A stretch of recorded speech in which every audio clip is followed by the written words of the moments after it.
Good, good morning, guys. We sincerely apologize for what happened yesterday. Yeah. As you know, we could say we haven't realistically, so we, Oh shit, oh shit. simulate the changes that occur in your life. And GPS jamming sometimes happens.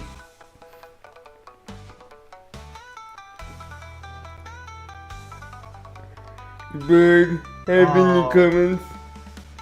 Yeah, that happens, and so we delivered it in the heart as a precaution. Cause safety is a top priority. Yes.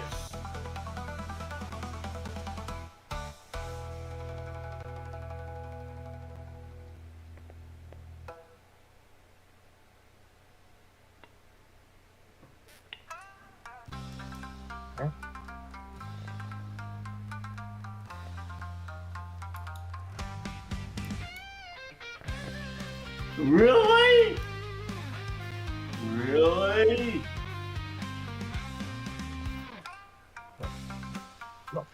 It didn't update your stream again. What the? What the? Oh no. What do you mean? You changed it out Continue engage, continue engage. and it didn't change anywhere. Nice!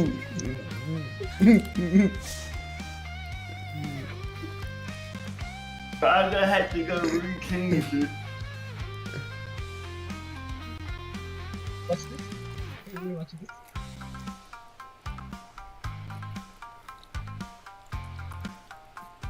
Dinner, chicken dinner, yeah.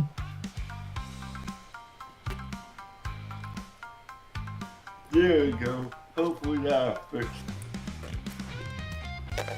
Yeah, that did. Did he change it in the restream out, or did he change it? Whoopsie. Yeah, it didn't take it.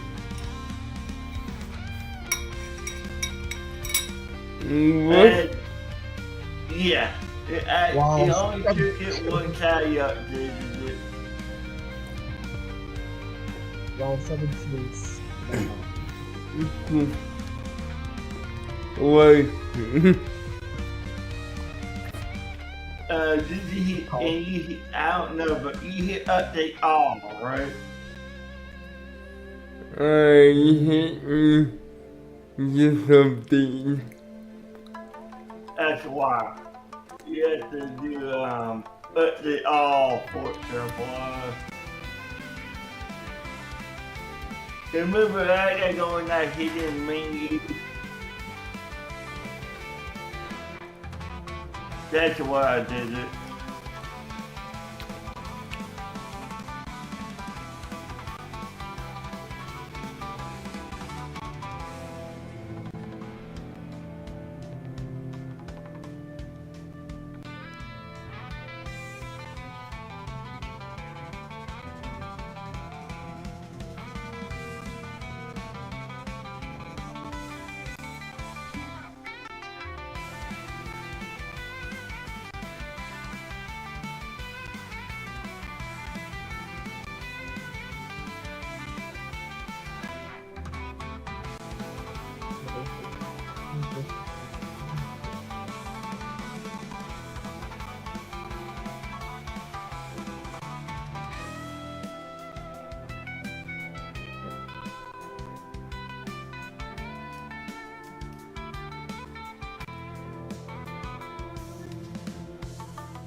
That's a new one I never heard of.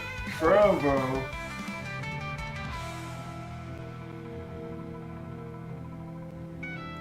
Did you know I was live on that too? No, I never heard of that platform.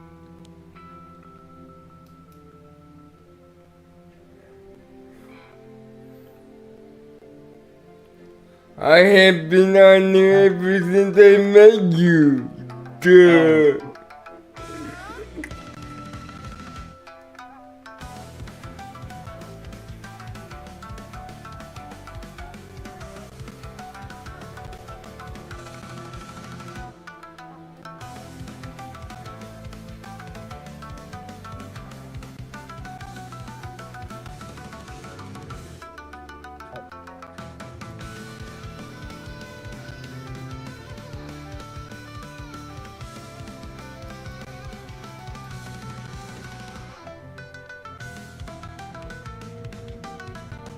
I watched someone's.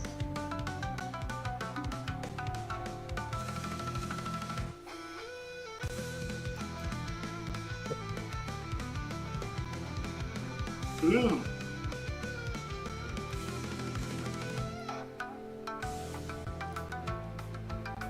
Oh, here. There is another enemy. Oh. Because that was the thing that they created in it. Every tune. Bird, why did you call it the AVNX? AV does not have a Neo. No, I got church. It's just the AVX. I got church. Sorry, that's why. Bunk.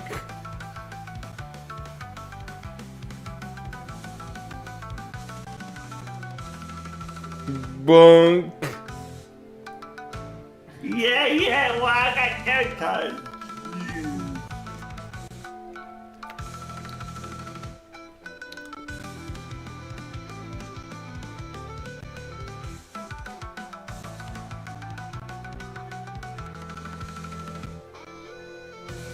My God, you close catching.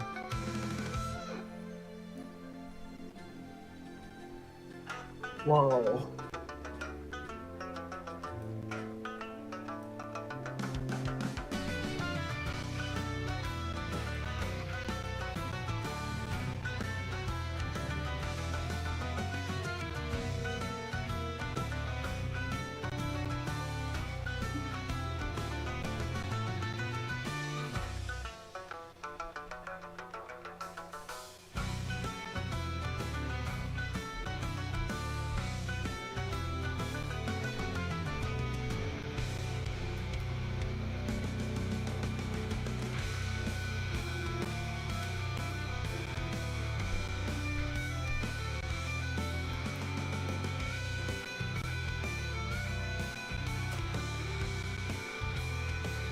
That's a little weird.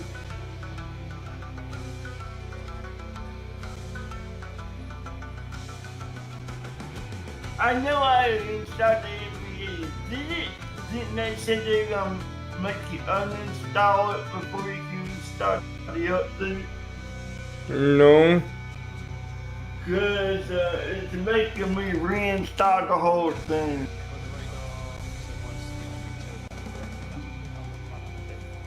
Something's going on with your PC and I don't like it. First thing,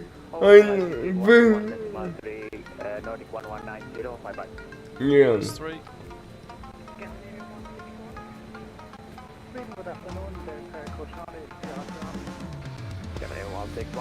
But I know they said they're gonna make people Wow. reinstall the A380 after a certain update. They did say it. I didn't have to 1.6 as well for a modulation reinstall. system. Oh, It's got like a maybe descent that's mode. because I reinstalled it because Supply the packs to the I aircraft changed pressure control textures. system. It's because it's got fader. Yeah. You just leave it in climb norm for a bit and then That's later why, on put it back yeah. onto tow. But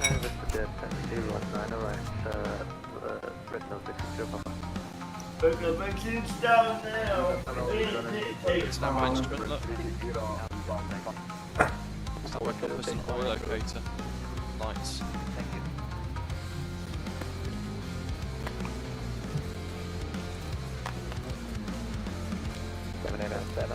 Welcome to all our taxis down 7. Can't believe 70% of you wanted night time. Or live time. It's going to be complete darkness when we arrive.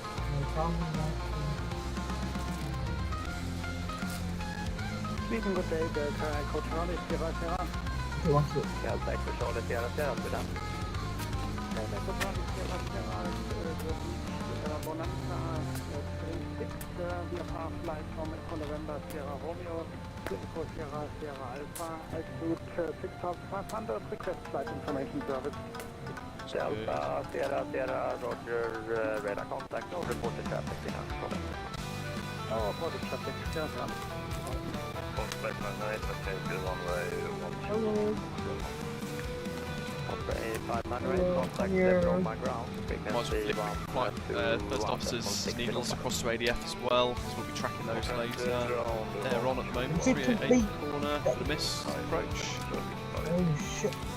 Viking 478, let's approach runway 1 on the right. We'll leave that on there for now. We've also got ground 121605. So we'll stay ahead of the aeroplane.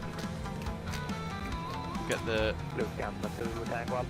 frequency ready to go for the arrival as well. Please stay up to 14, do you have the landing traffic 737 inside? Inside to CFC. Please stay up to 14 behind him, land on way 1 So on the dark right. already. Christopher says he hopes Vance and train more controllers in the Americas. 6605, Africa. 4471. It's controller availability that's the problem at these places. 4471 for red on 6605. 4401, good. No, 6605. Negative 4471. Pop, there is no VNAV. It's an advisory VNAV, so the way I can sort of compare it as a way of explaining it easily, I hope, is that it's similar to the CRJ, where you've got, you know, on the CRJ you've got like the needle and you've got the ball and you kind of set your vertical speed to the ball. It's not precisely the same, but the system in the way that it advises your descent path, that's where I'm drawing the comparison. So this aeroplane will start to kind of advise on our descent path and things. Kill headshot.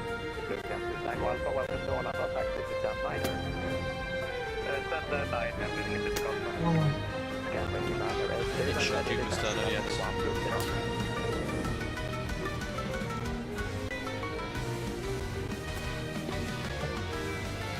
It's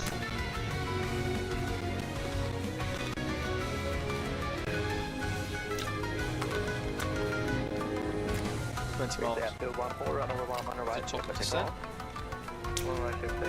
So we know we're going to get 2,500.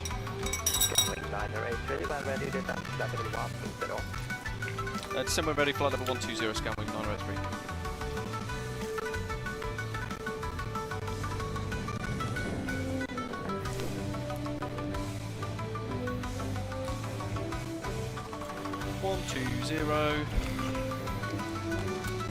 Just noticed that. Oops, can't see it there. See the reflection of the glass. Hopefully you can see it of the PFD. It goes away when I move it there. Just see it there. Look on that FMS2. That's superb. Right, descent with vertical speed mode. So vertical speed mode on. 12,000 is set. Flashing down on the PFD, working to that descent. So I'll get it set at 850-ish, and then I'll keep it going down.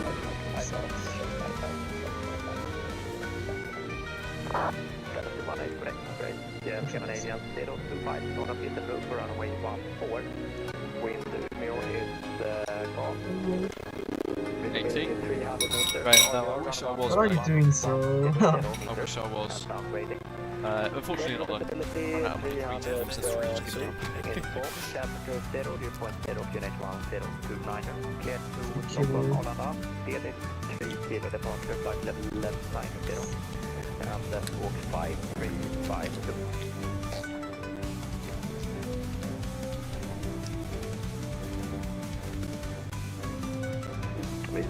One more report altitude.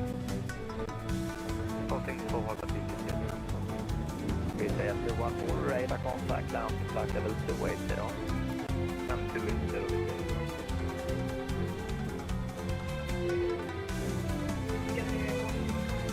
The other beauty of this is the fact that we can descend. It's like you can descend it like a bullet if you want to, or like a brick.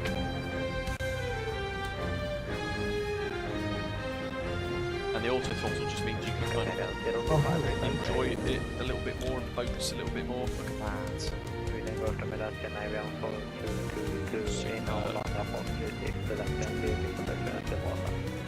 Yeah, it's just a money problem, Graham. I've run out of money 3 times training for my pilot's license. I can't justify having to stop start and all that kind of stuff because it gets more expensive. If I had 130 grand now, I would go. Do it, but I don't. And I've also got a mortgage to pay, which is for the issue itself.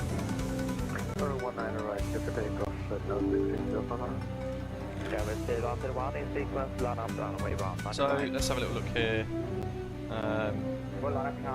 We've done FMS checks and we've got 2.6 tons of fuel on board. So we're okay with that. We've done the land data. We don't need to steep approach at 3.5 degrees. And we've done the pressurisation, landing altitude is set, so all we have to do is set landing altitude. Briefing is completed. There's a typo there, unhelped. Oh shit. That's it, dropping Shit, G. shit, shit, shit, shit. No. So we've now reached top of descent.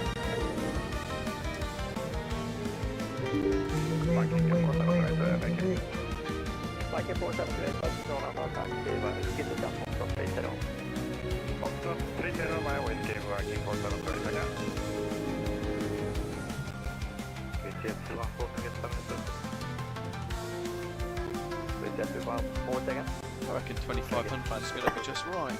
Yeah, no problem.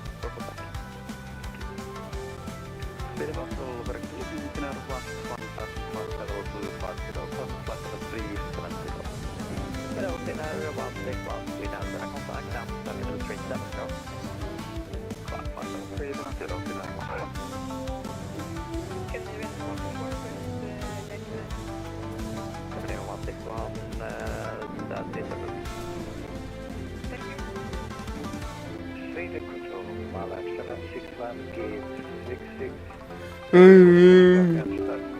have so many things to do. I know. Measurement minimum set again 200. Yeah. Something on this.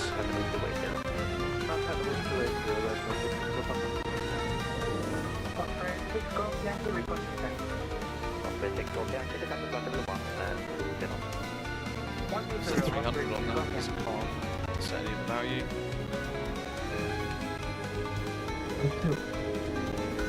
I will see how I can help you with the. Instead of getting drunk and cocktails all the time. Yes. So you can see there, look, we're right on the cusp of energy here. We're doing 298, so we're pushing it. We can't really descend much quicker unless we pop out the clamshell.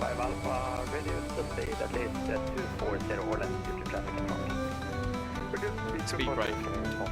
And look at it decelerate there. It's only out half.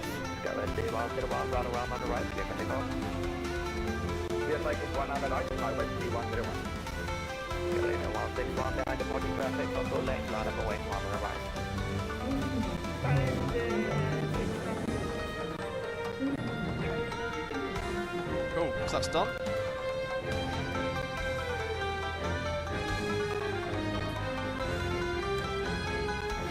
hold that out for a bit, so we can sort out engines, try and maintain. That's it. Last but not least, SOC. SOC. I'm just going to pop them out ever so slightly. Just see if just having them extended slightly has the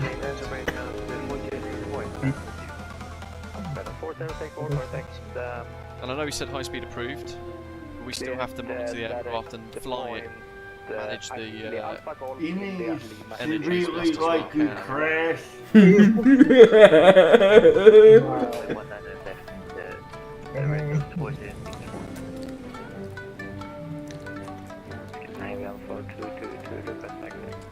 But you funny.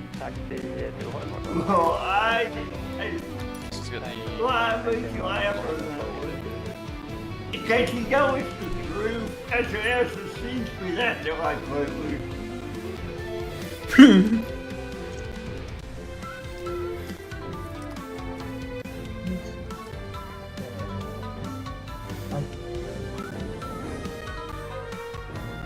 But first, they're both on. They're on. Second.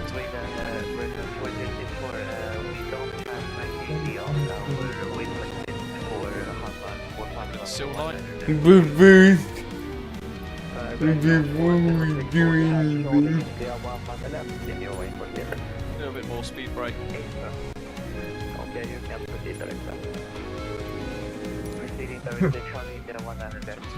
Look at it. On live look. Starting to now track Look at it. already, B, which is right on the nose. It's just out of range now, picking it up. Yes, I know. If I switch the other one to VOR, you'll see that Look at deactivated it. flag. I We've got know. ADF1 tracking as the single needle. Yeah.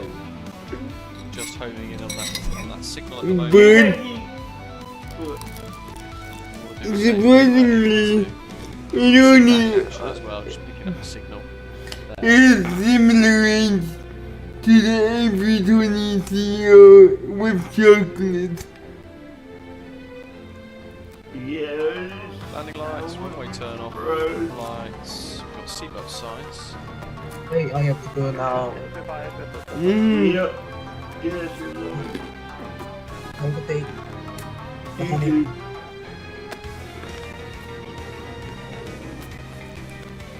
Oh,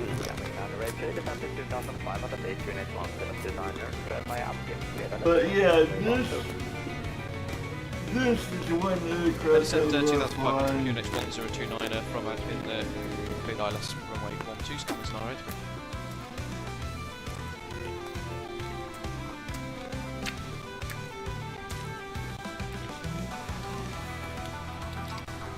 Okay, we're good. 1800. Still got the air brake. But like, you can't even see the door on this though.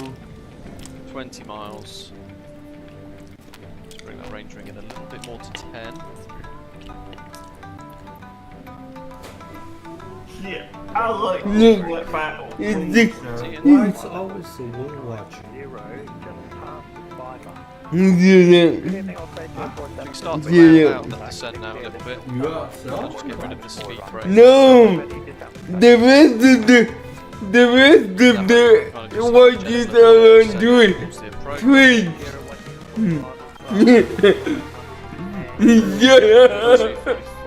What the heck is this thing going on?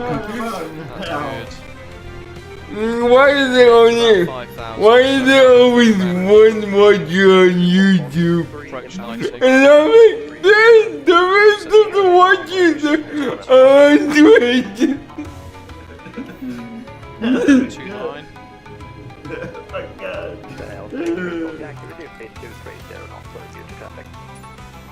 29.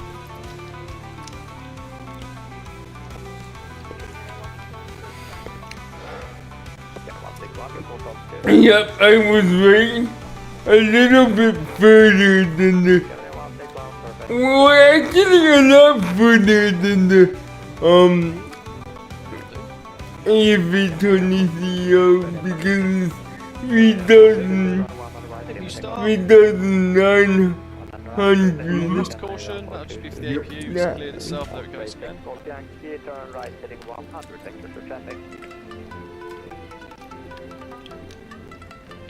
Look at that, 60,000. 60,000 feet Christopher, so with maximum RJ and altitude. R6, because they're small kind of,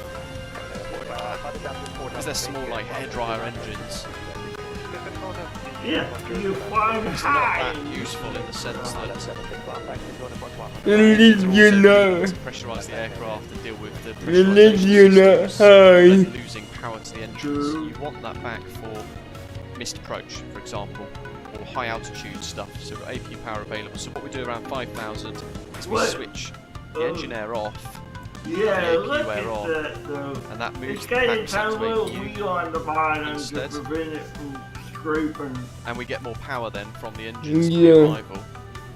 We're going to set Toga now to change the I M1 miss limit. this aircraft in real life. I miss it. 5,000, QNH 1029 set, 10.3, 10.3, and I'm keeping the speed up at 250 here to try and help the folks out behind. Hopefully, I wouldn't mind you going guys are into the enjoying this real later. one docked at the airport. I wouldn't see Nice time approach. Don't tend to do many of these, do we? We need to move that collar back to 30, maximum angle. We've got our work cut out here actually.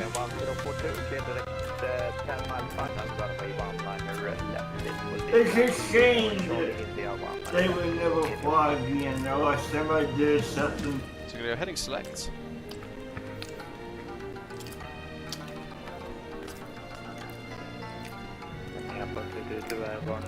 You won't. What I don't get is why you will never fly again. It's a perfectly good aircraft. We're going to VL. I know. Well, part of it, fuel cost. Yeah. But Concord is Concord at that point. You don't See, really that's all care. prepped. We need to bring the speed right down now, so I'm going to go to 180. This is where I'm going to want to You don't really care. this is where its specialism comes into play, right? 250 to 180 is a heck of a change, isn't it? I know. So as we get a bit closer, I know. The Concord is a Concord. break out. And Concord means luxury. Yeah.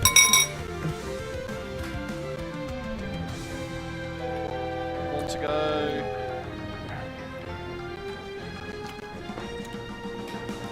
One ahead. As well. Concord is in its own class. You know, at that point, Here we go. Look at this at that deceleration. point, if you're gonna go on a It's half out at Concord, the moment. you don't care about burning money. Am I right? Click that. Yeah, but yeah, and that's part of the problem was the people maintaining it couldn't keep up with their money cost. That was part of it. Well, flip that. We have one. Set. I know. I know. Just turn here. But also the crash problem that it had a while back. Also Mount shell. Again, that wasn't Concorde's fault. Right, cleared RS12. A piece of another aircraft fell off there, and it was on the runway too. Yet. That was the Paris airport crew's fault. We're not checking the runway. How can you blame that on the Turn Concord? in. I know.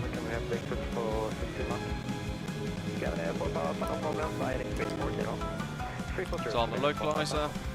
By itself, it's never had a reason why it would crash without some other external factor. I checked the flight records. Yeah. The two accidents was caused by external factors. Yeah. Winds 12, just change the data mode.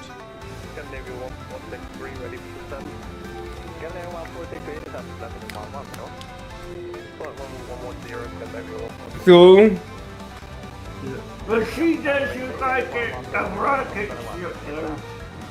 1-2 clear lands coming on retro.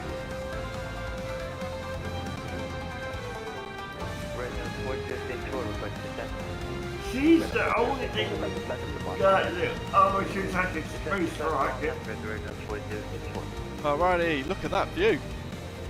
Rather moody actually. Superb.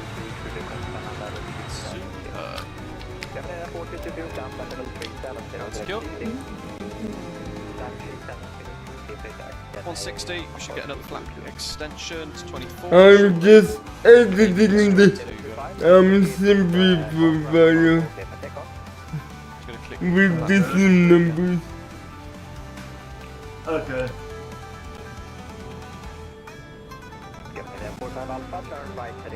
But man, it's really hard to see again. set. And we've started today. I'm making an executive decision. Gee whiz. Hey,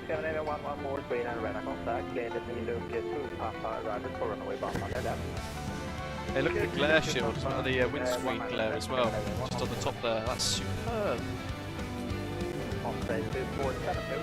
What have we got there? 124, 129. 4 miles.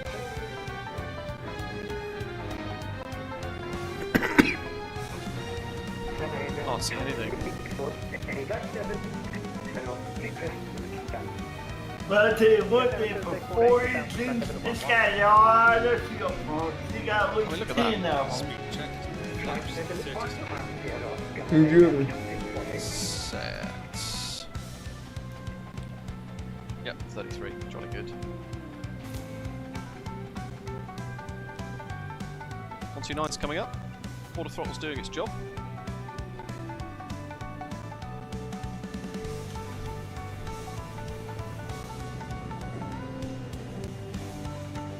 I can't remember if you keep it in for approach or not.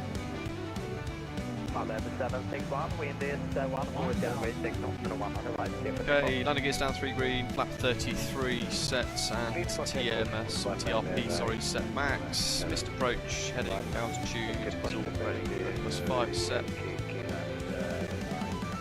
High throttles. We've got visual. Flight controls.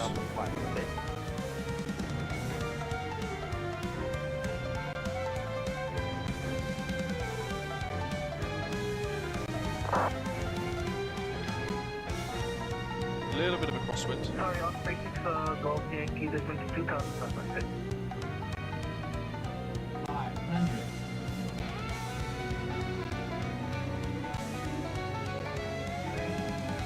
Look at this is superb. Now I'm just losing the glide slope a little bit because I want to use as much of this runway as we can get.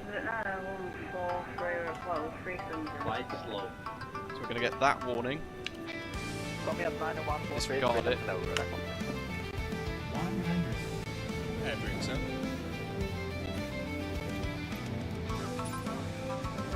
Our brakes are out.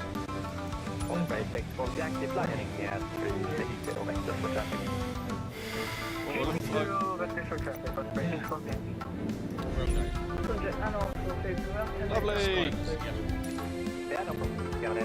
So now, you can just, you can't really see it to be honest. There we are, auto spoilers are deployed. 210.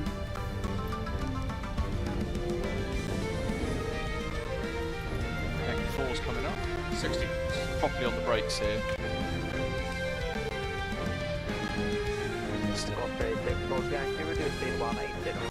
We're good. Yes, baby. Flaps up.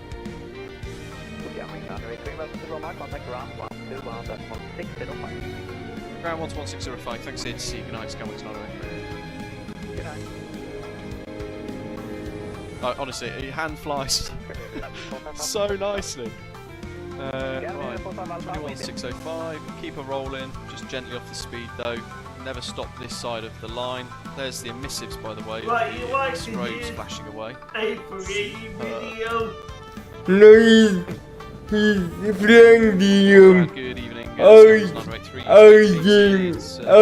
100 today. Scanwing 983 from my ground, very good afternoon. Welcome to Stockholm Bromma. Taxi stand line and we are Yankee to Let's stand for Yankee. Yes, Let's go with directory. Skyway, sorry, correction. Scanwing 983 confirmed the stand line and we are Hey firm, stand 9 of our Yankee. Yes, go with directory. 216 foot per minute. Right on the touchdown zone as well, actually. 1.28 G. Very happy with that. I don't know if you can hear this in the background, but because we've landed, the cabin crew have put the music on already. Just go into the cabin, hold on. I don't know if you can hear that, just in the background.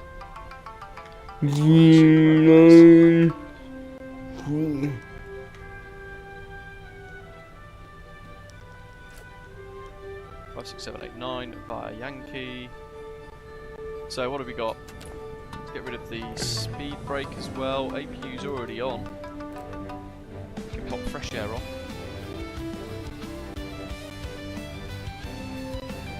Taxi on in. Okay. Is he in the air or on the So brilliant. And ground? now we've used He the brakes just as well. We've had to landed. stamp on their brakes, and you can see there the brake temperatures. And they're slightly different. Just quickly save that. Hopefully nobody noticed. I don't know what happened there. I think I looked down as I was just popping the foot on the brake.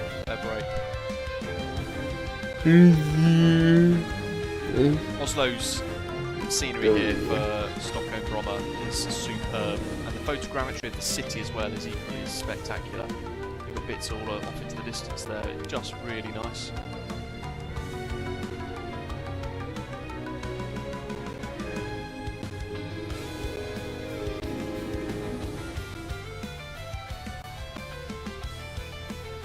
Round we go, past all of the road tugs. Get out of the way. That's what I thought. Right. Gotta find stand 9.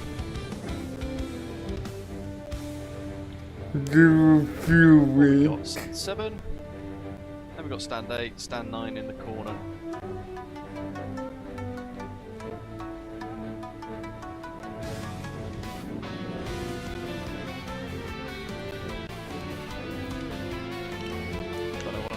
I think I've just clicked the stairs. I'm trying to get the music on for you folks so you can hear it. Scandinavians touchdown. Here's stand 9.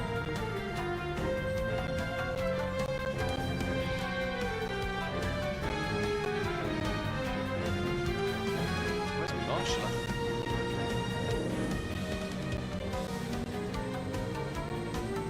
Oh, there he is. Dave's big head's in the way, look. There he is.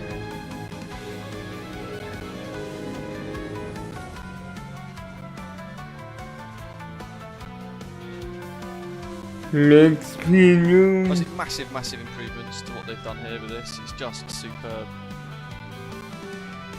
GSX has asked me to cut engines because I stopped.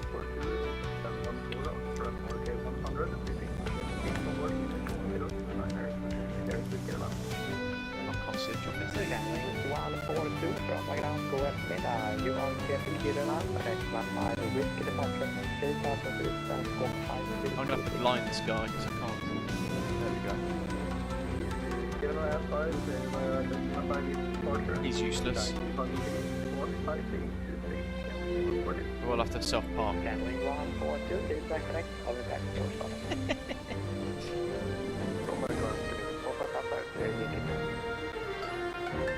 Scanwing 45 Alpha from my ground,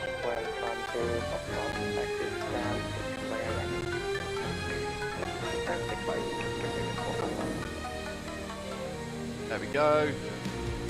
Park brake on. Yeah, it's some new ice. Right. APU's already on, we've got APU air on, APU gen is on as well. Looking good, let's get her off.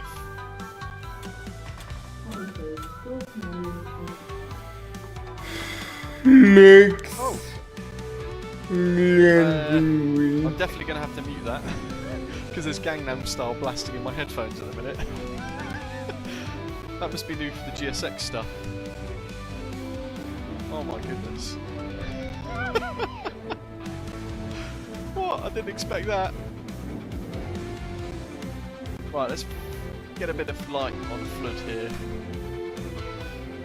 Can't see the flight deck door, can you? Bloody hell.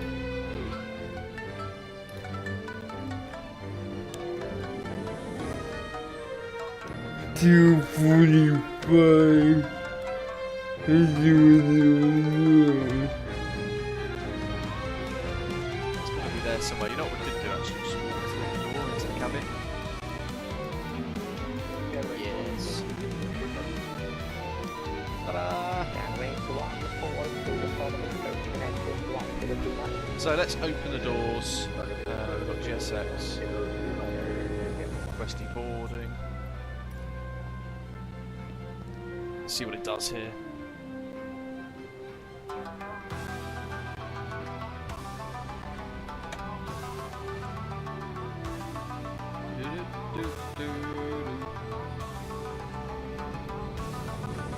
Is there a... there should be like a way to plot these down, but I can't work it out.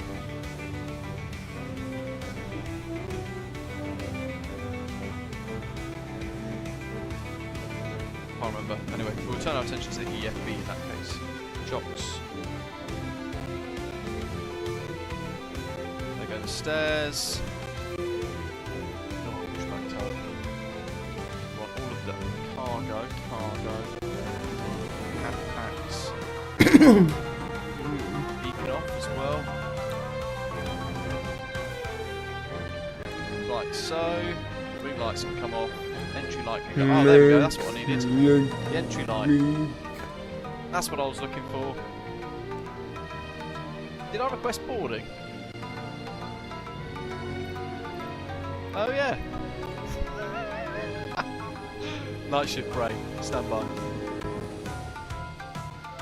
Let's give it a little refresh.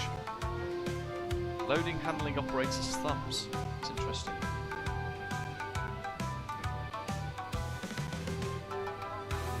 That entry light's so bright, isn't it? It's very cool.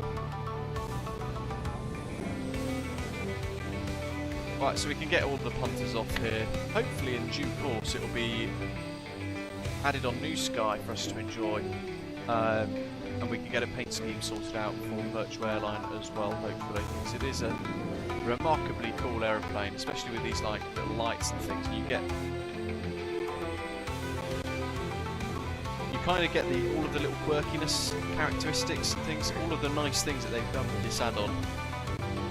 You get to see at different times of the day as well. So at night time we've enjoyed that wonderful night lighting moments, but also those strip lights on the steps there as well are superb.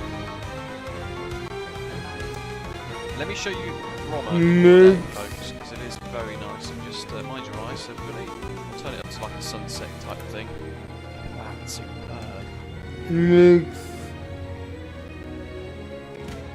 Look at this tiny little airport.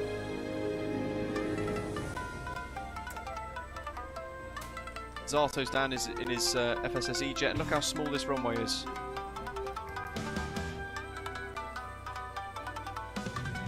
Surrounded by a wonderful countryside.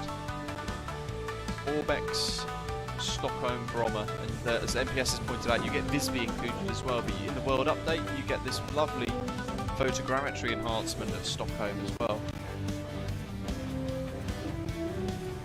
So you get a couple of the big tower blocks. For the approach on 3-0, if I just really quickly wind this right up, I want to show you how nice this is 30 from coming the other way. As Christopher said, his house is down here somewhere, in fact. You've got lots of photogrammetry. It goes off all the way to here, look. You can see lots of little custom points of interest. There's a lot to see. Ships off in the background. 128. That. So if you've not flown into Bromma, I can highly recommend it. It's on the approach. I don't know, this would be... That's kind of your 3 degrees there, look. Look at this. You can imagine us flying an approach profile here. You have to be a bit creative.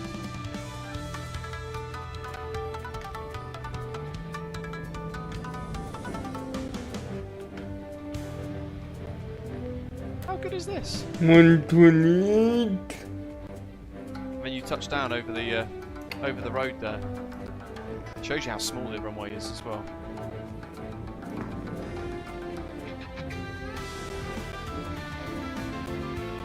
Absolutely, Andrew. Yes. So there we go. The Just Flight RJ Professional for Microsoft Flight Simulator is available now. If you want to wait until it's available on Contrail, you should only need to wait another couple of days or so. But as you've seen there, we've just done Innsbruck to Stockholm Bromma on VATSIM with very little stress, really nice system depth. We've had a load of direct twos, and it's handled everything really quite nicely. And we've had some great scenery and great weather as well. So massive thank you to all of you that flew in and flew along, took part in today's live stream. Let's get another view of the jet, shall we? Star of the show, so to speak.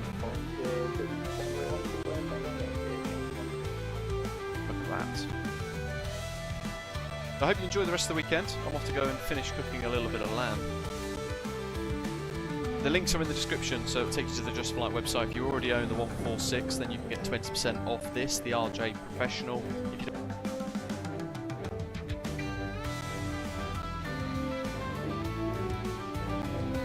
As an airline passenger, you always assume that the pilots of your aircraft are taking safe decisions based on industry best practices as well as their own experience. But what happens if those two things start working against each other? Stay tuned.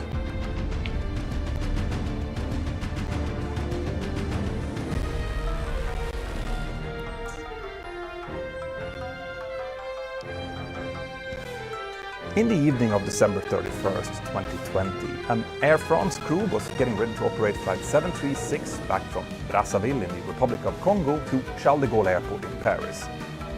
They had spent their layover in Congo and was now eager to get back home, especially since it was New Year's Eve, but also because the conditions in Congo were still a bit complicated in regards to the ongoing COVID-19 pandemic, and also due to widespread violence in parts of the country, which had led to several countries actually imposing travel restrictions there. This fact was likely in the back of the pilots' minds as they were going through their planning documents before the flight. They had several alternates available to them along the route, but would definitely prefer not to use them.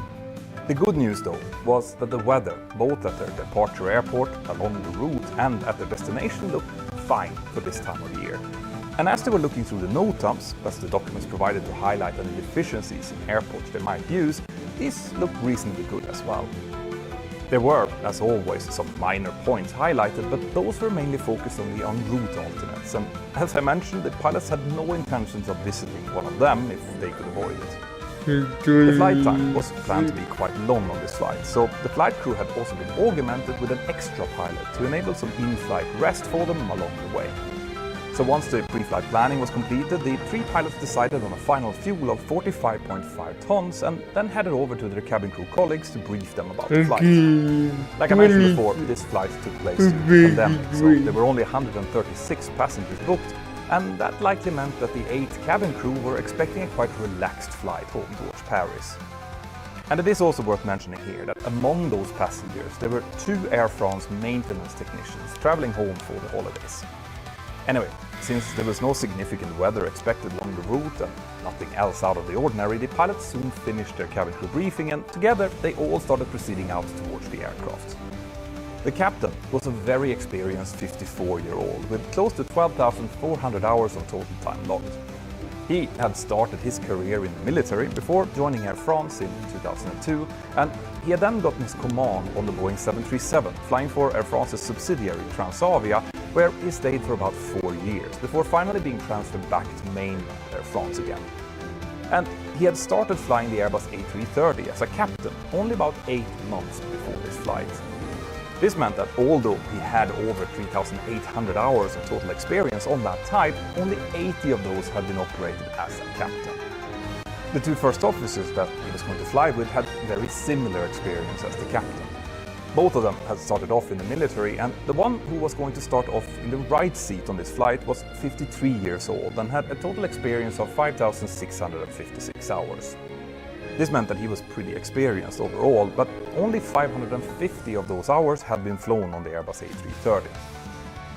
The relief pilot was 54 years old and had 4,800 hours in total.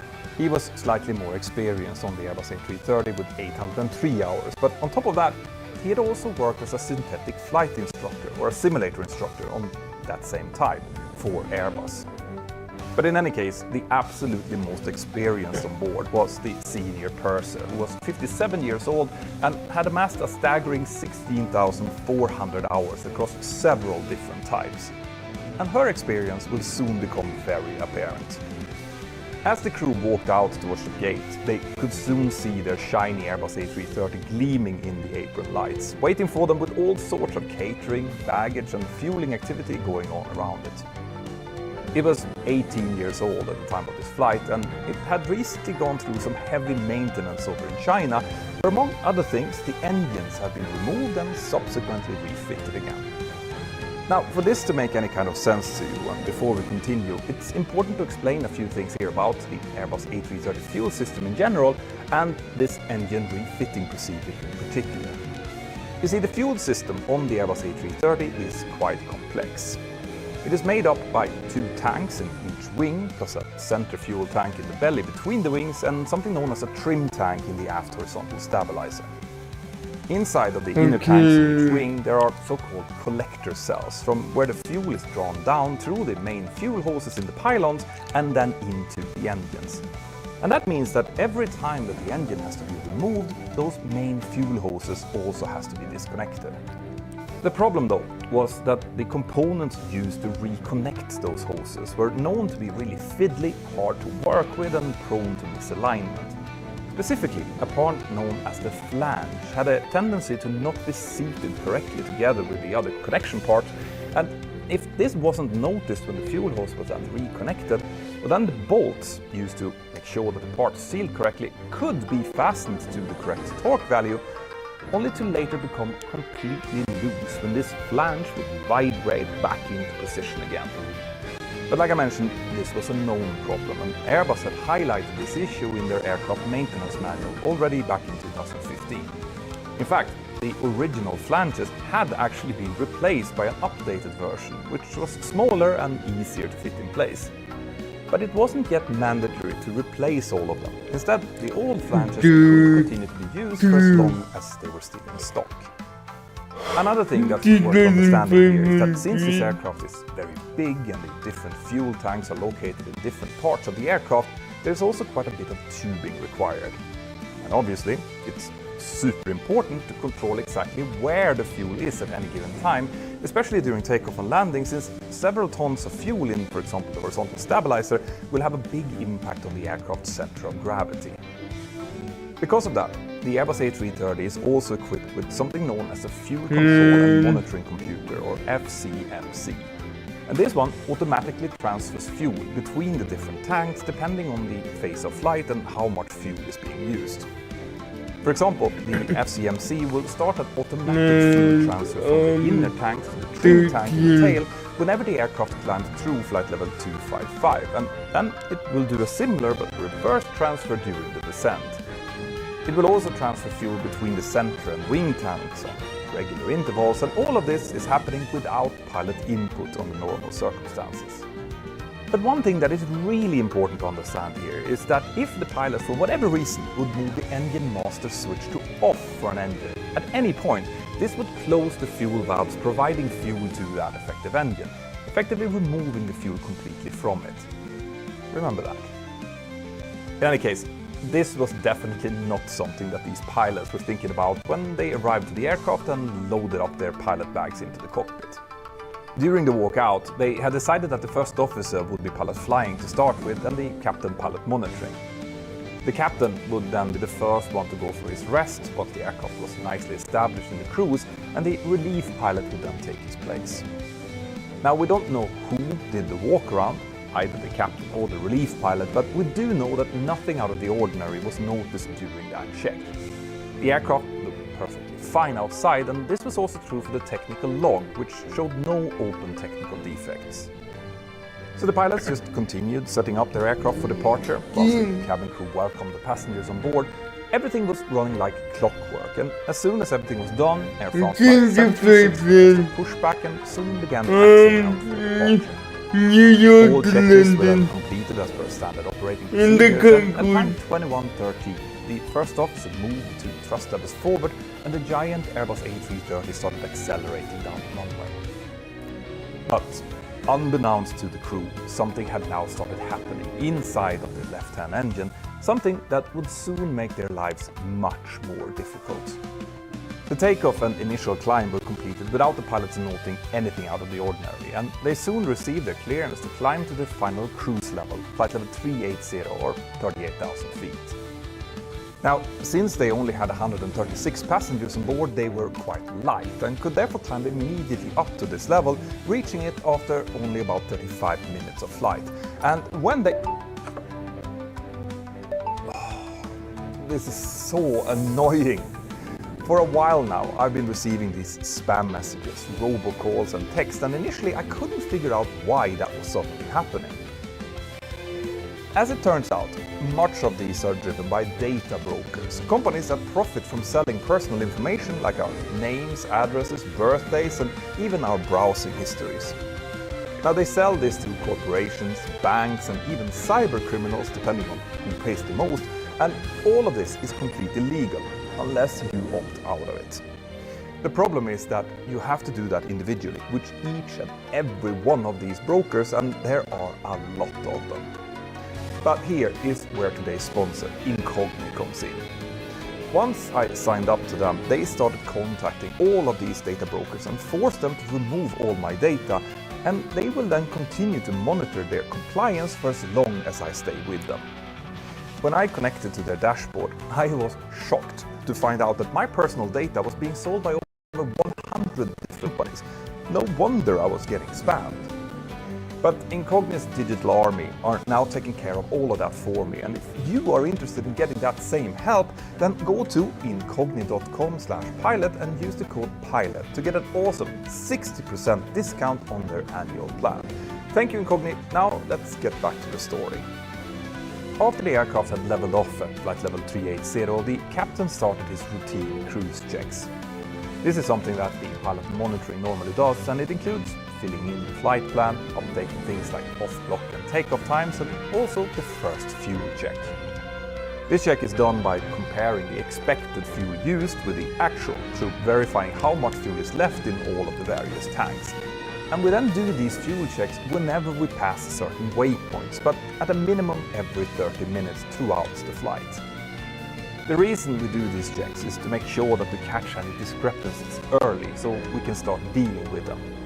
Obviously, it's super important to keep track of our fuel usage to make sure that we can reach our destination with the required minimum margins available, but it's also important because any significant deviation from the planned fuel use could be an indication of an impending engine issue or a fuel leak. When the captain did this first check, he immediately noticed that there seemed to be around 1.4 tons of fuel missing.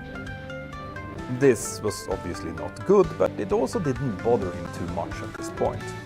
You see, the top of climb fuel check can be notoriously unreliable, since the location of the top of climb often differs due to unexpected level-offs, reroutings and weather diversions.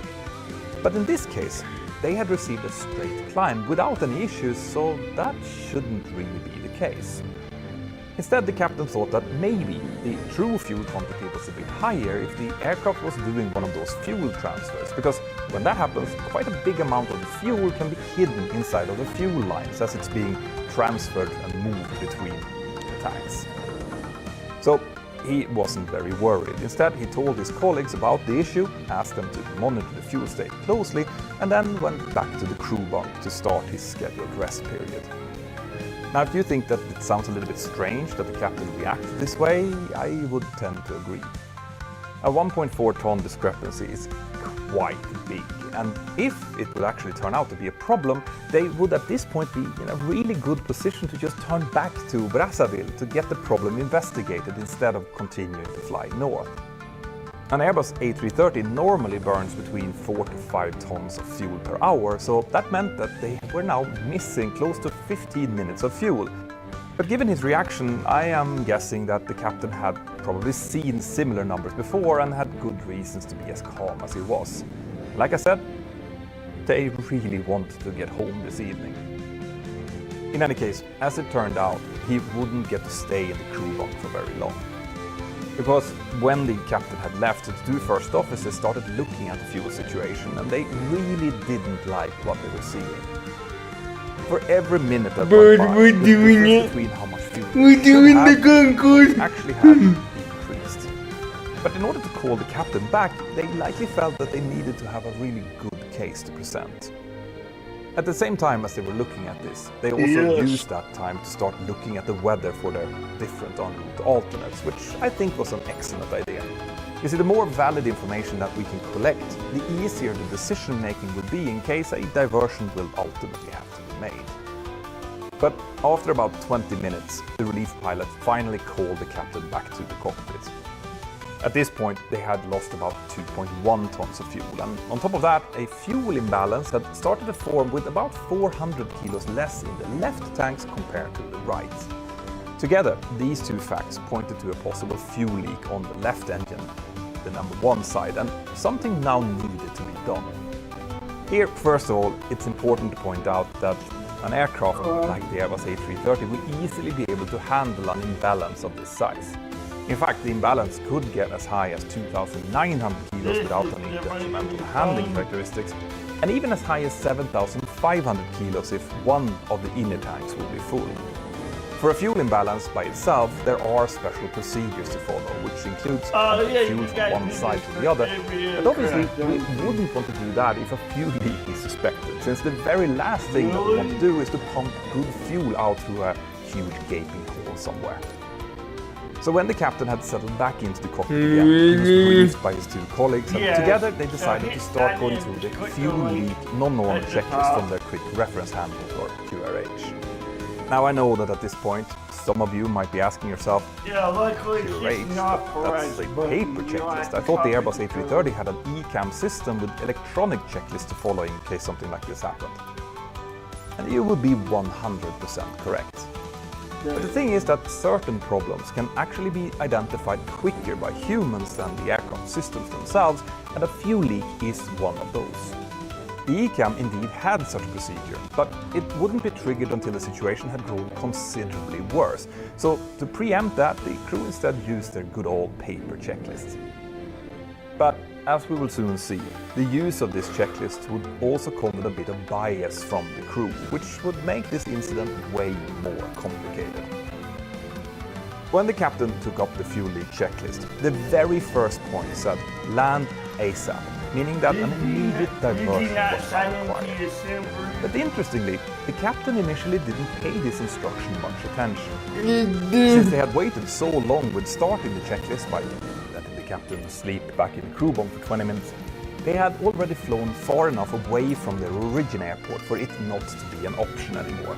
So instead, they were now about 250 nautical miles away from Yaoundé Airport in Cameroon and 520 nautical miles away from N'Djamena Airport in Chad, which were both listed as suitable. It's The not crew were doing slightly more familiar with Something's N'Djamena Airport. going on with your Chrome. The time was now 22:14, and going as on the with crew No, continued to I work hear- through the checklist, I hear, he also instructed them to shut I down hear the engine and the side link associated with the it's suspected leak. just And here, it's probably worth explaining a bit about what this checklist was achieve. not thinking. First of all, the reason it had started by telling the pilot to divert was because In the the aircraft would plug- otherwise in the find itself plug-in. running out of fuel, especially if the leak was identified out over an ocean or a desert. Okay, we're trying to But crucially, a fuel leak can also represent a very significant fire hazard, depending on where the leak is located.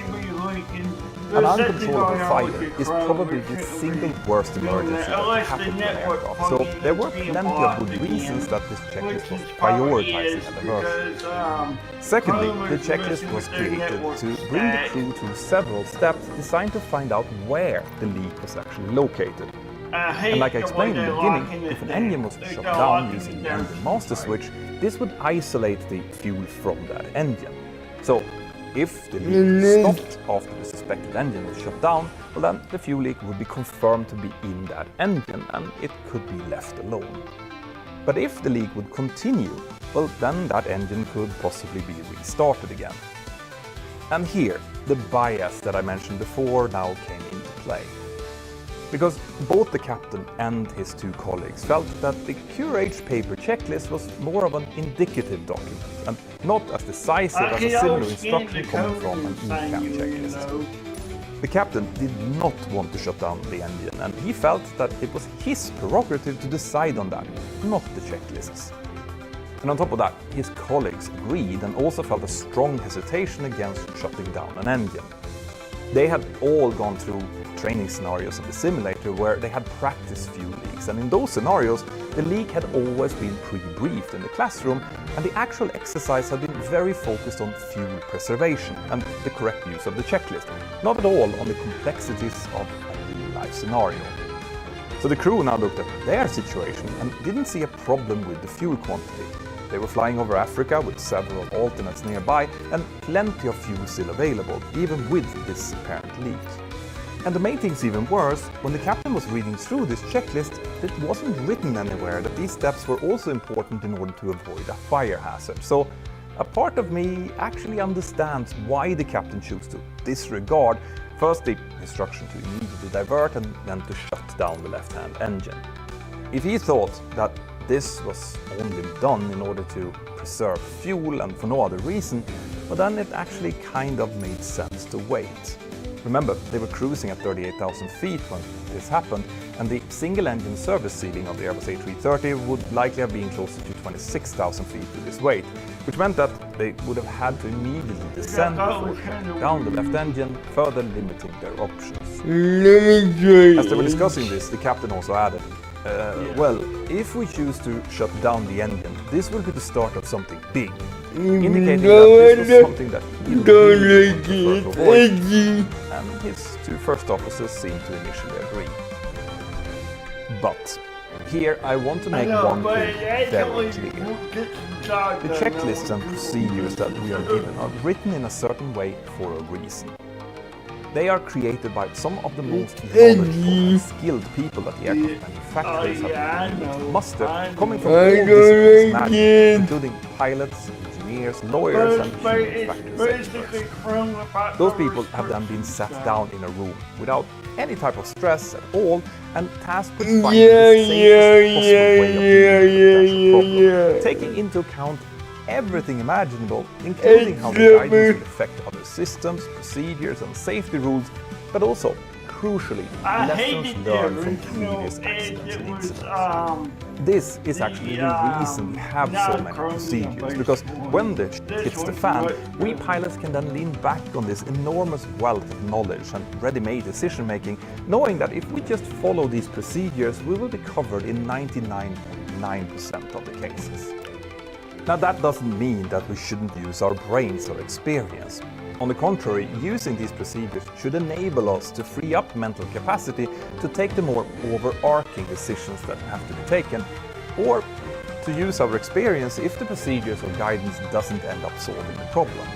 In fact, this is exactly what, for example, EASA, the European Aviation Safety Agency, is also recommending in their guidance material. That the pilot should adapt when faced with situations where no guidance or procedures exist. But here, interestingly enough, Air France had decided to put their own spin on that guidance. In their manuals, they had instead written that pilots should improvise when faced with the unforeseeable to obtain the I same know, Google result. always has to You do see the that. small difference? EASA told Yep, pilots yep, to yep, adapt yep, after yep, used yep, procedures, while Air yep. France told its pilots to We need the improvise air when pass faced with key so you don't have unforeseeable to do issues. that. It was later found that Air France might be encouraging their Now pilots to that be a little should bit work. too That keen on should work. improvising outside of established procedures, and that this could lead to the kind of circumstances that we're about to see. In any case, I am quite sure that if this crew would have been able to see what was actually going on inside of their left-hand engine, they would have been much more keen to follow the checklist. As I'm sure that some of you have already guessed by now, the main fuel hose had not been properly fitted after the aircraft's latest engine overhaul. But it had still stayed relatively tight for the preceding 6 flights before this flight, until this time when the flange had likely dropped into position, causing the bolts that were holding it to become much more loose, which then allowed the highly pressurized fuel to start spraying out through the connection. Now, there was a drain mounted around the connection, which was supposed to divert small amounts of leakage away from the engine below and out through a drain mast, but it was not sized to deal with the enormous amount of fuel that was now gushing out.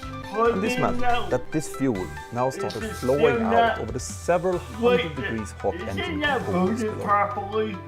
So, the fuel and heat part of the fire triangle was This plugin doesn't use correct amount of simple oxygen to make the fuel mixture perfect for combustion It's and the own. catastrophic fire. Yeah, well, apparently it didn't But in the work cockpit, right. the aircraft was still heading north at the same altitude. The captain had now asked two maintenance technicians to join them in the cockpit, and together with the relief pilot, they had now gone back to over the wing in order to try and see if they could visually identify the leak. Unfortunately, though, it was pitch black outside, so they couldn't see anything. As they were in the back, the captain gathered some updated weather for Yaoundé, Libreville and N'Djamena, which all looked okay. And as soon as the relief pilot was back, they started going through something known as the four-deck decision-making model to see what actions they should take. Four-deck is similar to my company's PIOSI, which I talk about in my leadership courses, and it's an acronym used to give structure to decision-making. It stands for factual information collect, options available, risks, decision take, execute, I just assess, used and the control file or then. evaluation of the progress. This is an excellent way of dealing with exactly these types of complex Yeah, situations you where there are need to many fix that. possible options to choose from. But The problem here is that this type of model assumes that all applicable non-normal checklists No. have been completed correctly The beta before this plugin model is started. bird. Because if that's not the case, well then the factual information, the very first part of four-deck, cannot accurately be completed since not all facts are correct. In this case, for example, if the fuel leak checklist had been completed, they should already be flying single engine at a lower altitude with the fuel leak sorted out. And since the checklist had clearly stated land ASAP, they should already be rechecking NOTAMs and weather for Yaoundé Airport, which was now the closest alternate, and also had a nice 3,400 meter long runway available. But here, as the captain was going through four-deck, he analyzed the different options and risks as he saw them, and concluded that they indeed had a fuel leak, but that they also had enough fuel to choose a diversion option that they wanted. And the biggest risk, in his opinion, was not the leak, but instead that they would have to end up shutting down one engine and divert single engine. The time was now 22:26, 12 minutes after the fuel leak procedure had started, and still the aircraft was heading due north along the route. The pilots now started discussing whether to divert to Yaoundé or N'Djamena, and all three pilots thought that N'Djamena had better facilities, and those included some military presence close to the airport, which they felt would be good for security. Keeping in mind here that these were very complicated times in the region that they were flying over. But there was no question that Yaoundé was closer and also had reasonably good weather with a nice ILS approach and a long, nice runway available for them. Now the captain pointed out that they hadn't finished four-deck yet and therefore could continue heading north whilst they were completing this, and that would get them closer to N'Djamena anyway, basically pushing his own agenda. Again, if they had understood the enormous fire hazard that they were facing, they would have likely acted differently here, but that wasn't the case. At time 22:32, the crew contacted the Air France Operations Control Center, advising of the situation and that they were still debating which alternate to use. And they also indicated that they thought that maybe N'Djamena was more suitable from an operational perspective. The ops controller soon came back and told them that from their side there was nothing stopping them from diverting to N'Djamena, and so the decision was for all intents and purposes taken. But again, if FORDEC would have been properly done here, they would have noticed that there was actually more to this decision than they had thought of so far. But we'll get back to that soon. In any case, the captain now also pointed out that they had lost so much fuel that they wouldn't be able to continue to Paris anymore, showing that this had at least for a second appeared as a possibility in his head, but that it had now thankfully disappeared. He now also called in the lead purser to join them in the cockpit and informed her and the rest of the crew of the situation. And here something really interesting happened. You see, when the purser arrived, the captain briefed her about the fuel leak, and he also told her that there would be no need to prepare the cabin in any special way since they intended to make a normal landing in N'Djamena. But when the purser left the cockpit, she drew her own conclusion from what the captain had said and decided to prepare the cabin for a potential evacuation anyway. This is exactly the kind of thinking outside of the box which exemplifies someone with a lot of experience. She knew that she had some extra time on her hands before the landing and decided to use that time to at least be prepared if this fuel leak would turn into something much worse. And if it didn't, well then, no real damage done. Great stuff. As the aircraft was now getting further and further north, they soon passed the point of equal time between Yaoundé and N'Djamena, so N'Djamena was now both the closest and the preferred alternate for the crew. The captain continued expressing his opinion that they should keep both engines running for as long as possible, and that they should only consider shutting the left engine down if the fuel quantity in the associated tank would drop below 5,000 kilos. The reasoning behind that was to avoid any sudden unplanned shutdown due to fuel starvation or short final, for example. He then concluded the FORDEC discussion with a formal decision to divert to N'Djamena and anchored that decision with his two colleagues. But I'm not sure if you've picked up on a small but interesting theme in this crew's decision-making so far. You see, the idea behind FORDEC, or any other similar model, is to try and facilitate the best possible decisions based on everyone's inputs, their experience and available facts. But this discussion had so far been very much driven by the captain, who had both asked questions and then provided the answers. The other two pilots had willingly agreed with his reasoning, which indeed sounded very logical and well thought through, but that's not really the point. When I instruct people on how to use our decision-making model, PIOSI, I always tell the leader of the group to let the least experienced person in the room share their opinions first. That way, they can describe how they perceive the threat, and it allows them to form their own opinion untainted by the bias that can come from hearing someone with more experience talk first. Now, this doesn't mean that they will always come up with the best answers, but not so rarely they will actually bring up something that the rest of the group hadn't thought of, and that can have a profound effect on the rest of the discussion. If we look at this situation as an example, the captain very clearly voiced his opinion about not immediately wanting to divert or shutting down the engine, and both of the first officers agreed. But it would have been really interesting to hear what, for example, the relief pilot would have said if he would have been given the chance to talk first, given that he was an ex-simulator instructor on the Airbus A330. In any case, the captain now contacted the N'Djamena area controller and informed him about the situation. They also declared a mayday and requested a diversion down towards the N'Djamena airport, which was immediately facilitated by the controller. The aircraft started to descend, and just as they did, an ECAM message saying "Fuel F used, FOB disagree" appeared in front of the pilots. This meant that now even the aircraft's internal systems had identified the fuel leak and therefore referred the crew to complete the internal ECAM fuel leak procedure.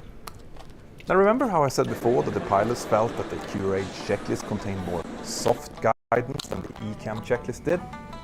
Well, given that, you would think that when the crew was now specifically told to do the same thing, namely to shut the affected engine down by the ECAM, that they would do it. But curiously, that didn't happen. Instead, the captain just deleted the eCam page, and since a new status message didn't appear, he took that as a confirmation that the procedure had already been completed following the Curate checklist. Funny how powerful self-reinforcement can be. But now the relief pilot finally chimed up and wanted to confirm when the number 1 engine was actually going to be shut down, just so that they all agreed. The fact that he did that would indicate that he at least was getting a little bit uneasy with the fact that the engine was still running. But again, the captain reiterated his view that he preferred keeping the engine running for as long as they had fuel for it, and at this point they also received the latest weather for N'Djamena, which indicated that runway 05 was in use with only some light winds on the ground. But the controller also informed them that the instrument landing system, the ILS approach, was not going to be available for them. The captain asked him to confirm that, and when he did, the relief pilot took up the NOTAMs and realized that there was work in progress close to the threshold of runway 05. So not only was the ILS out, the runway had also been shortened down significantly, meaning that the landing distance was now only 2,410 meters. The relief pilot did a calculation which indicated that they would still be able to land runway 05, even without the use of thrust reversers, which the Curate checklist had forbid them from using. But he also pointed out that the GPS-based RMP approach, which the crew were now planning to use, could potentially cause them some serious problems. You see, the RMP approach was constructed with the original threshold in mind, and since the new landing threshold would be over 400 meters further in, it meant that if they flew that approach, they might have to adjust their approach angle quite abruptly once they broke through the clouds and could see the runway. The relief pilot said that he had done something very similar at a different airport a few months earlier, and that it had been very uncomfortable. He therefore suggested that they should use runway 23 instead. The captain took this into consideration, and since the wind on the ground was quite light, he agreed that they should switch over and land on runway 23 with some light tailwind instead. Now, these are exactly the kind of things and problems that you might find yourself in if you don't take the time to properly gather all the facts while running foredeck, or if you let your personal preferences get in the way of objective decision making. If they would have taken the time to read through the NOTAMs before deciding on N'Djamena as their alternate, this would likely change their minds. But having said that, it's also obvious here that this captain actually did both listen and appreciate the opinions of his colleagues.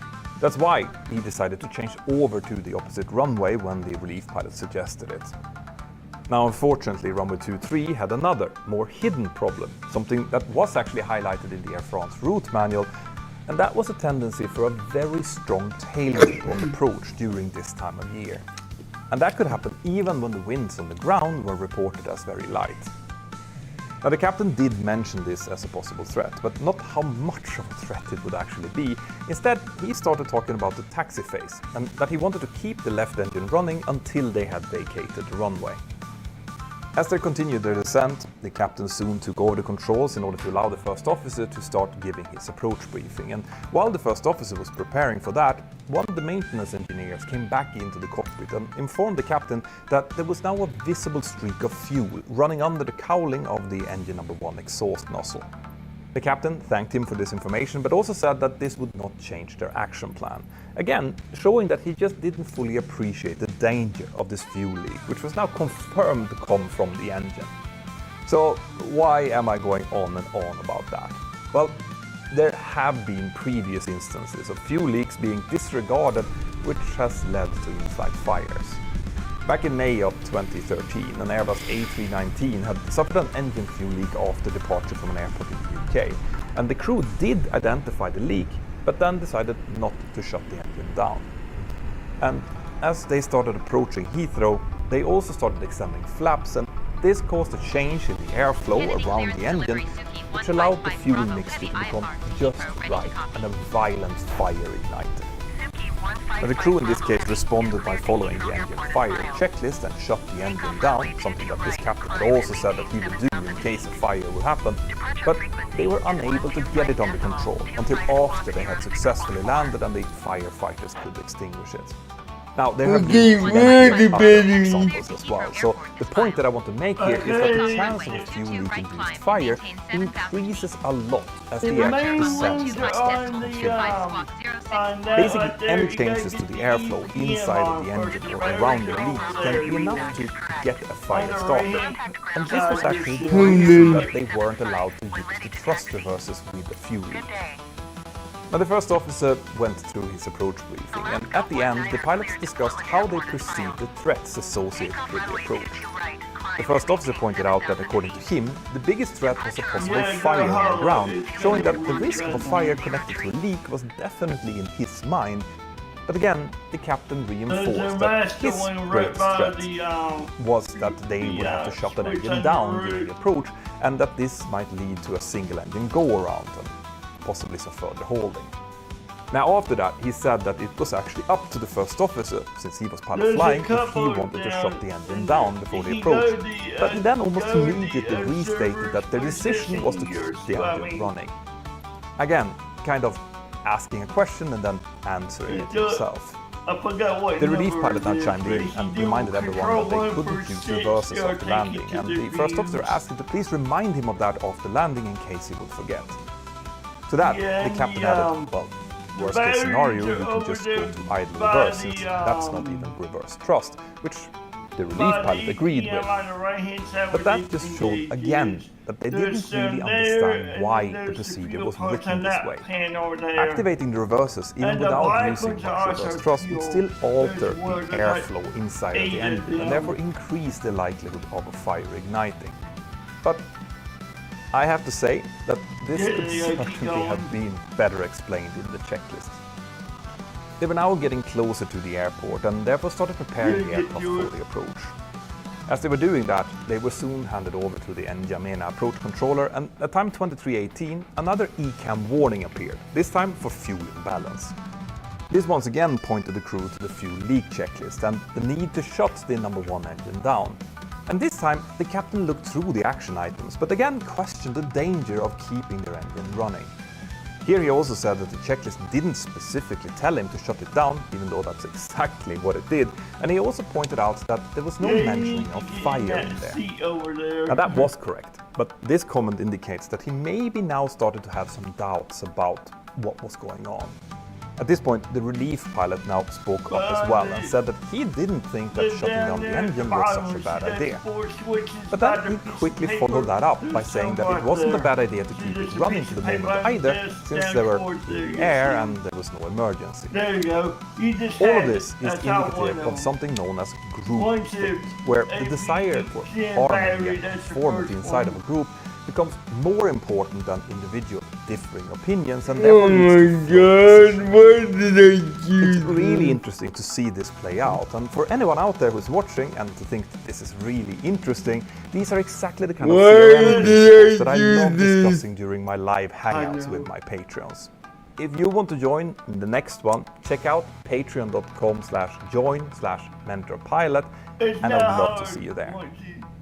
Anyway, as they were now descending, the captain soon mentioned that he listened to shut the engine down at the end of the landing wall and before turning the aircraft around on the turn pad at the end of the runway.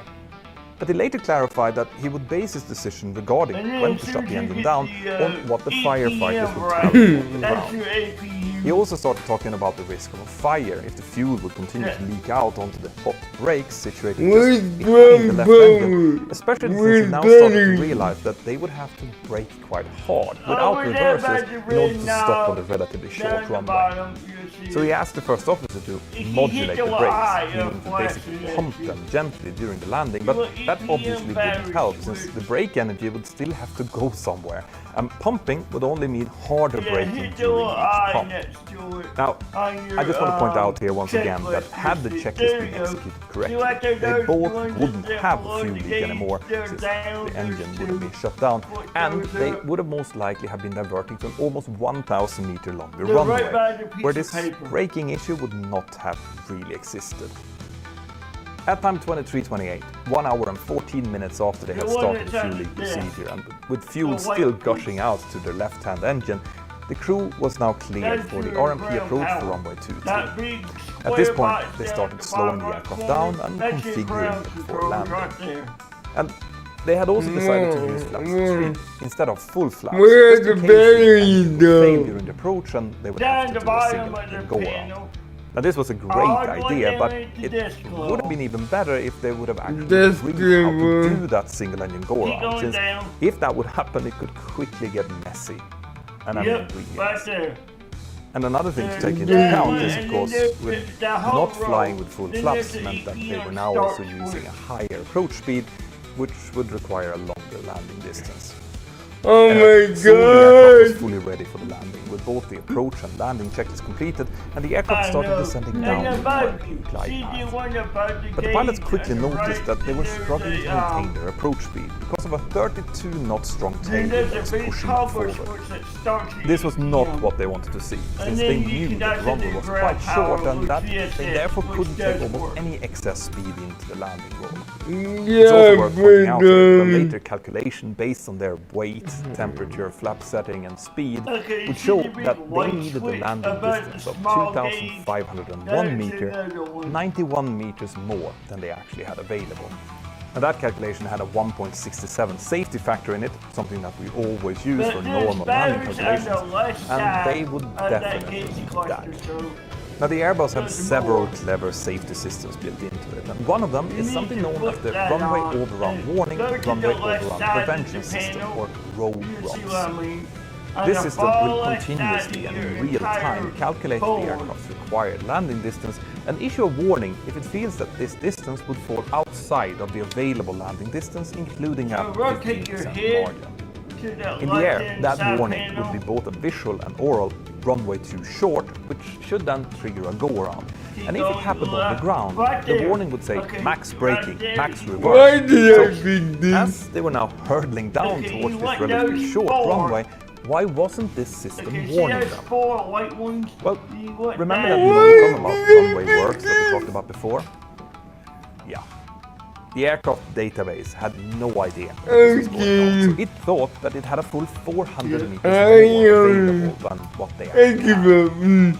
Now the first Yeah, I engine had did a to good show job you of later. maintaining the I aircraft had- stabilized. I give up, I give up, Soon I the give tailwind up. fell from 32 knots down to below 10. I had to So at show time you 23:34, the I aircraft had to show you. finally touched down about 550 Later, I'll meters into show the you. runway with a speed of you 150 remember I knots, did this which was the about other 8 day. knots above the approach reference speed. So almost immediately, the roll rock system started shouting out, "Brake, max braking, max braking," as it had now recalculated the available distance and saw that it was decreasing fast. The first officer therefore disconnected the outer brake and gradually increased the brake pressure up to max. And this caused all of the aircraft's enormous kinetic energy to be transferred immediately into the brake And those discs, black dogs just are behind the your steady stream of jet fuel, which was still valves. pouring out onto the runway.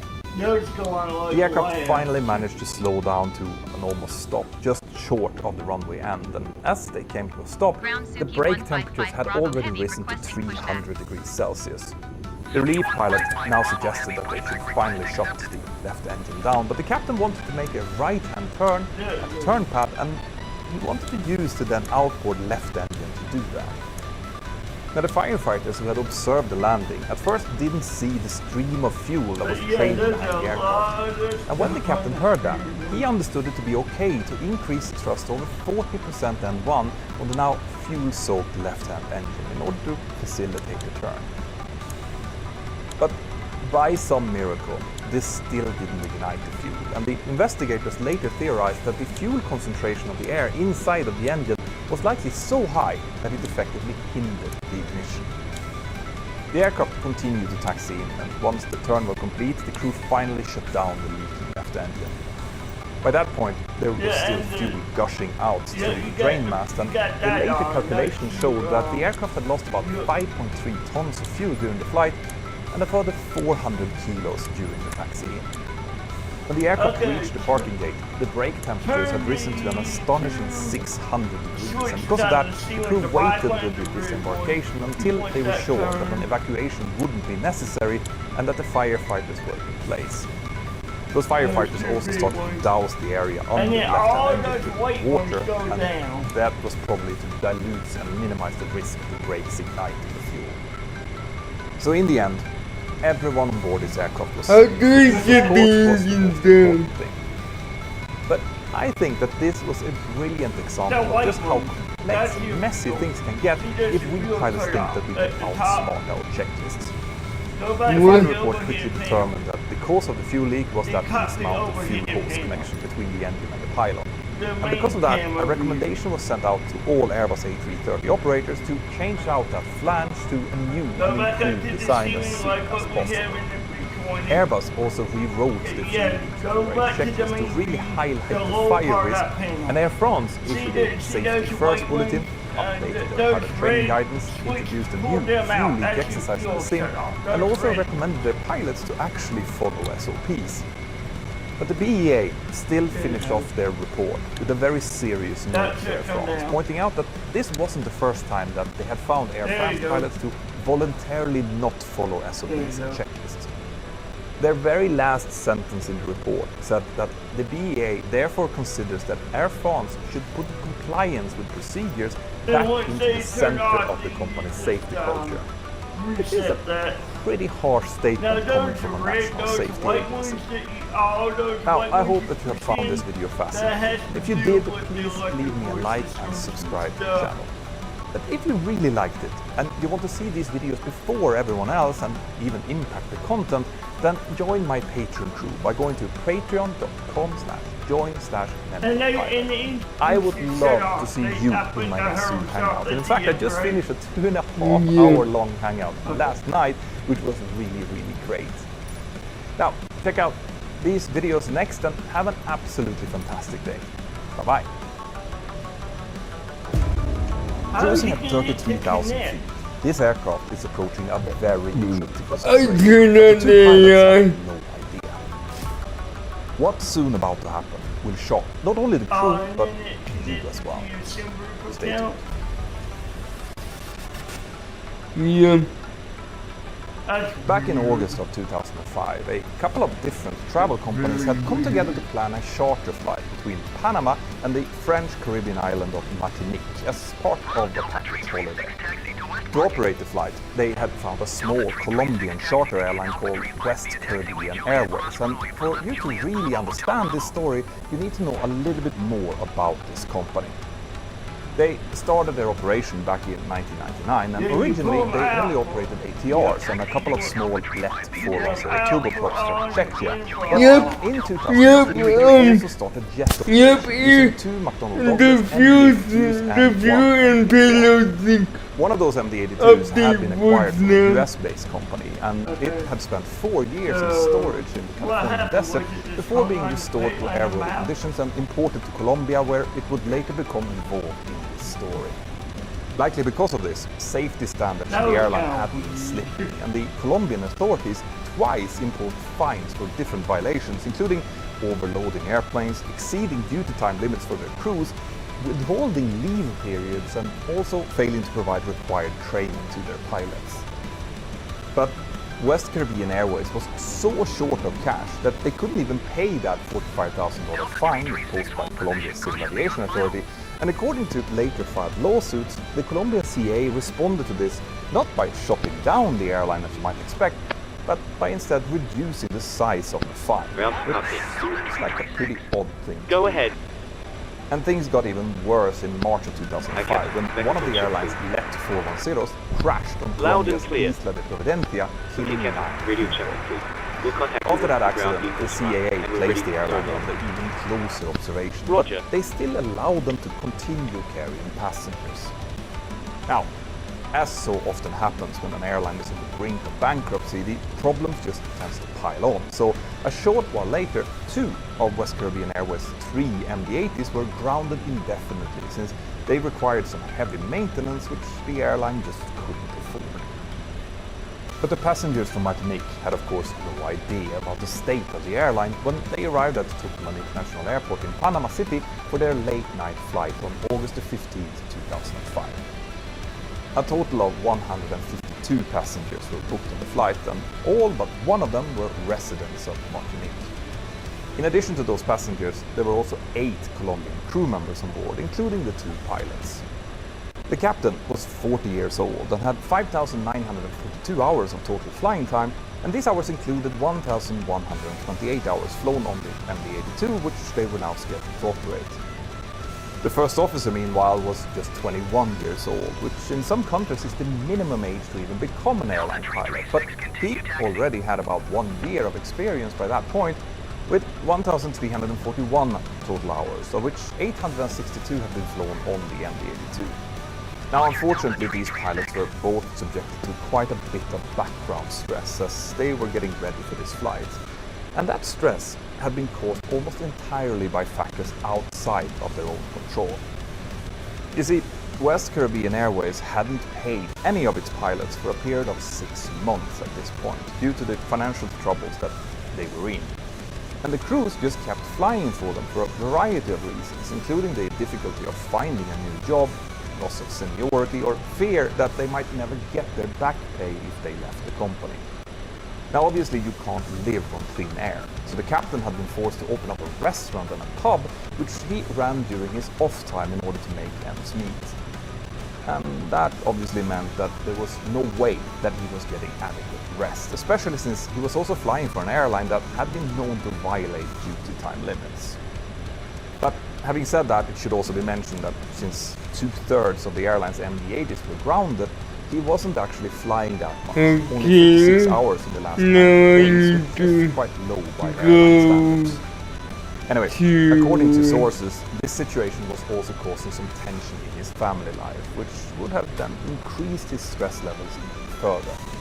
And it's also worth mentioning that the composition of this flight crew carried some additional potential risks. The first officer was very young, relatively inexperienced, and wasn't really the most assertive kind of person, while the captain was twice his age and reportedly had much higher self-confidence. So the first officer would have needed to be explicitly empowered by, for example, crew resource management training in order to effectively make his voice heard. But as we will soon see, the flight deck culture of West Caribbean Airways wasn't providing that kind of environment. Anyway, this charter flight, designated West Caribbean Flight 708, was supposed to leave Panama City at 22:50 local time on August the 15th, so the pilots arrived at the airport well in advance to carry out their pre-flight preparation. Now, we don't have a lot of information about the planning that these pilots did, but they would have reviewed dispatch documents, checked the technical log for mechanical defects, of which there were none, and calculated how much fuel they would need for the trip. But it later turned out that the company dispatchers had failed to provide weather information in dispatch paperwork, and the crew, for whatever reason, didn't ask for any updated forecasts, even though there were thunderstorms forecasted along their route. With the fuel needed for the flight, the crew calculated that they would reach a total weight of 148,023 pounds, which was very close to their maximum takeoff weight. But it soon turned out that actually getting that fuel on board the aircraft was not going to be as easy as they might have thought. You see, West Caribbean Airways didn't have enough cash to actually pay for the fuel. But you know, because it's gonna end up in the front door. To pay for it, which ended up taking Remember? By the time the airline had scraped together the cash, the departure time Remember? was back to I almost got 1 o'clock in the morning, limited edition.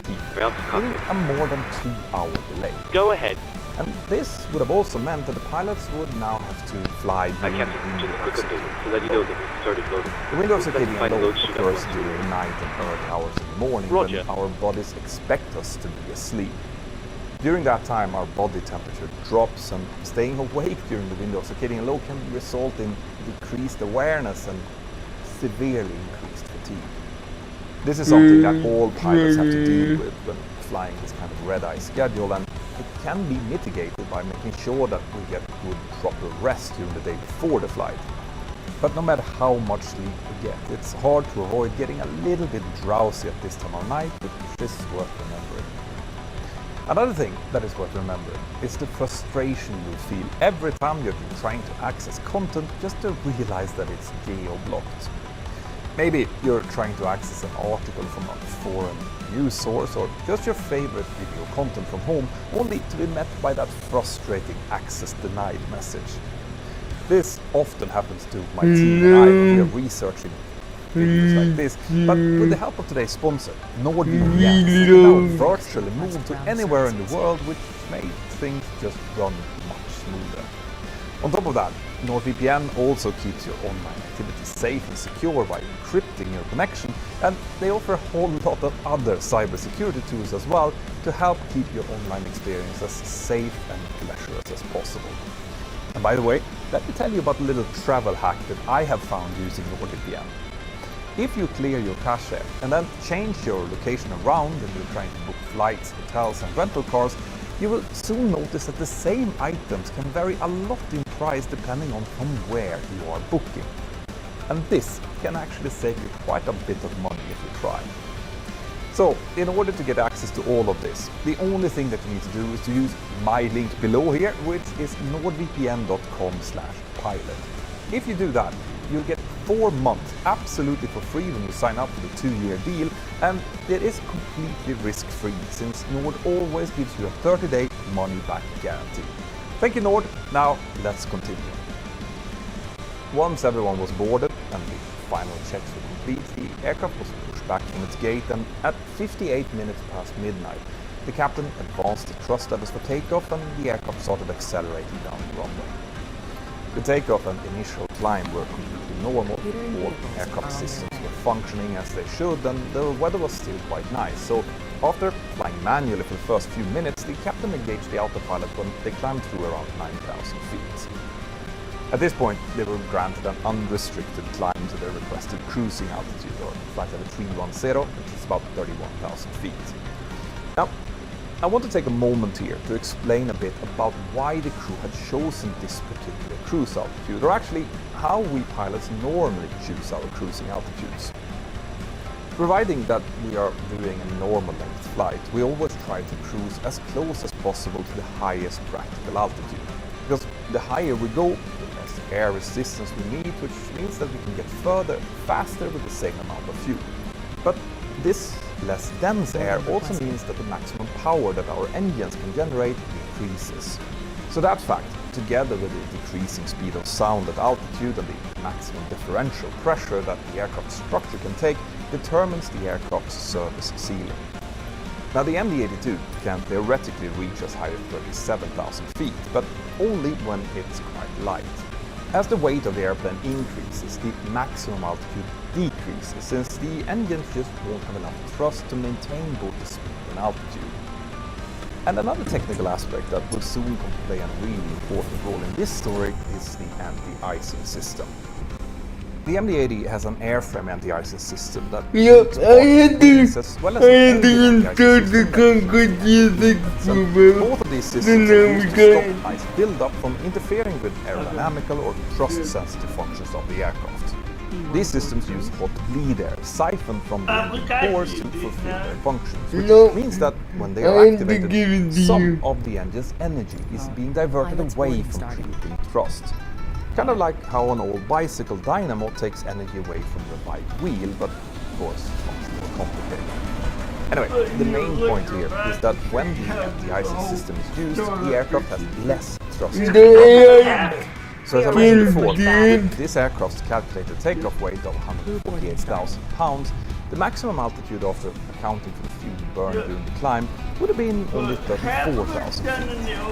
But that was if they weren't using any anti-icing. With engine anti-ice, the maximum altitude would be 32,000 feet, and it would drop to only 31,000 feet. Departure check completed. Flight path been inserted.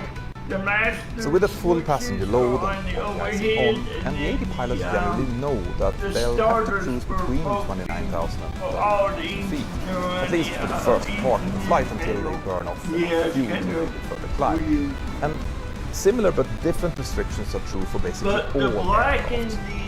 So in this case, the pilots had presumably selected a cruising altitude of flight level 310 prior to takeoff because it was the maximum altitude that they could choose if they would need or the ice for some reason. The pilots probably soon realized that they wouldn't actually need MTIs due to the thunderstorms that they clearly see further along the route and still flying away. But this was not the case. Now, before we get to what happened here, I also want to talk a little bit about how the autopilot mounted throttle work on the MD-80 and how this crew used it. Basically, every jet type has a very similar set of autopilot mounted throttle modes, although they're called different names by different manufacturers.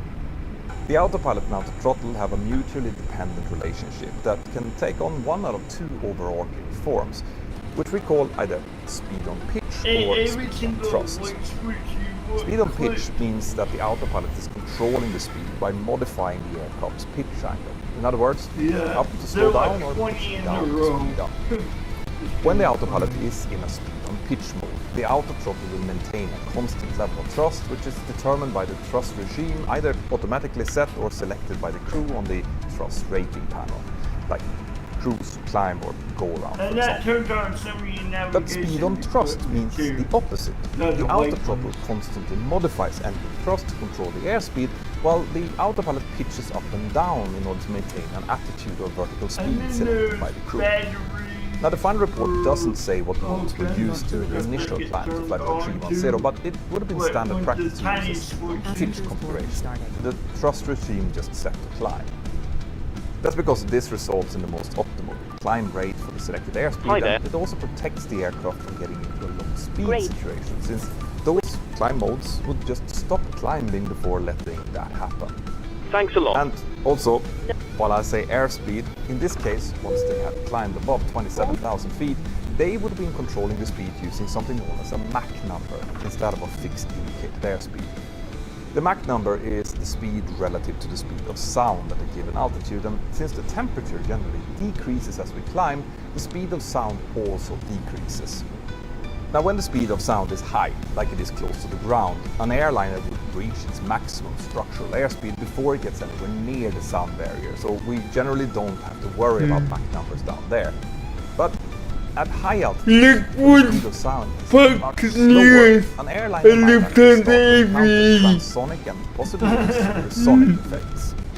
Now, unless you're in the Concorde, this can be quite dangerous and definitely less efficient. So, in order to avoid that, we use Mach numbers during high altitude climb and cruise. The MD-80, by the way, is happiest cruising at about Mach 0.76 or 76% of the speed of sound, which is just a little bit slower than most other passenger jets.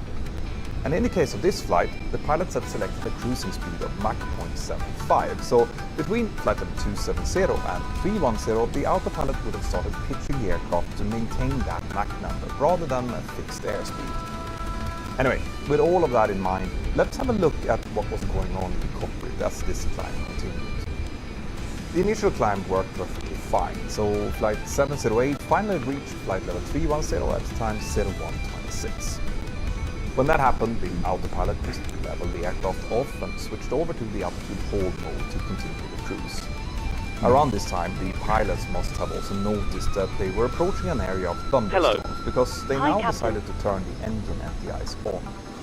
Over the next few minutes, the crew asked the area control center in Barranquilla to turn in order to avoid those thunderstorm build-ups, and they were cleared to do so, making a very slight deviation to the left.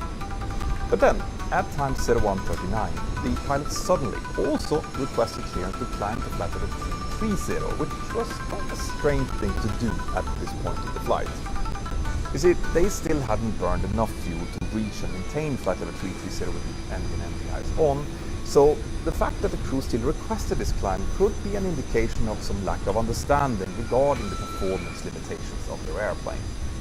Now, with over 1,000 hours on the MD-80, the captain wasn't new to this type, and even if he was, he should have known that they had departed close to maximum weight, and therefore he should have been very careful when climbing that high without first consulting their aircraft's performance data. Now, we don't know exactly why the crew took this decision, but it seems likely that they had encountered some turbulence or some other effects of the thunderstorms around them and just decided to try and get above the weather without really thinking too hard about whether that was possible or not. They were still well below the aircraft's maximum certified altitude, so maybe they just underestimated the weight issue. In any case, the air traffic controllers don't know what every aircraft's maximum altitude is, so when the crew requested this new level, the controller just cleared them to climb and maintain flight level 330. Now, in order to be able to climb at a sustainable rate, the crew again selected climb thrust in the thrust rating panel and then switched to a speed on pitch autopilot mode with Mach 0.75 selected. This, again, would ensure that the speed stayed at Mach 0.75 no matter what, while the autopilot pitched to achieve whatever rate of climb that was possible with the available climb thrust, and at first this seemed to work quite well. But after a little more than a minute, the pitch angle required to maintain Mach 0.75 became so low that they almost stopped climbing.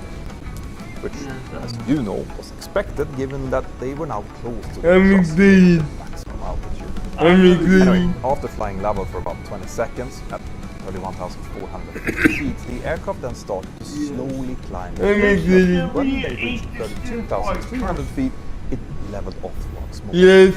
And At that point, the pilots with forced the aircraft to continue climbing using a mode called vertical speed, and they selected 5 hours to do so. But since vertical speed is a speed on thrust mode, and maximum climb thrust was already set, this meant that the speed now started to increase. The autothrottle soon detected that the speed was below the selected Mach number, even with the engine thrust mode, and that caused the autothrottle modification to change to Mach altitude, an indication that appears only in this specific situation. But the pilots either didn't see this or disregarded it completely, and they therefore allowed the airplane to continue exchanging speed for altitude, slowly but surely. After about 30 seconds, the captain realized that their speed was decreasing, so he instructed the first officer to turn off engine anti-ice. As a result, the aircraft was actually able to reach flight level 330, but its speed had by that point fallen below Mach 0.7. After leveling off, since the anti-ice was now off, the aircraft did also manage to accelerate back up a little bit, but the speed recovery was very slow, even in level flight with the engine still at climbing power. As this slow acceleration was taking place, the captain commented that he couldn't get it up to speed, but the pilots didn't discuss why this was the case, and they didn't seem overly concerned about it. A thorough deep dive into their performance manuals would have shown them that their aircraft was now flying at the very limit of its performance envelope. But on the other hand, I can kind of understand why these two likely tired pilots didn't spend too much more energy on this, especially since the aircraft was actually accelerating back. really The first officer scared. instead now took the opportunity to go to the toilet, and while he was gone, the aircraft was still working Really at scared. thrust for another 4 minutes before it had finally accelerated back to Mach 0.75. But once it was there, 2 actions were taken, No. which would later have major Because consequences. I Both of these actions could don't know have where avoided I if the think pilot it's had gonna understood go. just how close to the performance no. limit their aircraft actually was. I don't know So, where this what is happened gonna go.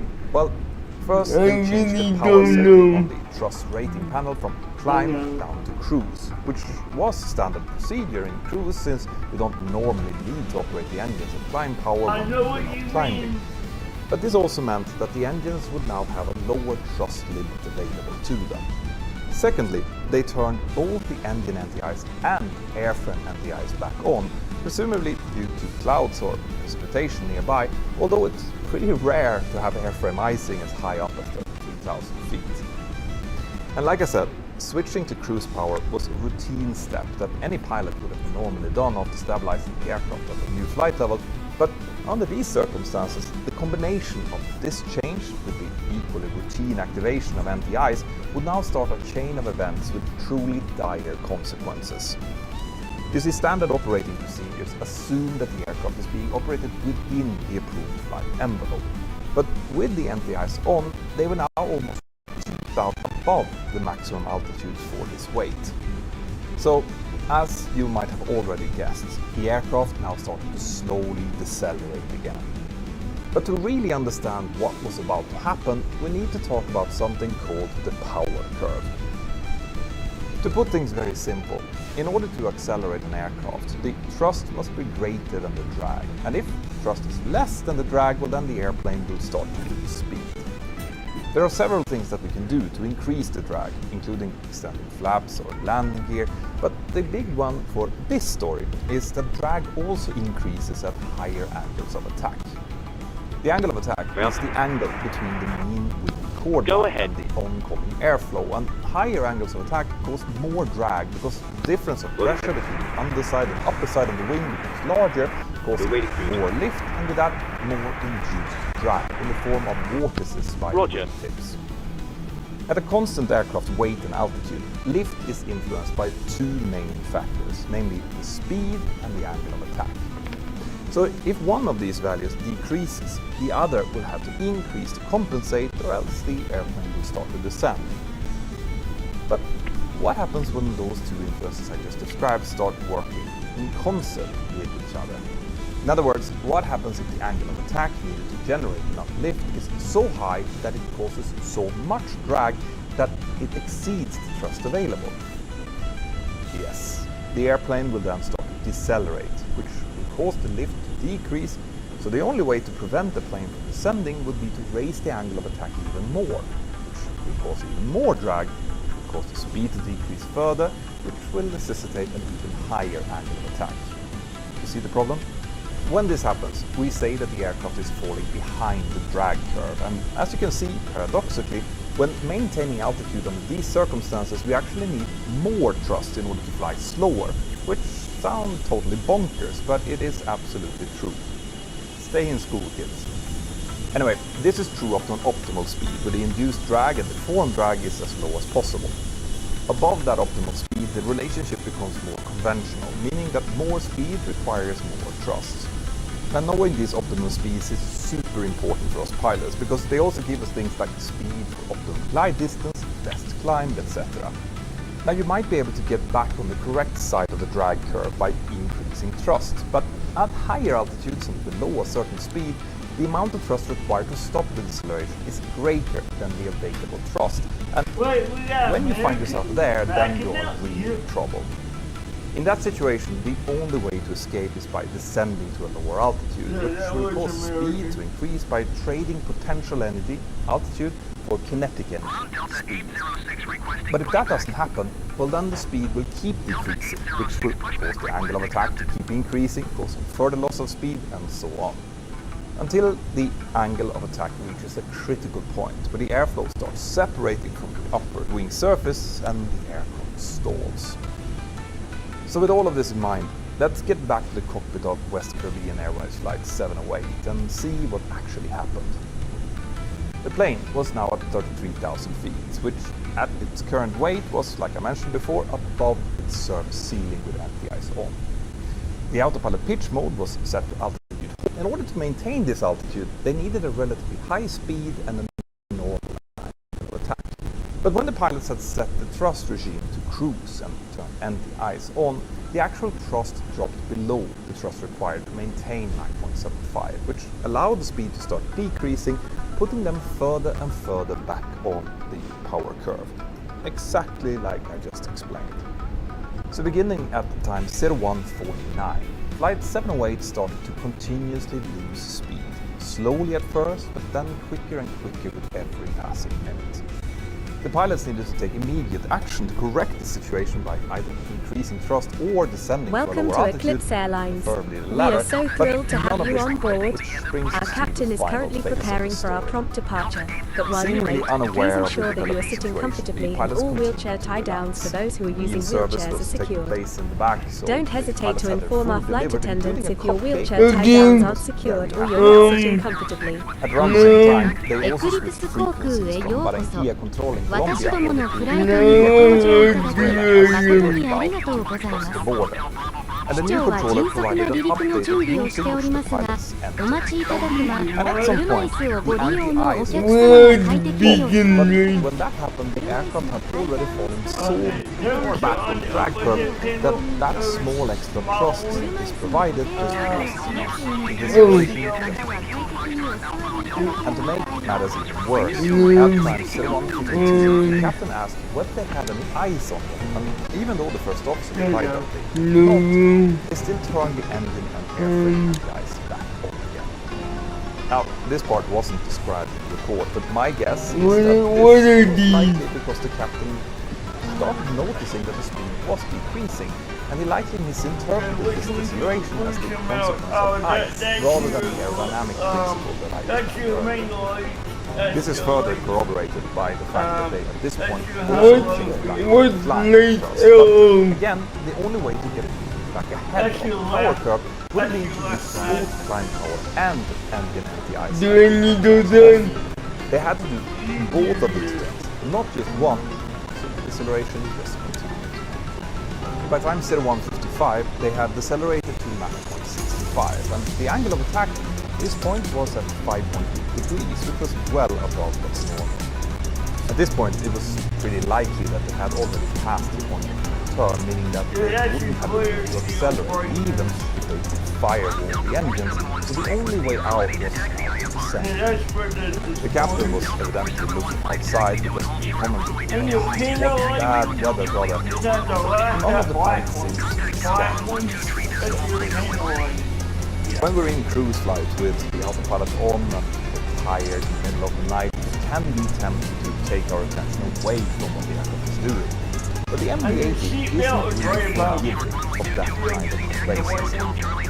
You see, the MD-8's autopilot is not that sophisticated, and it's perfectly happy to be flying while behind the power curve, just slowly raising the nose until the airplane finally stalls. For many aircraft, the activation is stick shape to engage the autopilot, but not on the MD-8. Instead, its autopilot would actually stay engaged through a stall and will continue to make nose-up inputs until the pilot will manually disengage it. And this had been identified as a possible safety issue after some previous stall incidents involving the MD-80.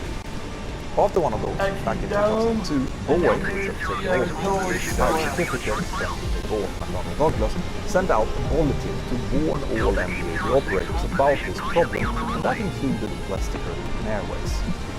But there were no evidence that the crew of Flight 708 had ever read that bulletin, so they might not have been aware of the importance of monitoring the performance of the autopilot when it was engaged in the corridor, even though I could find out likely. But it wasn't until time 0157, after decelerating for a full 8 minutes, that one of the pilots must have noticed that something was wrong. Because at that point, someone manually advanced the cluster slightly, but it was now way too late. Their speed just kept dropping, and a few seconds later, the first officer finally requested clearance to descend down flight 10. By that point, their speed was down to Mach 0.62, and the angle of attack was at 7.2 degrees. Hi, Captain. Not fatal, but very high for this kind of flight. I've reached the passenger count. On top of that, it was a stabilizer number and also not including yourself here. backwards in order to keep Thank you. the altitude Okay, and looks speed. like we're all Now, set. Here we go. Great. I'll make the call to I'm remove the jet scared. and close the doors. Realized that he needed No problem.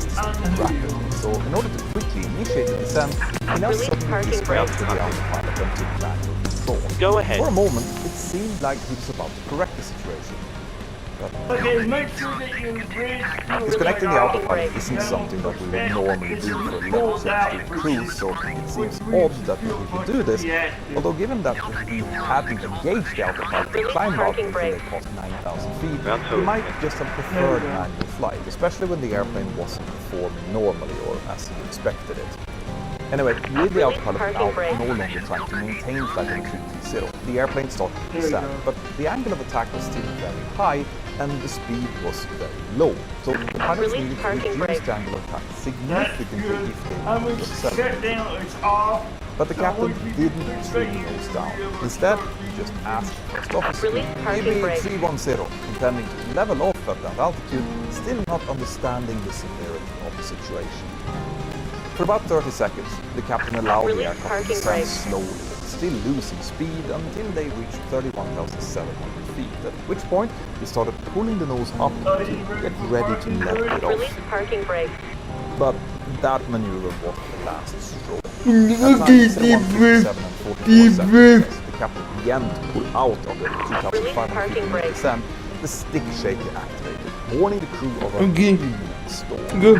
Commencing And push. almost simultaneously, All an engines oral clear. Break warning it off. also We're ready to go. stall from the speakers, indicating that the storm had actually Stand by, already we'll begun. start. In this case, the warning period was very Captain. short Clear. because the airplane was also being affected by an updraft associated with a nearby thunderstorm. And Cabin that crew, please updraft arm doors. momentarily increased the angle of attack further, making the warning How do I the engine? heavy buffeting You're not telling me anything. separated from the wings Okay, as part of the stall, and as the stall began, a region of turbulent air from the weight of the stalled wings soon hit the MD-82's two rear-mounted engines, disrupting airflow and causing a sudden decrease in thrust output. Now, despite this sudden Okay, decrease in forward vibration movement. and blaring alarms, the first officer immediately recognized what was happening and he called out, "It's a stall, Captain! It's a stall!" If at that moment either pilot would have pitched down aggressively and started the approaching stall recovery maneuver, it would have been easily possible to recover from the stall, but the captain just didn't react to the first officer's desperate call-outs. Instead, he just instructed the first officer to tell ATC that they needed to continue their descent. And even though the first officer knew that they were in a stall and he saw that the captain wasn't applying the correct actions, he just went along with it and asked ATC to clearance down to flight level 290. Now air traffic control didn't hear that instruction and asked the crew to repeat it, but by this time it was clear that they were going to bust through flight level 290 as well, so the first officer asked for flight level 240 instead. Now this set off all kinds of alarm bells for the controller, who asked if they had any problems on board, and in response the captain said to the first officer, "Tell him we have 2 engine flameout." And this statement gives us a little picture of what was possibly going on inside the captain's mind, since his Red actions went up or down. Stop. When the stall had first started, the engine thrust Okay. had also decreased due to the disrupted airflow. It appears as though the captain had noticed this indication, and when he saw the loss of thrust, he may have developed a belief that he was dealing with engine problems, at which point his attention started to tunnel in on the engine indications at the expense of all other indications. The MD-80's stall warning systems are comprehensive, stick shaker, oral stall alarm as well as flashing warning lights, but it is possible that by the time that these warnings went off, the captain's brain was already saturated. Are you sure? Just tuned out Then those alarms the as well as- engines are not doing. I like to think of our human stress capacity as a picture of water, where liquid function normally, even as the stress factors slowly start to fill up, but only until the water reaches the top and then starts spilling out. We note that the captain was under a lot of background stress before this flight took off due to the dire state of the airline, 6 months without pay, troubles at home, and so on. And then, during this flight, the plane didn't accelerate, they were surrounded by bad weather, he was tired, and then suddenly it seemed like both of his engines were failing. And this, plus his already almost full stress picture, might have been enough to just push him over the edge. Afflicted by tunnel vision, he likely started tuning out obvious signs that they were in a stall, including all of the warnings from the aircraft and the first officer's call-outs. And having made the assumption that these engines had lost power, the fact that they were descending wouldn't have surprised him, because of course the airplane would descend if the engines are using power. But at the same time, the captain also continued to pull back on his control column, deflecting the elevator to almost 3 meters up, while being appropriate, regardless of whether he would stall or have a failure. It's really difficult to understand why he would do this, but my best guess is that this was an unconscious panic reaction while under extreme stress, and he might not have been fully aware that he was doing it. Now some of you might ask, if he was so stressed, how come he had the capacity to tell the first officer to ask for lower altitudes as they were falling? And the answer to that is likely as strange as it is. You see, when subjected to extreme stress, humans will react in wildly different ways. Some will freeze up, others will continue to work at reduced capacity, and some will revert to a state where some actions will seemingly in a normal way, but the person will be affected from out of their active decision-making stopped. This is sometimes known as the sudden decapitation, and we'll never know for sure if this was what had happened here, but we do know that the captain's What's going on? communicated and had stopped making any type of sense. On top of that, we have the young, uncertain first officer who allowed himself to become an extension of the captain's tunnel vision instead of taking action to respond to an emergency Where's that the he had freaking correctly key? identified. This is why crew resource training and emphasis on assertiveness, especially for first officers, is so important. By the time the crew reported the plane was in a full-blown stall, with the rate of descent crossing 7,000 feet per minute. Air traffic control cleared and descent by discretion, at which point the captain told the first officer to ask for the minimum underwood altitude. Now clearly he was worried about flying too low and striking terrain, which was important, but the fact that this seemed to be his top priority rather than pitching down and get his aircraft flying again just shows how little of the situation that he was understanding. With the aircraft soon descending with over 12,000 feet per minute, air traffic control repeatedly asked for the flight to distance from various waypoints, but the first officer just replied, negative, negative. At this point, the descent rate was so high and their altitude so relatively low that it was likely impossible to recover, even if the correct actions of lowering the nose were taken. But now, someone at least disconnected the altitude and managed to increase the thrust of both engines. But with the captain still pulling back on his controls, this had no effect. It just kept falling faster and faster. The captain soon called out, we're at 14,000 feet and going down. The airplane is uncontrollable. The first officer asked for the number of 152. The airplane is uncontrollable, the first officer replied, and this was the last thing that was ever heard from the crew. It's impossible to even imagine the desperation that they felt as they plummeted through the darkness with the ground rapidly coming up towards them. And in the back of the aircraft, it's unlikely that anyone had any idea of what was going on. No PA had been given and no communication with the cabin crew, so people probably just thought that the aircraft was flying through some kind of turbulence. During the very last few seconds of the flight, the ground proximity warning system called out, sink rate, pull up. But then it was all over as Flight 708 impacted a field area of Western Venezuela there is turning on the 1,000 feet. The impact completely destroyed the aircraft, and all 160 souls on board were instantly lost. The investigation into what ended up being the worst of the disaster in Venezuela determined that the causes of the crash were the flight crews' lack of situational awareness, the loss of airspeed, and a breakdown in communication. Thanks very much for your help. Spin on the left and we'll see you again. Also, the immediate conditions of the accident were created by the pilot's decision to climb to a flight level that was outside of the performance envelope of their aircraft. In some respects, this accident mirrored other high-altitude stall accidents that had happened in the 2000s and early 2010s, like Air France 447, and it also highlighted a lack of training on this type of emergencies in airlines all over the world. One really important thing that the investigators noted was that neither pilot had been trained to recover from a high-altitude stall, where loading the fins pitched down is absolutely rare. This is compared to a low-altitude stall, where it can be possible to power out of the stall using only engine thrust. There we go, it's taking. Now I can see my shit. Instead of focusing down.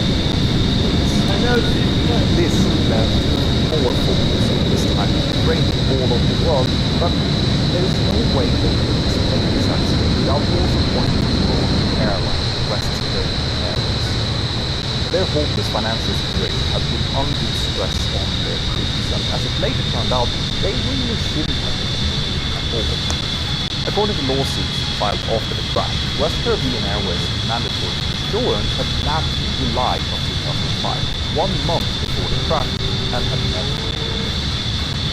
The day after the crash, West Caribbean Airways and its one remaining airplane was grounded indefinitely, never to fly again. But by then, it was obviously too late.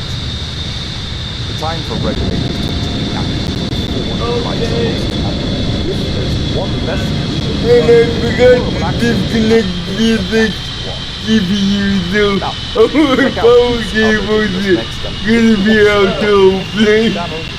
For educating to drive aviation safety forward, please join my team using the link here below, which is patreon.com/join/pilot. Have an absolutely fantastic day wherever you are, and I'll see you next time. Bye.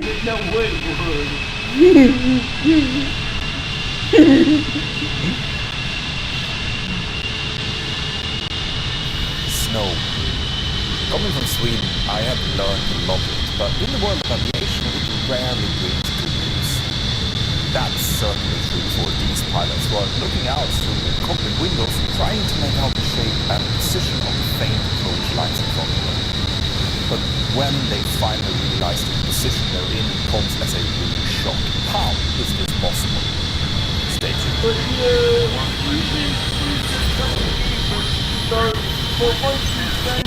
On the 29th of March 2015, an Air Canada crew was busy preparing to fly a standard passenger flight from Toronto, Leslie Pearson International Airport, up towards Halifax, Stanfield Airport in Nova Scotia, Canada. Since it was March, it was still winter in northern Canada, and that was most definitely true at the destination. As the pilots were looking through the weather forecasts and observations, they could clearly see that the weather in Halifax was far from ideal.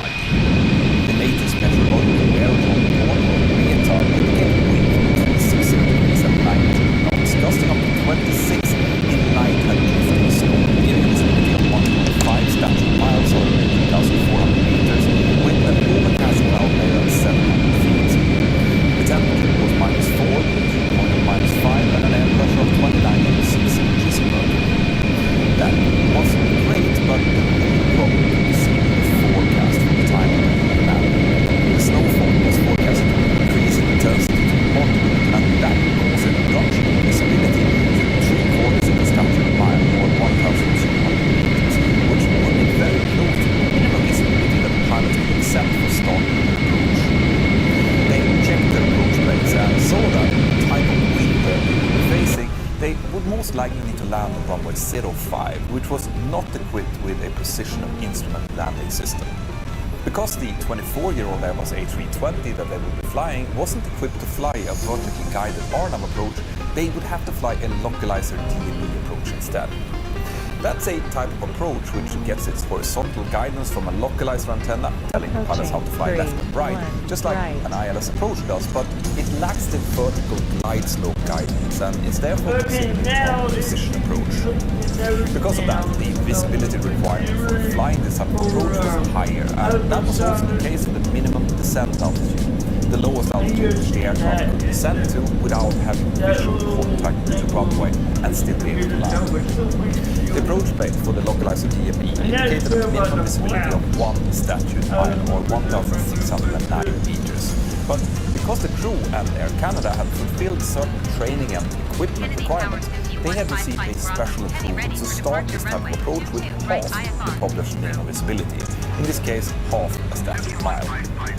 This was important from a planning point of view, but in reality, the pilots would still have to properly see the runway and approach lights when they reach that.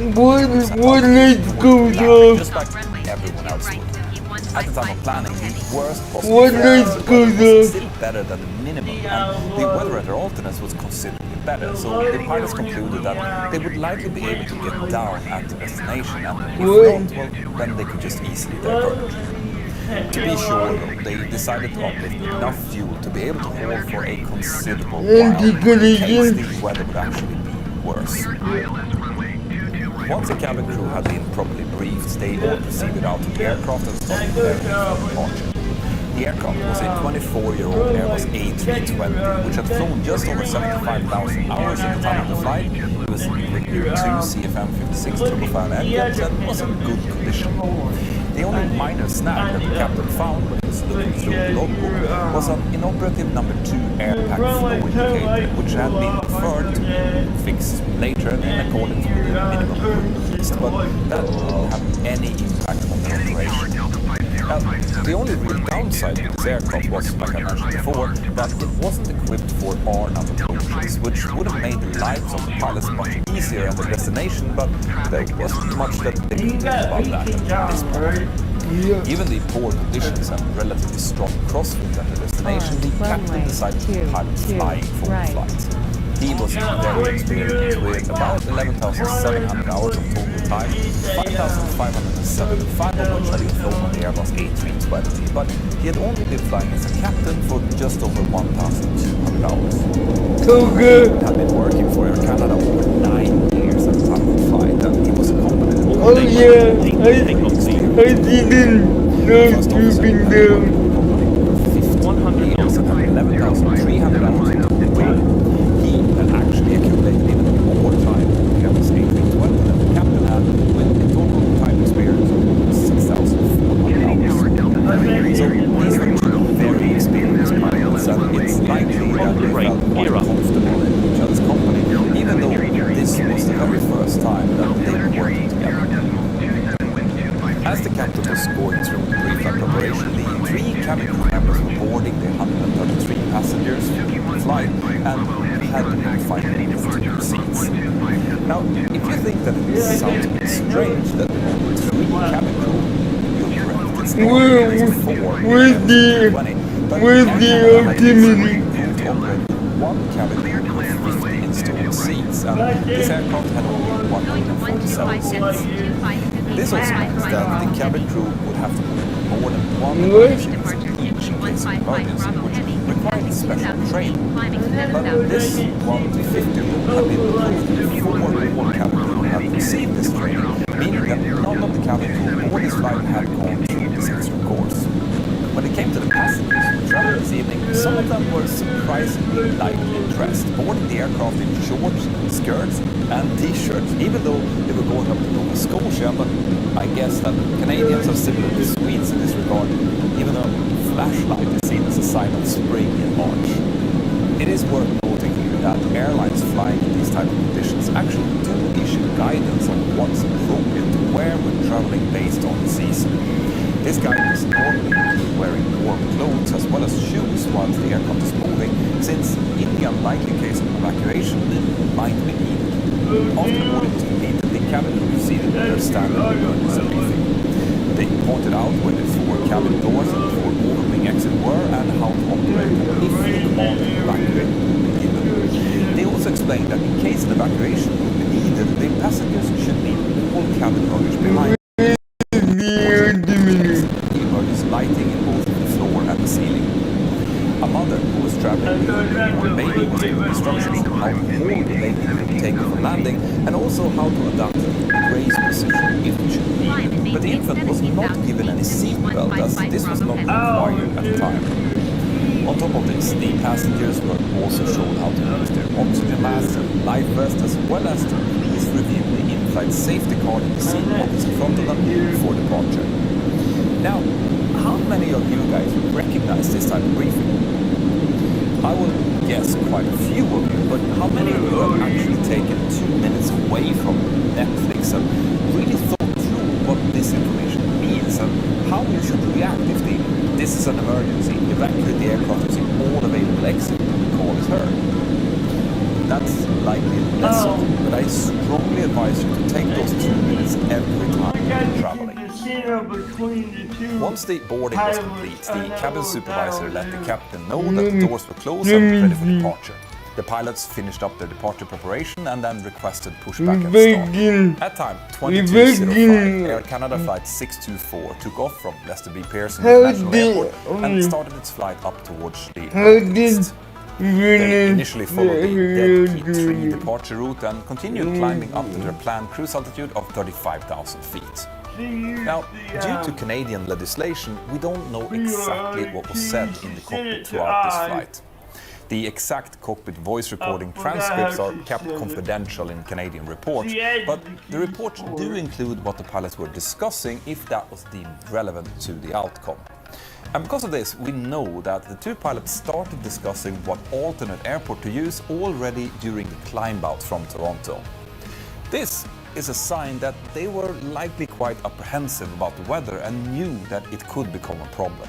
The captain suggested that they should change the active alternates from Montreal, which they had filed in the flight plan, to Moncton instead, which was closer and could therefore enable them to hold for longer if the weather was below minimums when they arrived.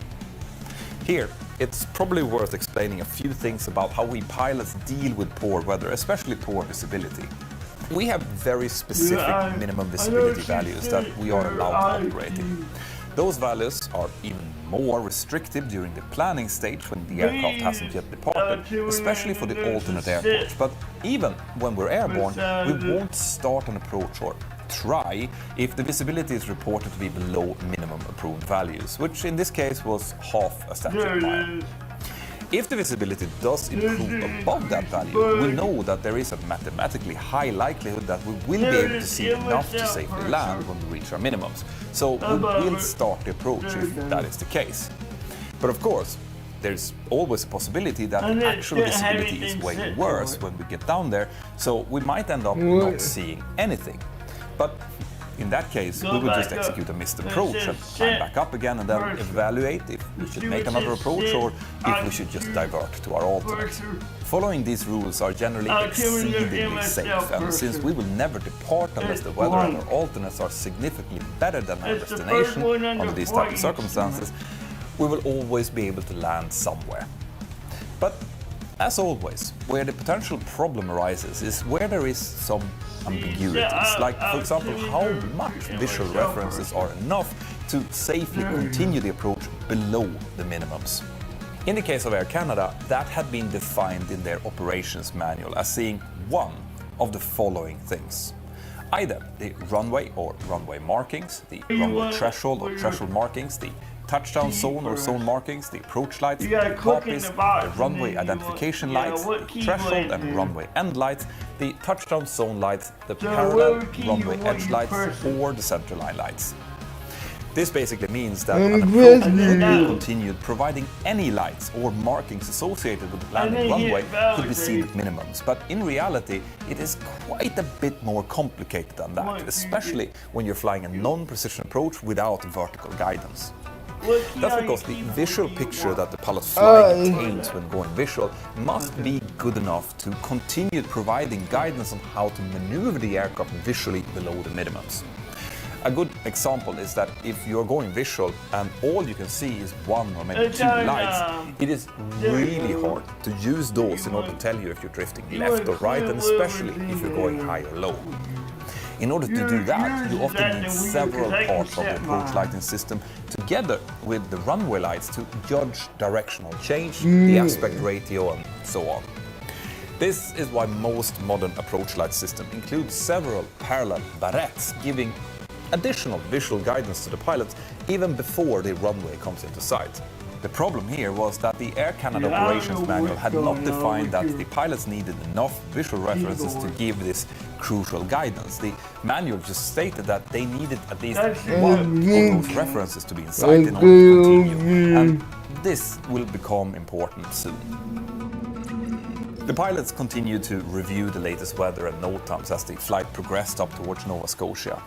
They knew that Halifax Airport had 4 different runways, all with RNAV approaches, but like I mentioned before, the aircraft wasn't equipped to fly those.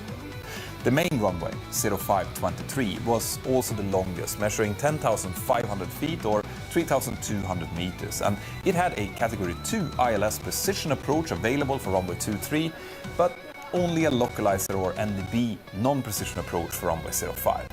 The other, shorter runway was disregarded due to the crosswind components, and since the wind was mainly coming from the north, the crew was left with only runway 05 and its localizer approach. There were also some other issues with using this runway, and I will explain that further after this. Let me tell you a bit of a story. About 2 months ago, I decided to go on a really delayed honeymoon together with my beautiful wife Sandra.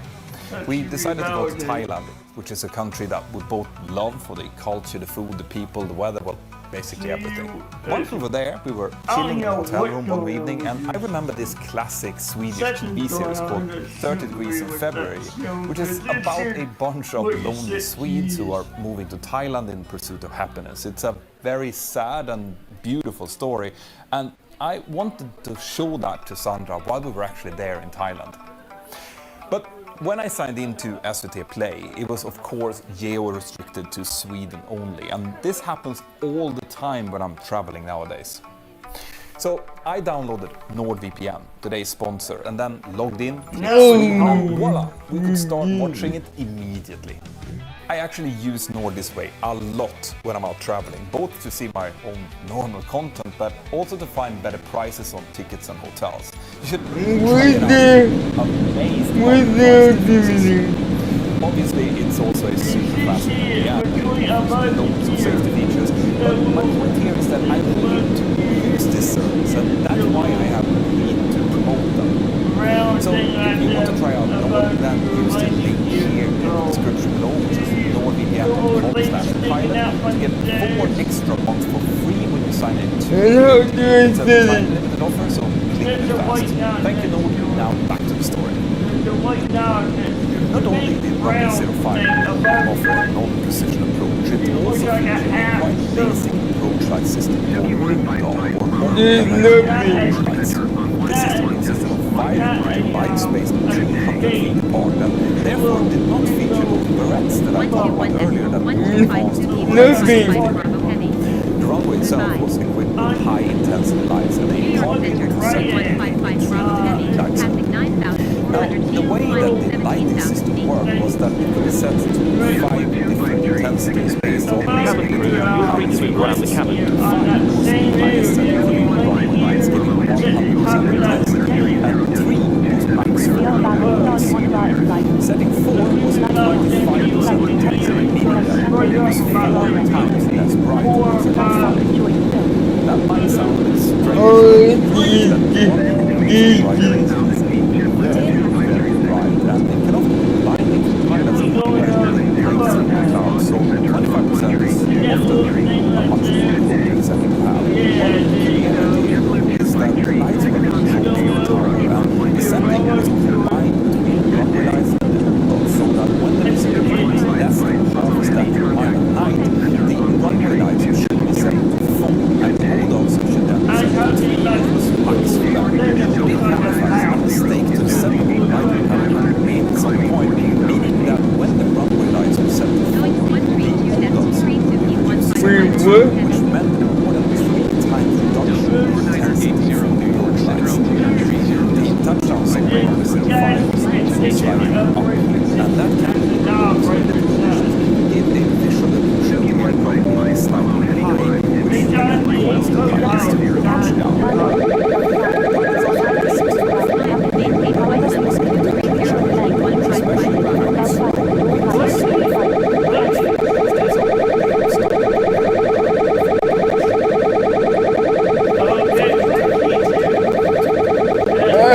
I don't know.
Another table to update this to 3.5 degrees, which was the value that I would probably like to follow later on. But how exactly was this approach supposed to be flown then? Well, here was a localizer approach like this was supposed to be flown away as a coupled, meaning that autopilot used and coupled to the local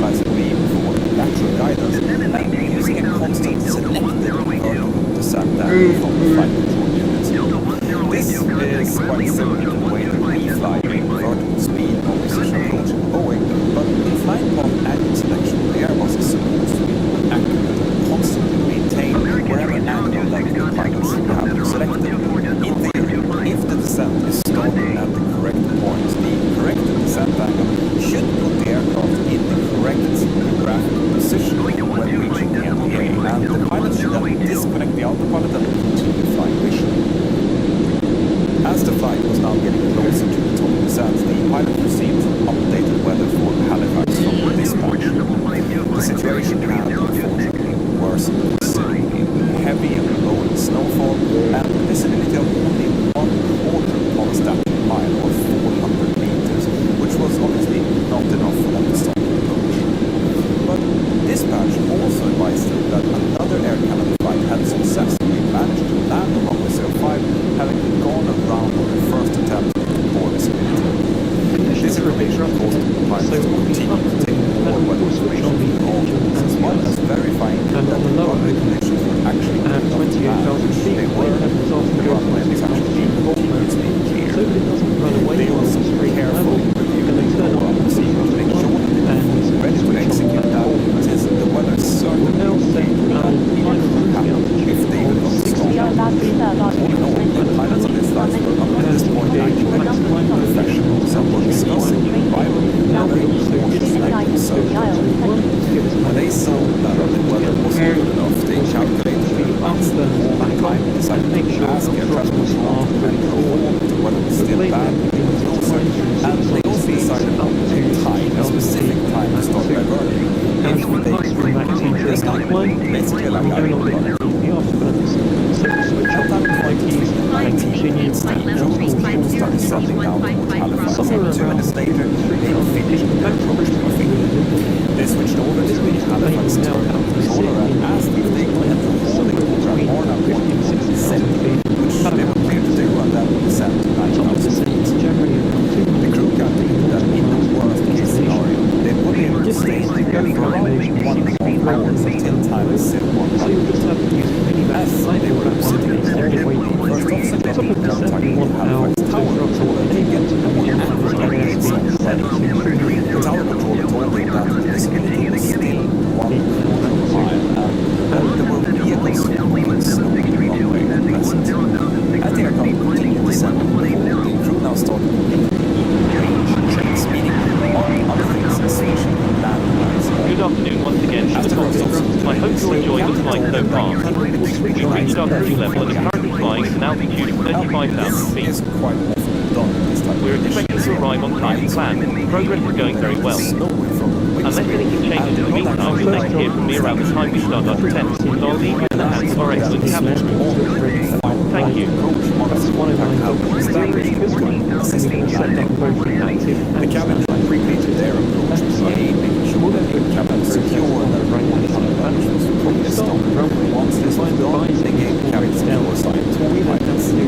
7 minutes past midnight, the captain said that he was still sitting in hold that if the weather had set out initial 20 minutes, they would just divert. Which is standard. Now, they have fuel to stay longer than that, but if there's no positive tendency in the weather, it might be better to just divert instead of burning fuel for no reason.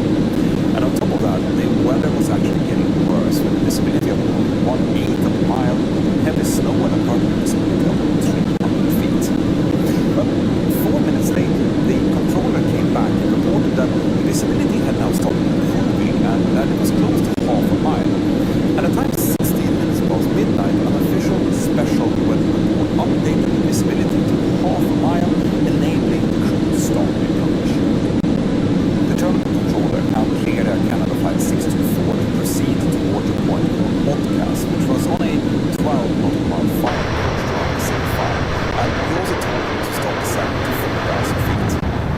A few minutes later, they were cleared for the localizer approach and were told that the weather and runway conditions were stable and wasn't changing much, but it was still snowing. The first officer selected the landing lights off, just like the captain had told him, and as they were getting closer, the aircraft leveled off at an altitude of 3,400 feet. Once they were level, the captain armed the localizer mode and asked for flaps 1 to be selected, followed by flaps 2, and he then continued to descend down towards 2,200 feet, which was the initial approach altitude. The aircraft intercepted the localizer and started turning towards the final approach track, and as it was doing so, both pilots could see lights and terrain roll up, which was a very good sign, probably quite encouraging, but 28,000 feet, doesn't necessarily mean that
auto throttle enabled and we want our desired airspeed set to 350 knots.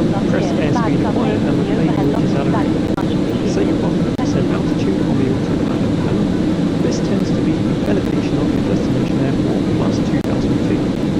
Put the plane into altitude acquire mode and vertical speed mode. Use the vertical speed switch on pedestal to set 3,000 feet per percent.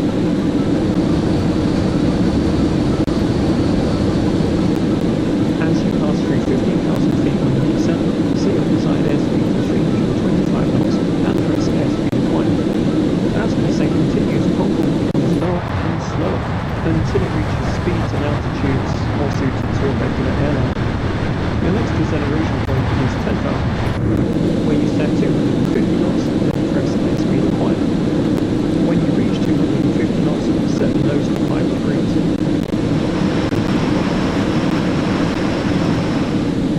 Your final deceleration point is at the bottom of descent, where you set the cruise speed of 170 knots and set the nose to 3 down.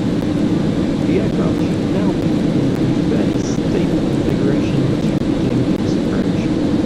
When the plane begins to turn towards final approach, and keep an eye on the minimap, at 28,000 feet the plane levels off and goes into altitude hold mode. So that it doesn't run away while we're straight and level, we're going to turn on auto throttle 1 and switch on back hold mode. We'll now set our final cruising altitude of 60,000 feet into the autopilot panel and engage max flight mode and altitude acquired. Now we'll also disconnect auto throttle 1 to give us manual control of the throttles again. We'll switch the afterburners back on and make sure our throttles are fully forward. The plane then begins its climb through supersonic speeds up to 60,000 feet and Mach 2. As we pass through Mach 2 during our climb, we no longer need the afterburners, so we'll switch on the piano keys and continue at what's called full drag throttle. Somewhere around 53,000 feet, max cruise light will illuminate. This means the plane will now happily sit in a cruise climb somewhere between 50 and 60,000 feet at around Mach 2. The top of descent is generally around 215 nautical miles from the destination. The distance to go calculation seems to be broken with going at the moment, so you'll just have to use a minimap to eyeball that one based on your waypoints.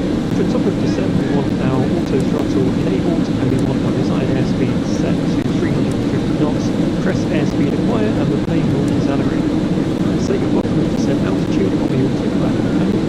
This tends to be the elevation of your destination airport plus 2,000 feet. Put the plane into altitude acquire mode and vertical speed mode. Use the vertical speed switch on the pedestal to set 3,000 feet per descent.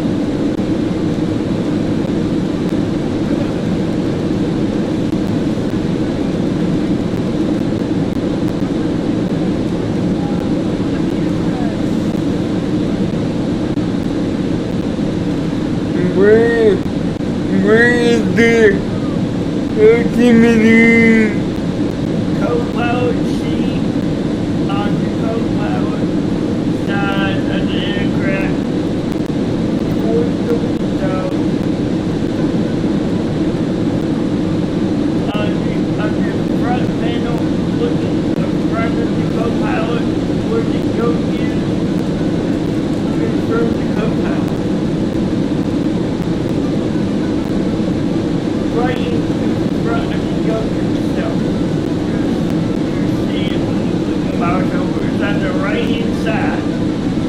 Very close to the desk.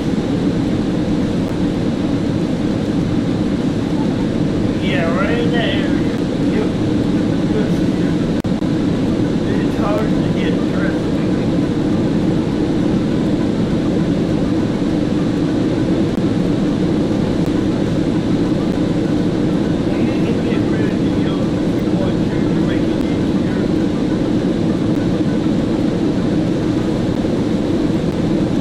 how do I let it go?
trying to figure it out.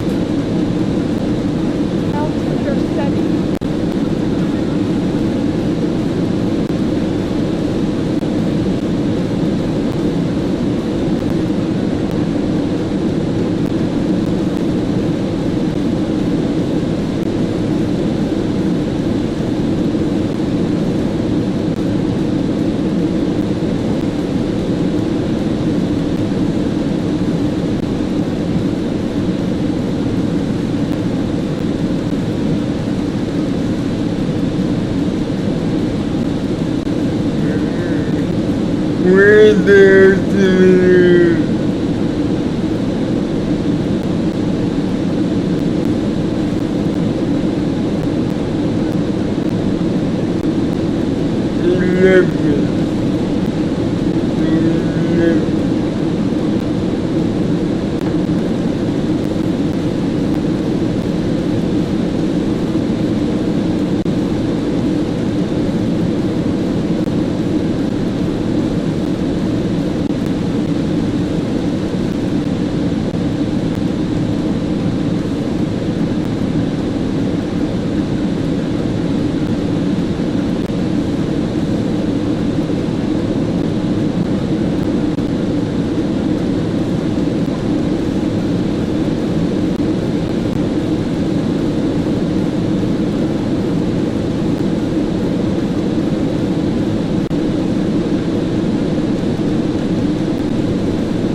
Hello.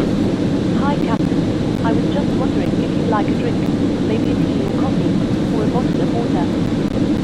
Yes, please. Can I have a tea? Earl Grey, hot. Of course, I'll go and get it for you now. Just give me a few minutes.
What do you say out to me? I'm looking at that now. I'm trying to find tender videos. I watched it, trying to find it. Hello. Hi, Captain. I've made your drink. So waiting for you in the galley area. Thanks a lot. No problem. Our first job on the autopilot panel is to set the frequency of the ILS and our destination airport so it's ready for our arrival. That's 109.30 for this one. We're going to set up both the active and standby frequencies on the left side. We'll then repeat that process on the right hand side panel. When you start on the runway, you'll find the visor is already down. All we then have to do is lower the nose to flight degrees using our flaps hotkey or the switch on the control panel. We'll then set our initial altitude of 28,000 feet, which is standard for most Concorde flights, into the autopilot panel. So For takeoff, we'll need our afterburners on, so we'll use the piano keys on the pedestal to switch those on. We're now ready for takeoff, so we'll bring those throttles up, light the afterburners, and start our takeoff roll. Shortly after takeoff, a lot of things happen very quickly, so make sure you're paying attention to the next. We have a fair amount of fuel on board, so rotation is around 200 knots. Don't worry too much about the numbers. To start pulling back on the stick at around 150 knots, and the plane will take off when it has enough speed. As soon as we have a positive rate of climb, put the landing gear up. Then once we hit 250 knots, turn those afterburners off, but keep the throttles at full. Bring the nose up and activate Flight Director 1 and Autopilot 1. Once Autopilot is active, hit the INS switch and the aircraft will begin to follow our flight plan. We'll also put the autopilot in max climb and altitude acquire mode. The plane will now climb to our initial altitude of 28,000 feet, continuing to follow our flight plan, and you can take your hands off the controls.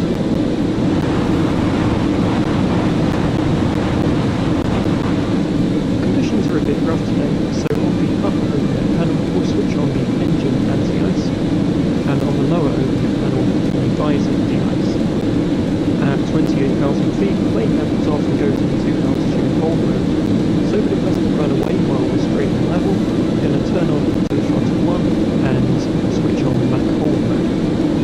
We'll now set our final cruising altitude of 60,000 feet to the autopilot panel and engage max climb mode and altitude acquire. Now we'll also disconnect auto throttle 1 to give us manual control of the throttles again. We'll switch the afterburners back on and make sure our throttles are fully forward. The plane then begins its climb through supersonic speeds up to 60,000 feet and Mach 2. As we pass through Mach 2 during our climb, we no longer need the afterburners, so we'll switch off the piano keys and continue at what's called full throttle throttle. Somewhere around 53,000 feet, the max cruise light will illuminate.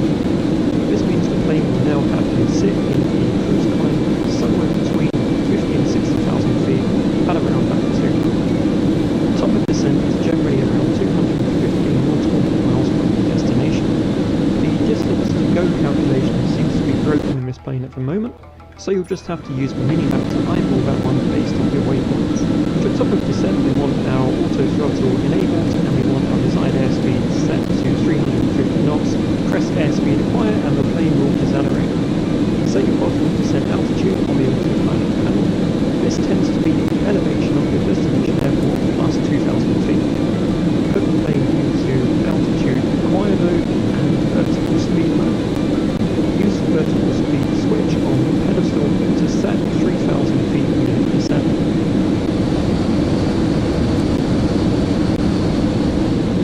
As you pass through 15,000 feet on your descent, set your desired airspeed to 325 knots and press airspeed acquire. As the descent continues, contour becomes lower and slower until it reaches speeds and altitudes more suited to a regular airliner. Your next deceleration point is 10,000 feet, where you set 250 knots and press airspeed acquire. When you reach 250 knots, set the nose to 5 degrees.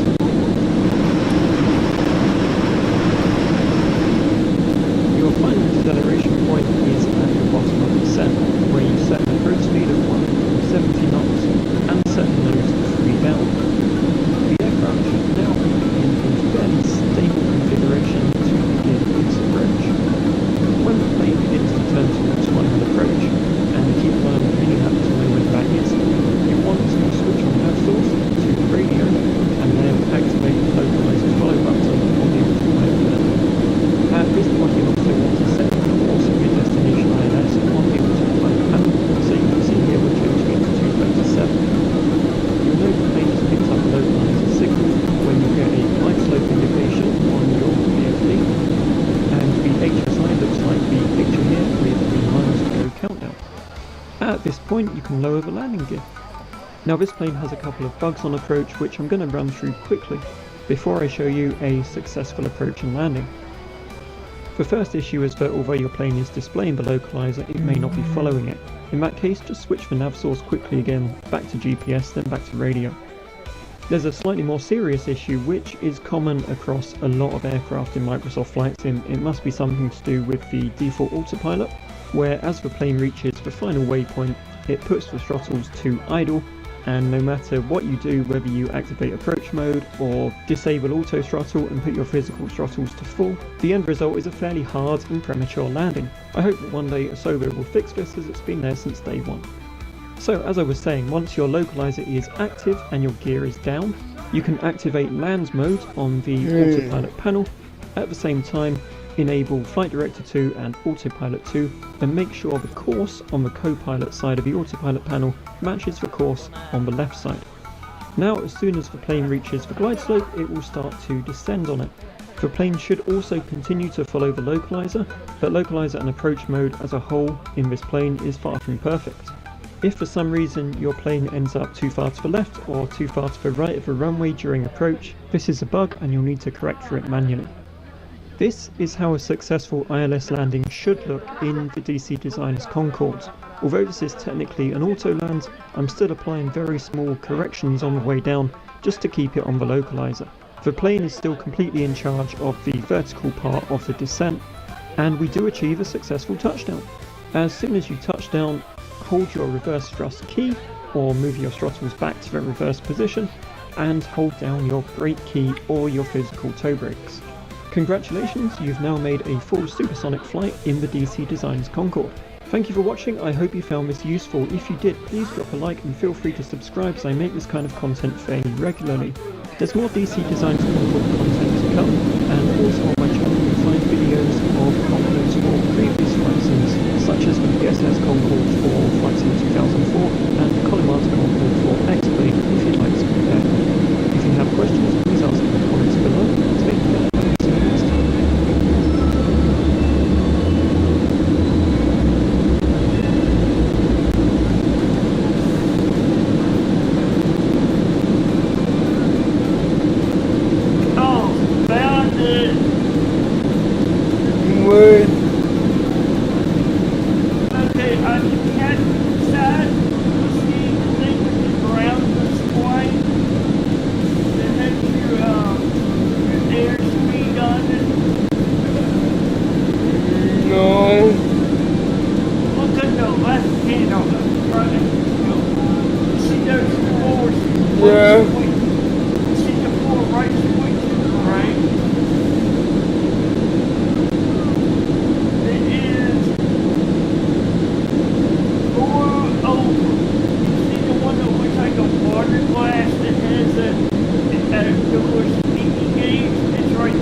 I found this beam.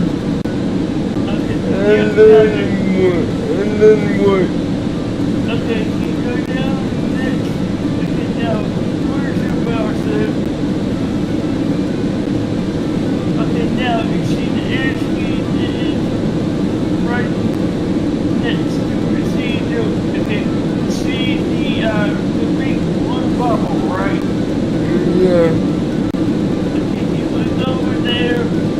Right there, you just have your box on. You go over. Right, one more. One big inch to your right. Right, next one. The very next down. That's the octave. How's your city? This is right now going right forward. See that arrow on that round gauge? You can see it go down. Up. Yeah, there you go, right there. Yep. I had to look at the old thing. There you go. There you go. I'm going to give you this little thing here.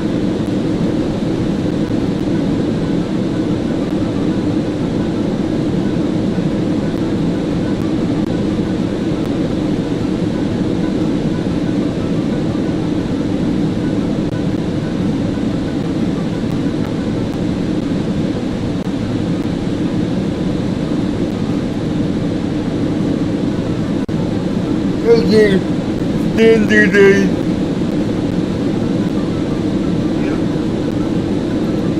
I was looking at manuals and It's just a French Victorian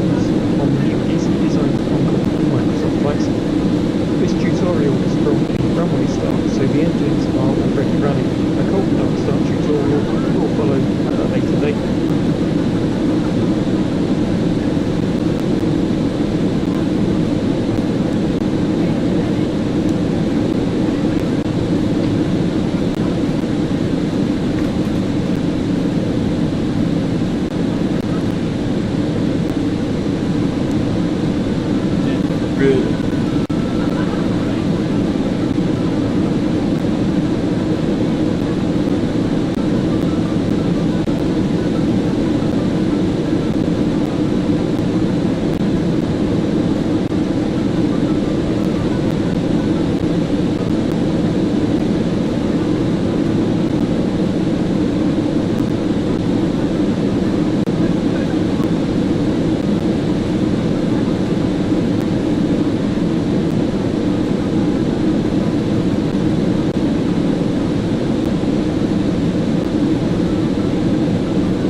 No, people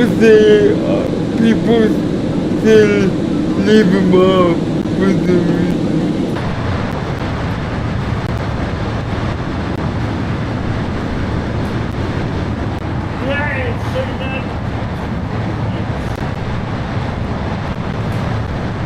But why does Simbrief ever cruising at 35,000 when cruising speed is cruising altitude is 60,000 in the Concorde? Oh, because, yeah, range looking profile, that's why. This is not your type, that's why. We have 30,000, yes, they have to burn off. When we have 60, we're all, yeah. This kind of weird. Trust me.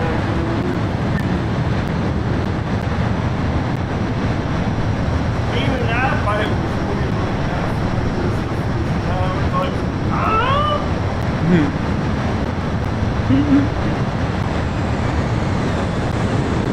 But yeah, I didn't know anything about technology. But I just knew about like the wrestlers and stuff. The voice of I would say that the kingdom about what you said.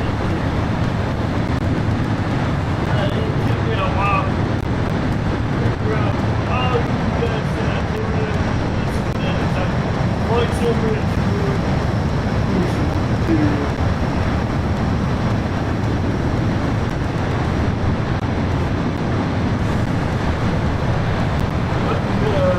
The actors that were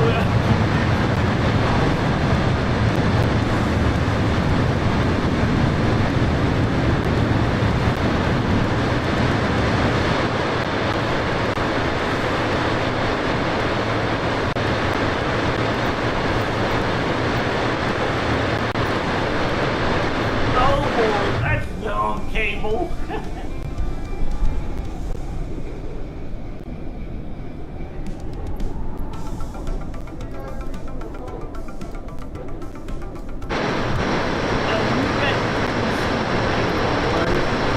Yeah.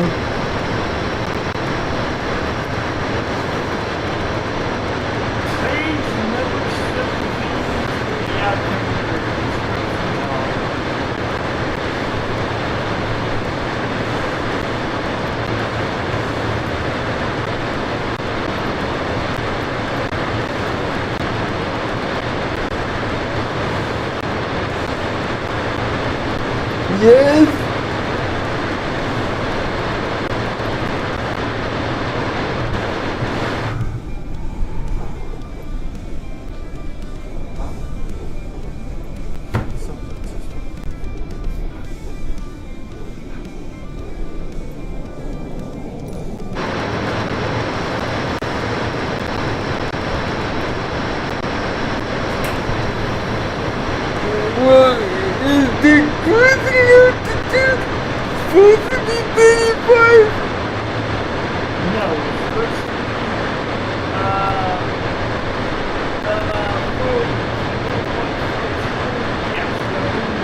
No! No!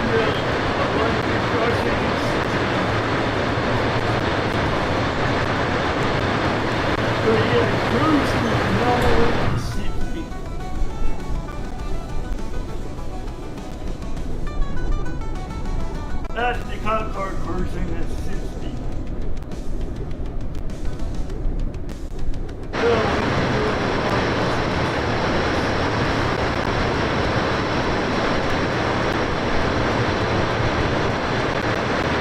How do you sit there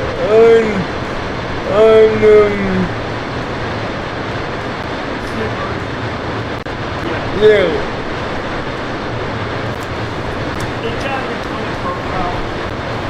I'm looking at it right now, bird.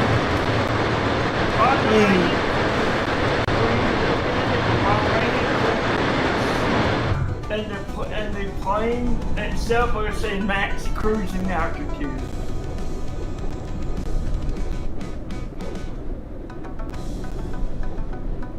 That's the thing you're looking for, max cruising altitude.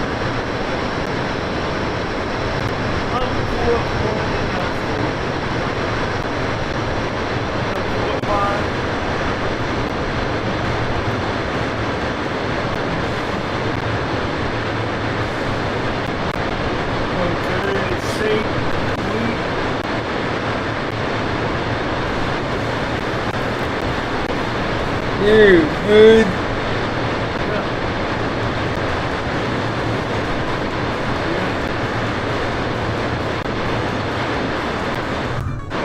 Okay, you're gonna see cruising altitude.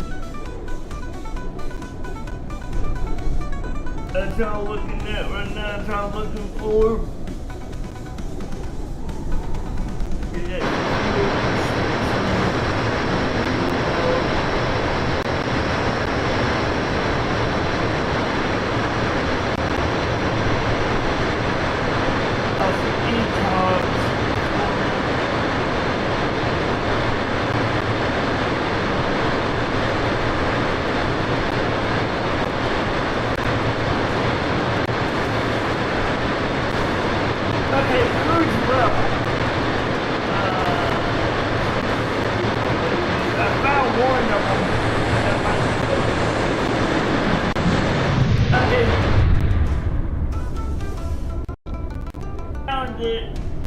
Hello. Hi, Captain. Not at the moment. Service No problem. ceiling. Under air 24. Service Yeah.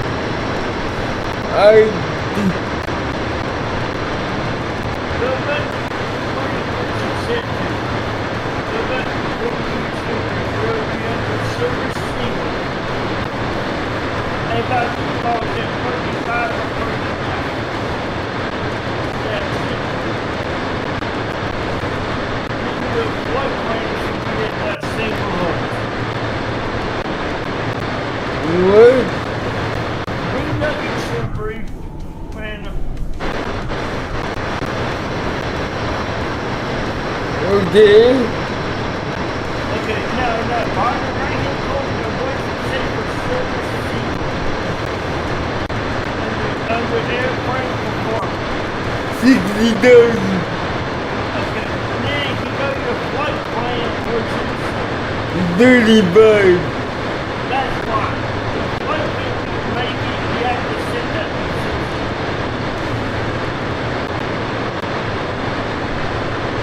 So if you do a flight with Concord, you have to set that to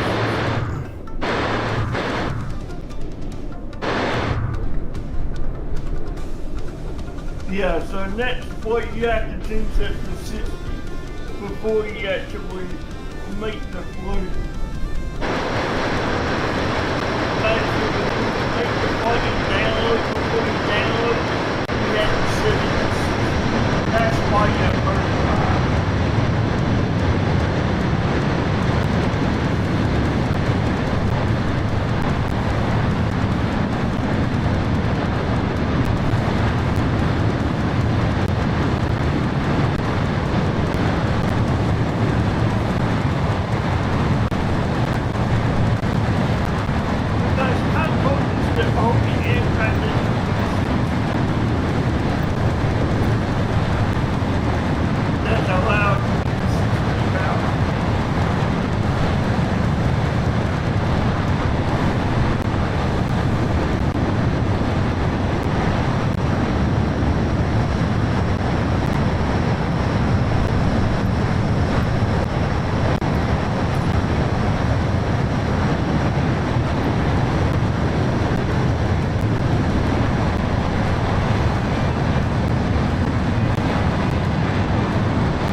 Okay. This was a rip. What happened? Cause it synced the fuel again. Oh. Yeah. Roop.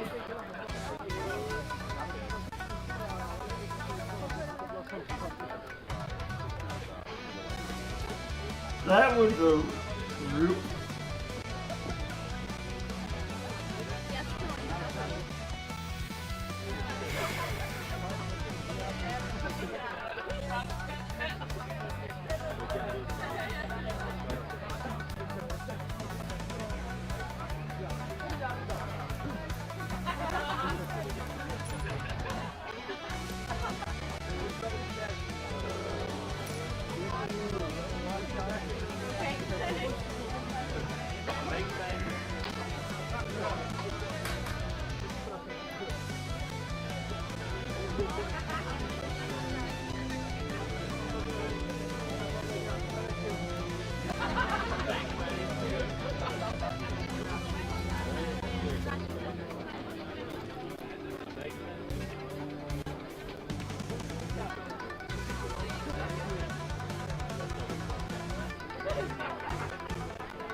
Okay, let's we do this here. Okay. Yep.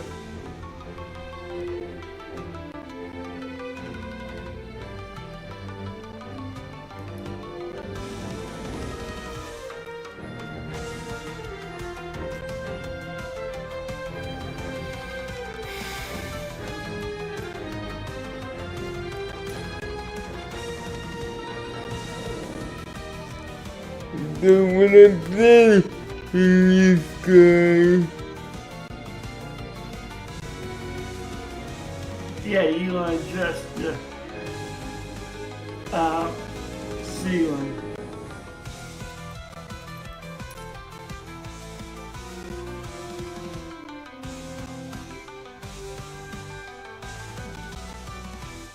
okay, now it works. Okay. So they must have been down or something. Yeah.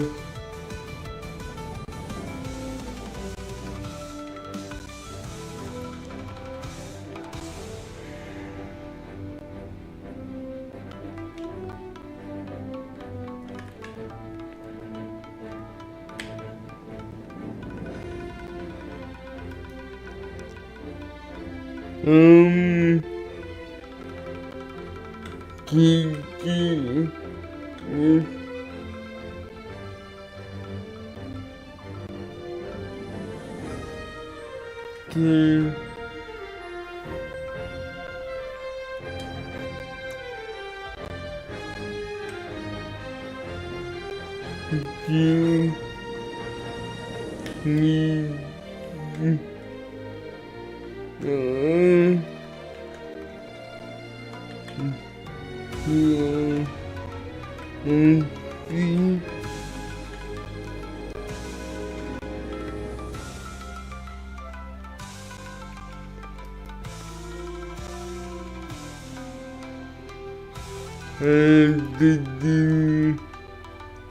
This week.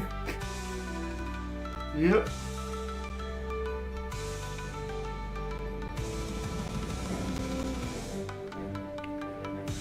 And then after it generates, I'm gonna go here, edit the plan.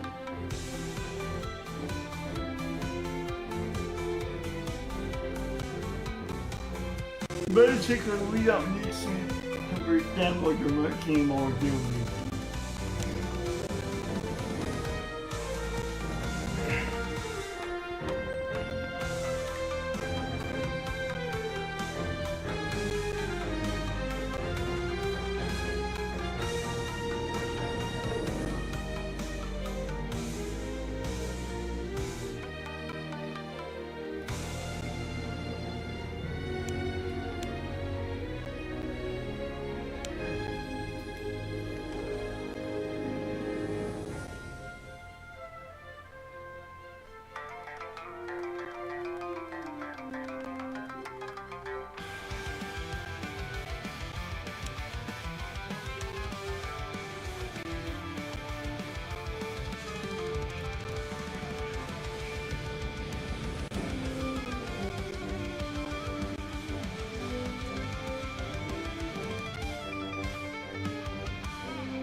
Okay.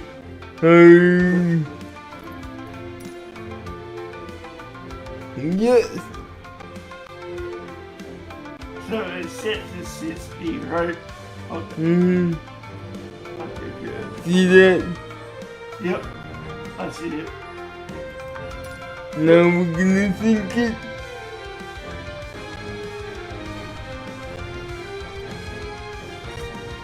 Alright.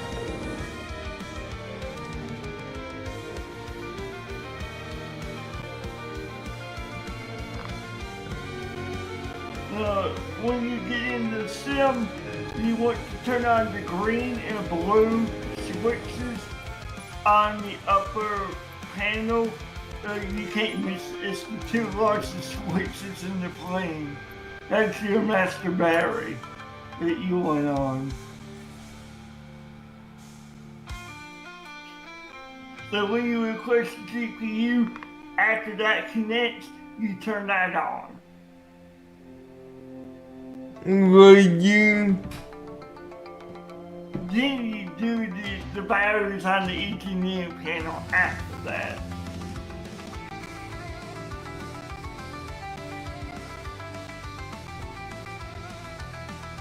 And then you do EPM, which is your APU. Or so something like EPM, ECM, which is your APU. And that's gonna be when you do your APU start. It's called something like EPM, ECM, and that's on that Ethernet panel.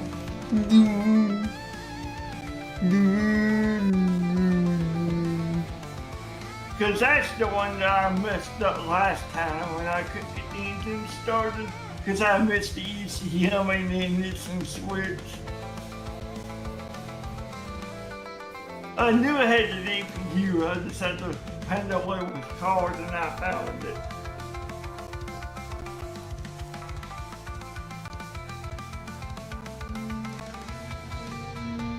Basically, the switches that you can see are towards the sides of the aircraft, right now facing the windshield for on.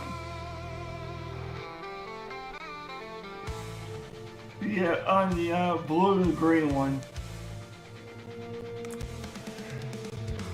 I like the Concorde. I do. I do. Even though it's a pain to start, I do like it. Once you get it running, it's okay. And yes, Concorde is a special icon on the Lanta. And yeah, the Concorde! Yes. Oh yeah.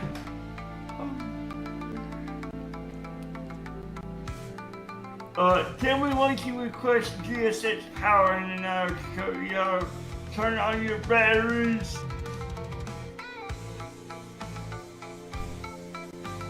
You can have 3 of them. So it's not that many.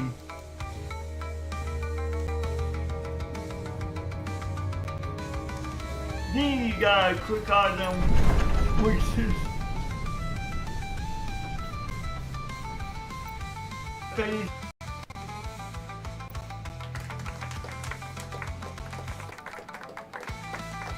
So you see the blue green, those 2 red switches, and they're in the blue green section on the ceiling. You want to turn them.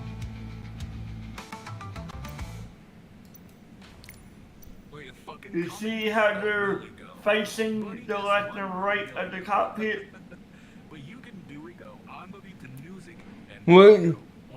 Look on the ceiling above engine shut off 1.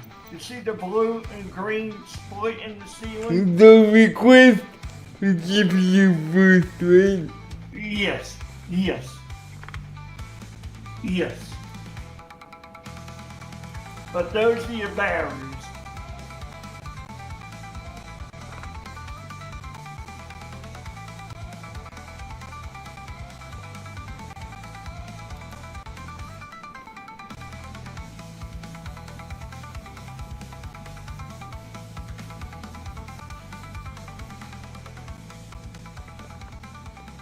Let me know once the GPU gets there and hooks up, then you can turn batteries on.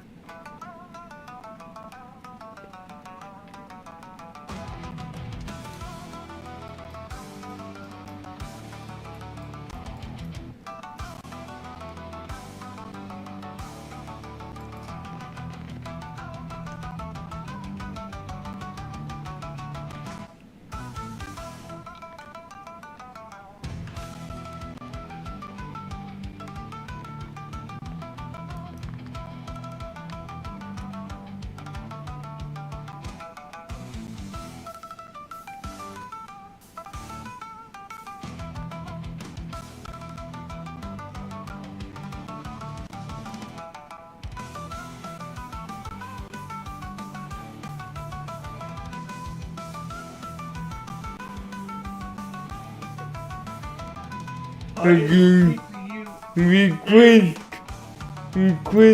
CPU.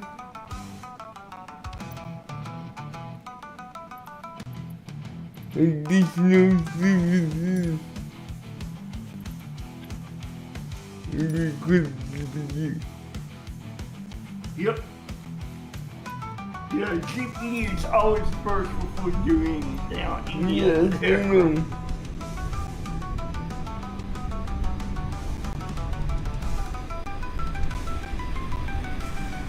Okay, good. The GPU is coming. We're gonna wait for it. Yep.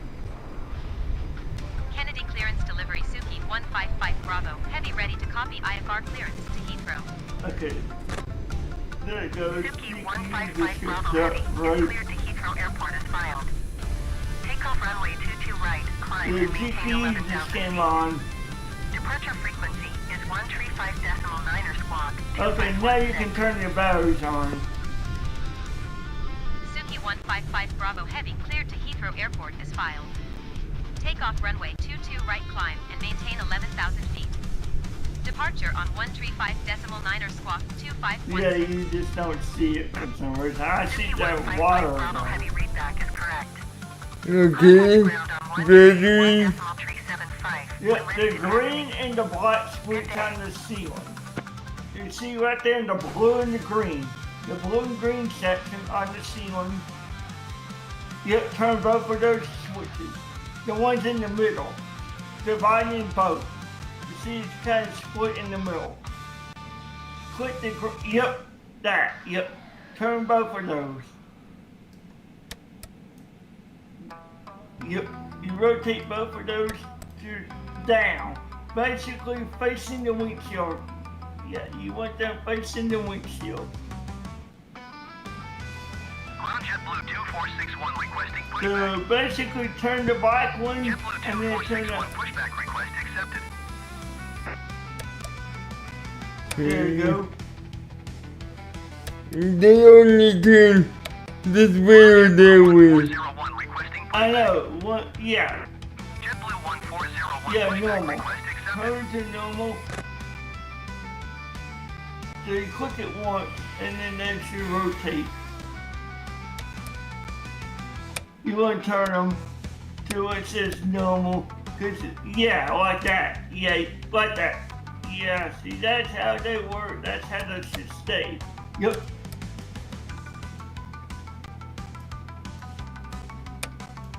Yep, basically, yep, and then you do the one on the APU section on the control panel. So now you can go to your other panel. This one. Yep. That far right side of that panel, you're going to see master batteries and APU battery. On the bottom section closest to the desk, on the right hand side. Ground JetBlue 1401 requesting the end of pushback. Yeah, see those four switches right there? Right about that piece of paper, you're gonna, the whole row, that whole bottom row is gonna have power stuff on it. Then one, yep. And then there's gonna be batteries right above it, as well. Then 1, 2, 3, and 4, you want that. There you go. That's your, yep. Okay, now what?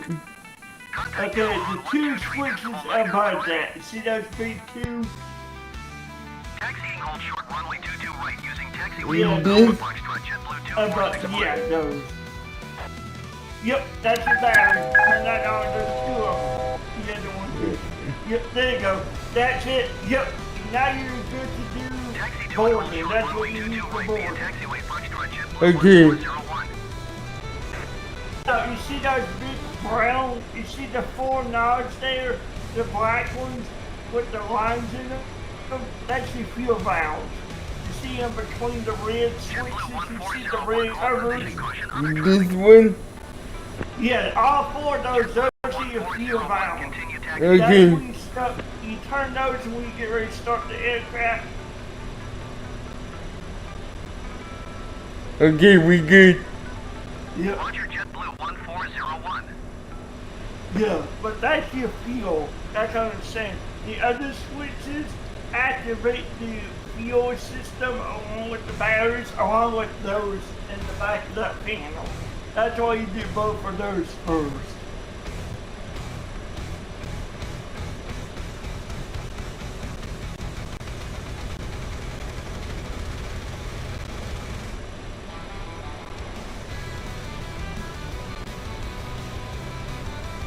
Good, yeah.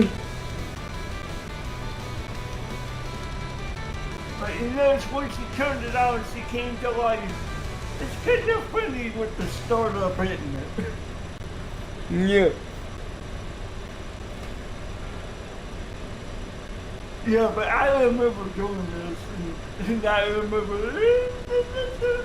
a lot of steps where I got this down.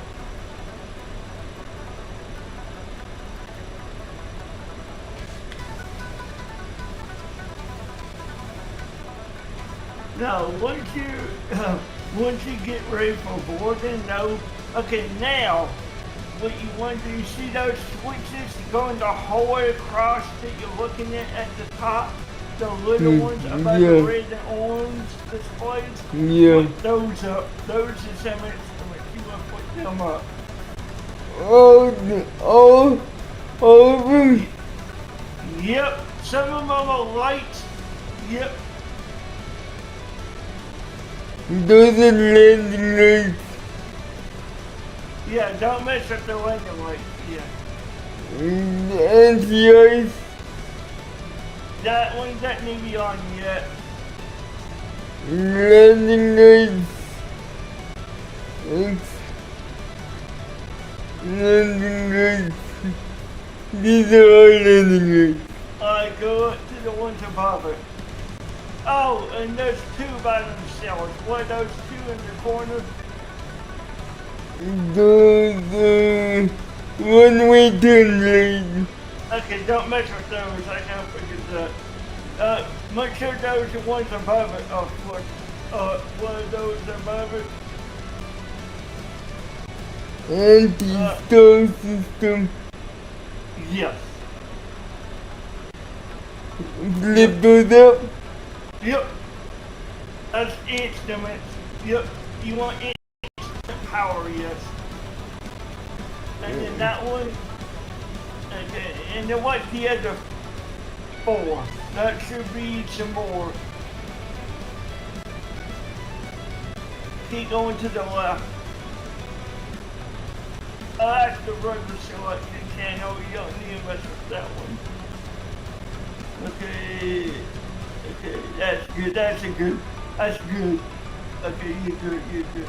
Now, yeah, okay, that's your fuel. You don't really turn that on yet until you start the aircraft, but that's your fuel.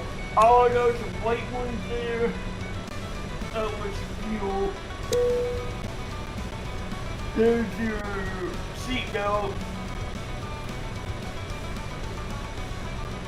Okay, turn on your... Look at it.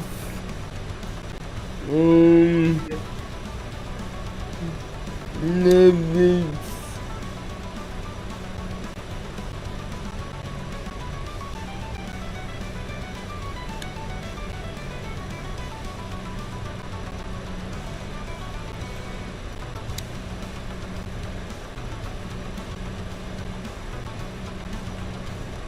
Okay, I think we can do boarding. Now, halfway doing boarding, you're going to want to turn on the pumps, and there's about 10 switches for fuel pumps.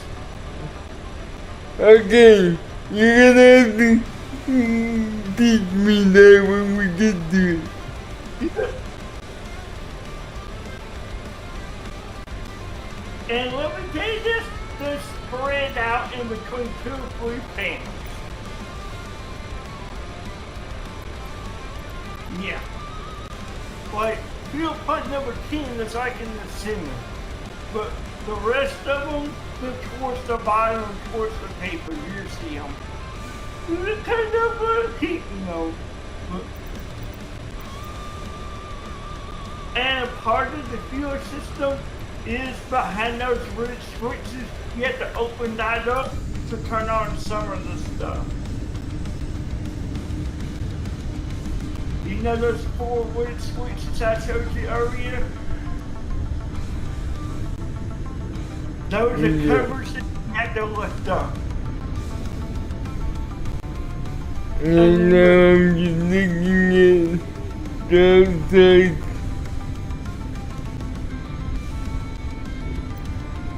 Yep. Okay. Yes. Route to cockpit. Go ahead. Hi, Captain. Clear enough. Okay, Captain. And I think, yes. Roger. Oh, no, it came to life.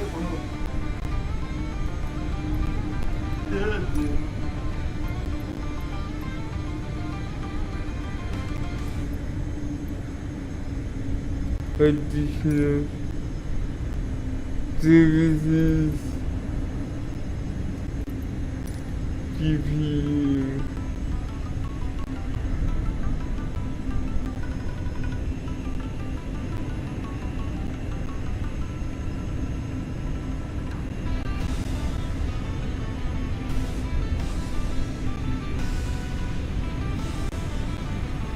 There we go, the model is back. Yay! I had to be touching it for the GPU model to come up. So it was kind of hung. Yep.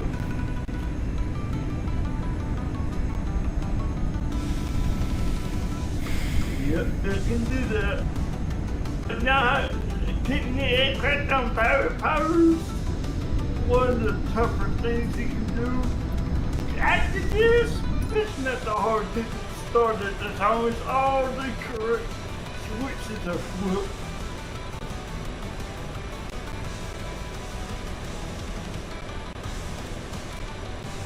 And everything for startup is on that back panel.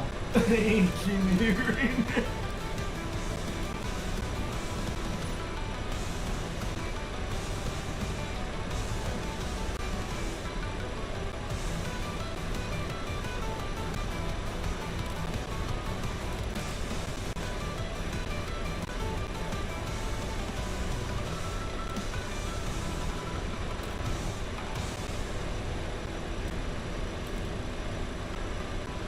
Brickyard 5649er request taxi to west parking.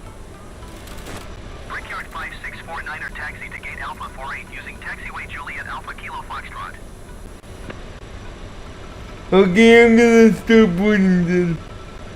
Yep. Brickyard 5649er hold position. Caution the departing Boeing.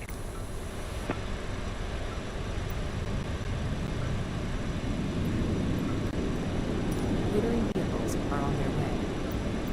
Taxi to gate Alpha 48 using taxiway Juliet Alpha Kilo Route to Foxtrot. cockpit. Brickyard 5649er. Go ahead. Hi, Captain. Just a quick update to let you know that we started loading. We'll contact you again once we're done. Roger.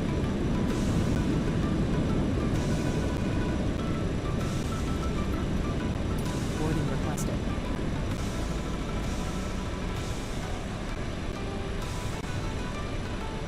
Brickyard 5649er hold position. Caution the departing.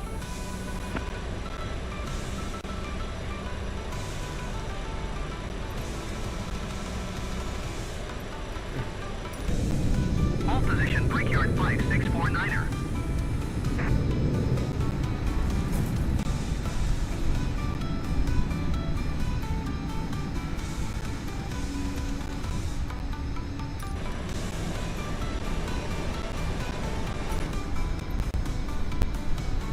I got switched to my headset. Do you want to board through?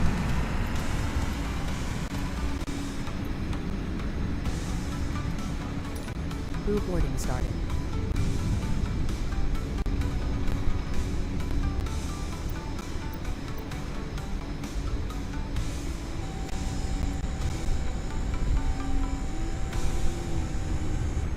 Hello, Captain. We are ready for pushback.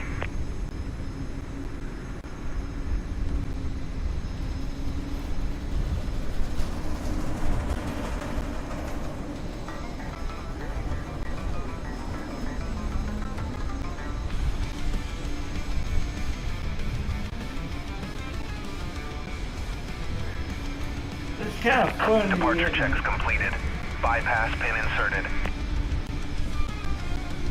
Yep, that's the best they can do with the custom GSX profile. The jetway that way.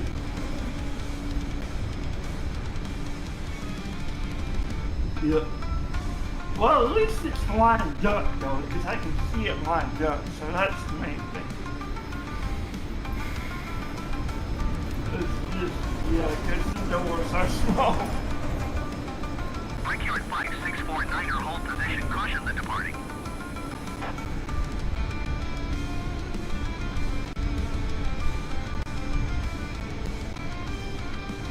Does it have a baby sensor? Oh no, it doesn't. Yes.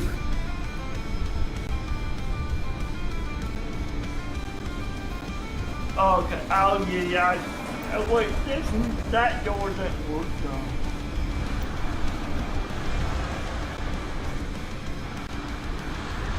Kind of funny.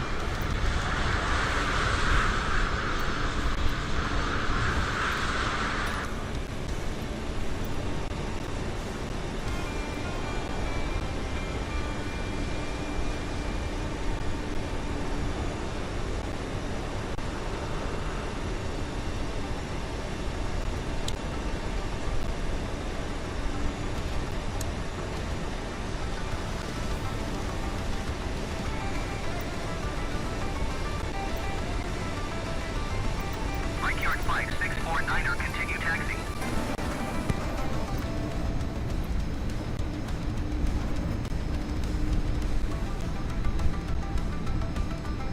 Roger, Brickyard 5649er.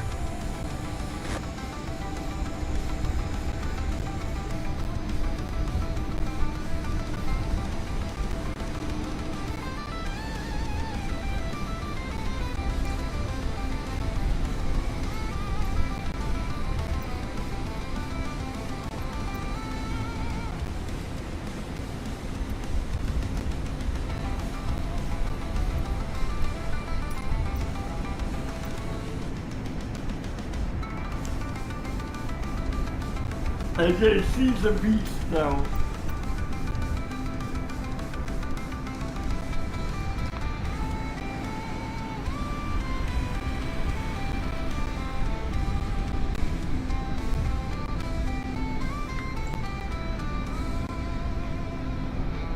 Yeah, I was at 39%, that's kinda low.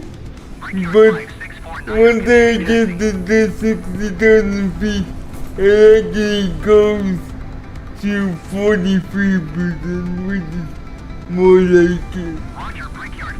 Don't you think? Yes, it is. Yes. Yeah, 60,000 feet is where it should be cruising. Your crew has boarded.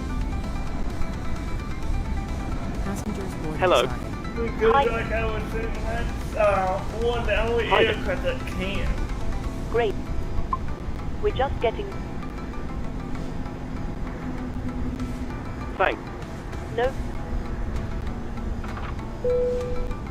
Ooh.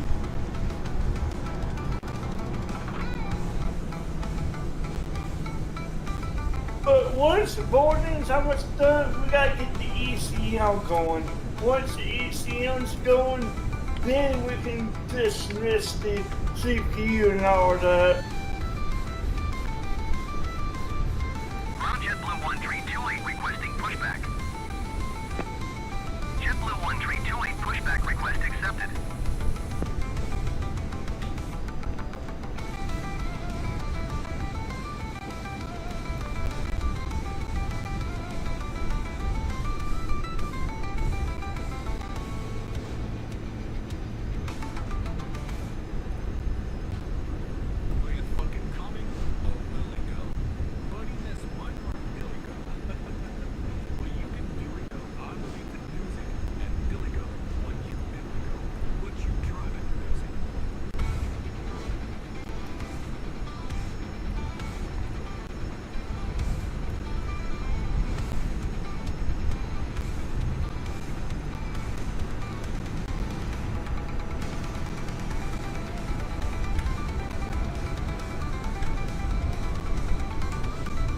Yeah, and this thing's got like 10 different fuel pumps.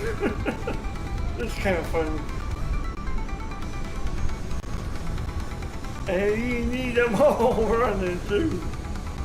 Ground JetBlue 1328 requesting the end of pushback. JetBlue 1328 request to end pushback received.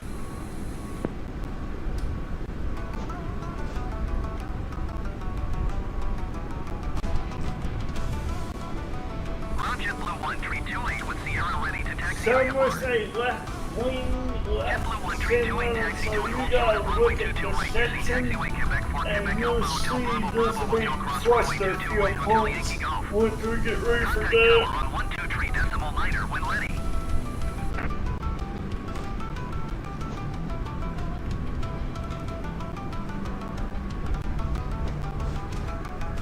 Taxiing hold short runway 22 right using taxiway Quebec for Quebec Alpha Hotel Bravo Bravo Hotel Cross runway 22 right Hotel Yankee Golf JetBlue 1328.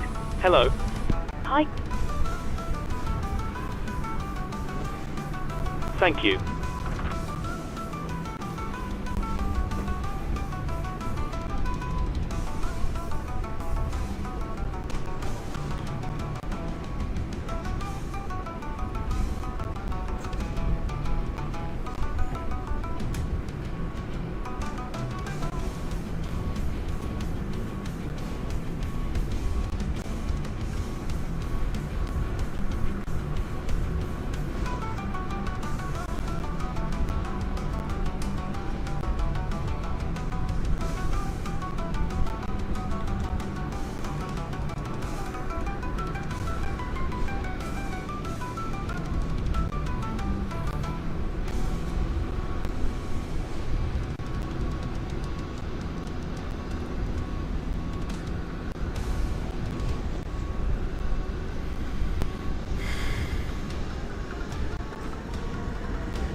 It took me a while to see where some of the switches were, but because some of them were so hidden I couldn't see them, and the red ones were tripping me up because you had to flip the covers up to see the flashing light that was on them. That's the one I was complaining about that was so hidden that you can't see with the cover closed.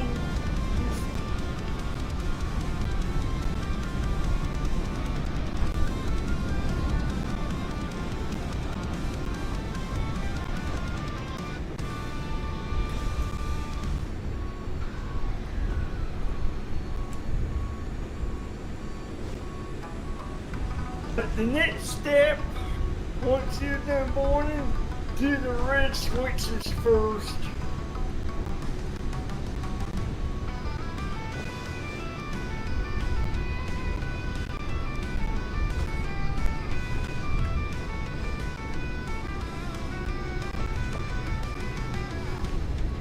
Then you gotta do all the fuel pumps, which will be fun.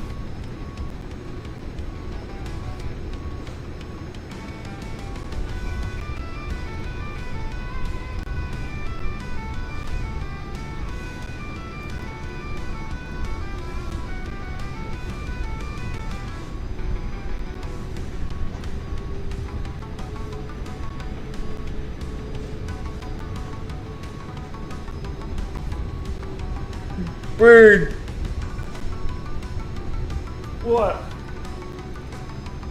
Any build is giving 2024 a lucky TriStar. Nice!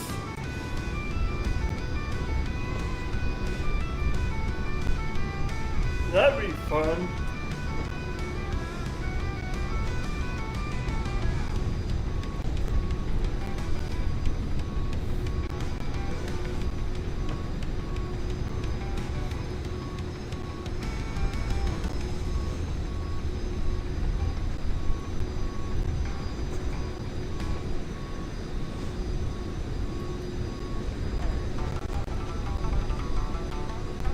You're not halfway done with boarding yet. Or No. okay.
Ground to copy.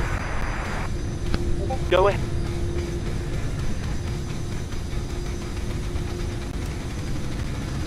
Loading has been Yeah, complete. since I think you can start up the video as well, so if you haven't really seen what I was Roger. telling you, I synced the video as well with the one that I was using when I did my startup. That's the cold and dark power.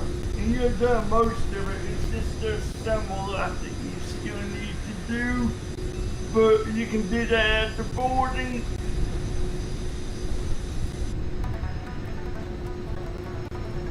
But that's the Concorde startup procedure. I'll take a look.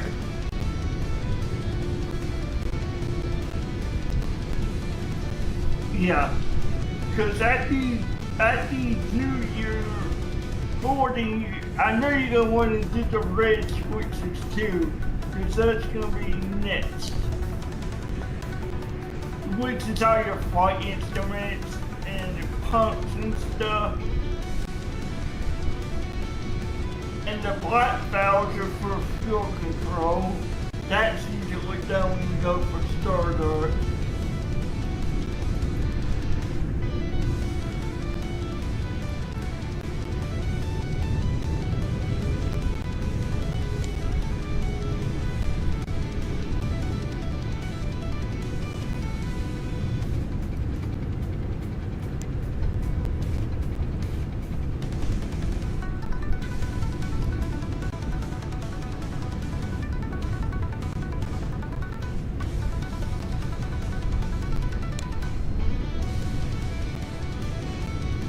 I got plenty of time to eat my lunch, right? Well, not you. Yeah, plenty of time. Okay.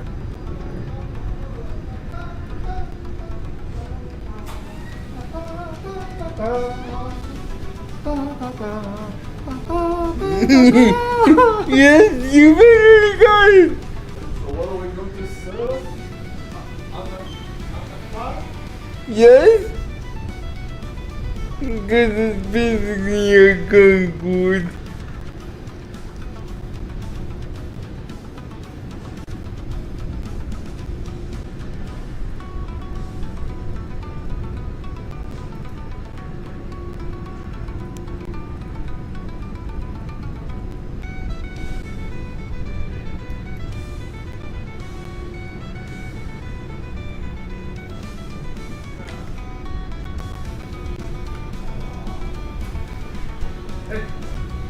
Hmm.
Welcome to Eclipse Airlines. We are so thrilled to have you on board. Our captain is currently preparing for our prompt departure, but while you wait, please ensure that you are sitting comfortably and all wheelchair tie-downs for those who are using wheelchairs are secured. Don't hesitate to inform our flight attendants if your wheelchair tie-downs aren't secured or you're not sitting Now comfortably. what have we boarded? エクリプス航空へようこそ。私どものフライトにご搭乗いただき、誠にありがとうございます。機長は迅速な離陸の準備をしておりますが、お待ちいただく間、車椅子をご利用のお客様は快適にお座りいただき、車椅子のタイダウンストラップがすべて固定されていることをご確認ください。車椅子の固定ベルトが閉まっていない場合、または快適にお座りいただけない場合は、速やかに出場の員にお知らせください。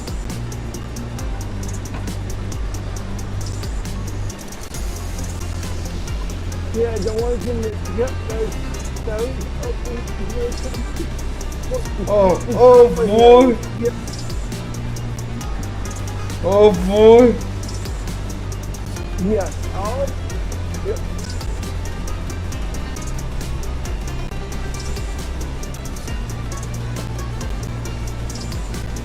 We'll open those and put those up.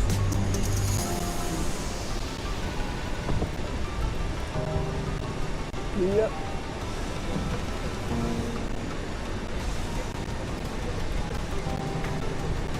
And see the switch is about two and turn it on. Red, two.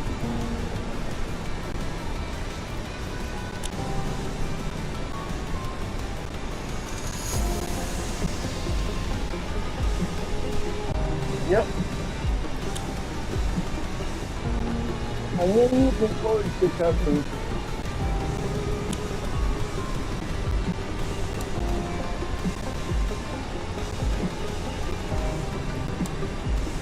There you go. Now above the ones on the above you on the second tip, you'll see those pieces in a row. Those should be fuel pumps. You want to switch out all 10. There'll be labeled fuel pumps left, right here. So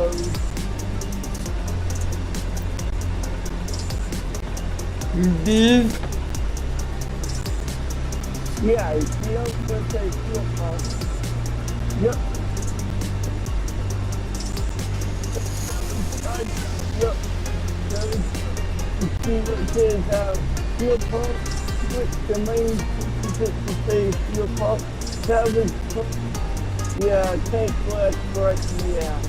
Here's him. And up fuel panel. Yep, there's 10 pumps.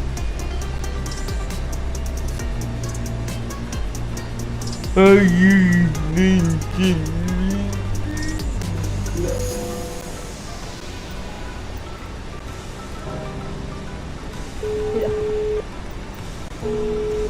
Hello. Hi, Captain. Okay, we've received the load sheet from ground.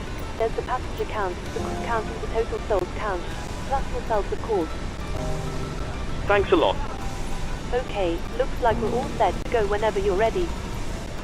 Great. I'll make the call to remove the jetway and you can close the doors. No problem. There's a lot of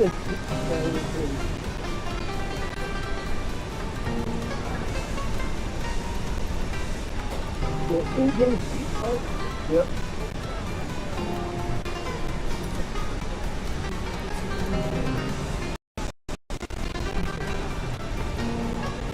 Ay, ay, ay.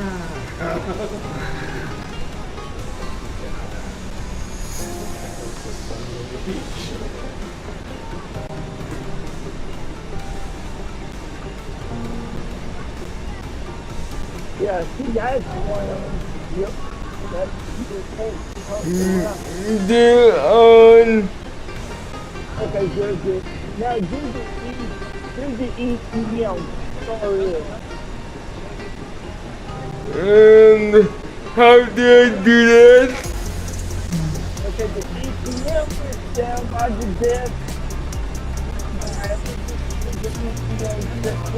So down where the virus was that you do when you first got in. Down to the table.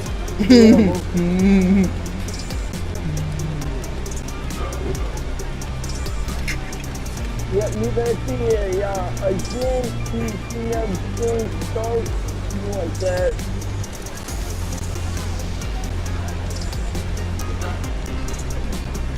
That should be, what's that? Switch that's facing down, so that's the full start. Into that lower right panel, next to the wall where the map is.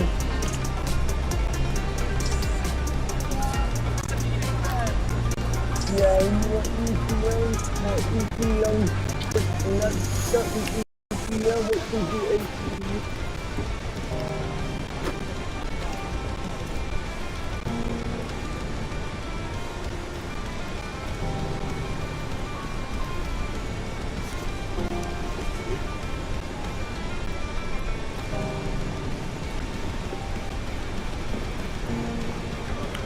Okay, you see those switches at the bottom, right?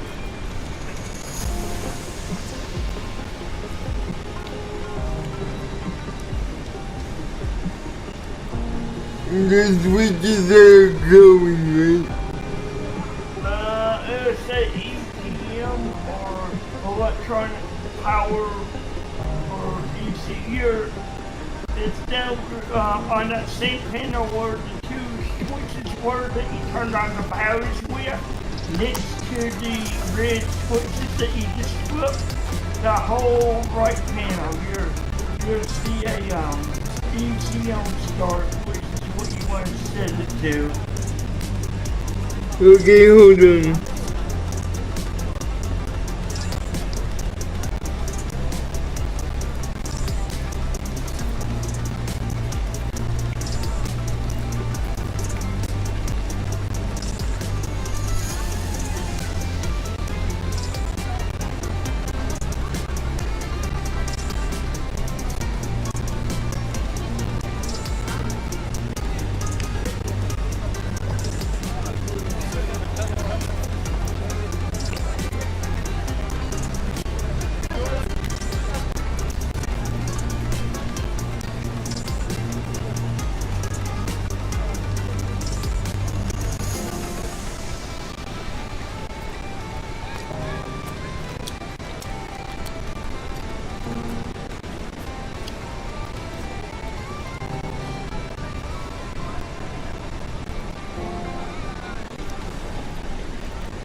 This one.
become Molly.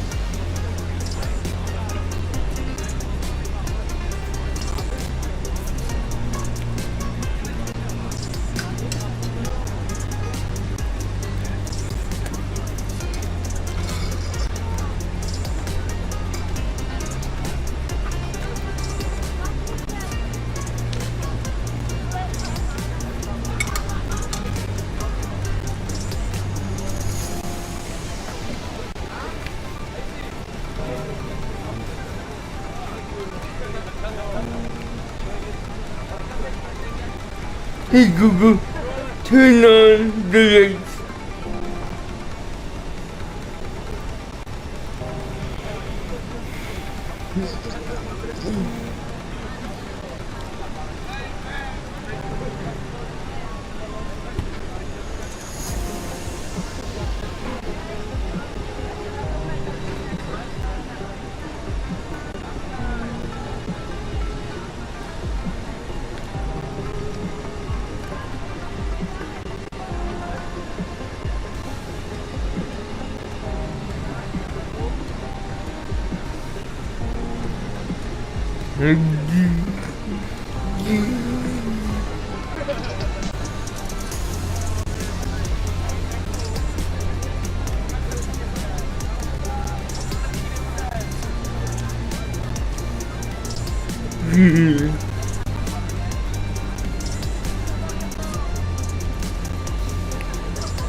Okay, your air balloon is in starters is at the very top of that corner that you wear.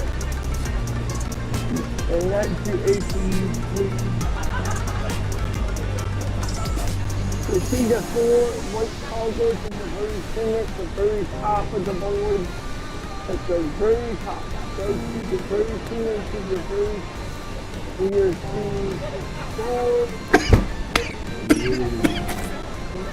your APU, your air blade, that they need to be pushed up.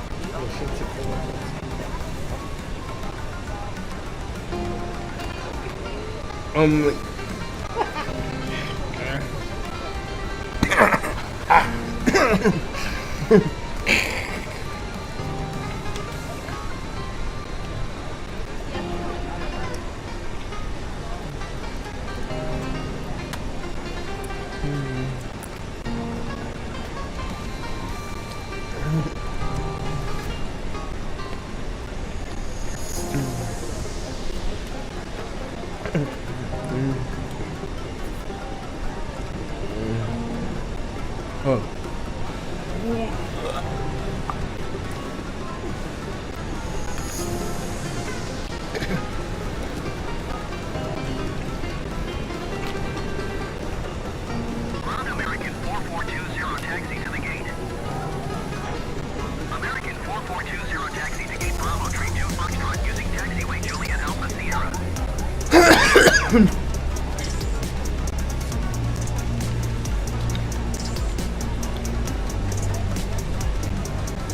Taxiing to gate Bravo, train 2 Foxtrot via taxiway Juliet Alpha Sierra, American 4420. Cockpit to ground.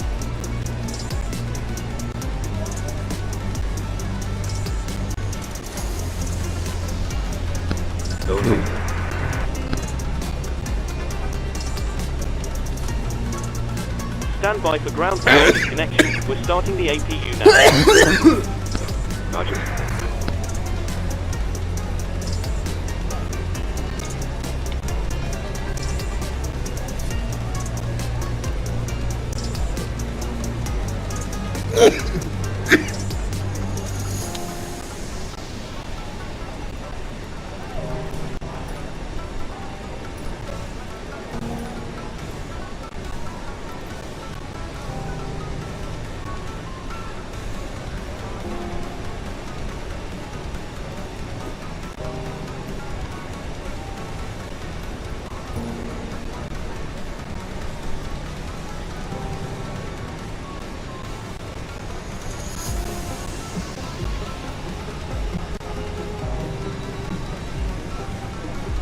You're at the top of your board, you'll see 4 switches that say bleed. At the top, you put them up. There'll be 4 big ones in the very center, you can't miss them.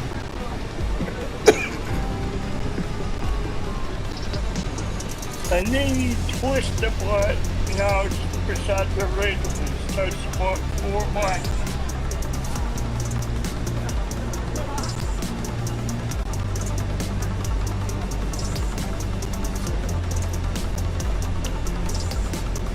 And that will turn your fuel supply on. That will power up the fuel pump.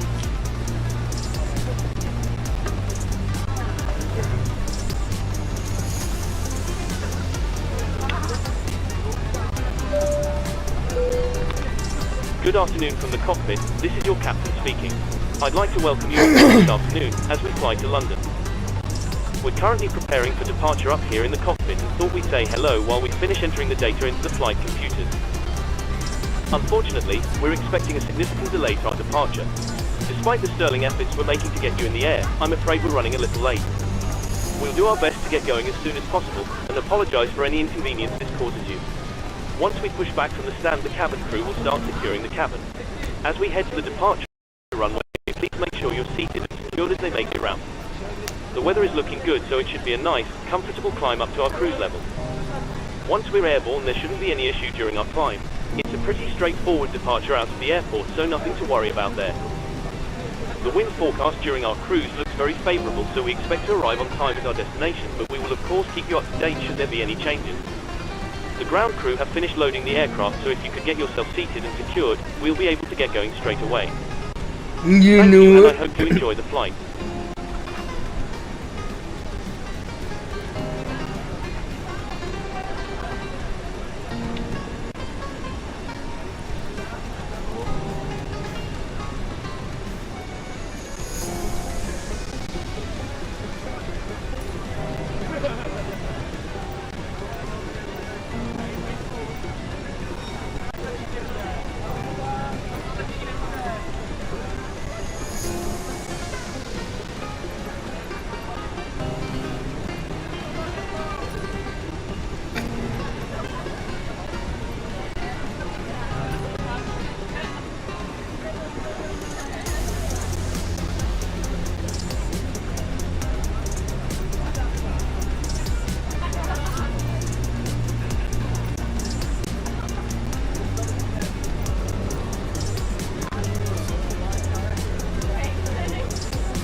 Locking gear.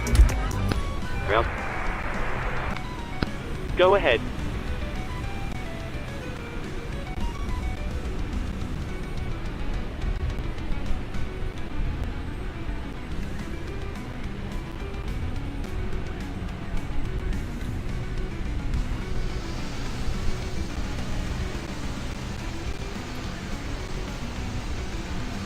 Well, let's head up. Close hatch.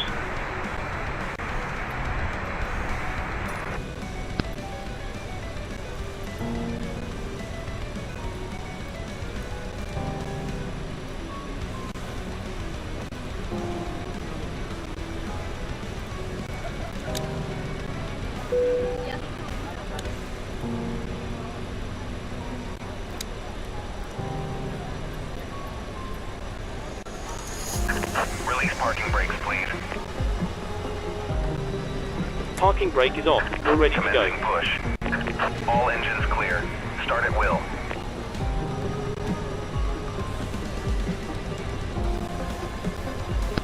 Okay, Captain. We cleared the stand. You free to start engine. Cabin crew, please set doors to automatic.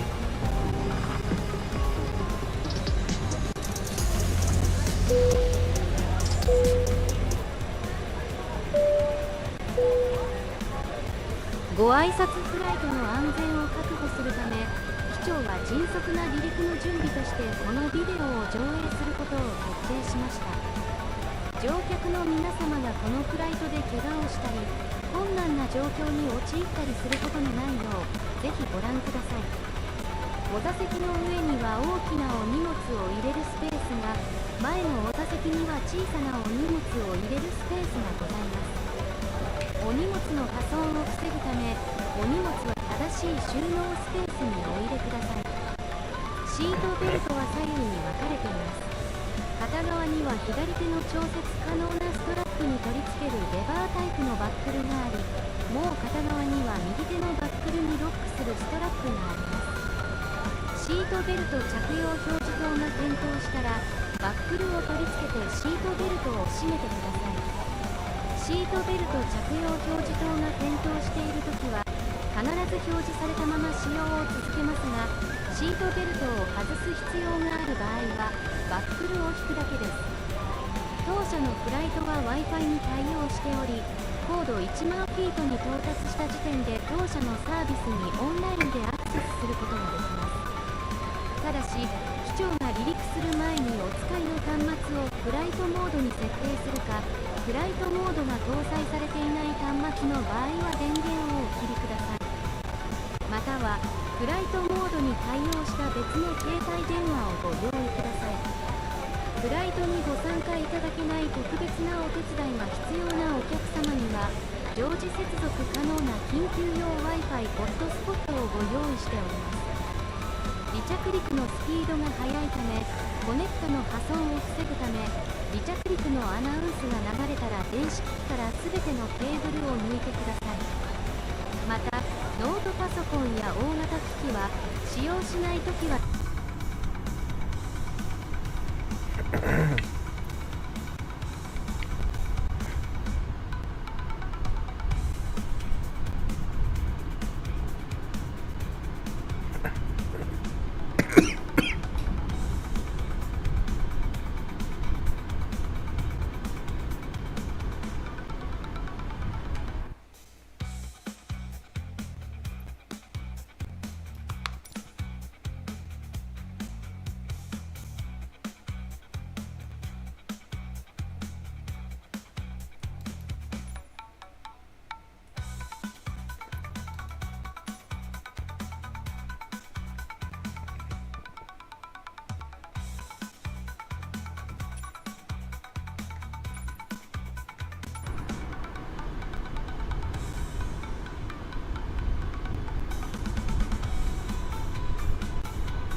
低気圧の惑星でも呼吸はできません。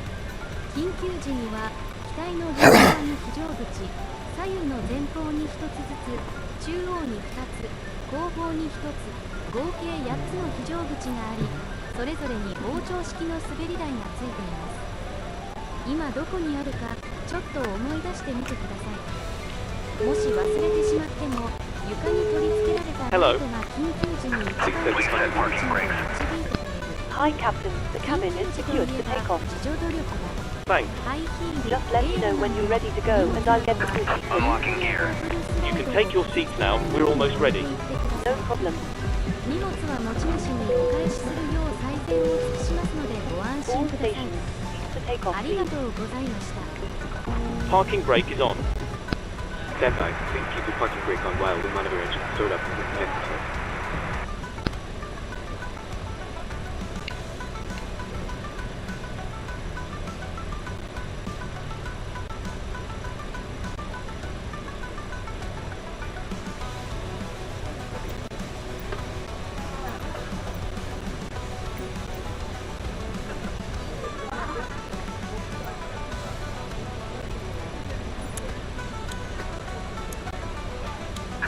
Tow truck disconnected. Bypass pin removed. Left is clear. Right is clear.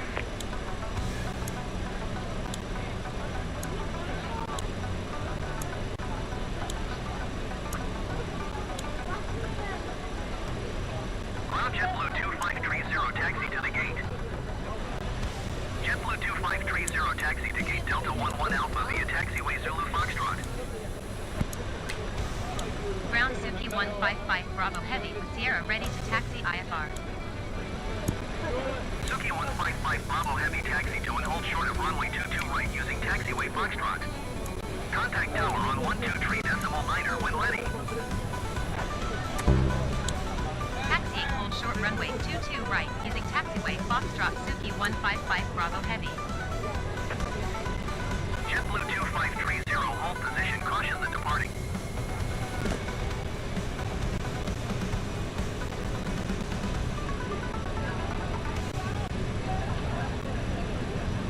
Taxiing to gate Delta 11 Alpha via taxiway Zulu Foxtrot JetBlue 2530.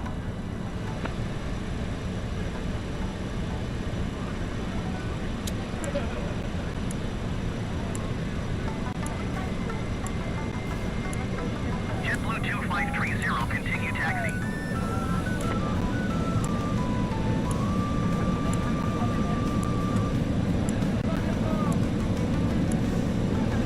Roger, JetBlue 2530.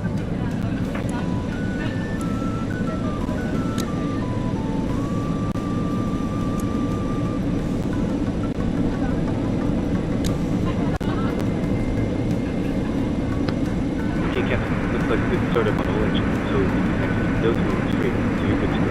We'll get ourselves to the next step, so have a safe flight. Look out for the pin on the left, and see you next time. JetBlue 2530. Thanks for the help. Pin on the left and we'll see you next time.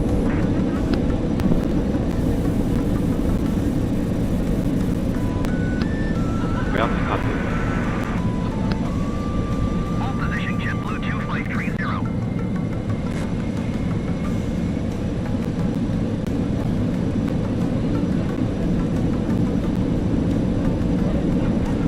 Ground Delta 5449er, when Sierra ready to taxi IFR.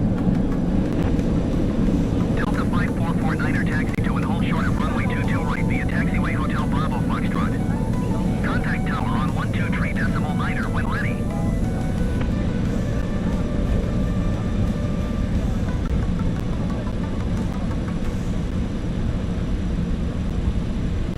Taxi to and hold short runway 22 right using taxiway Hotel Bravo Foxtrot Delta 5449er.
Suki 155 Bravo Heavy, hold position, caution other traffic.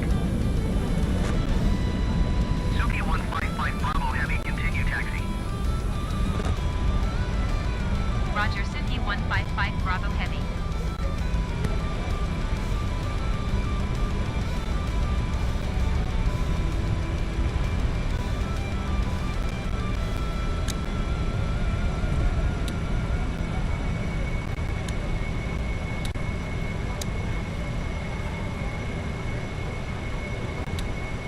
Kennedy Tower Suki 155 Bravo Heavy ready for departure runway 22 right IFR to Heathrow. Suki 155 Bravo Heavy, hold short runway 22 right. Traffic is on the runway.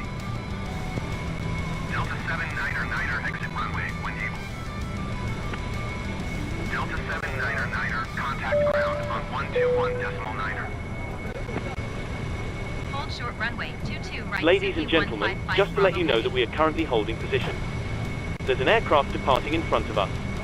It should only take a few moments, then we can get going. Thank you.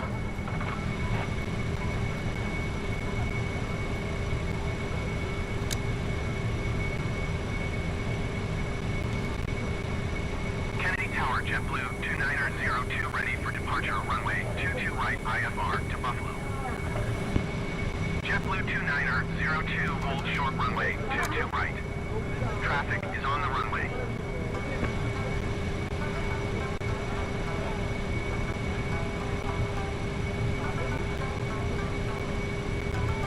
Hold short runway 22 right JetBlue 2902.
Air Canada 8554 exit runway when able.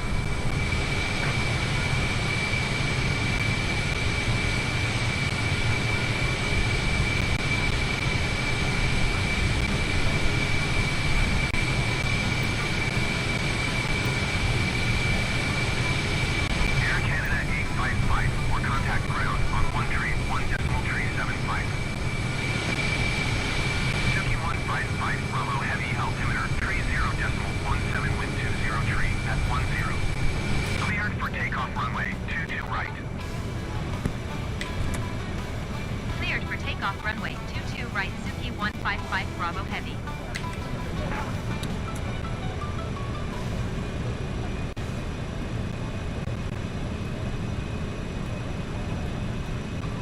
One tree, 1.75 Air Canada 8554. Goodbye.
I'm going to Miami.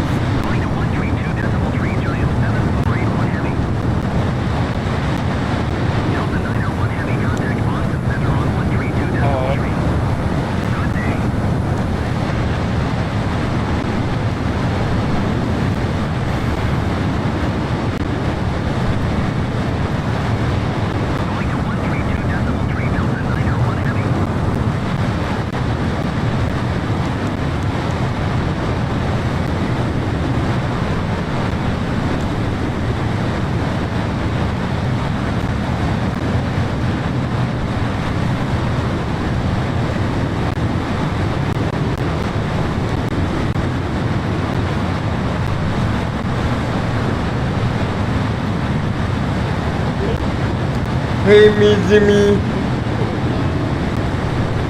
Guess what I'm flying today? The Concorde.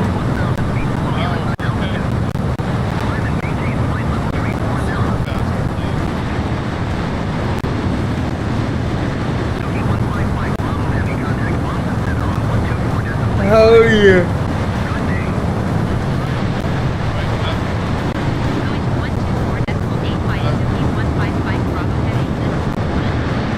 KLM 641 Heavy over 62 miles east. Descend and maintain 4,500 feet. Expect ILS runway 22 left approach via Delta Papa Kilo transition. Clear to Delta Papa Kilo.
It feels weird, but it feels weird to say, but I'm flying to 60,000 feet. Yeah, I know. It is.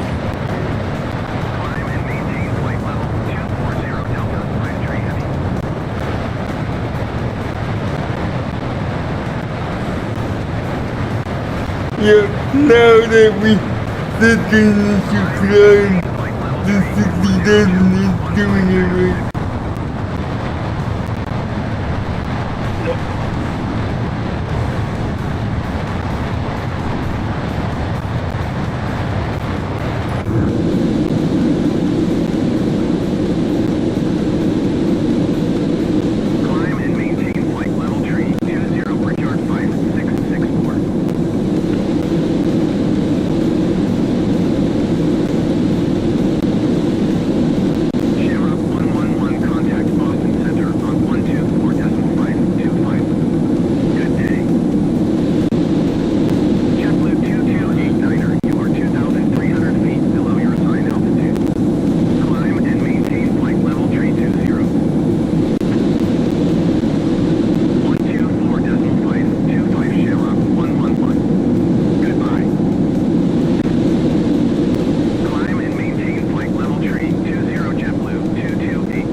F1. Climb and maintain flight level 510 Suki 155 Bravo Heavy.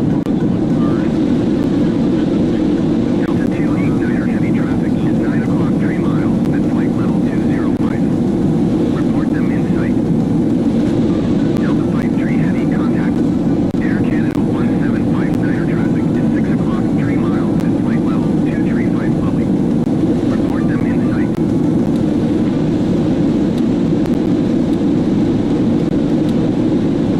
Delta 289er heavy have the insight.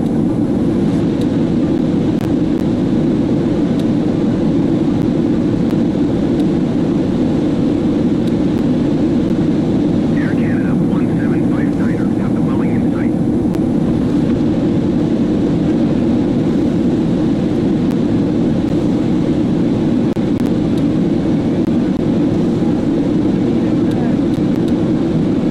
JetBlue 1287 climb and maintain flight level 200.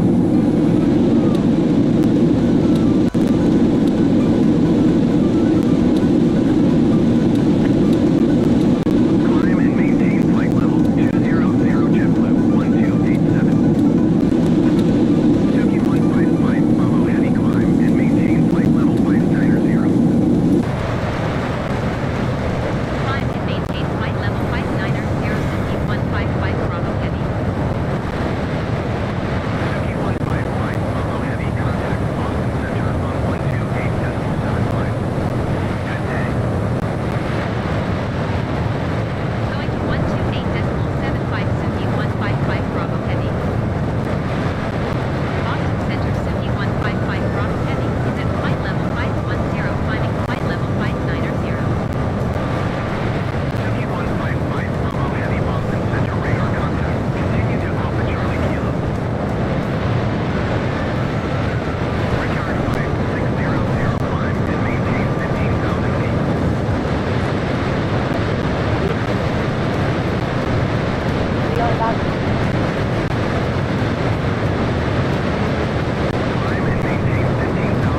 Brickyard 5600.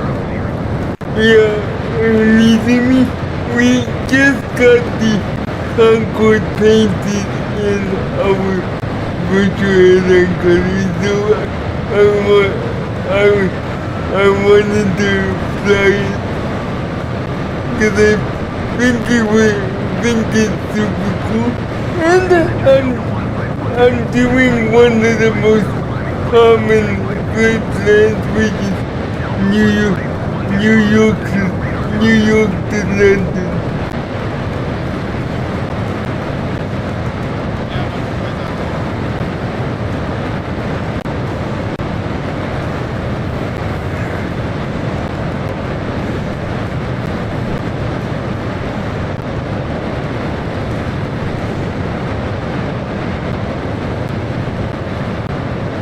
Suki 155 Bravo heavy climb and maintain flight level 600. Climb and maintain flight level 600 Suki 155 Bravo Heavy.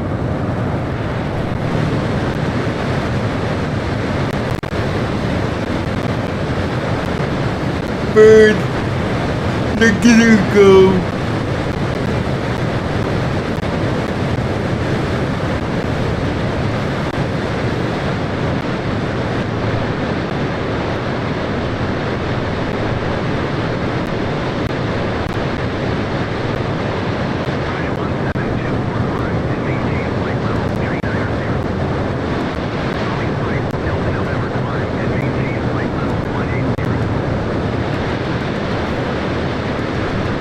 Maintain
But look at it go. Oh my god.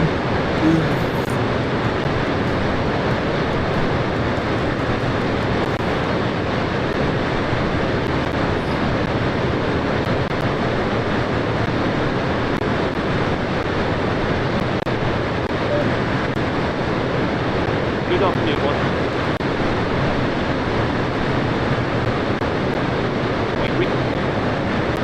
We're making...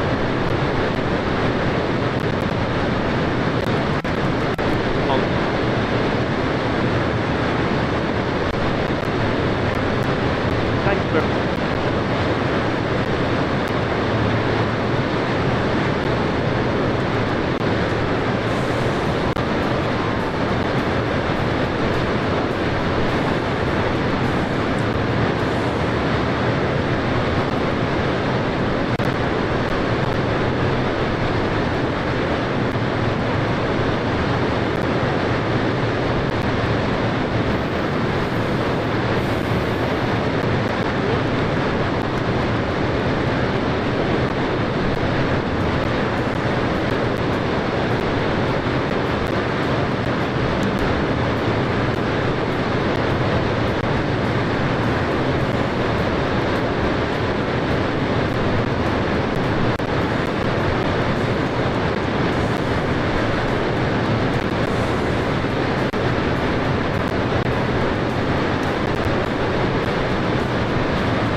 Yeah.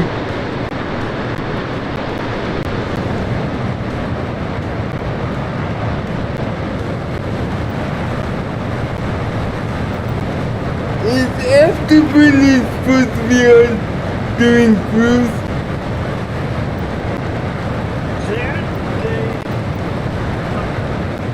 The cameraman that we all singing, no more video, but yeah, the guy, he's pickleball. I just see, what do you think about that cruise?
Turn the afterburners off.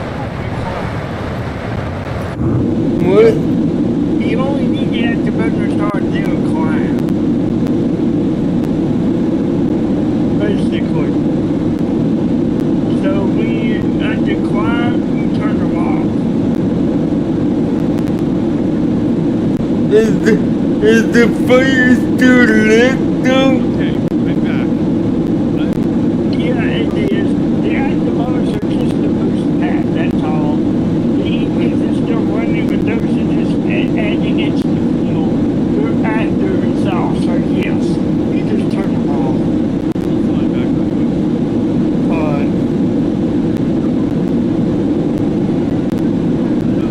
No afterburners in cruise.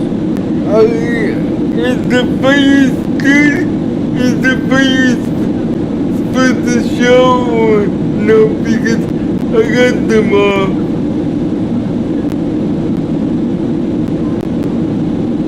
But If this crashes again, I'm aborting this. Yeah, I know. Yeah. but Yeah, the fire should be out.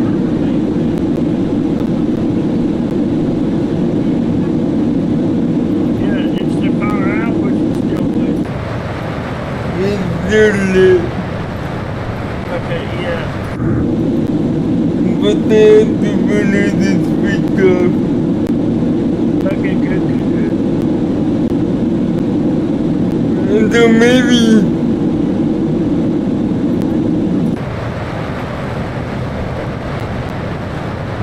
yeah, cause see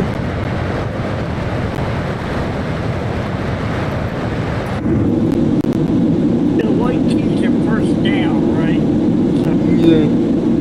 yeah, you don't want them.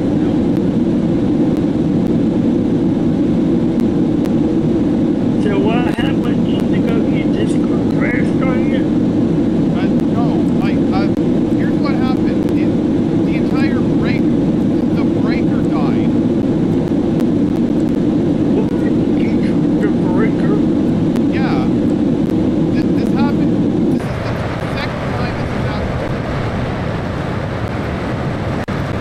That means you got a weak breaker.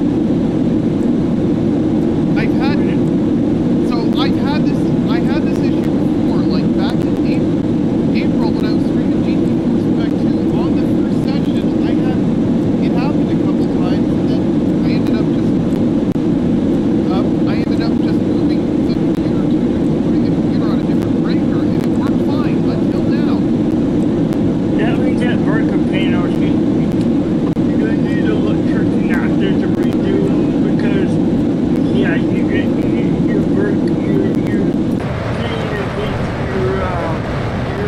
lumen first can't plug in because the breakers are big. It happens at the years between how old the building is.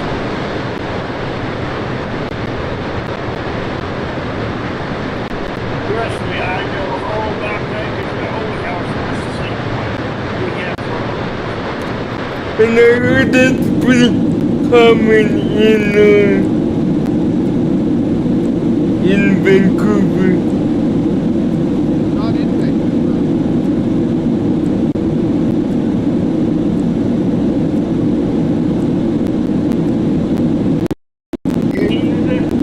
I am, but I'm not in Vancouver anymore. Yeah, well, that happens. So you definitely need them to come out. Hey, Road Dog, look, we're in Concord. Beyond 100 amp services and 100 amp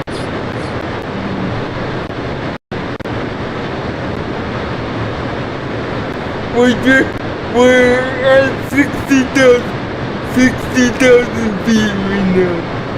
Good. Beyond 100 amp service. We have 100 amp breaker.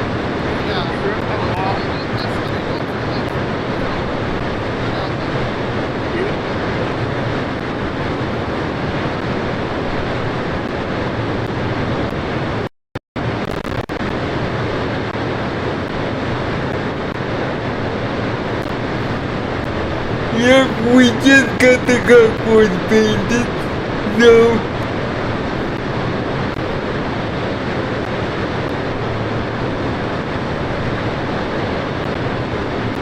I love it. I love this. I love this bird.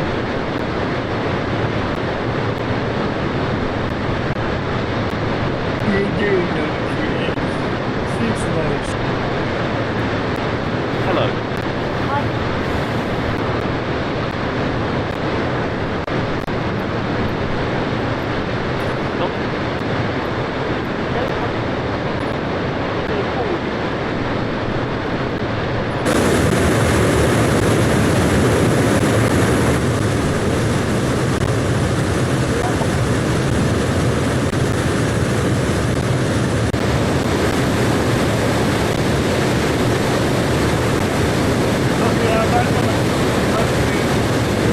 Bye bye bye. I love this bird. I love this.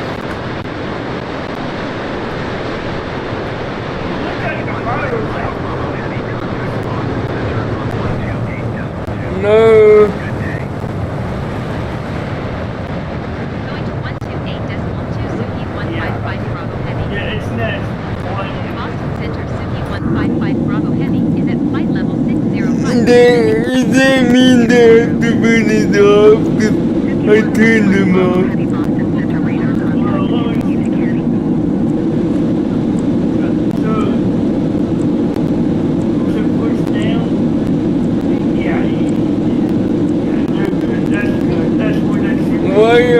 Why is the fire still going down?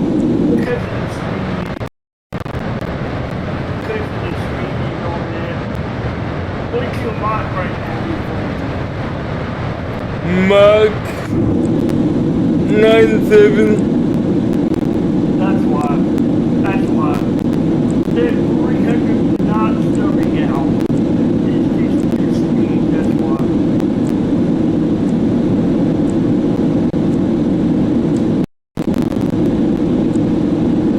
Boston Center American 1276 is at flight level tree 10, climbing flight level tree 10. The Concorde?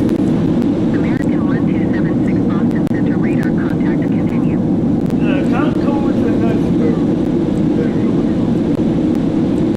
Yeah. Suki 155 Bravo heavy contact Boston Center on 139.45. Good day. The torpedoes are landing. 3.45 Suki 155 Bravo Heavy. Goodbye.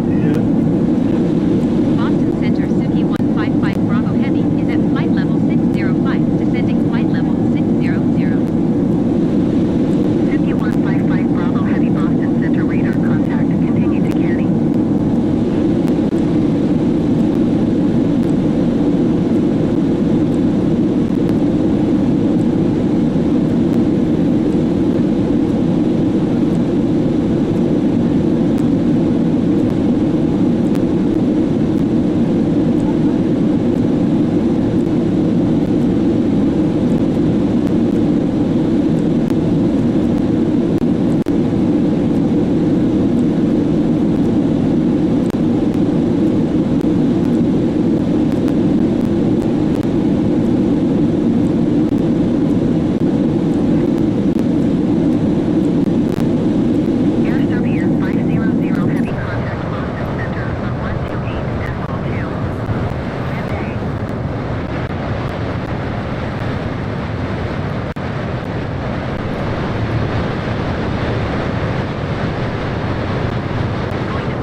So they have to burn it off, but it's still flaming? Yes. It will hide. Yeah, it will hide.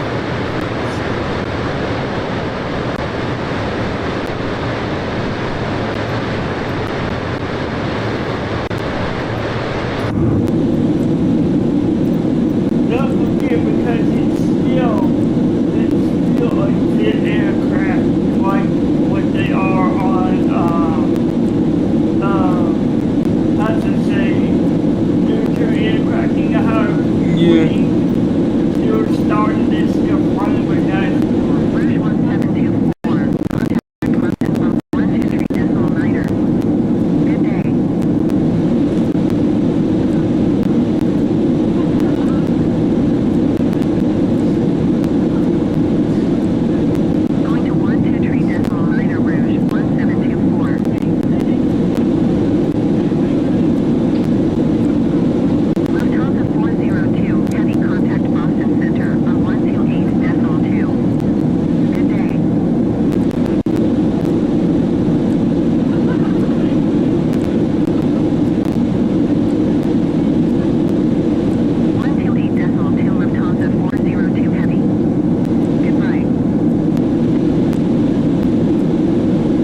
collision does that need to be on?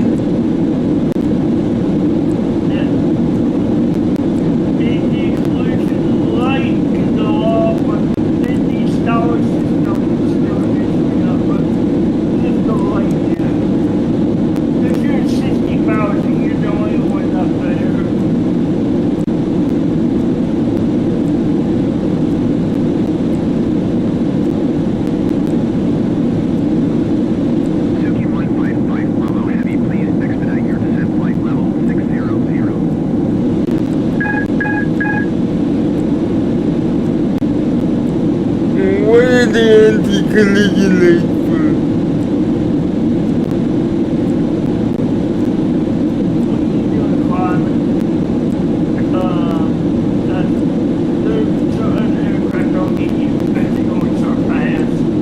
Forgive me.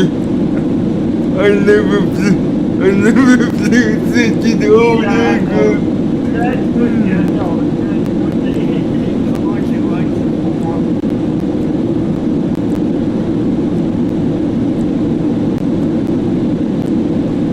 But are we supposed to be at 25% fuel right now? 43.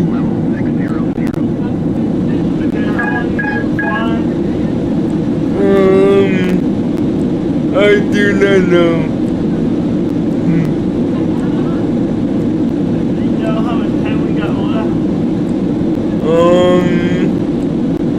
We got,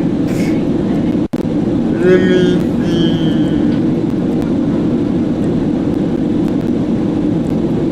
we got 4 hours and 34 minutes.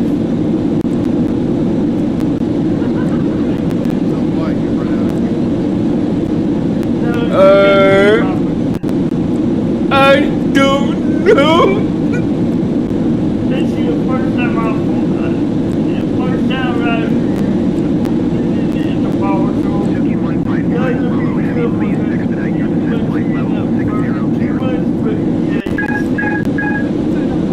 That's what we need to see how much you learn from here on out. Because the fuel burn is the most on climb, right? So on the Concorde. I have to assume the Concorde burns a lot more fuel than other airliners. Yeah. So I'm not gonna be concerned. We'll find out. We'll find out.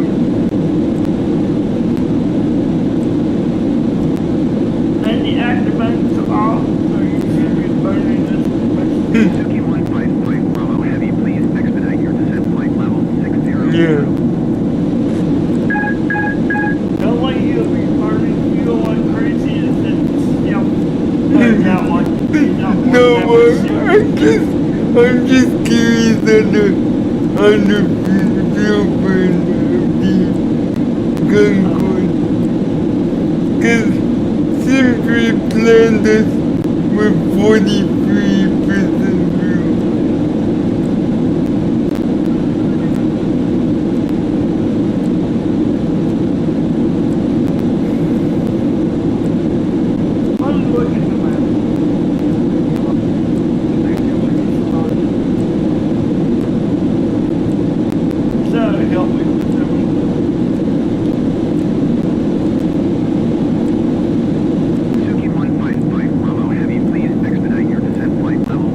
We have 2,594 nautical miles remaining.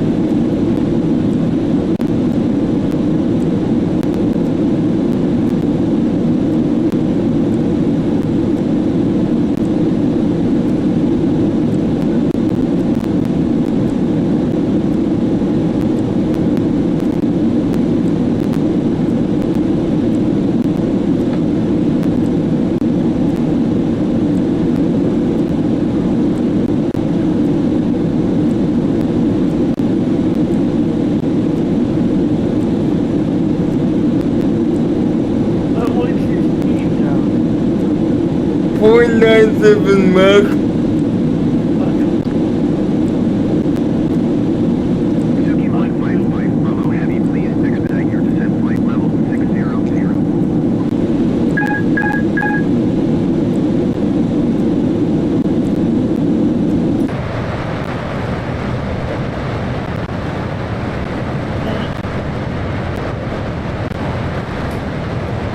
Hello down there.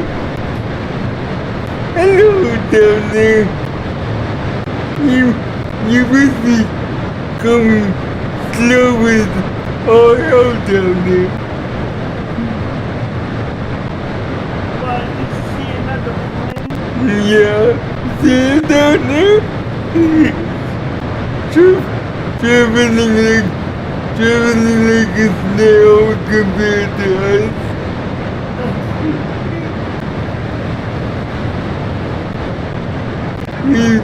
Weepy. Now this is the true definition of cruising. I know.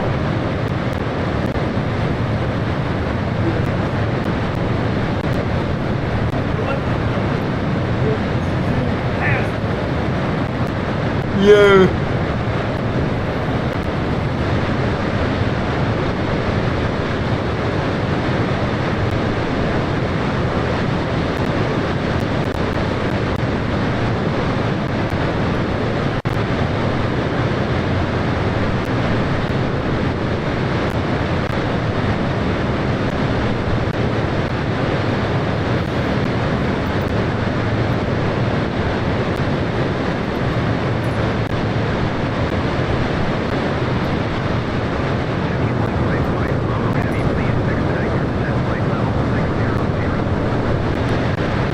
Look at it go.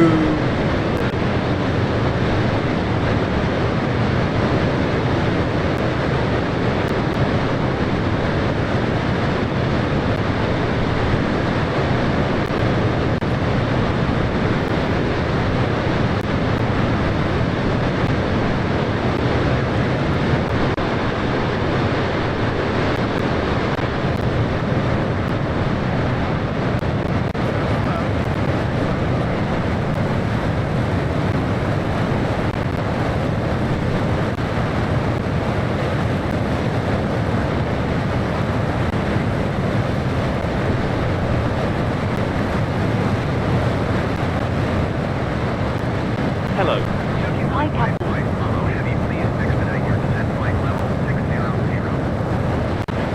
Yes, please.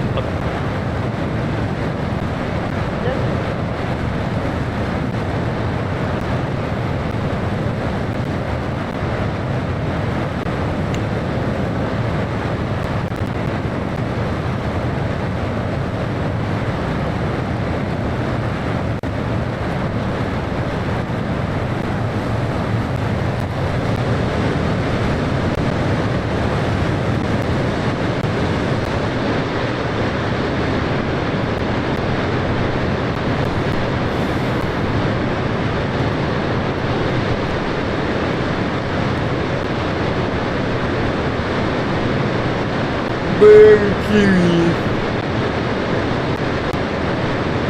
There's only one plane faster than the Concorde in the sun, and that's the SR-72 Darkstar.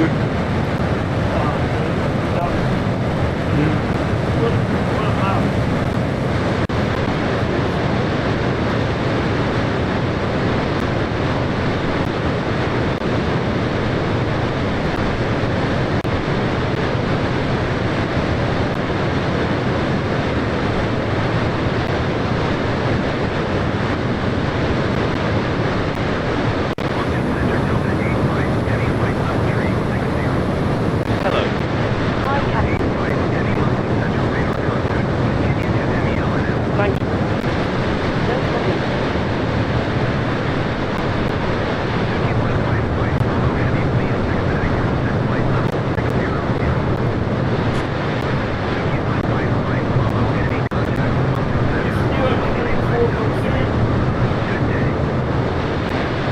Let's see. 135.3 Suki 155 Bravo Heavy. Goodbye. Center Suki 155 Bravo Heavy is passing flight level 610, descending flight level 600. Suki 155 Bravo Heavy, Mountain Center, radar 23. you to JLPY. Really? Yes, it does seem to be going down that way. Does seem to be going down that way because you were just at 24 just about 10 minutes ago. But,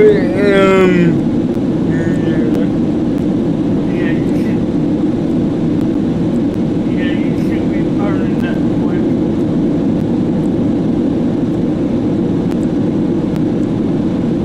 The activators are off, I think. Should be burning. Because if it's going down, we're seeing everything that we've set that right. And you sure those are down because they say off, right? yeah. Yeah. Is there anything in the engineering panel I need to turn off? The one at the top, on the, turn the bridge, which is off on top. Not that panel, but on the main panel. There's the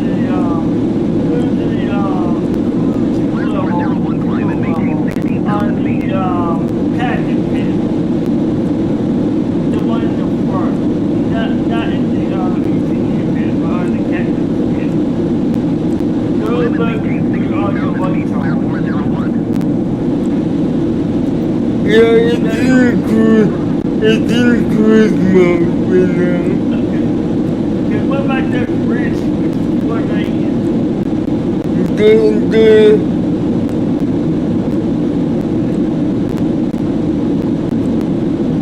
Okay, those are on.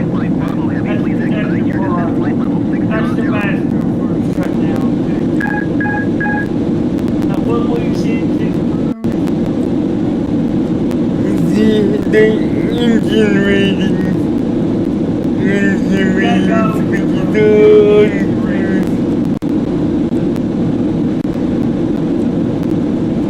That's what you want.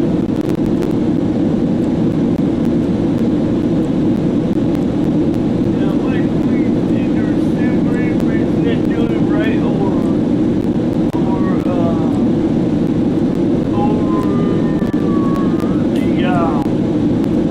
thing that's connected to you. Are you still 23 or did it go down?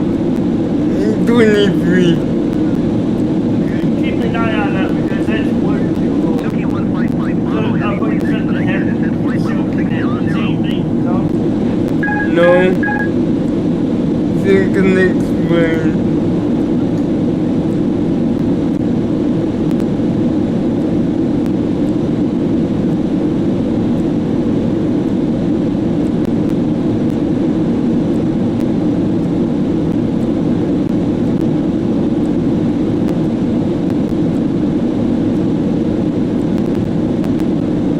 Turkish 1 Heavy, contact Moncton Center on 127.125. Good day.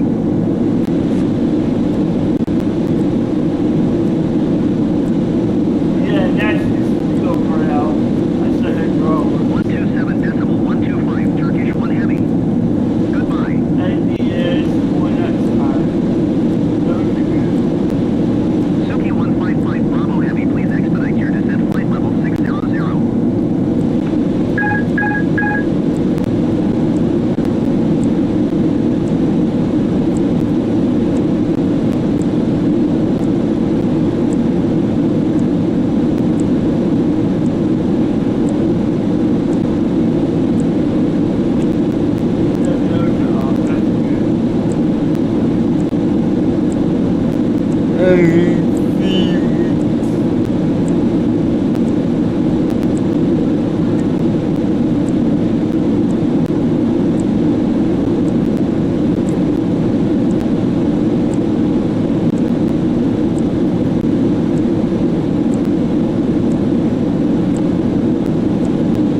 JetBlue 1827, contact Moncton Center on 123.9. Good day. Suki 155 Bravo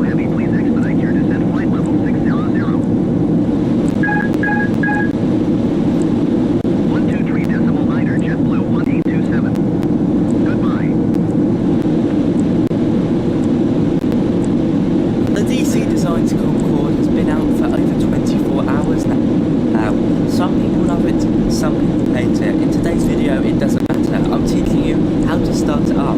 There is a checklist integrated into Microsoft Flight Sim.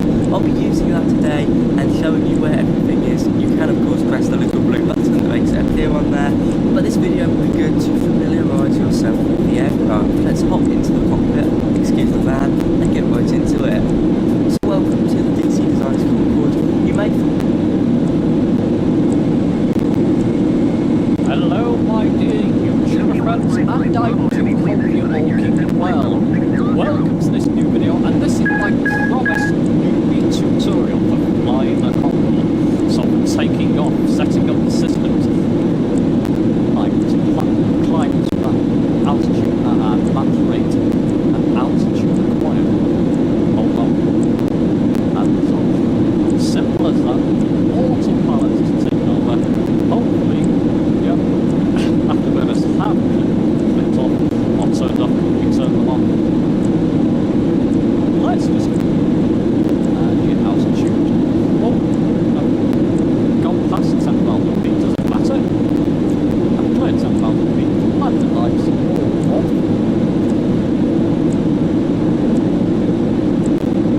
And we're just going to follow that course now.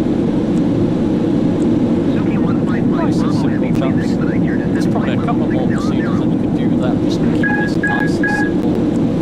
So we kind with the comments down below.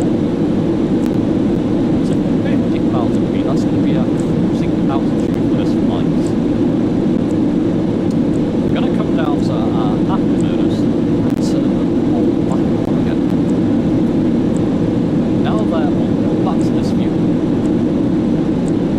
Turn your auto throttle off and go to altitude acquired again. Just move your throttle, you've got to pull it forward like I am, just move it back forward again.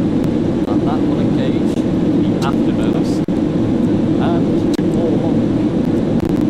We will be braking any second now. In fact, we'll climb to 50,000 feet and we've just broken back one. Now the reason obviously you can't hear the sound when you reach the front of the aircraft is because the whole aircraft is breaking the sound barrier. Anything beyond the back of the aircraft you're not going to hear because it's going faster than the speed of sound, so it's not catching up to it basically. But when you come behind, you get the sonic boom. Lots of people fly today, aren't they? Let's just take a look around, see if we see any things.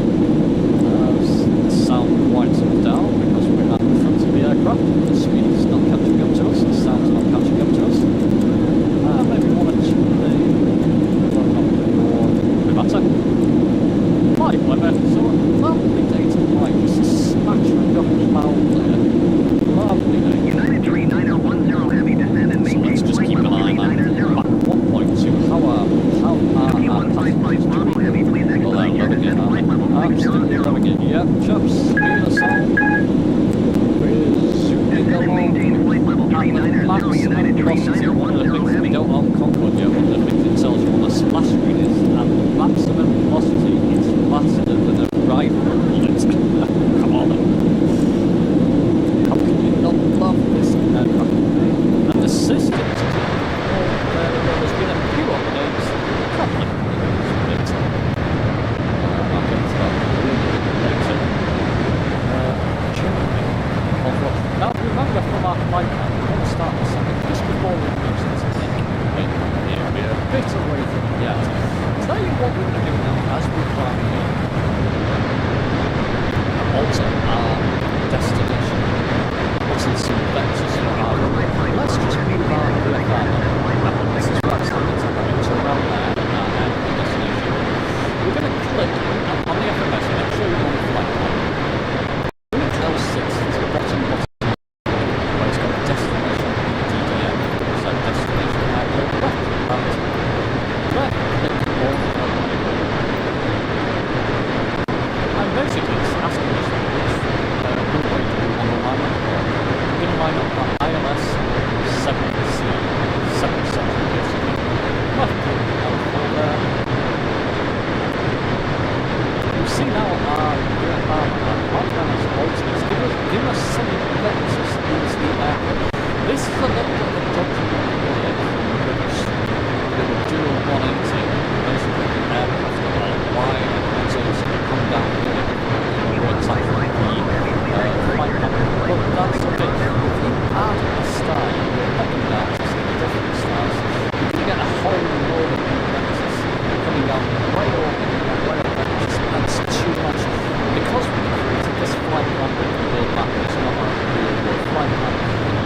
So we're gonna get into some fun facts now. Let's end this on a good note. So this thing, like I said, it flew 5 miles above where 747s do currently, 60,000 feet. You could be up there in your $12,000, aka $27,000 round trip airplane seat, drinking your champagne, looking at the curvature of the Earth. You could literally see the curvature of the Earth up here. You could see the darkness of space starting. You were getting up there. You were getting towards the edge of the atmosphere, which is just insane. Can you imagine looking out your window, your airplane window, and seeing blackness up there, just the Earth? That'd be pretty dope. Flat Earthers, take a Concord ride. The top speed of this thing was limited by temperature, not power. These 4 Rolls-Royce engines could go a lot faster if you wanted them to, but the plane would literally break apart and catch on fire and explode. You know, kind of like issues that space shuttles and things have had because it gets so hot because it's going so fast. In fact, as it was up here at these Mach 2 speeds, it would expand up to 2 feet and get 2 feet longer. How they engineered this, I have no idea. Here we go. We are leaving the UK, by the way. Wow, it's beautiful down here. That's pretty cool. Rosero Airstrip. Nice. Looks like a lot of farmland and stuff. I really want to go to the UK. I really need to. I'm going to go for this year. Dude, look at our jet trail all the way back behind us. That is so sick. Is it? Yeah, we still got alarms going off. Can we figure out what this alarm is? Is that a red thing? Where's our, alarm off? We got an alarm off button. Maybe turn the afterburners off? We'll see if we keep Mach 2. I believe you don't need the afterburners after you're already at Mach 2. It's kind of easy to keep. Man, could you please take care of this? Where's the master alarm switch? I'm just gonna go outside and pretend like all my problems are okay. Anyway, the last thing I found for you guys is this was, like I said, very, very expensive. It burned through fuel and things. The reason why the tickets were so expensive is because it cost so much to run.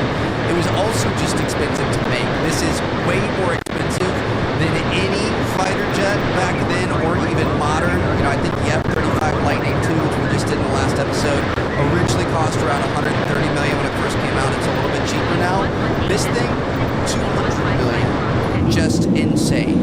And to be honest, I'm just infatuated by it. I just peak interest,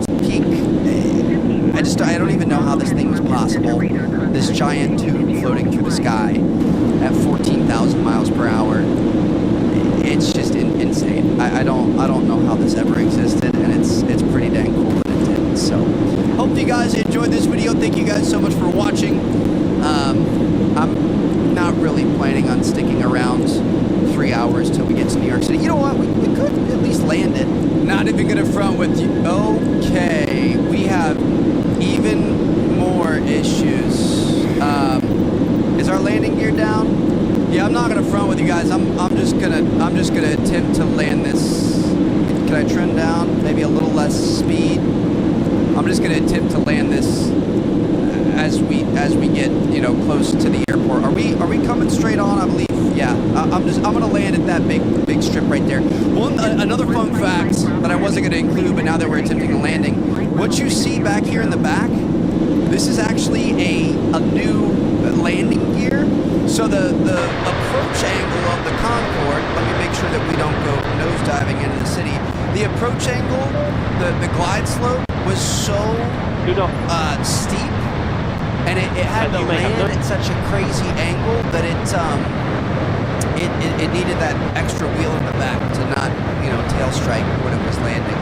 So this should be really interesting. I have no idea how fast we have to go to keep this thing airborne. We also definitely want to slow it down so that we don't overshoot the runway. I don't know if it's got air brakes. I don't know how to activate said air brakes if it does. So thank you guys so much for joining me on this beautiful flight from sunny Paris over to New York City today. It was my pleasure to be serving you for the past 3 hours at supersonic speeds. Make sure to tip your flight attendants on the way out. I know you're a bunch of rich people back there. $12,000 seats back here in 1990. You know how many Tamagotchis I could buy with that? Come on now. Alright, I think we're probably coming in a little bit too hot. Maybe not. Okay. The visibility in this thing's actually pretty good.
this thing, to be honest. It handles pretty well. Alright, we're gonna bang a right here.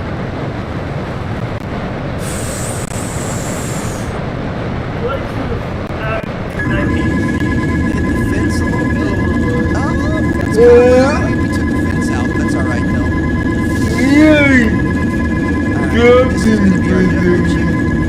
I hope you guys enjoyed your flight.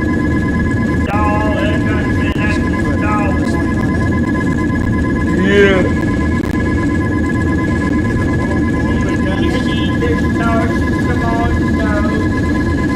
Yes, I do. Sorry, it's my first day on the job. First time flying here. Alright. There it is. Like a glove.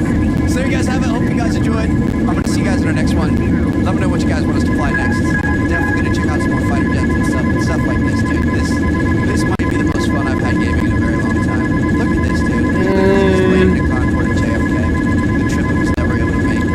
Anyway, I'll see you guys later. Thanks for watching. What's up, guys, and welcome back to some more of the Top Gun Maverick DLC here in Microsoft Flight Simulator. I have been looking forward to this episode for so long, man. We are going to be flying the Dark Star today. So this is an experimental plane from the movie. It's not a real plane. It's obviously, you know, kind of modeled after the famous, notorious, just insane SR-71 Blackbird. It is a hypersonic up to Mach 10, which is about 7,600 miles per hour, and we are going to be able to take this thing from coast to coast in just 30 minutes. So, are you ready to go faster and higher than ever before? This hypersonic transcontinental flight is a challenging test of endurance. When flying at such a high speed and altitude, every input maneuver can have major impacts on the flight parameters and fuel level. Only the bravest and best pilots can keep control all the way through the stratosphere. So we're going to take off and pull afterburner at 30,000 feet, nose over and accelerate. We're going to take a look at this inside the plane. Let's get after it, dude. This is going to be one of the craziest flights. There she is, the Dark Star. An experimental jet up to Mach 10. That's 10 times the speed of sound. We do 10.4. Is that where it goes? Something like that. Here we go. I'm excited, man. This is going to be truly incredible. So let's just take a look around this piece. It's kind of a pretty normal looking seat in here, but look at all the, I mean, honestly, all the buttons and switches look pretty normal too. I believe a mark here. Where's our engine reset generator? Oh, there it is. The scramjets are going to be something that we're definitely going to want to be hitting here. I believe we need to use the fuel cell. Eventually, we're going to activate that. That's pretty much all we need to know. Now, if we click here, we can see this is going to be our max Mach profile. So we're going to have to go up here. 30,000 feet is going to be our supersonic transition. So that's where we're going to break the sound barrier and get past Mach 1. So we're going to go down here. We're going to get to 1.5, and then that's where we're going to level out and pull up. We're going to hit Mach 3 and 4, go up into the stratosphere, and eventually hit Mach 9 or 4. So we're really going to want to pay attention to all of our gauges and things here. I'm going to set us up. So this is going to be really important. This is our heading, obviously, as we're going 7,000 miles an hour. We can't really see the ground. It's going to be important to make sure we stay on this pink line right here. We also, this is our Mach number up here. We're trying to get this to Mach 9 or Mach 10, and then I think we're good. So I'm gonna set this up so we can kind of see out the windows. We can also see everything else. Something like that. I like it pretty good. So here we go. Let's release our parking brake. Pressing A. We're gonna push our throttle to fill. We're gonna start taking off here, baby. Here we go. We're gonna stay on the center line. This thing a little bit. Alright. Like the afterburners, they're coming online. We're gonna reach 180 knots. We're there, and we are taking off. Alright, we're gonna get back inside. We're not gonna be able to see much here, so let's adjust our heading. I'll gear up by pressing B. Maintain a 10-degree pitch and adjust our heading, alright? Here we go. Lifting off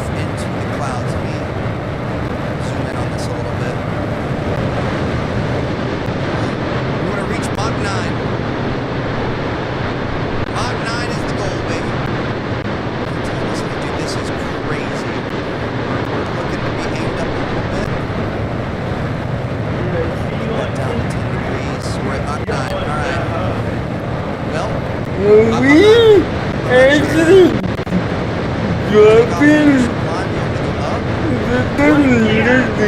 up do you want me to go? I forget what it was. What is it?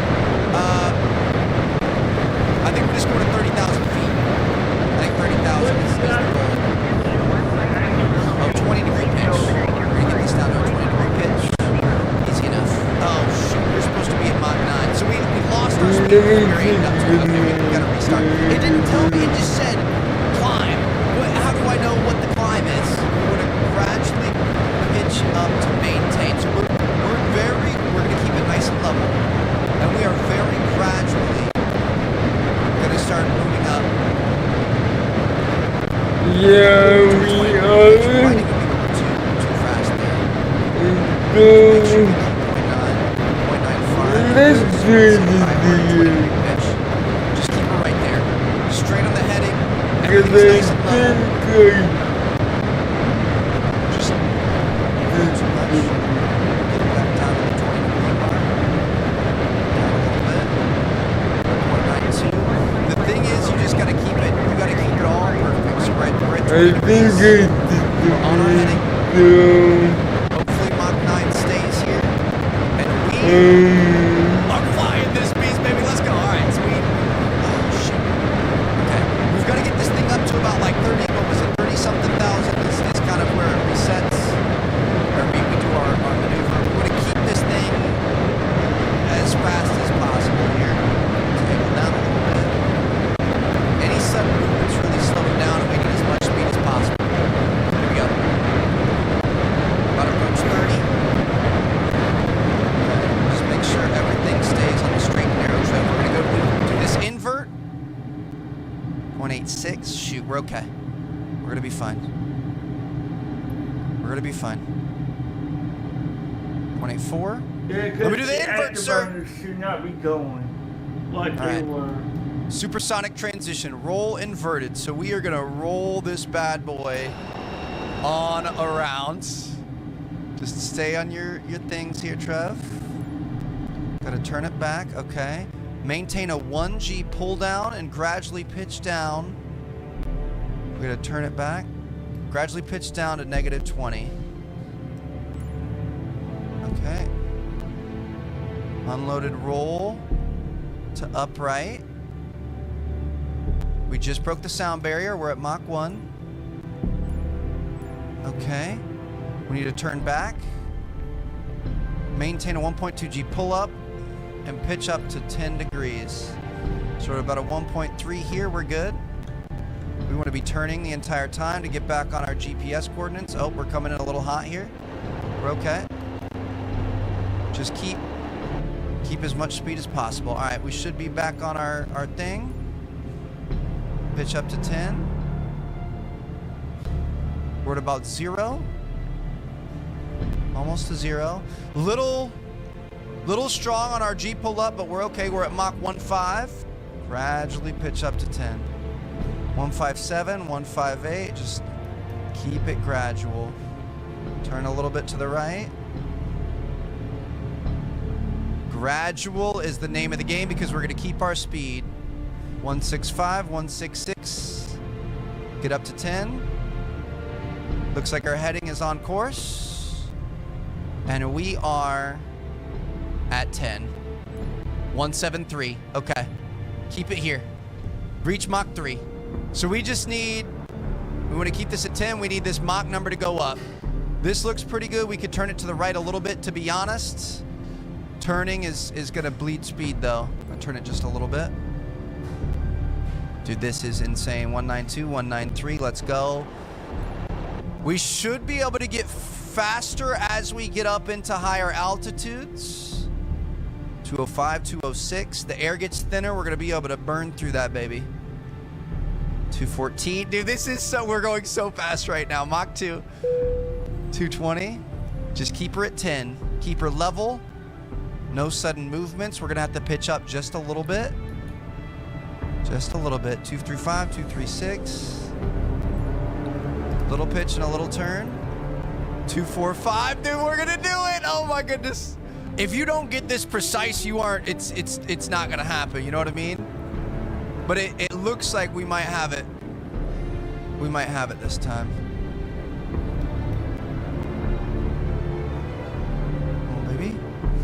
level. We're at a 285.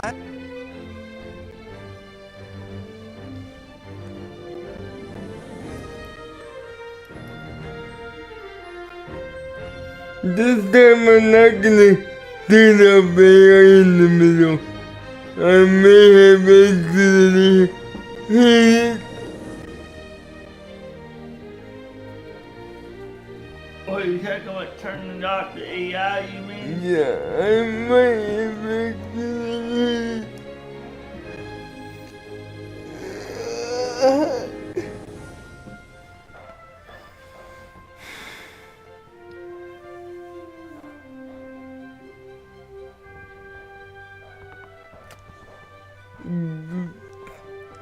Yeah, and the afterburners shouldn't be on either what they were either. Because you were burning way too much. They should be on low like they were.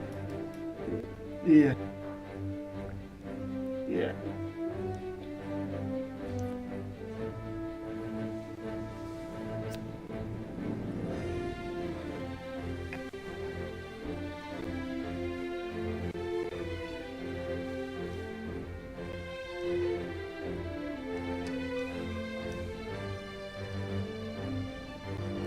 Okay, let's try this again. Yeah. Cause I was having fun playing it until my hand slipped. I know. You know I've done that before, and it ruined my fight. I've done that.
are very far away from there.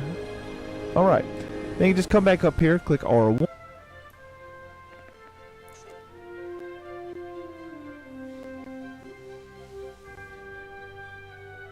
That's that same video I sent you, right?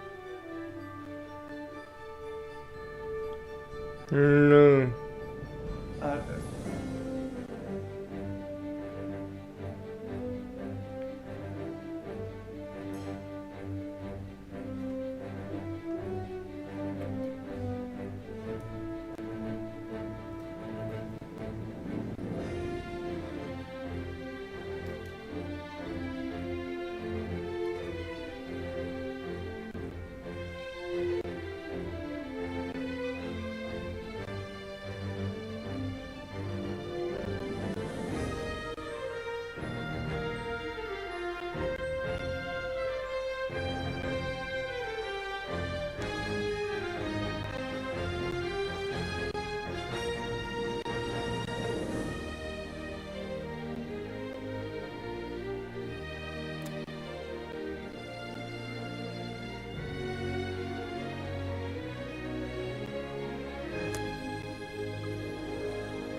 Oh, I should save sticks.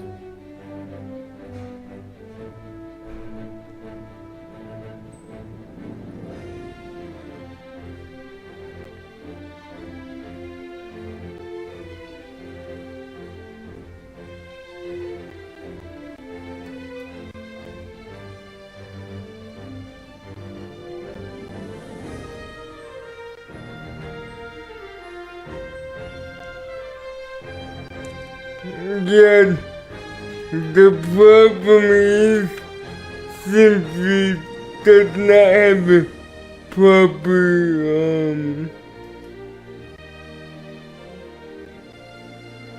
profile. Yeah, so we had to improvise. Okay. It does not even have the. It does not even have the Concord, Concord plane type in some brief. They said they would have to redo the whole Simbrief system to implement. Okay. So we're gonna have to implement, improvise on this one.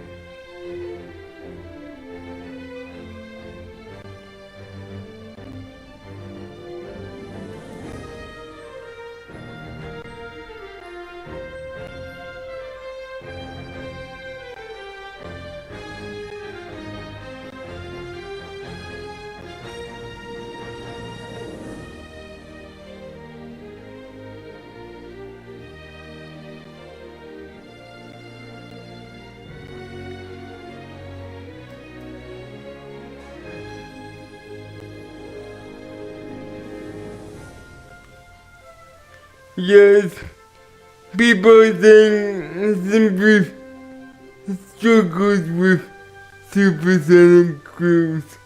So we're gonna have simple,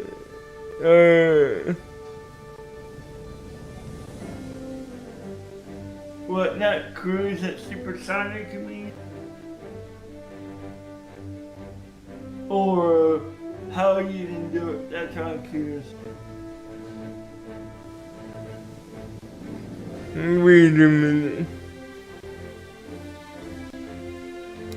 Are you saying to fly the Concord we're gonna need little nav map instead of Simbrief?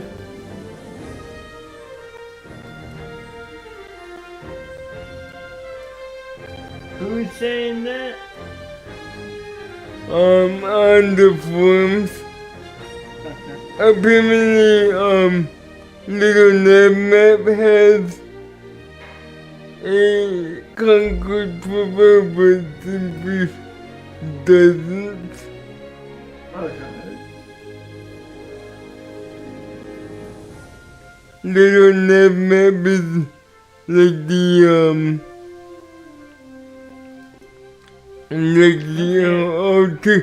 alternative to Simply. Okay. So I'm gonna download it, and we're gonna make a proper plan. Yes. Since Simply does not have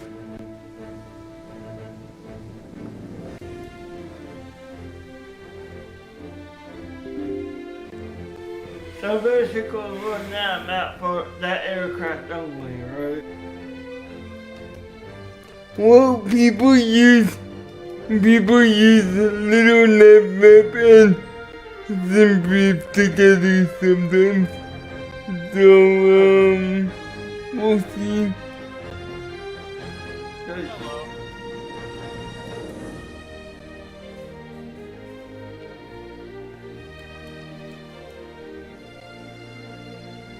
But I'm just glad to see the Concorde actually flying again.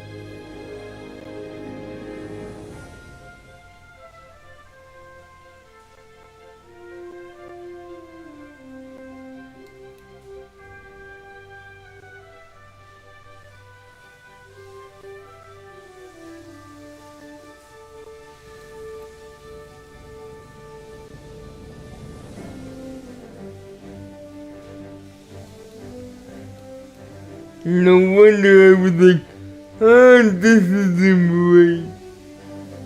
Yeah, and you notice how much fuel it's burning too? Yeah. I knew something went right when I saw the percentage drop way too quickly.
And this will be your first time using low and that's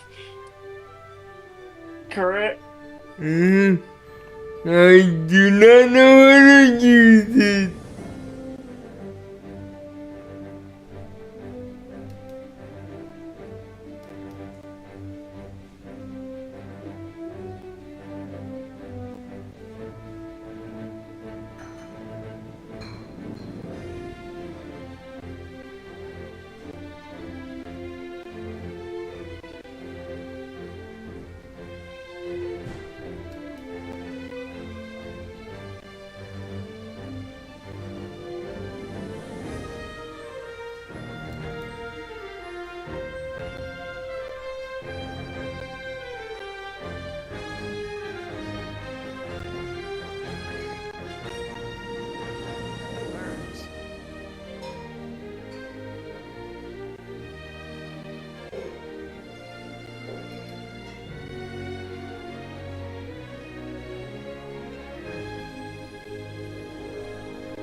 No, this is my second last stint. I'm also gonna pit again on lap 5.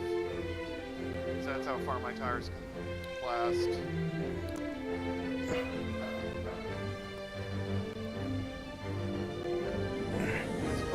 Well, what type are you using for tires?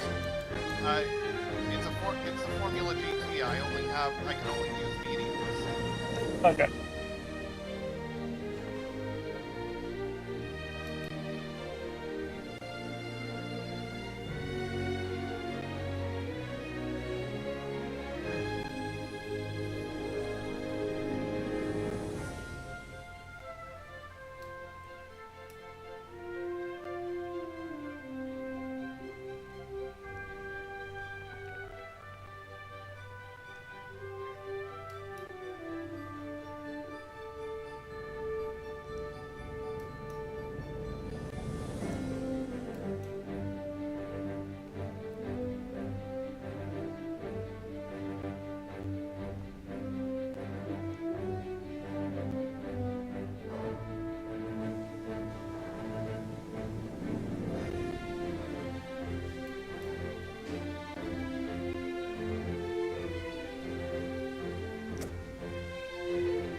Yep, it's the Formula GT.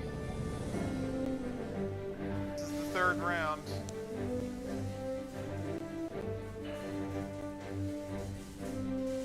And technically the second attempt of the third round, because the power's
Yeah, I don't know what I'm doing.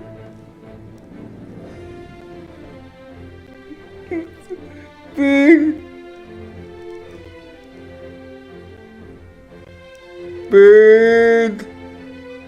Yeah, I know. I heard you. I don't know what I'm doing. I know.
Really serious.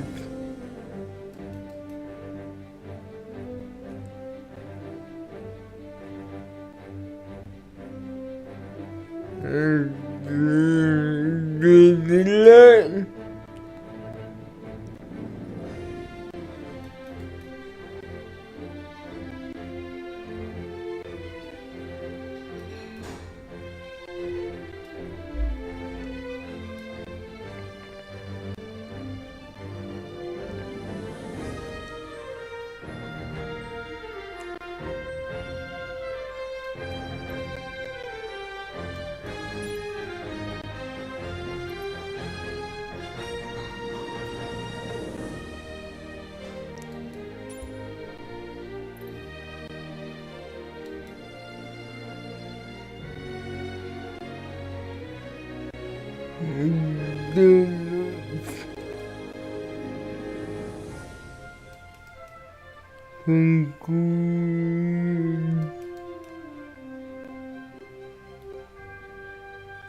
Okay, one guy said for us to do this.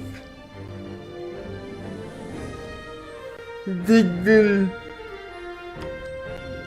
Do what?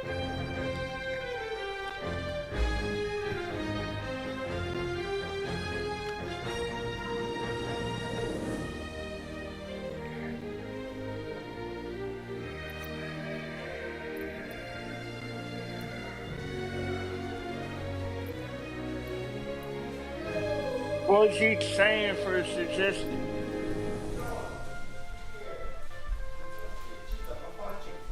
Okay.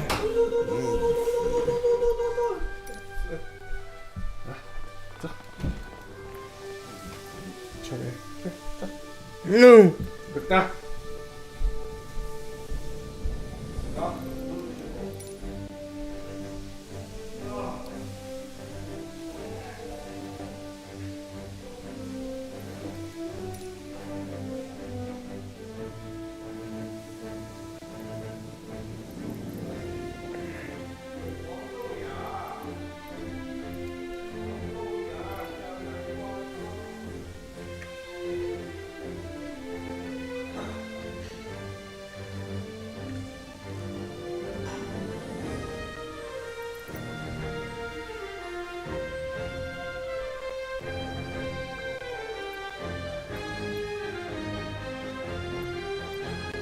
Okay, you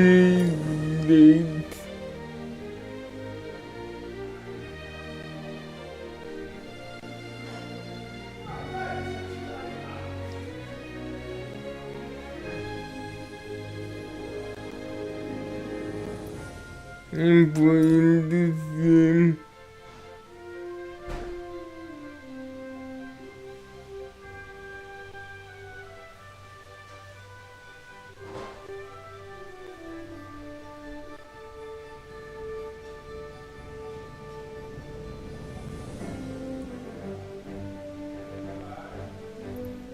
And then we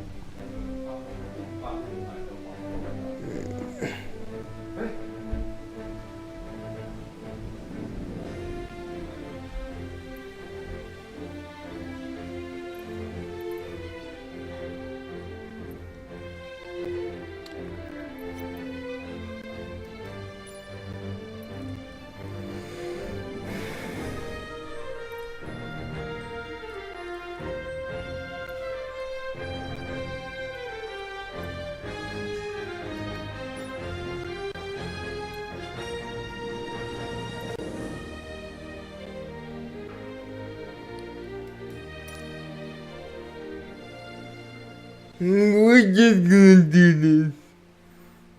Every one of the viewers, then it is what it is.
because there's another purpose people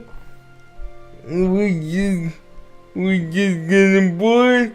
I'm gonna go to dinner and think about it.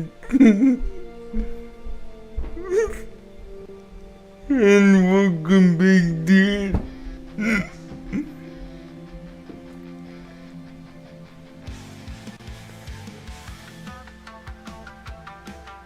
I'm gonna load into this thing. Start the freaking fight.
That was tricky. Good landing after all.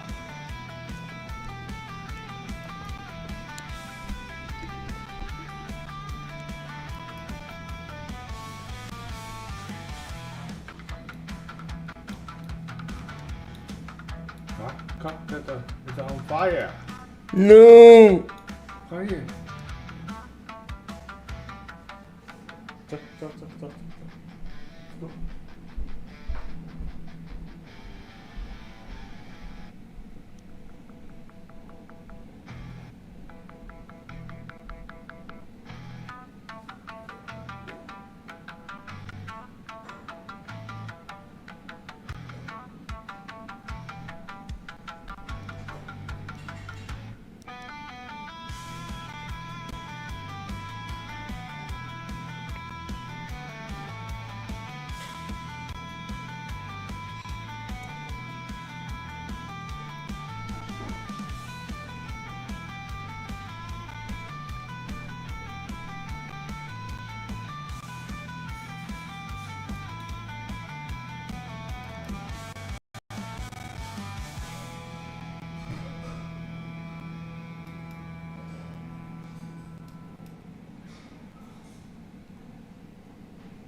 Where did this thing? Forget it. I'll come back later.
But Yes?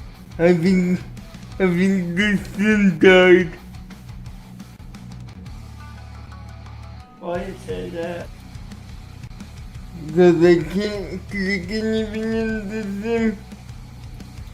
What about you stop when you hit the Windows key? Yes, I can do that. It's just the sim that died. Yeah, mine did that the other day. I remember mine did that on loading. Yeah. So you can't move the camera or nothing, right? No. Yeah, mine did that the other day. I had to completely close it and then it was fine.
So what should we do about the Concorde?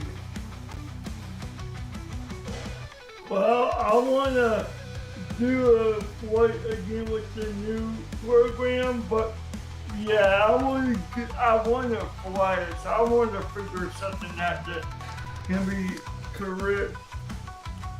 Good bird. Yeah.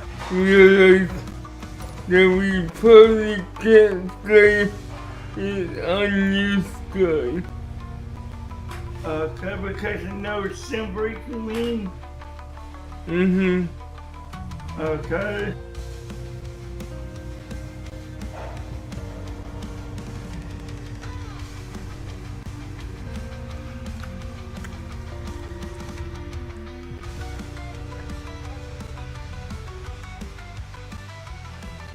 Like, it recognizes him, but I don't know what his scores will be.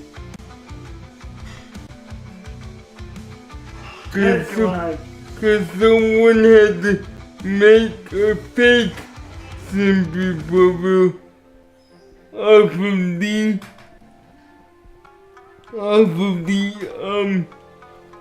A300 base. Okay. Because that's the closest that They can get you. Hey Jimmy, thanks for the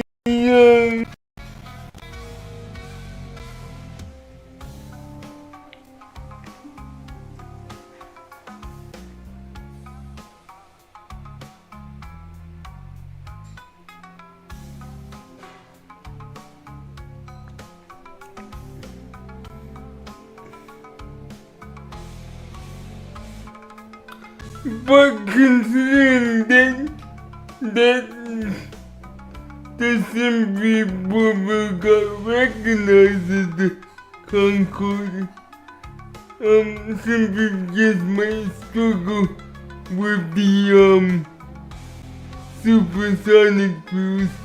So what if we try for 41? That'll be good. That'll be good. That'll be good.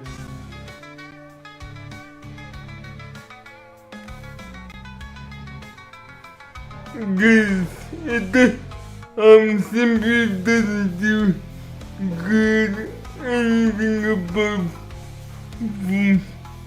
41. Well, okay. What is the highest for any modern aircraft? The highest for modern aircraft, let me see. Because if we can get the number as high as we can with a compatible Simbrief aircraft, then it won't struggle and it won't struggle this. Yeah. It won't be 60,000, but you know. I know. How are you today, Trippy? And the co-pilot bot has a new voice. Enjoy it. 41.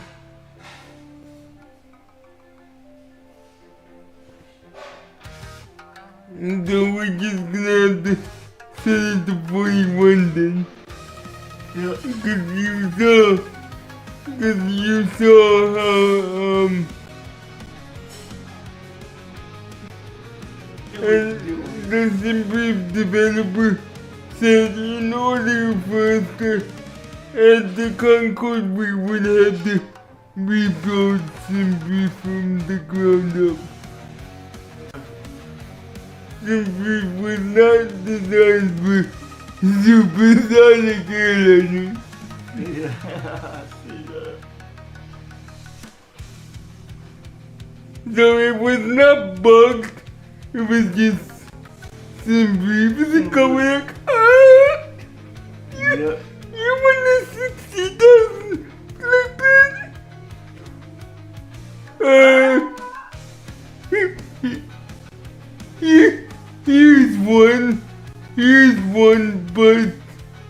Here's one, but I'm gonna struggle. Oh boy.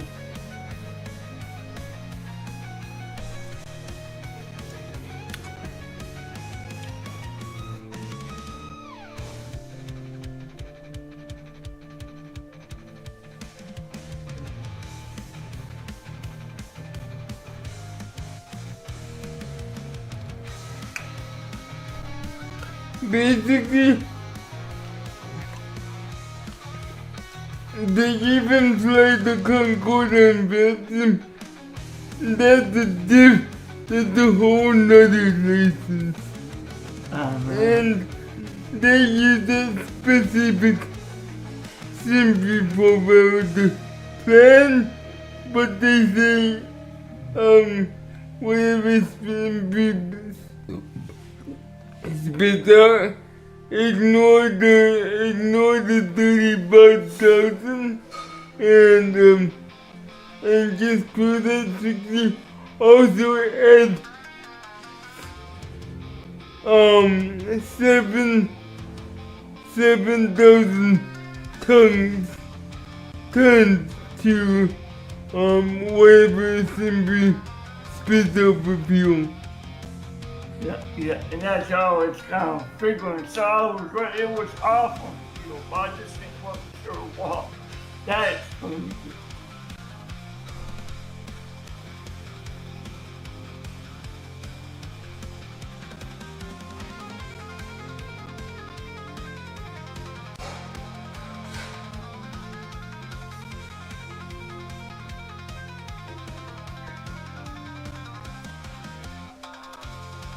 I wonder if you can do New Sky without triggering Simbrief.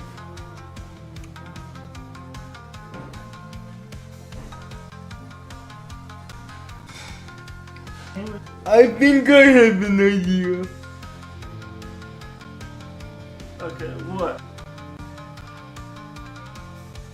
This don't generate a simply plan you mean in New Sky? Just use the New Sky numbers. Okay. And then I've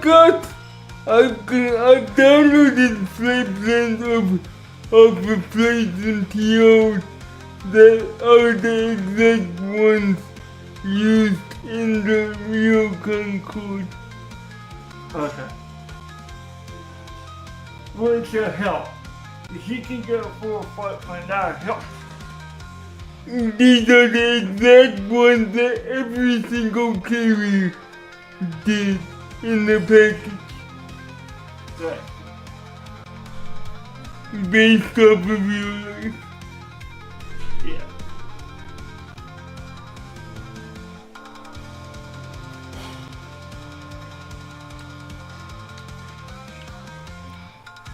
And for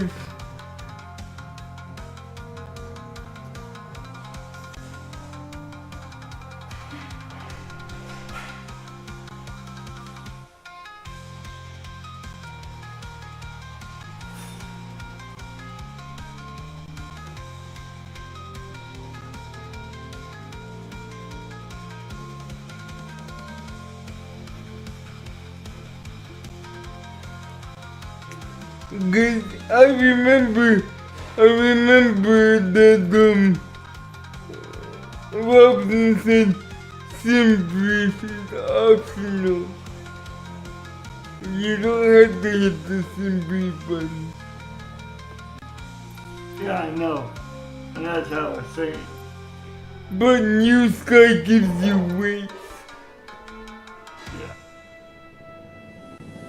But the simply it's nice to have for aircraft that support it because you don't have to do that. This is the first time we've ran into a scenario where it doesn't support. I know. And I understand, it'd be hard to have to rebuild SimBrief from the ground up just so you could support one aircraft. But my argument would be, that argument would be, if it was supporting in SimBrief, it would be extremely popular. Yeah. I'm sure, because we've seen so many Concords flying on the map. We've seen like 5 or 6 in one day, I remember. Yeah, there's at least 5 or 6 Concords flying every day. Yeah. But they're always on network, which makes sense going back to that forum post telling people if you're gonna fly this on Benson, it is supported, but you're gonna have to use these specific links to file on the network, and then for SimBrief, use this specific buffer tied to the A300 600R, which is the closest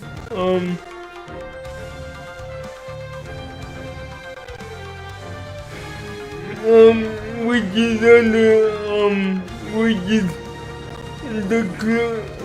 closest SimBrief at 7,000 times of fuel to it, and be on your way.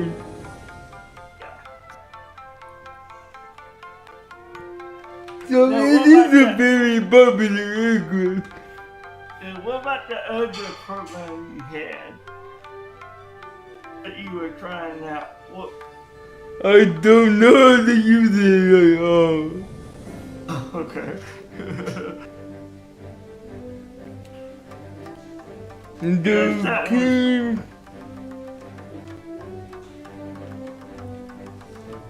JK,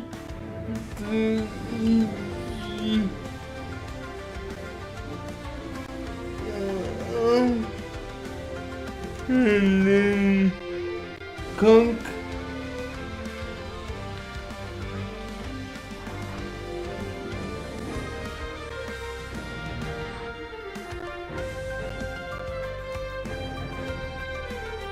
Jesse,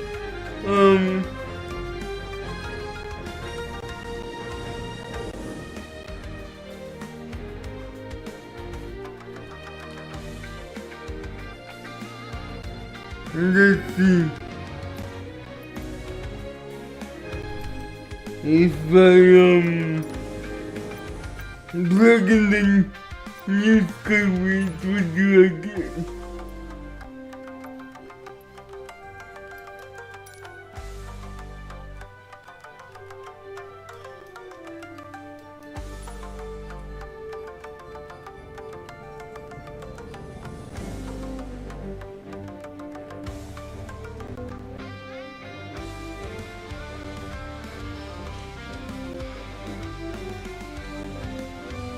So 70.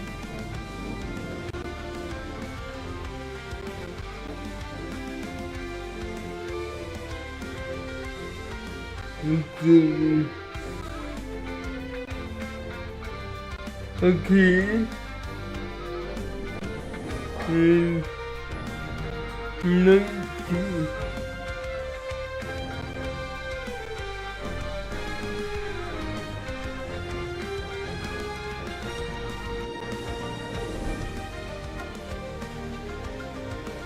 Okay, this is what I recommend. Now, first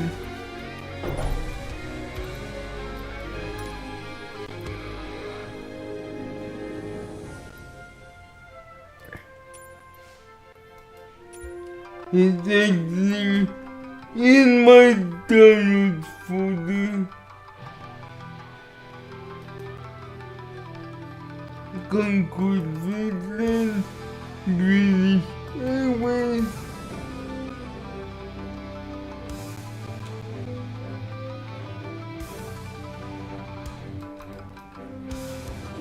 And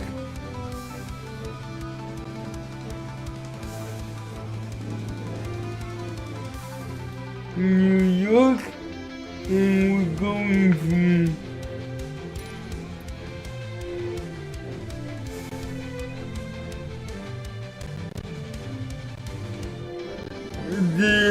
yeah. Not even you cooking send the viewers. So we're just gonna have to mainly do it. So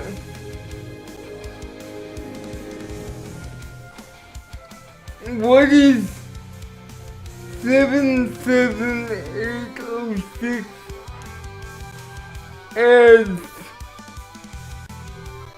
add another 7,000 tons of fuel to it? Okay, what measurement is that number you just gave me in? Pounds. Okay, you said that's what's the number? 77806. 77806, right? Yeah, add another 7,000 tons to it.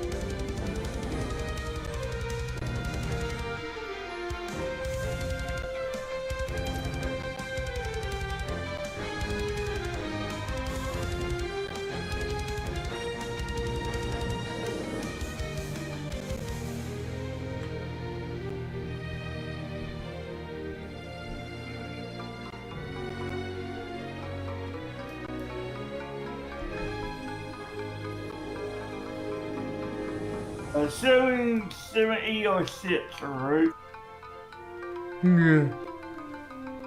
Cause that's 35 tons And then use it plus how many? 7,000 tons.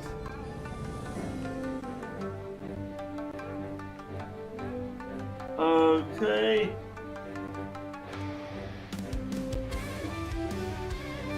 Because that's... Okay, next. Yeah, that's 35 tons. So you said 7,000 more tons, right? Yep. Okay. 5 of them is 40, so 42 is 7,000. It's at 35 right now. 35 tons. If you add 7,000 to it, that's gonna be 42. Convert that back.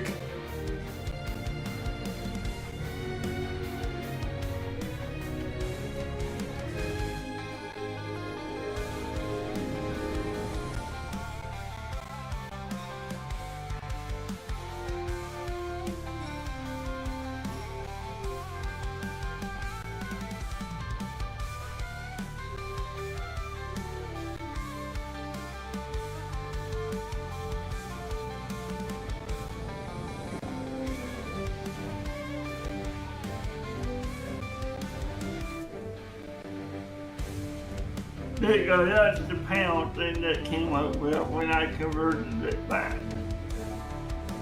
Where did you put it? DM. Alright.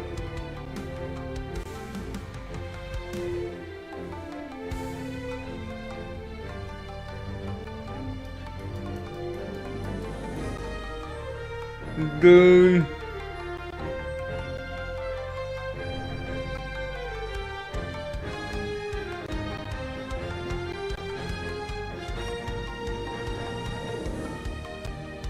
Let's see.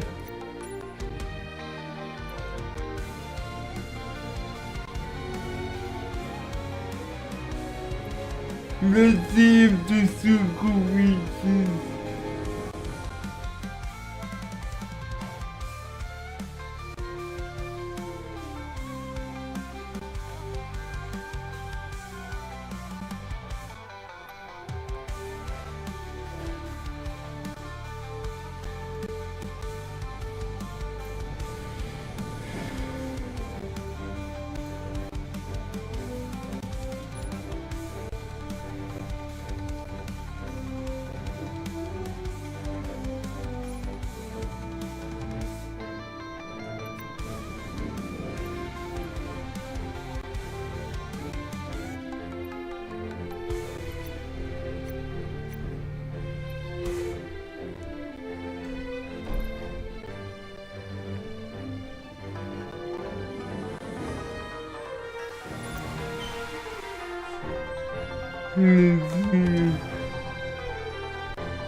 weird. What?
Weird.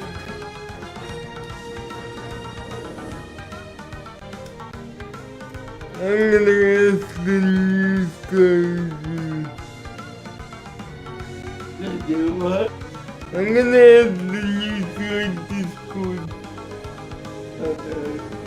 Well, because it's not lining up with the numbers. No, has anyone flown the Concorde before? And,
yeah, we run into a problem. Trippy.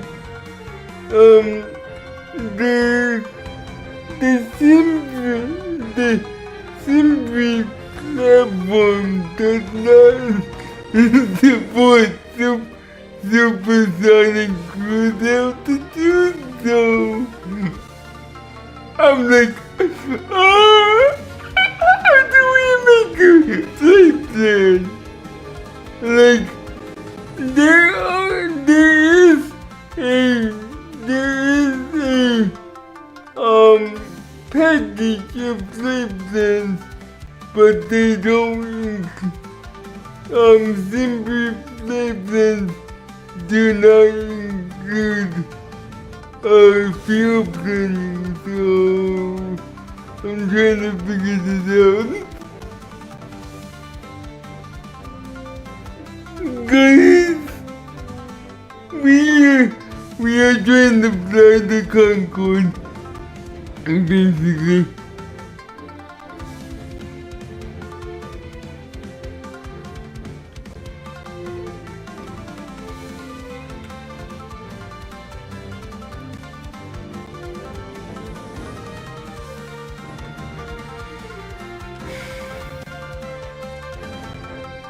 And,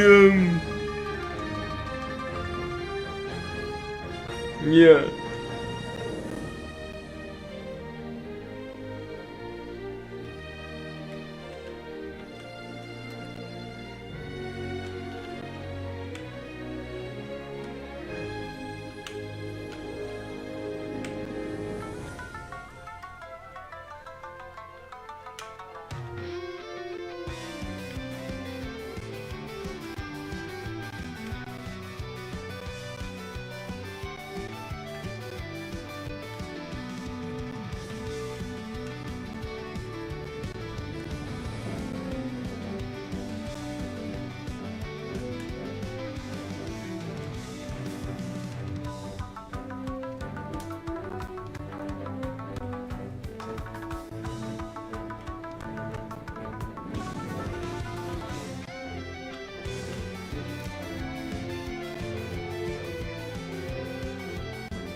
unless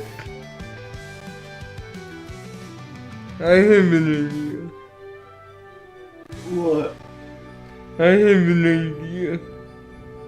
I have a great idea. Okay, what? Okay, and so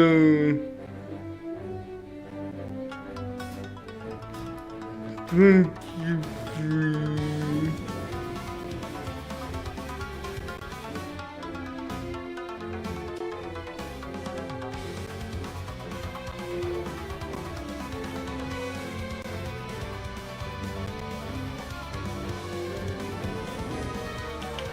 35.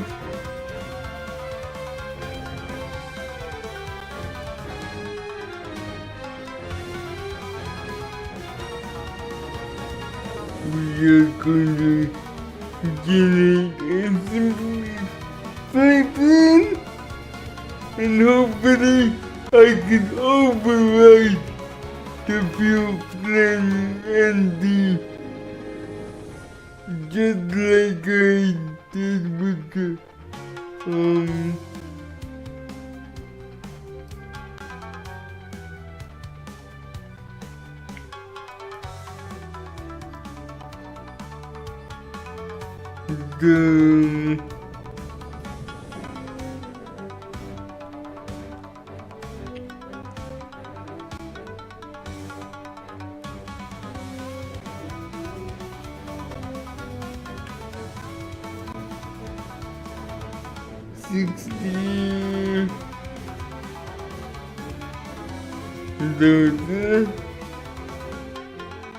and fuel plan.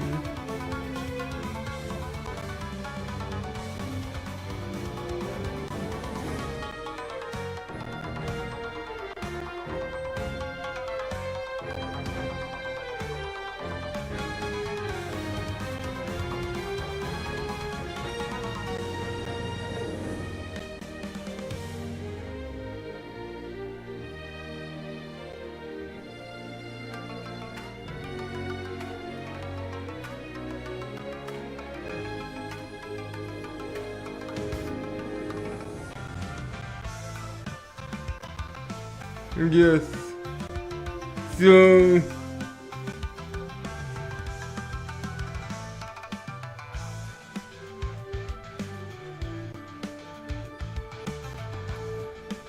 for black fuel, I'm going to punch in what you gave me.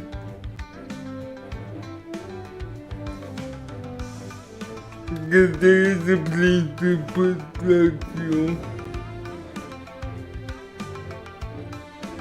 And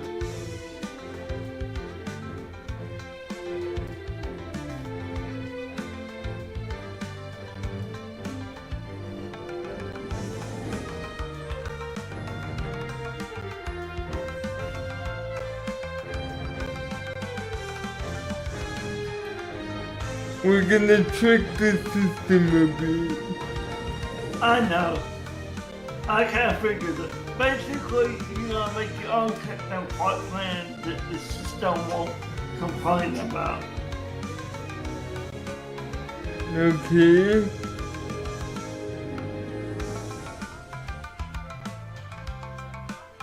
No. Generated.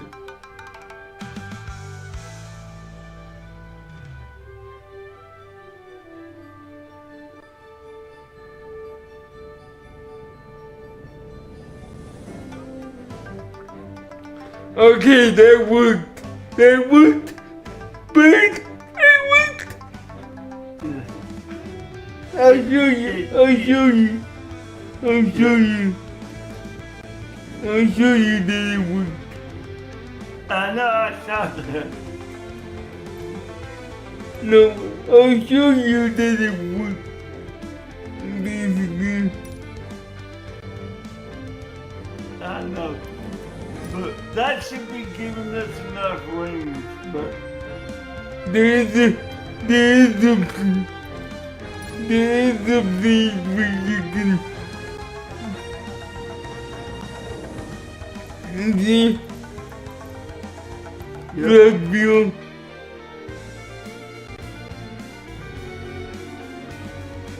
Yeah, that's what it spit out when I did the numbers he gave me. I converted to tons. I just overread the black view number.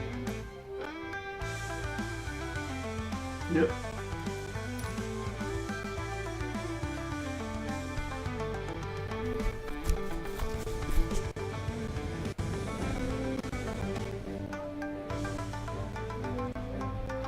That works. And you're not overweight, right?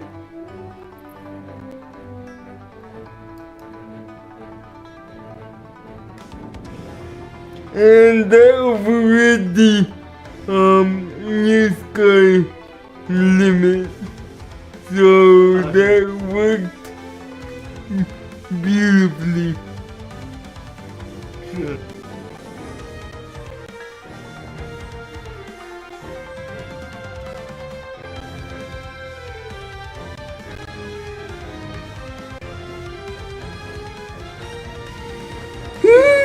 Let's go! Let's go! Yeah. Yes. Yes. Let's go! Let's go!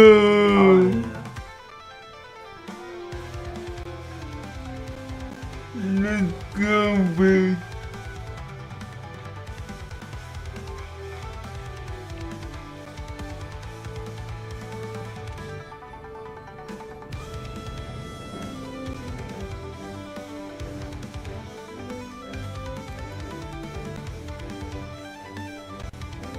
Conk. I guess we can do, since we're the Concord, we can conquer anything. Yes. That was a good pun. Ah, that was good.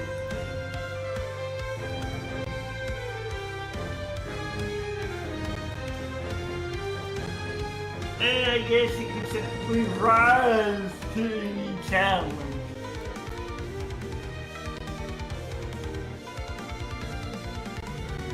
How is that work?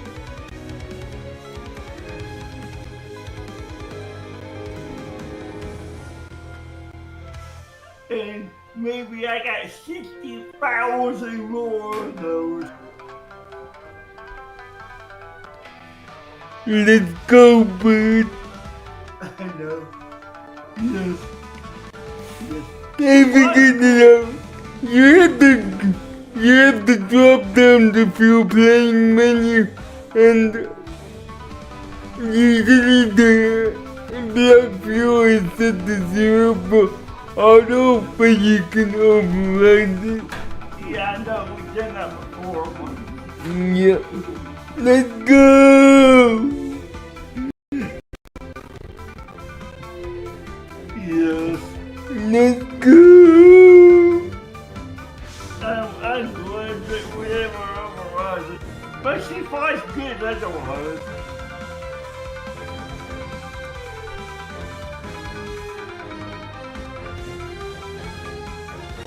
But you know, I wish I could see a real one fly again. I wish. Maybe it won't be the Concorde, but it will be. But they're working on another supersonic. You can thank NASA for it. They're working on one. What, NASA's working on the airline? Yeah, some kind of thing. Let me guess, involves Elon Musk, doesn't it? Yuck! I know, I know exactly what you're talking about. I saw the video on that. That's how I knew.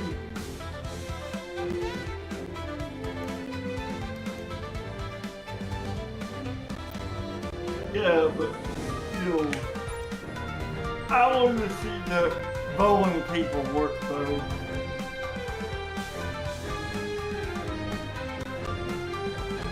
He bought bowling.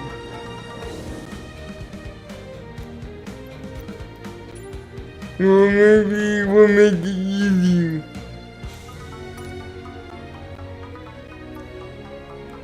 What do you mean?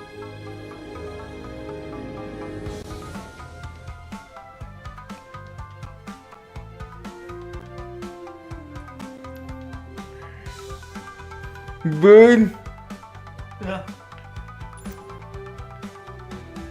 What? I think I meant 70,000.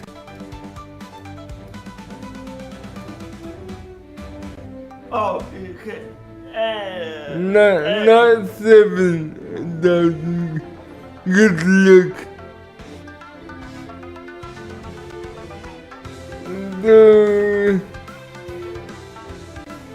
What was the number you guys gave?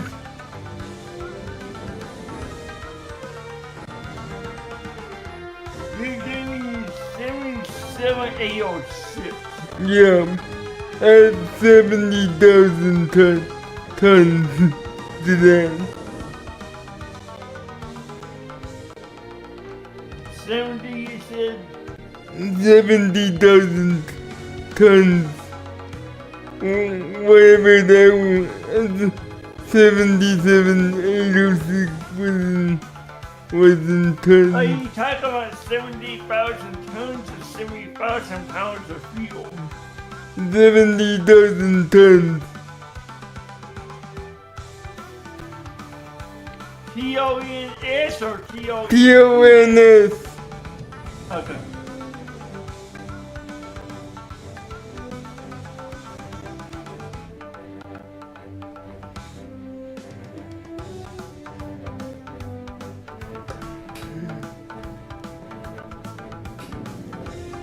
Guys, I don't think we're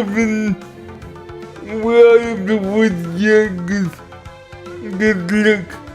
The circle doesn't make it there.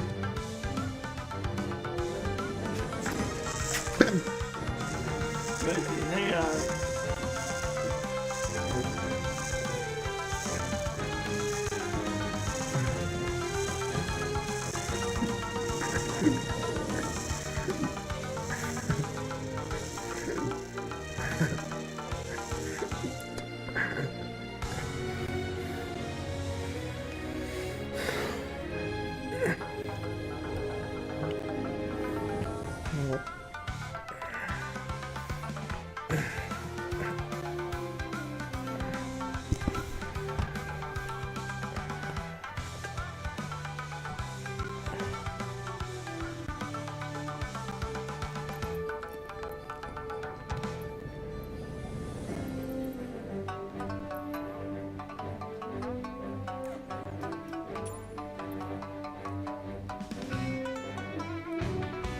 Hey, what's the limit of the aircraft for fuel? 210,000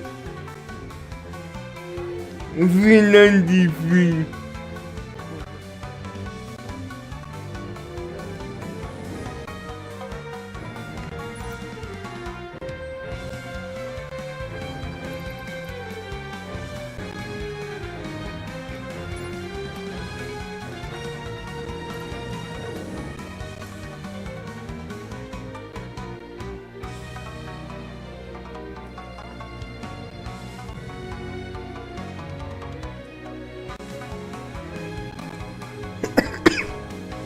Hold on, I'm gonna figure this out.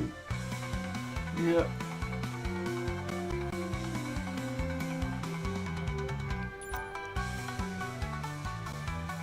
I'm doing calculations too. This is good, almost there. 61.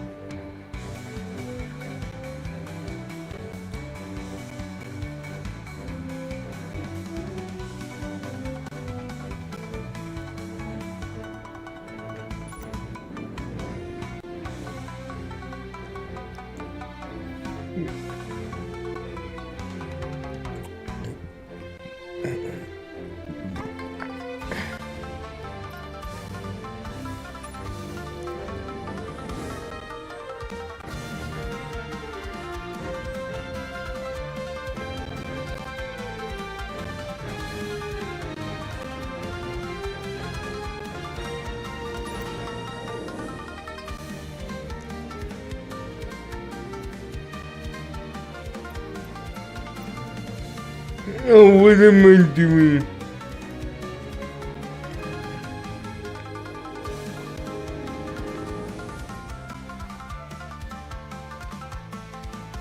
Concord.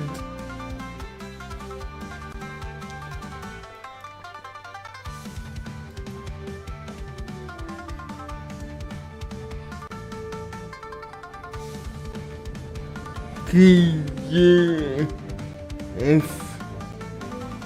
K.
Okay, what was the actual maximum weight?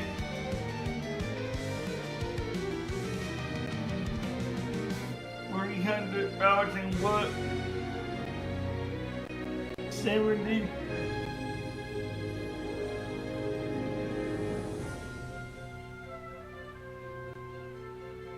Because it's giving me 310,000 pounds.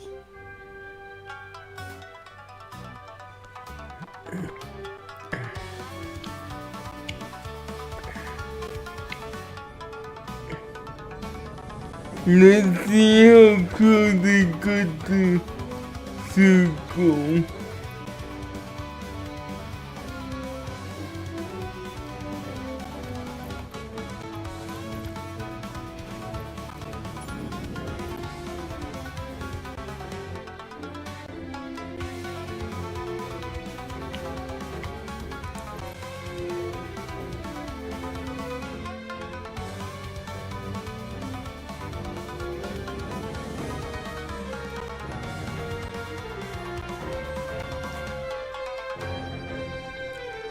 Okay.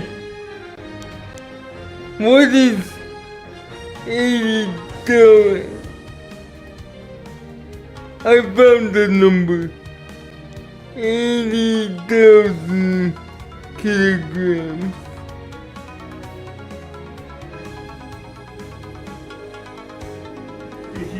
1,000 kg, right? Yeah. Hang on, I'll get that to you. I found the official number. It's 80,000.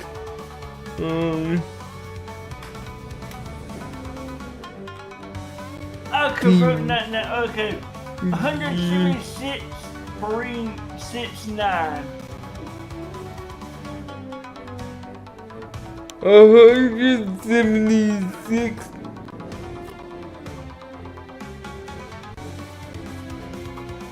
176,369.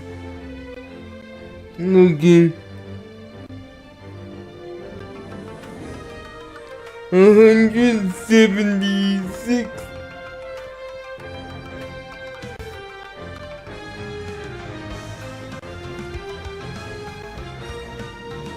369. So you're just about 300 pounds over. Not bad.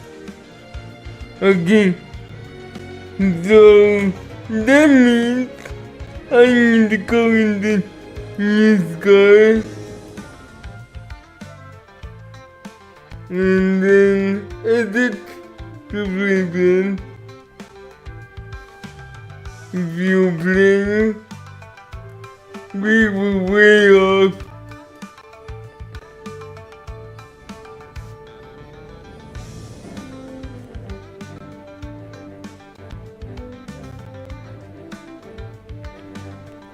Actually,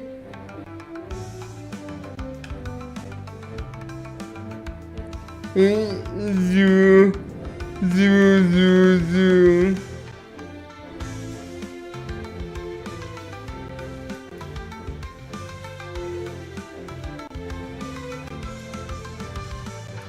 Okay.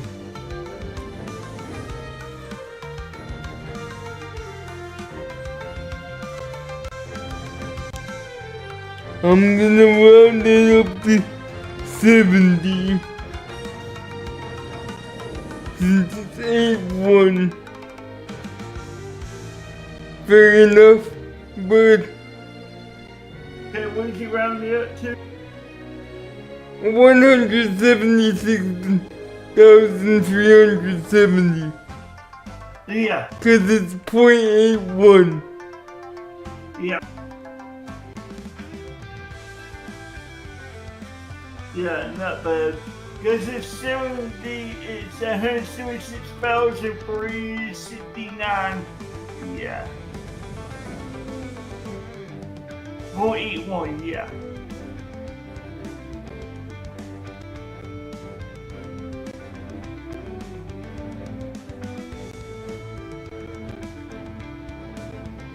Then zero cargo. Yes. That's fine. The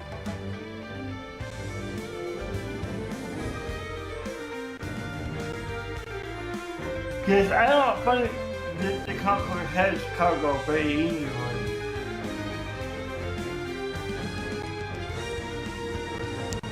The cargo with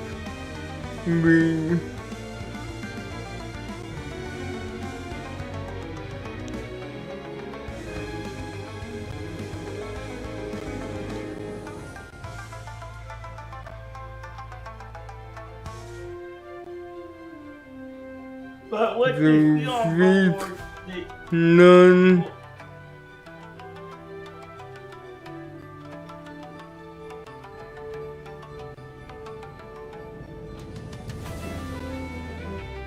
Is that like 80% fuel or what we got for percentage? I'm trying to figure it out. Okay.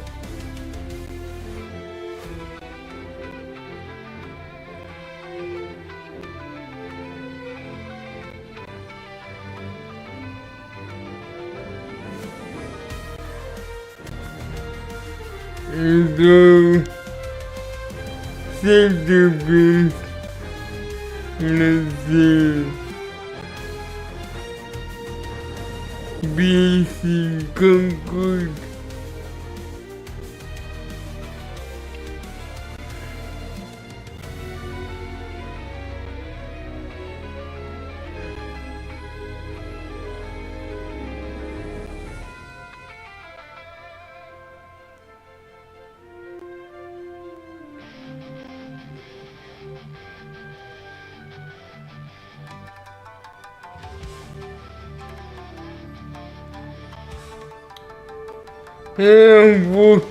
We'll try that.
Oh, I think I know what's wrong.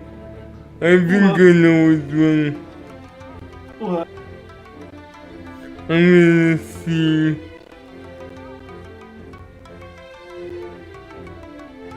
Maybe there was a reason why he put baggage weight.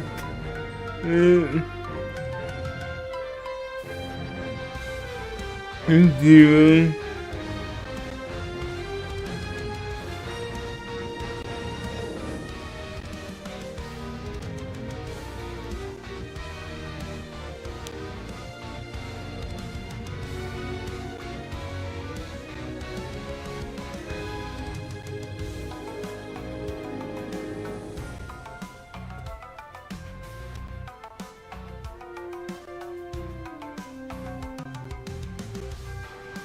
Hello.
Okay, that's not gonna work. So let's do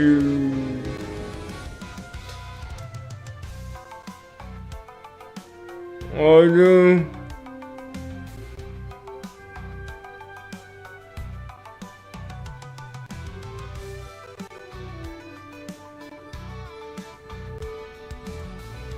No, let's do beat 0 and then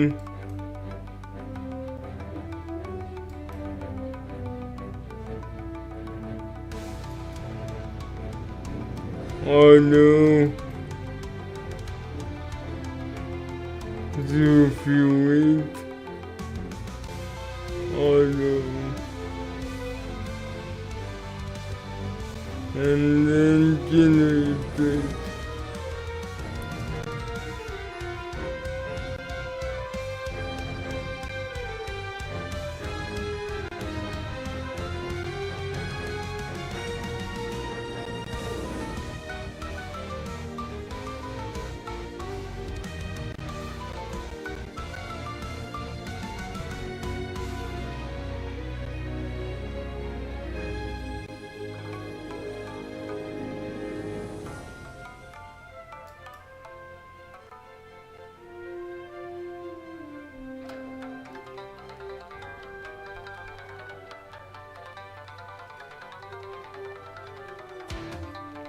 Okay, I see what's wrong.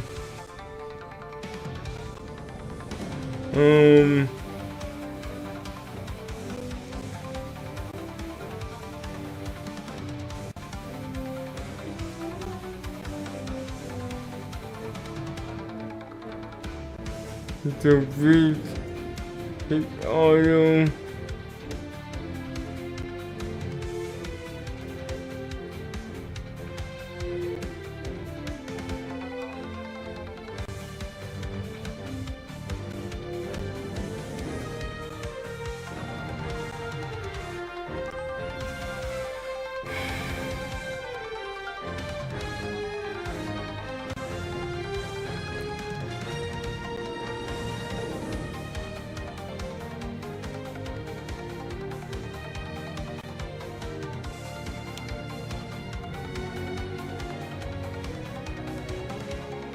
Okay. So what the crap do we do now?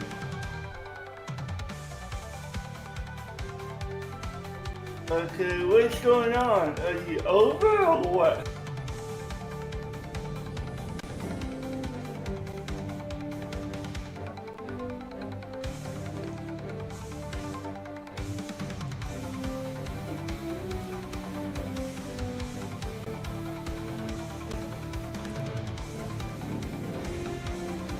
Yeah. Well, let's see.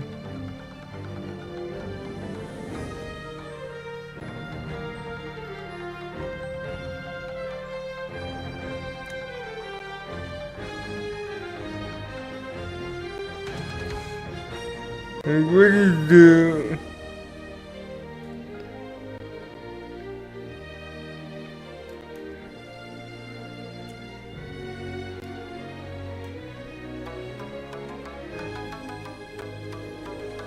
Kung Fu?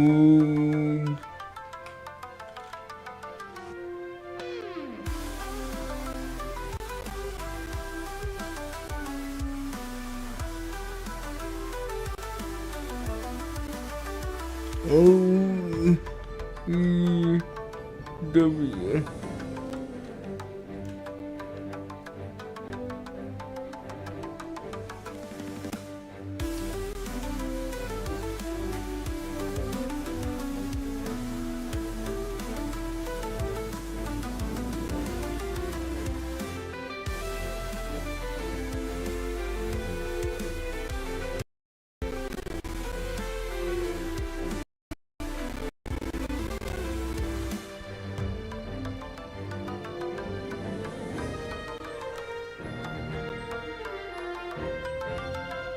Okay.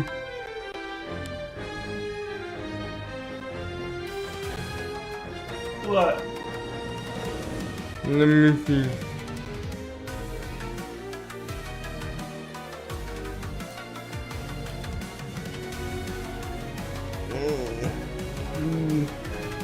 W. Let me see what this is.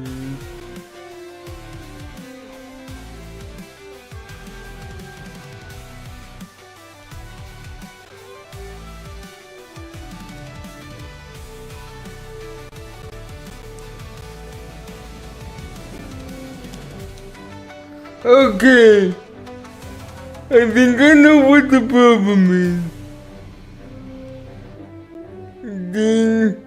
The new sky thing, but the empty weight is way off.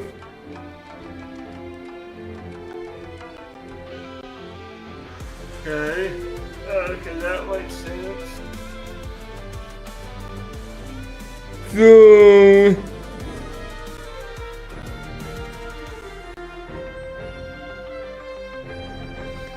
let me go to the new census code. Cause the new census code has this.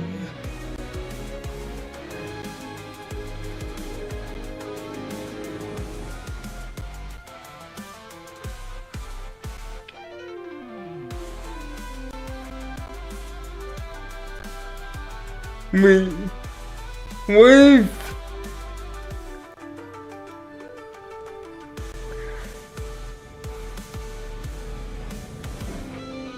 we have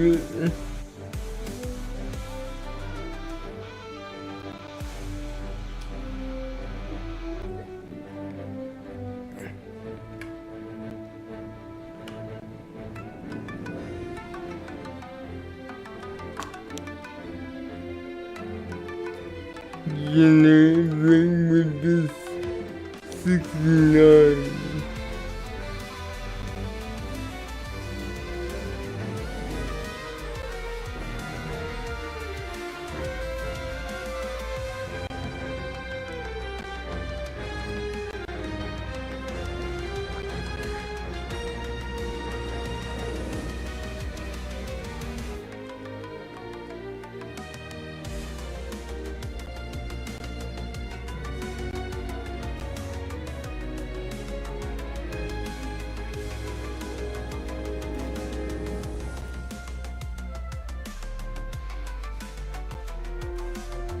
Okay, so let me see.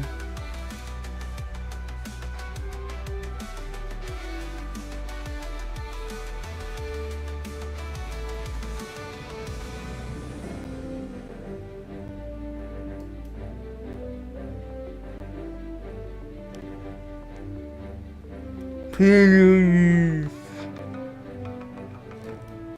What if we did full payload?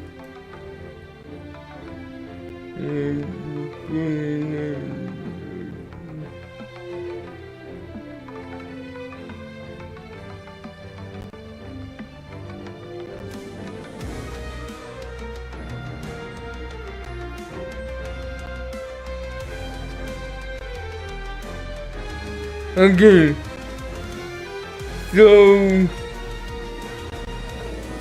I figured I was wrong. So let's see.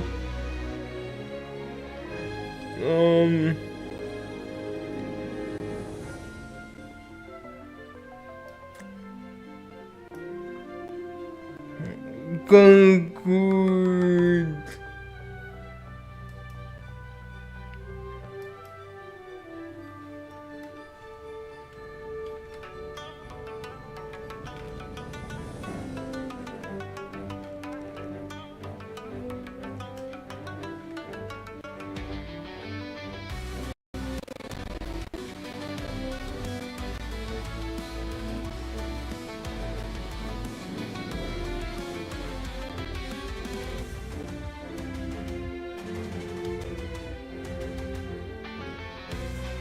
Landing weight.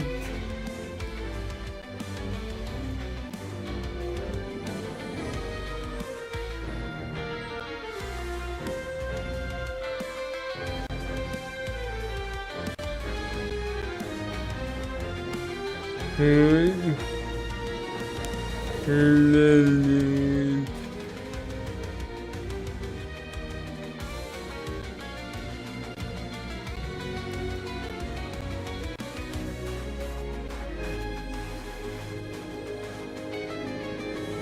this makes no sense. What?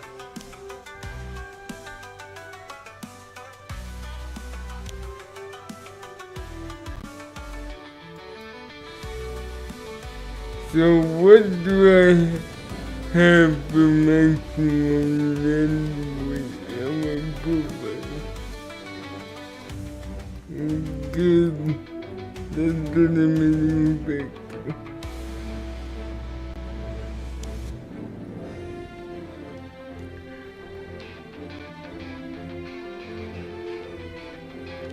Let's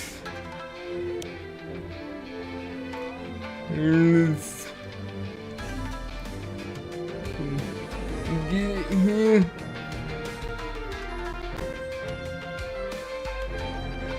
We're gonna do some heavy calculations here.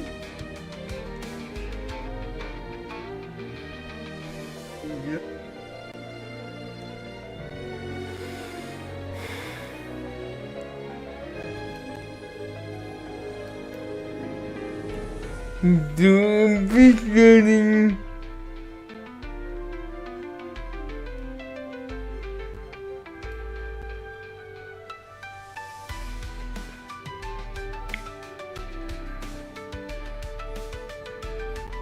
empty weight.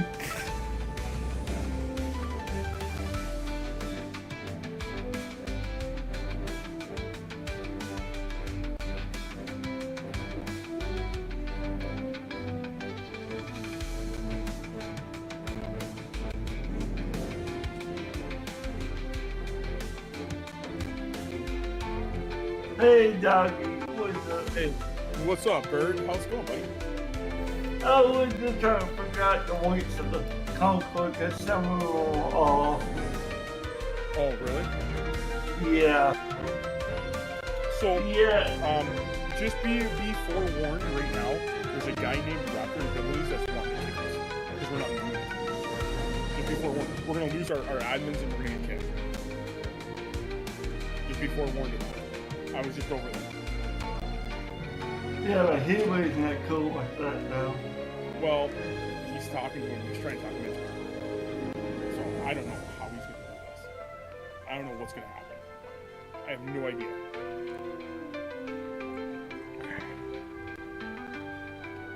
But just know that Next take a week is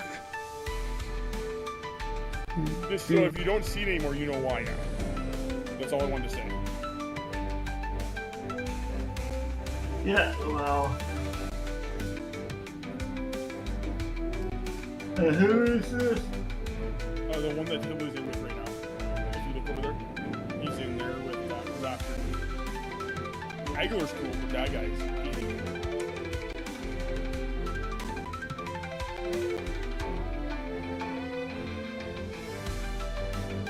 Just so you know, that's what's going on.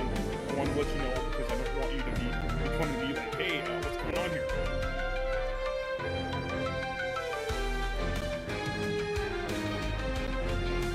okay, what the heck is going on, Simply? Do you know how to convert kilograms and not? These kilograms weigh convenience away off.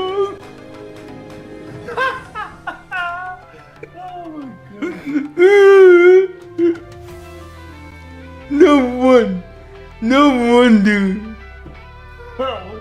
Okay, yeah, but did you equip your Simbracer KG to read? Because I know we had problems with that before. Yes. I remember that. I know we run into this before, had to solve it. And remember, we solved it with one of our points.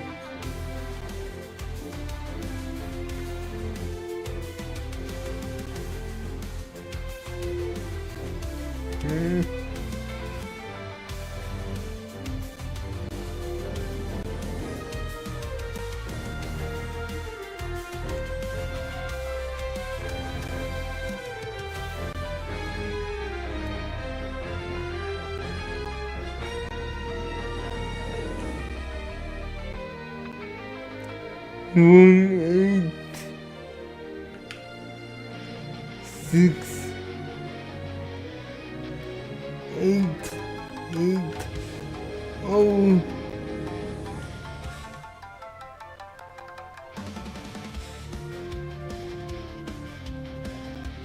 Well, Bert, have a dog that's just not out cold. What? No. He's just laying there next to me, sleeping with me. What the? No, that way. I gotta watch where I'm at. I forgot I'm in here. Sorry. Repeat He's sleeping on the floor next to me. Yep, better. That's better. Yes. Okay, I got you. Dang, I gotta watch where I'm at, Bird. Really, I do.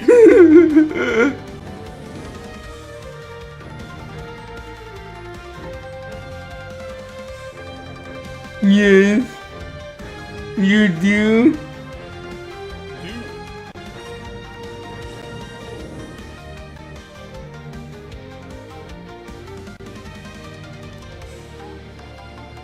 One.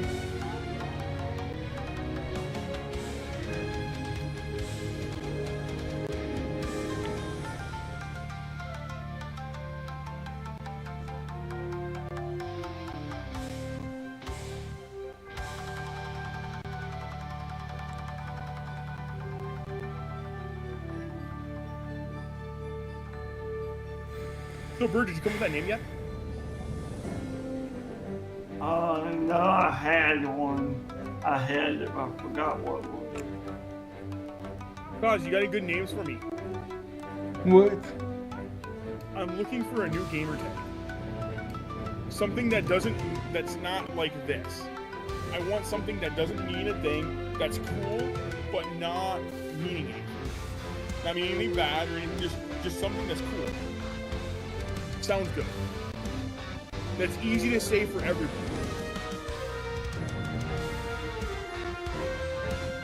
And I can't come up with that. Why was the other day about that one was? Because you didn't come in here the next morning. I know.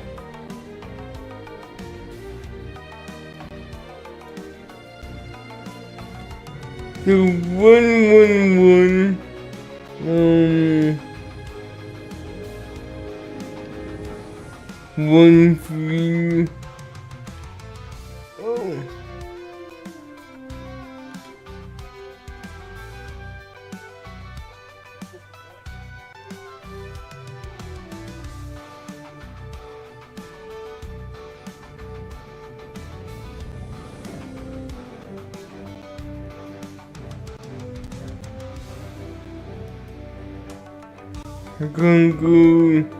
Concord Max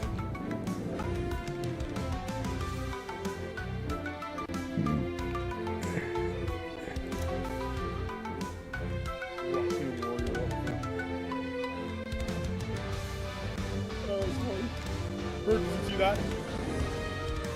No, look. Look. Look at your messages.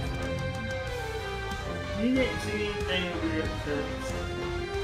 No, your DMs, buddy. Of course I DM'd, because I thought you were talking text. Not from me.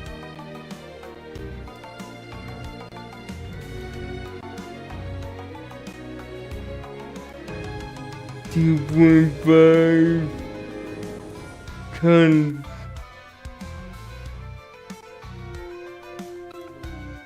Yeah, that's what I was doing.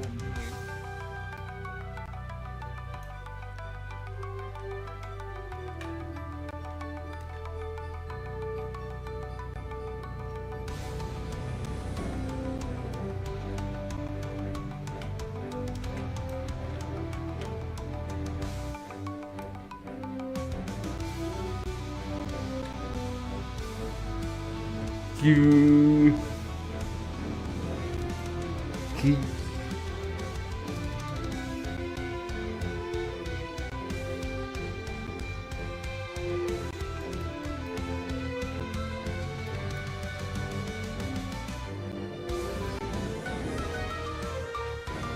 Yeah, these numbers were way off. I can see that.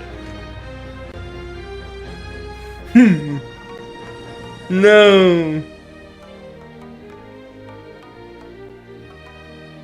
Now I get it. Okay.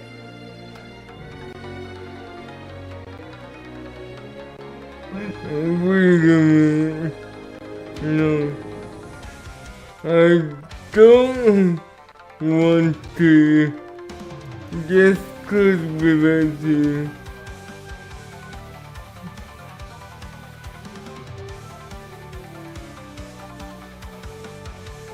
I'll be back in a moment. Dougie, you gotta charge my headset. Just a sec.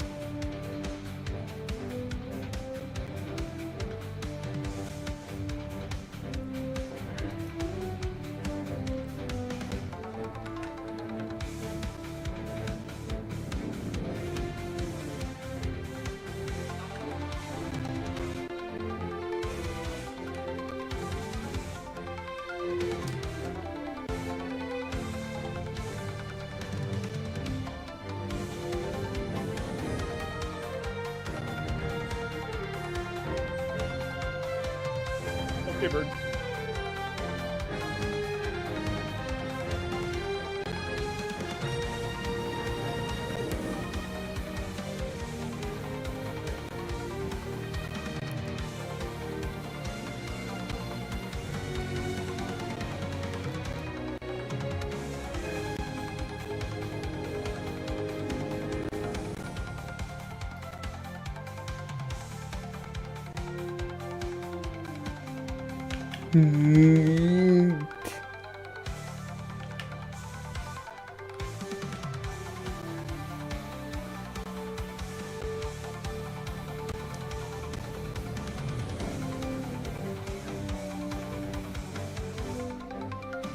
$92. Okay. Oh.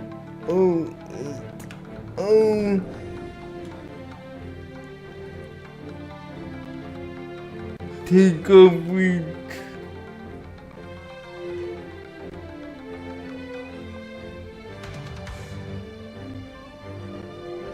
One, 8, 5.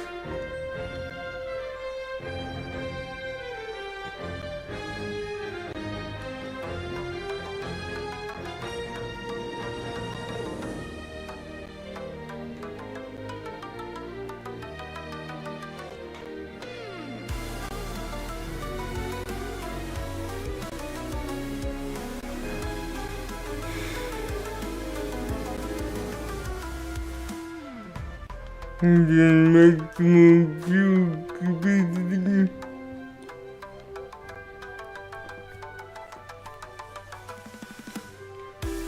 $95.60.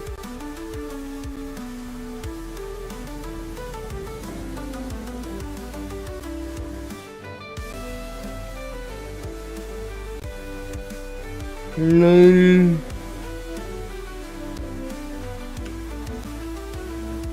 5, 6, 8, oh.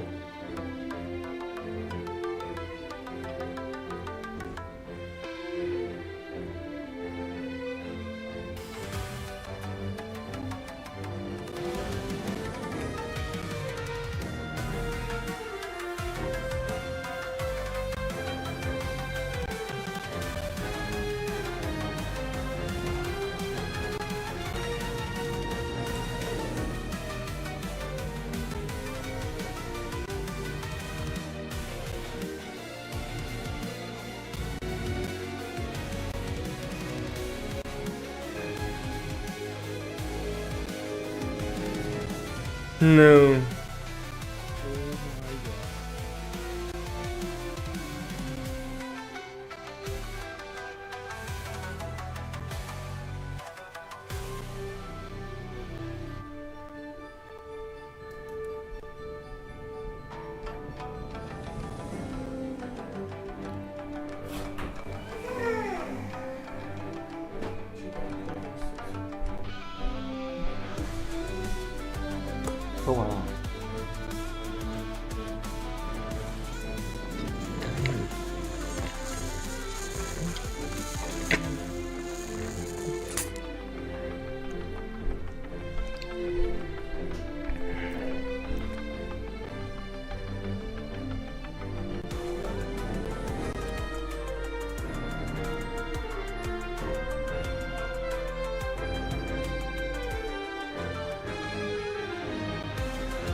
conclude.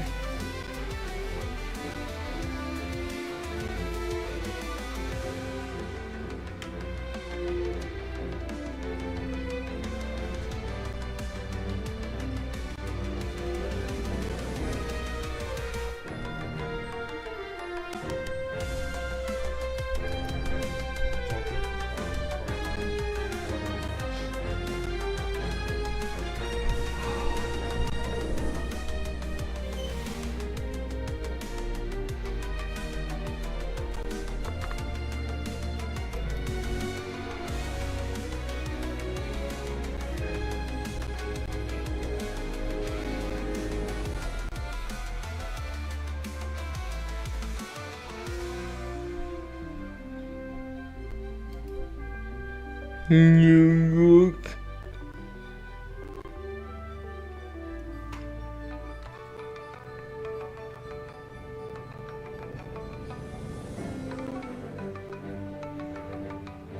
Hey, Bird, I will be back if you can hear me. I'm back in a second. Give me a couple.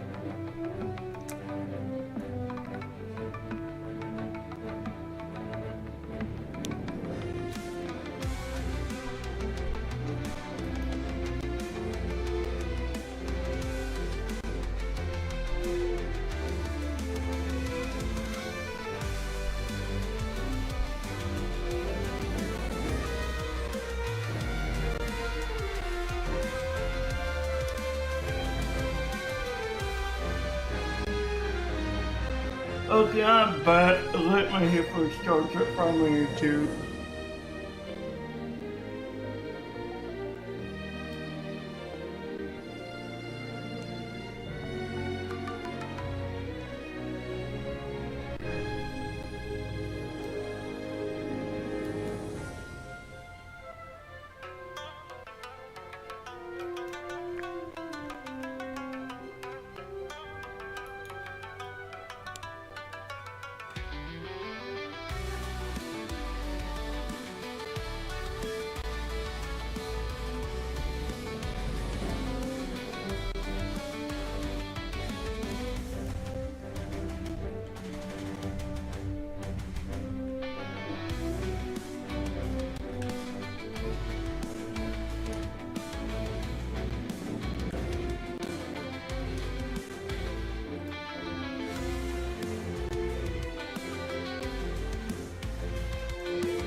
I'm forcing a simply to do many things it's complaining about. Okay, what is it complaining about? What, late feel or what?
Okay.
Okay, let's edit the frame again, and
000.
Yeah, but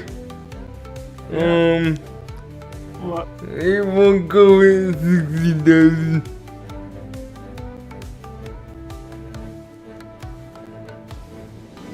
Oh, it won't. Too It's high re- for it. It's refusing.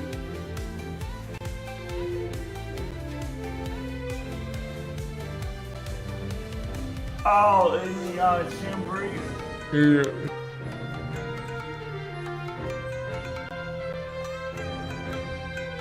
Yeah, but I know the front player wants us to go and do it. It doesn't make it done. I know. 41.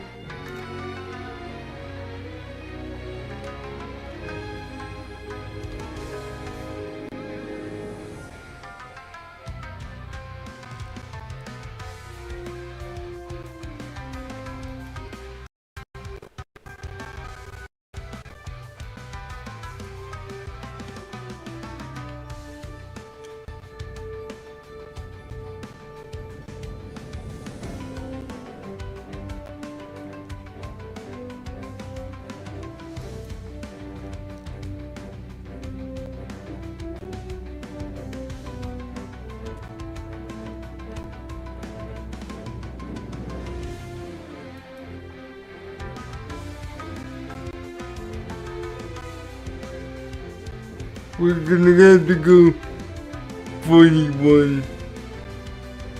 Yeah, that's our fault.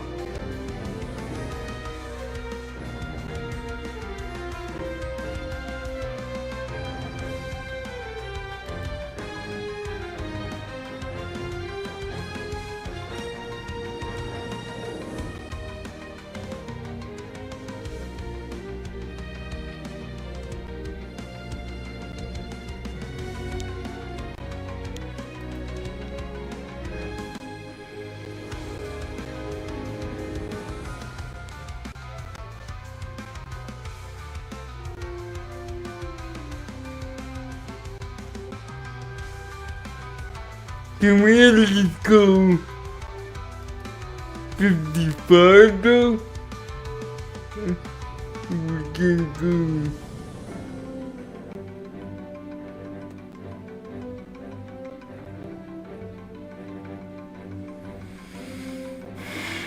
I'm gonna push it. Simply brief.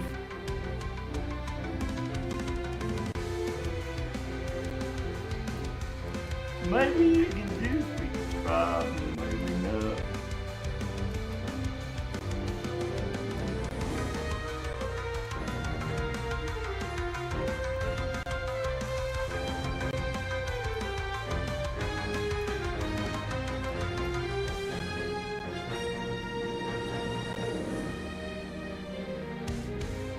Simply will be simply.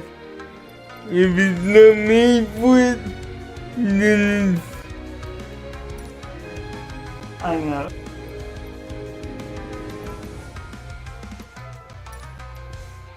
We gotta figure out the other program at some point. Yeah, we know. You know.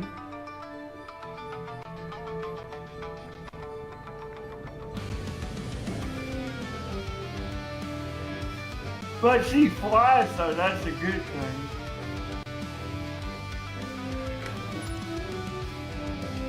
We know she flies.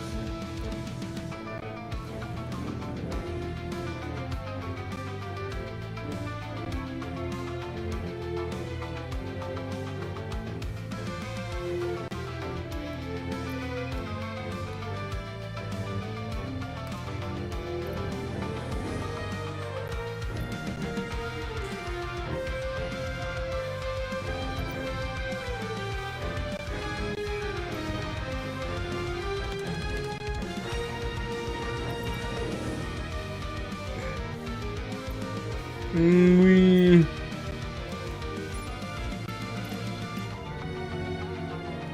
I still do.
How much you would be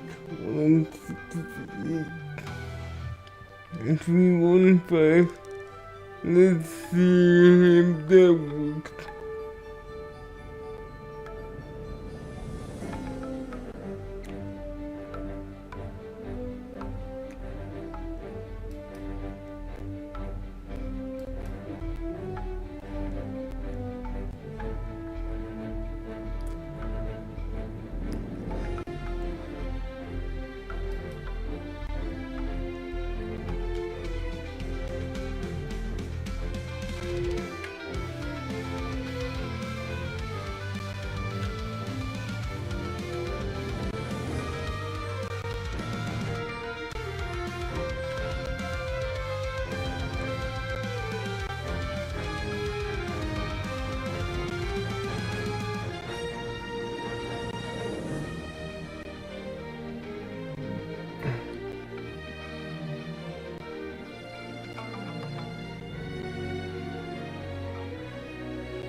Could you do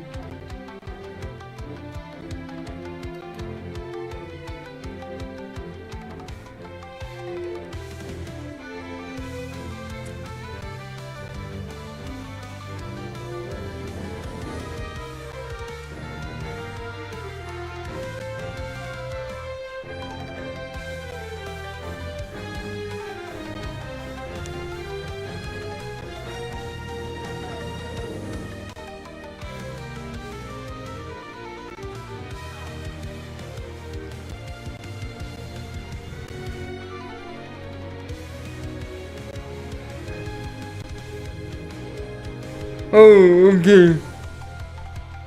I know what we need to do.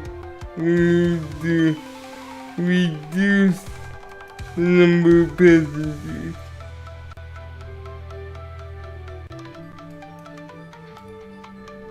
What's the passenger count? 82. Okay.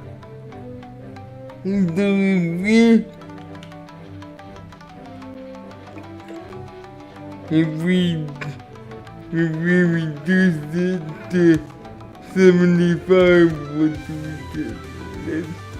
And because of that.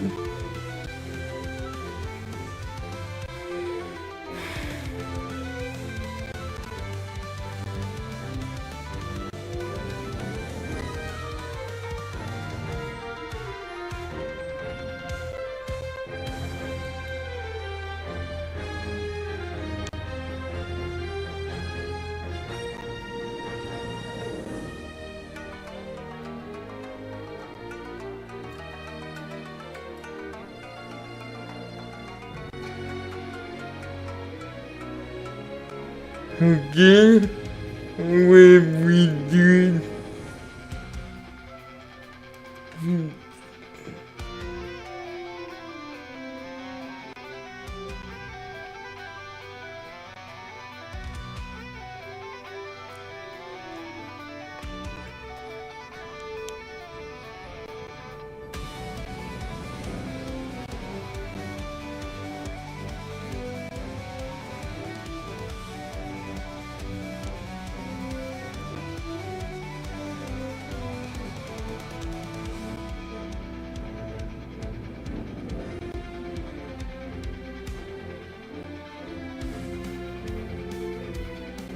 okay. Well,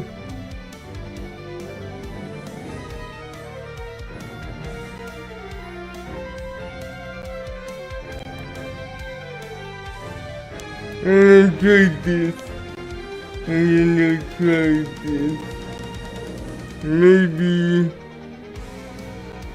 delete the break. And then maybe go to my airlines, manage,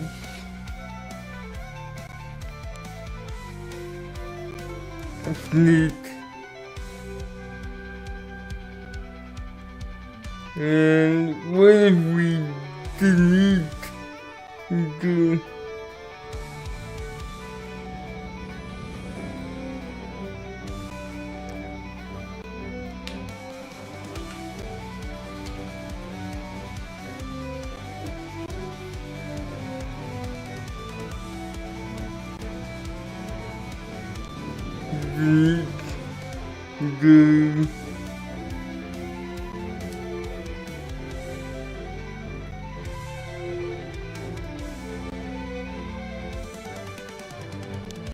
and then we plan with no assembly bubble inserted.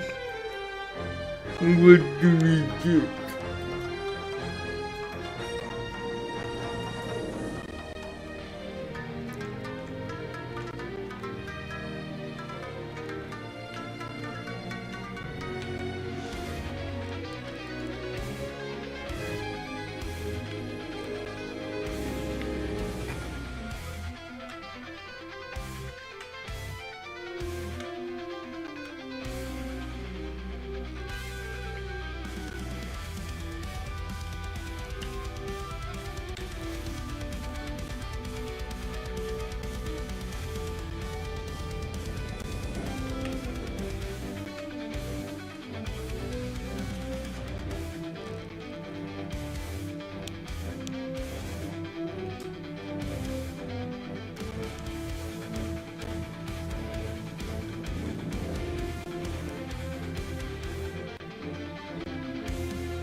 Okay. No.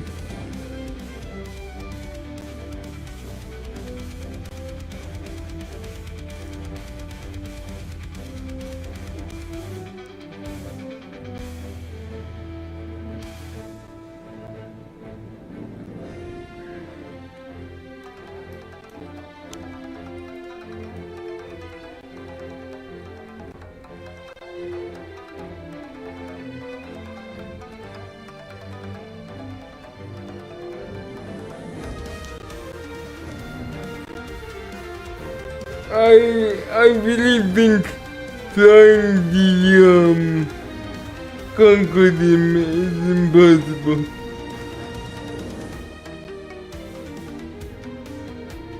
Impossible, what is Soundbreaker mean? In your sky. Okay.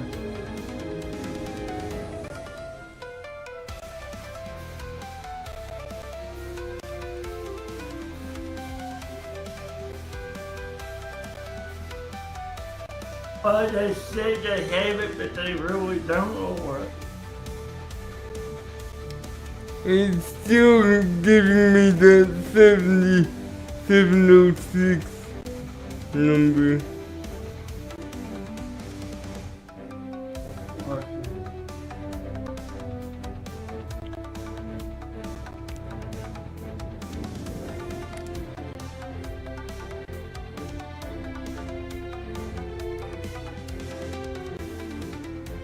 And this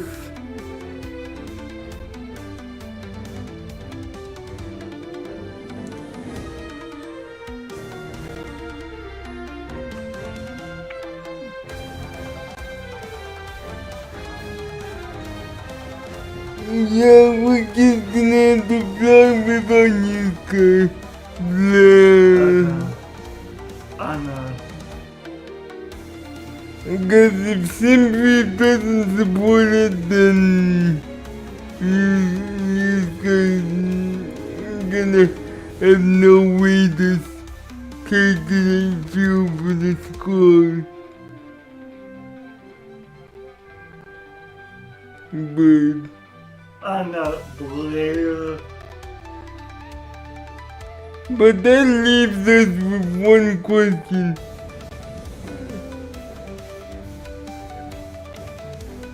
What? How do we calculate cargo though? We got the fuel. What was the total cargo on the plane? Hang on, let me give you the maximum cargo weight. No, I mean, historically, when British Airways flew from New York to London, what was the actual payload number?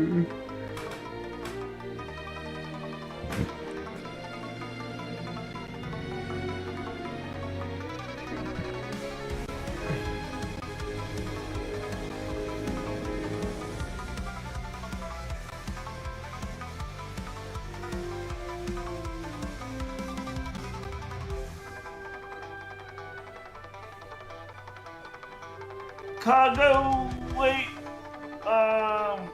42%. What do you mean 42%? The underhood roof.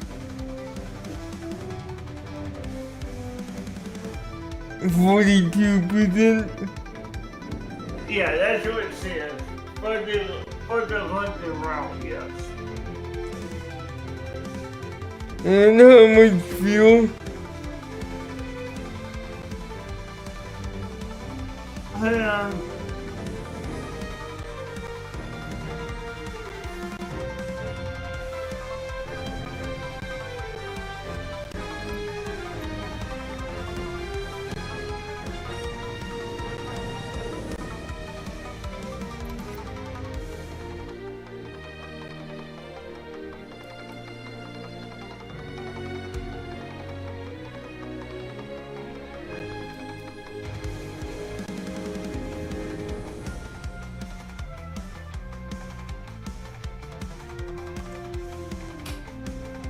Oh, I got the view.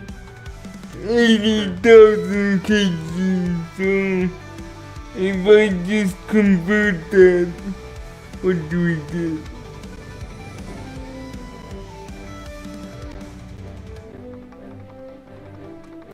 What did we get again, Bird? 80,000 kg, right? Yeah. Cause that was the official number. Yeah.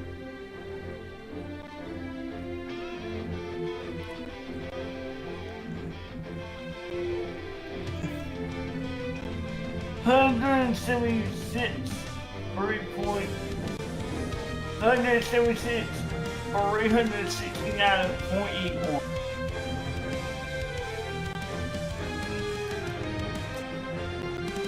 $176.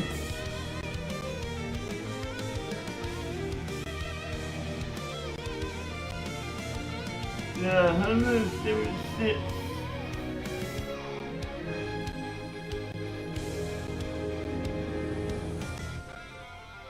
Only 176,369.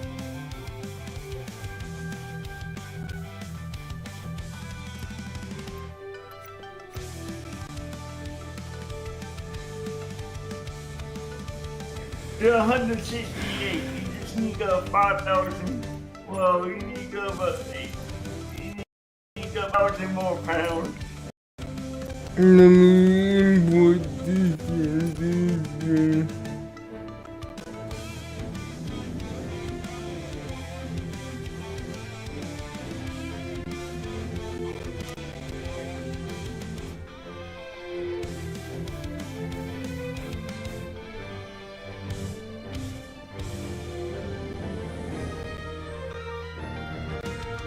Which also means we won't be able to use GSX reporting either.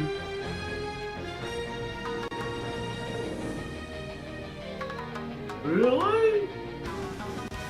Because it's connected to some brief.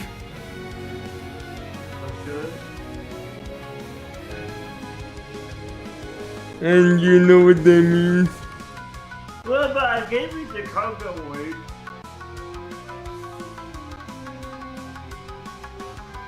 No.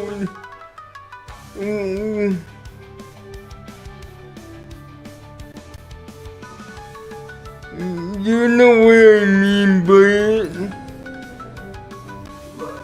Don't you?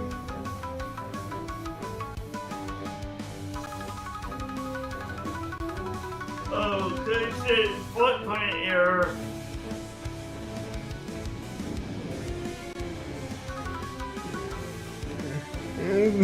The reason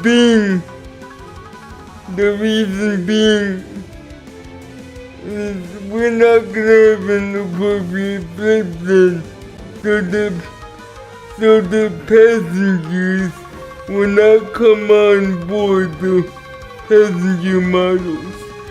Okay. So we can't even use GSX plan.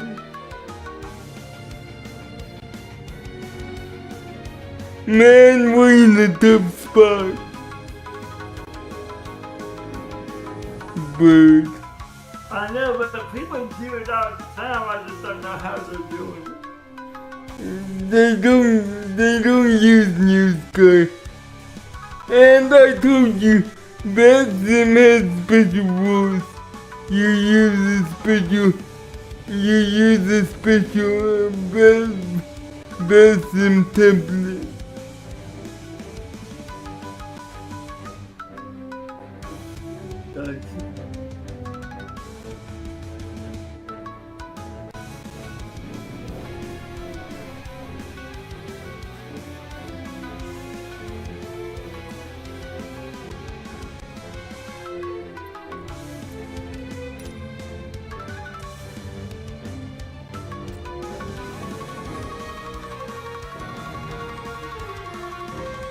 Well, we still need to use.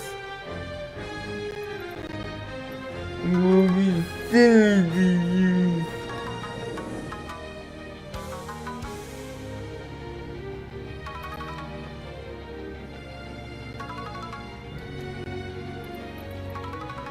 What is the fuel?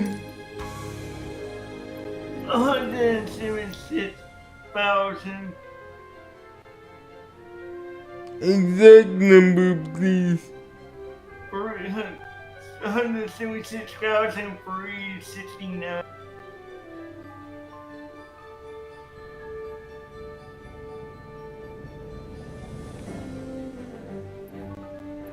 .81. Hang on.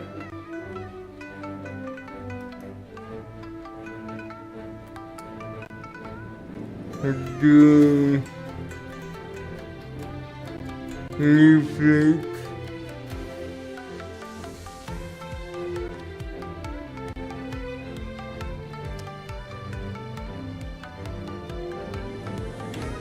Key.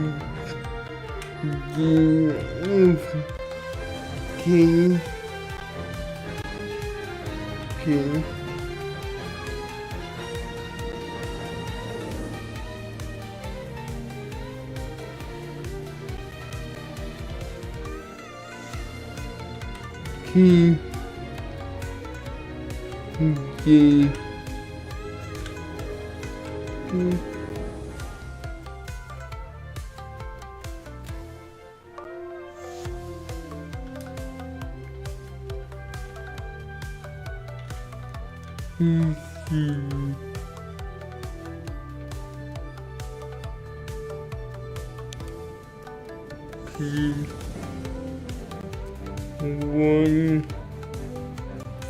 5, 5, 3,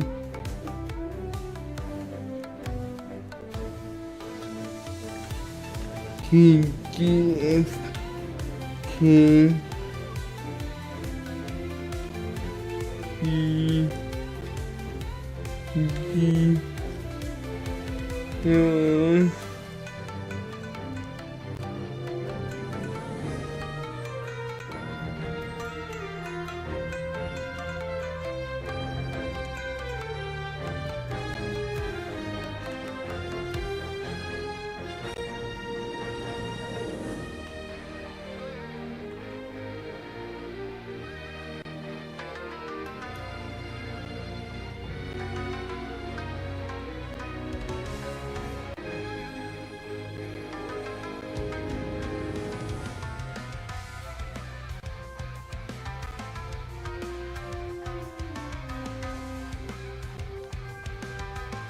Give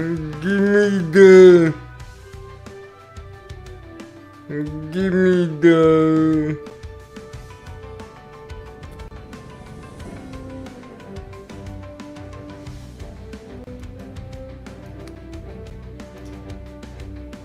What? Please. Again.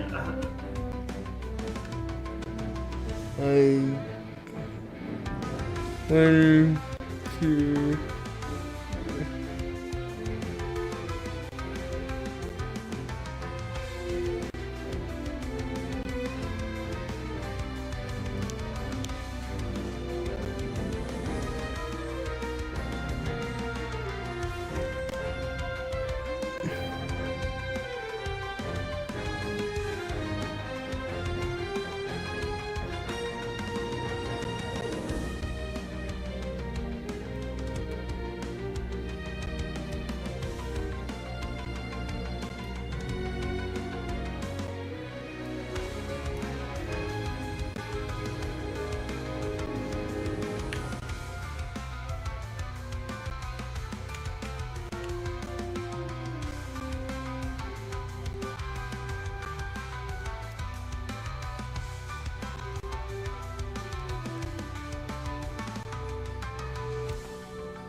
I'm doing manual planning all the way.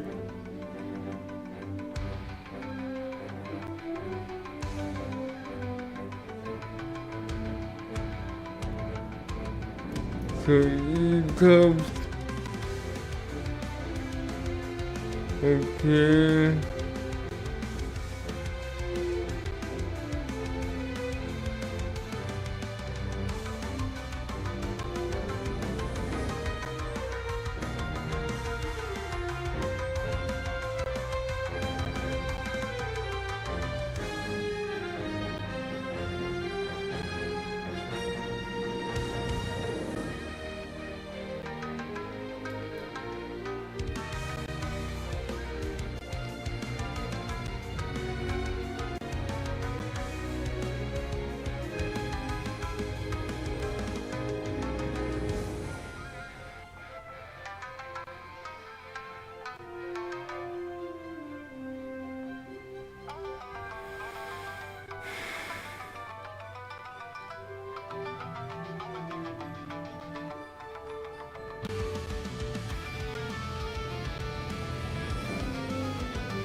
forget to import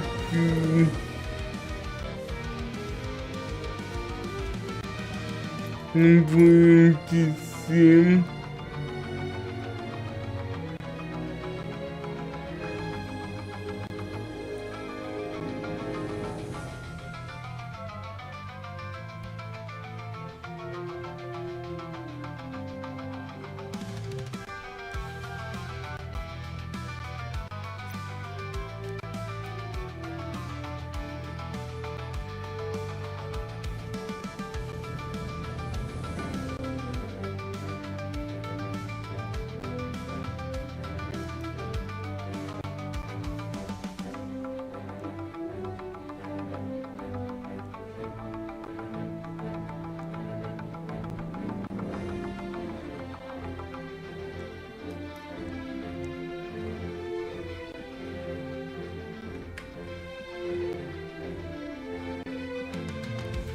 Six zero zero.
I'm making a simple video, all kinds of stuff it doesn't like.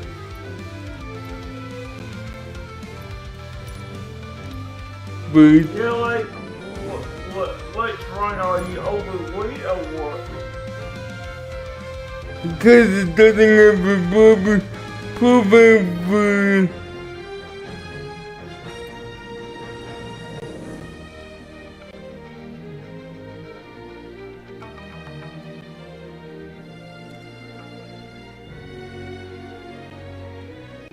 because it doesn't have a proper profile for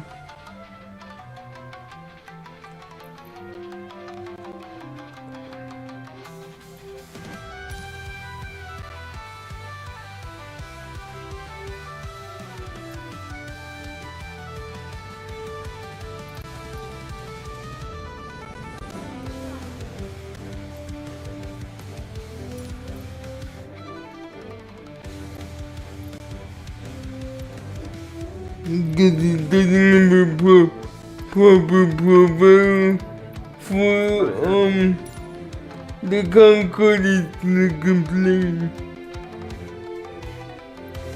But who cares, we're not using new stuff. Anyway, and I asked a question in the Discord. No.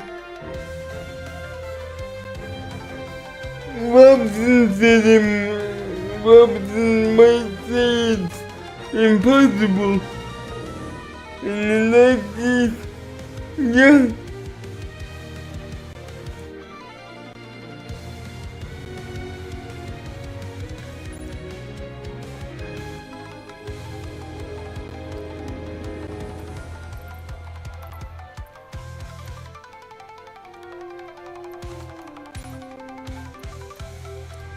And what I'm gonna do is then load the downloaded version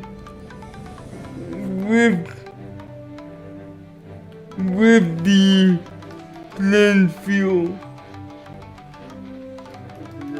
Kind of play the system here.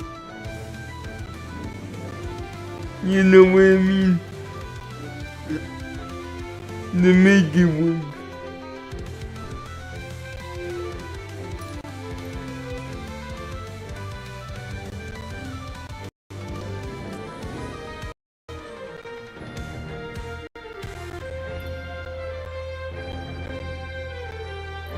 And that should work.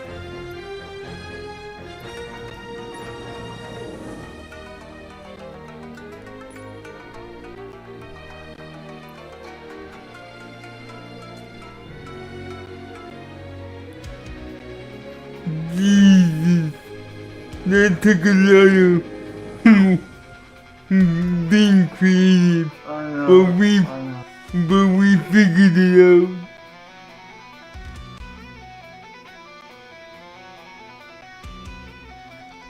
Didn't we? Yes.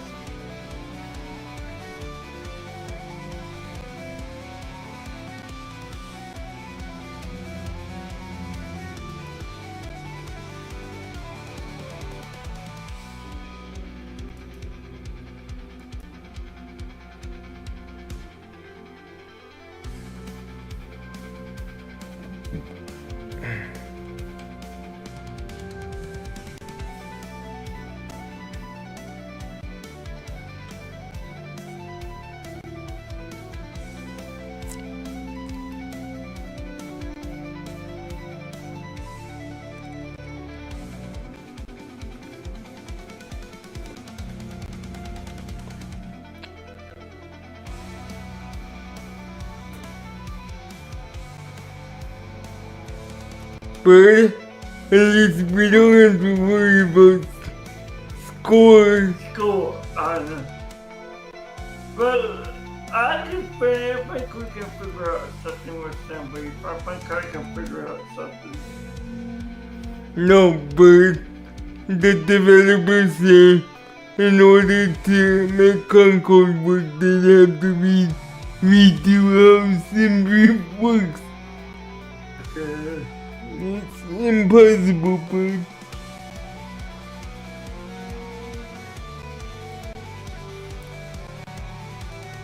because more than 150,000 requests have been sent to Navigraph.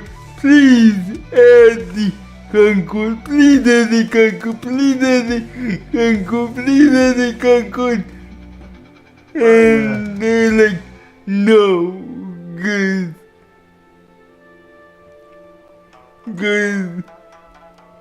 adding Concord doesn't would require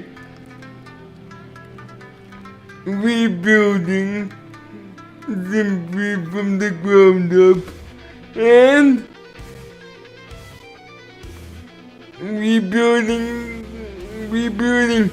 simply from the ground up just to make a separate section exclusively for Concord because that's the only supersonic airliner. They say maybe in the future, if more supersonic airliners come to real life, then they're gonna redo it and then add the Concord. Because they cannot justify redoing the whole system just for one aircraft. But yeah, I know, but a lot of people fly it. But yeah, but it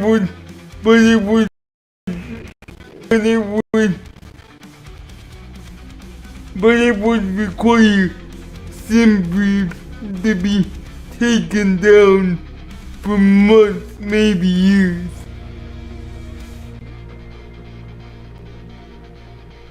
Like the current Simbrief we know would have to be deleted.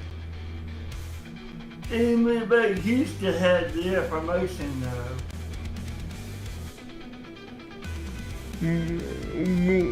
What do you mean, Bert? Well, how do you think they did their flight plans originally back in 2013? What do you mean? They had to have a way to do flight plan, remember? But may I remind you that SimBrief is exclusively for flight simulators, not real life.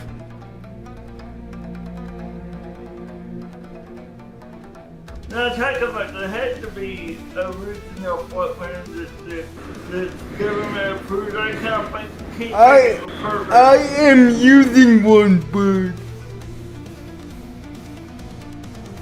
I'm just saying SimBrief won't take it. Cause it does not know anything above anything above 41. It does not know supersonic airways.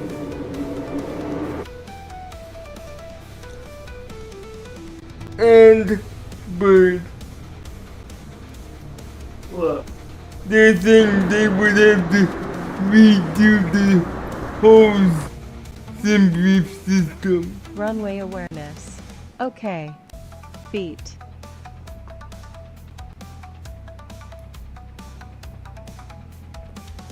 And what part of that do you not understand? What I mean is I forgot what the real life program was that they used to plan flights. That's all we're talking about. And if you look at the history, guess what? It was exclusive to Concorde.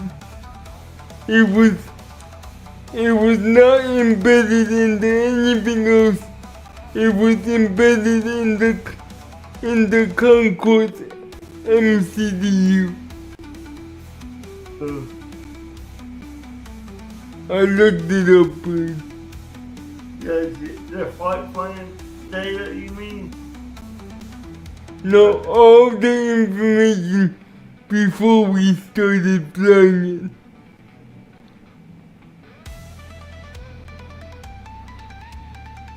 That's it.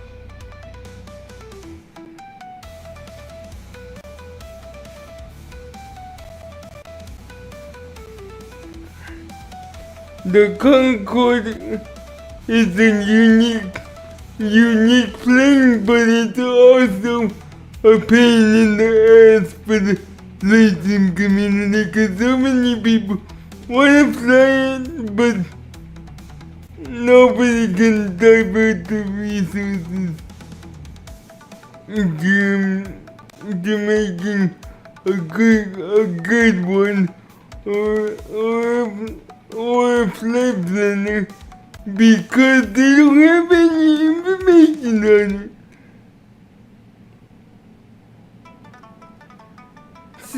In order to grab flight planning data, Navigraph would have to obtain special permission to fly over the London Heathrow or the International Concorde Museum.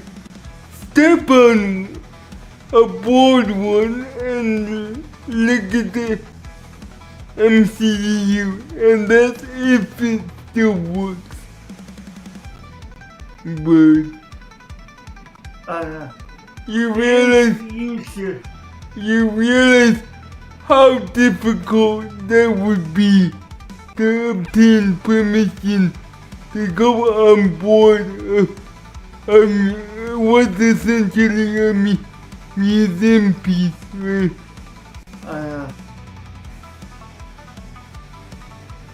It's not going to work.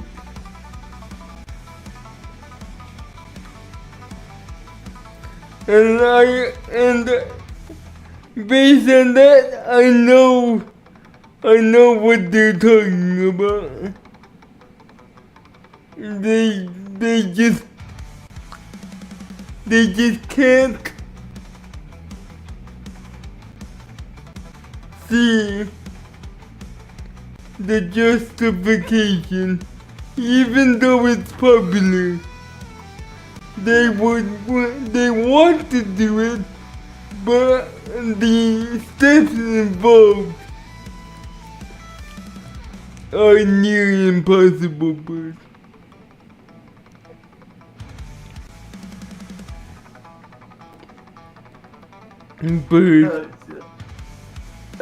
Guys, somebody might do it in the future.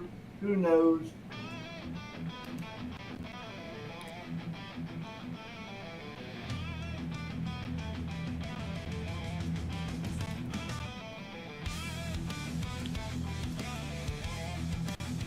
Yeah, we know you took a shit, Cortel.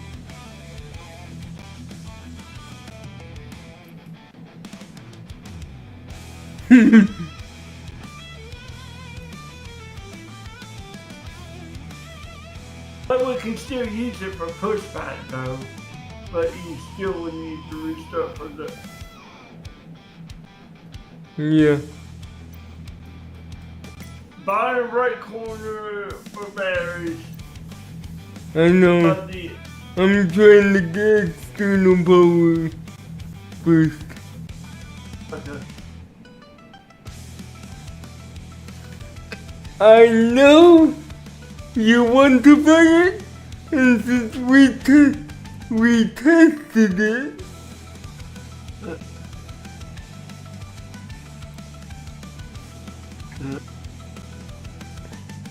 We're gonna find a way to make it work at some point. Since we tested it and know it works, I want to play New Sky or no New Sky. I know.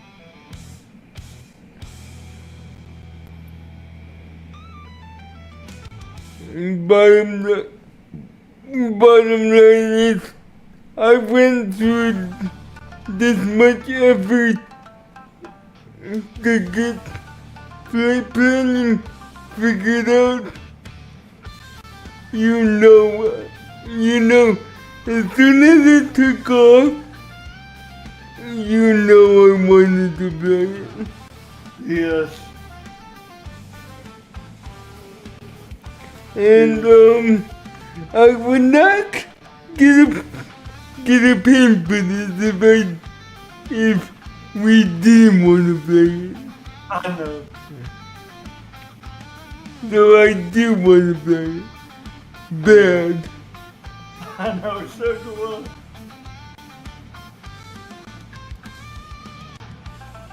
I just want to get the profile right. That's the first thing I want to get it where we can do flight plans and just do them right.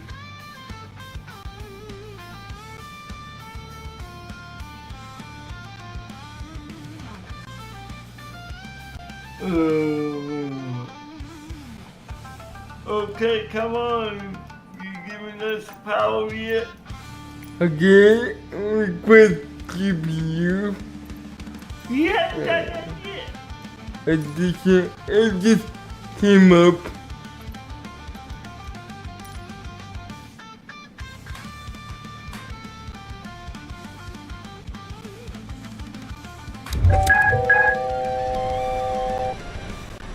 Kennedy clearance delivery Suki 155 Bravo Heavy IFR to Heathrow ready to copy.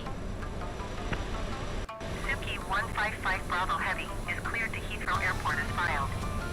Takeoff runway 22 right, climb and maintain 5,000 feet. Departure frequency is 125.25 squawk 6555. Well, you got power, but now you can turn the Suki lights 155 Bravo Heavy cleared to if you Heathrow want Airport to. is filed. Takeoff runway 22 right climb and The maintain lights 5,000 are feet. on. Departure on 125.25 squawk 6555. I meant the down light. Suki 155 Bravo Heavy readback is correct. Contact ground on 130.275 when ready to taxi. Good day. Yeah, I like that they have backlit panels. That's nice.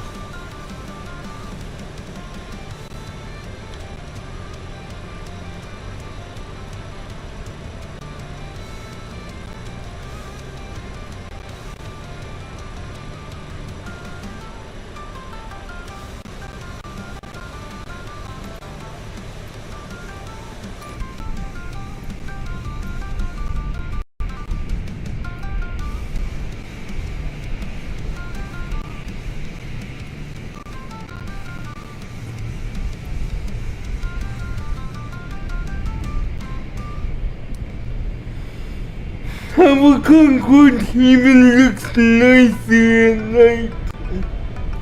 I know. I know. You know what though? That's the best looking new dress we got yet. It's hard to argue. It's hard to argue, but I know. No. So you agree with me is what you're saying? I've always liked the Concorde. I wondered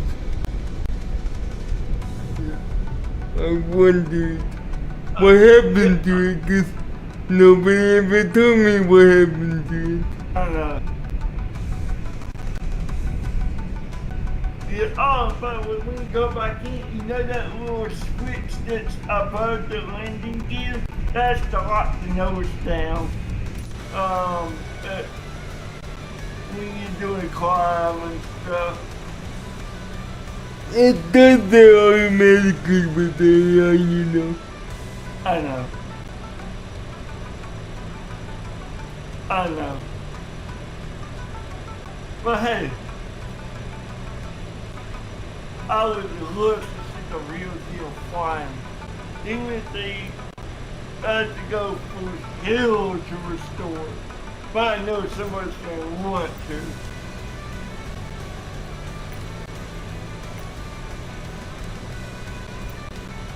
Because you gotta preserve history, you gotta be able to do it.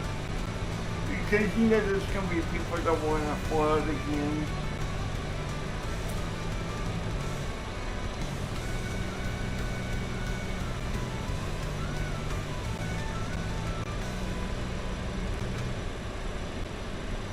Let's just say we can conquer everything.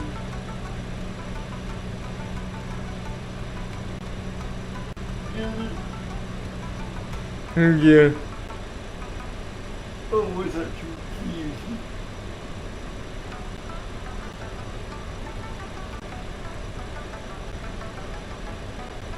But what if I get the nose though of the console?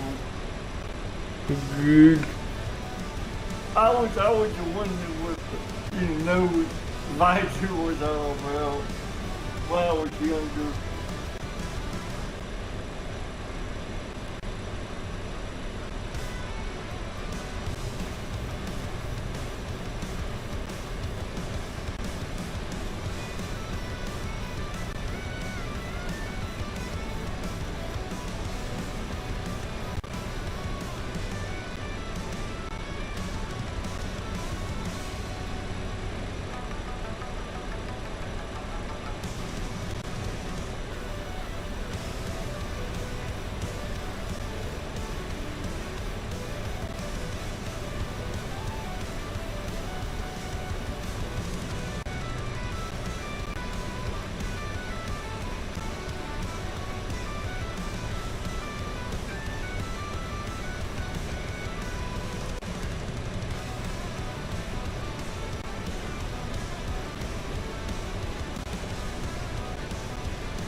Oh shoot. Oh shoot. Go back. Change paper. Mr. Portman.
Hello.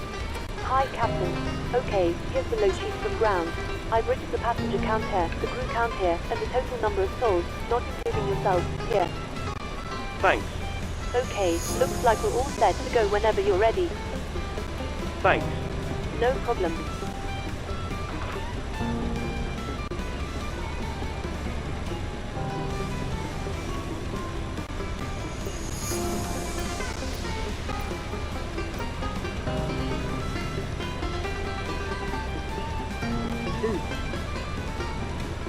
Excuse me, having to do this.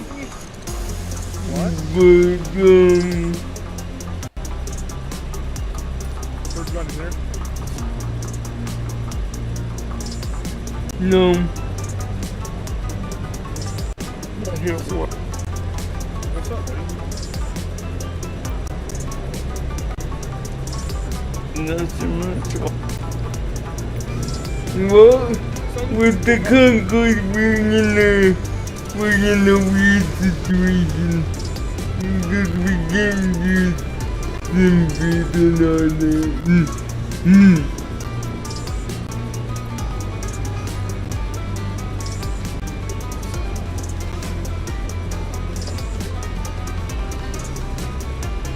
Do you wanna update him on what's going on? First? Well, basically, she's having to create playing bingo. Like, And I mean, when I mean manual, I mean manual, like old-fashioned. Hello, Captain. We are ready for pushback. it's crazy.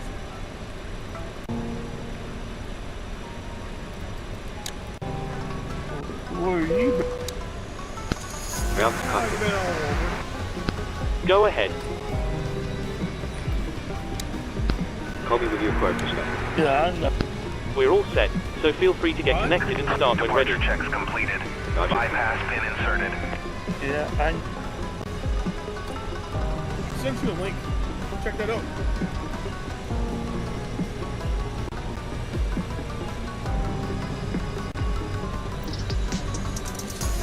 Round total.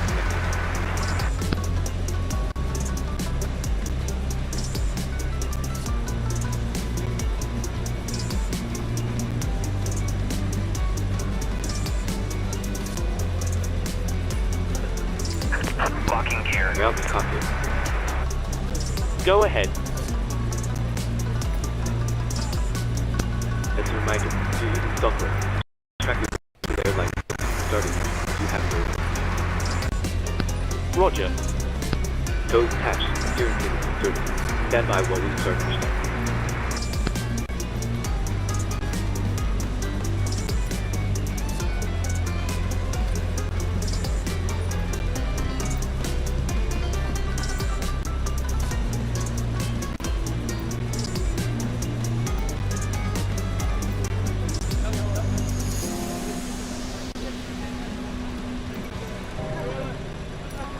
And we can't use Newscar for this because Newscar has to have some brief support. Release parking brakes, please. Yeah, so we're doing this the old-fashioned way. Release parking brakes, please. Parking brake is off. We're ready to go. All engines clear. Start at will.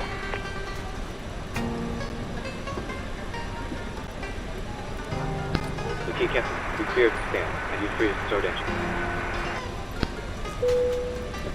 Cabin crew, please arm doors.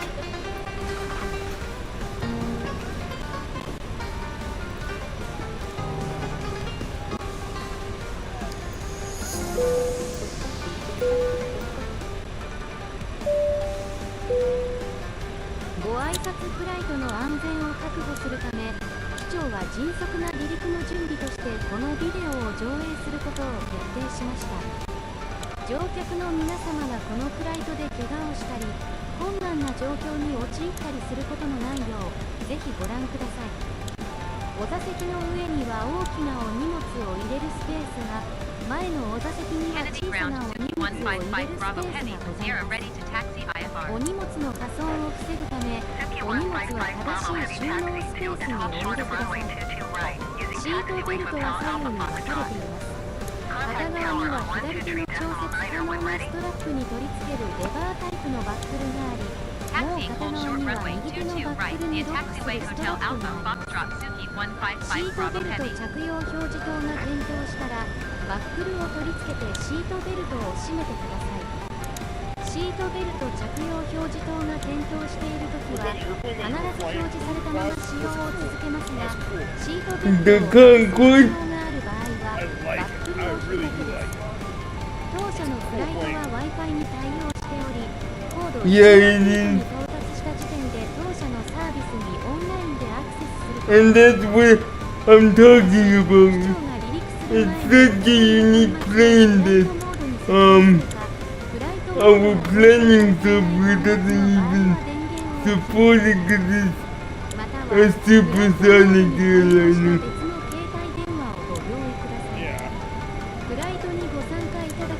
So is that something that you're going to allow Well, we're still gonna fly it, but when we can't use news or simply the yeah, like it's gonna be allowed, but we have to figure something out. 健康被害をもたらす可能性があるためです。ストロー、電子タバコ、普通のタバコ、キューバ葉巻はソードアートオンライン配信シーズンを捨てたゴミ箱に捨ててください。 Simply was struggling because it only knows what modern airplanes Parking brake is maximum flying, which is 41,000 feet. But if you look at the Concorde stats, it cruises at 60,000 feet at Mach 2. So you can see where the problem would be. これは SF 映画ではありません。低気圧の惑星でも呼吸ができます。 In terms of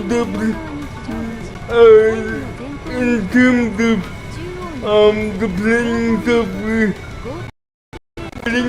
they said it's near impossible. They have to rebuild the whole planning platform from scratch and add a specific section with supersonic Thanks for the airlines. help. Pin on the right and we'll see you next time. That would require them taking the whole platform down for at least 5 years to redo it from the ground up. And it would also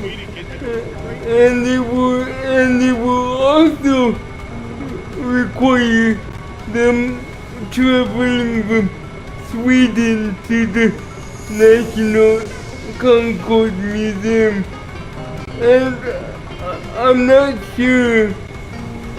I'm not sure. What kind of permission they would require, because they would have to step into one of these. Take a look at the MCDU, which is this play computer down here. If you're looking at the screen, because the Concorde didn't use external planning. All the planning was done on its MCDU.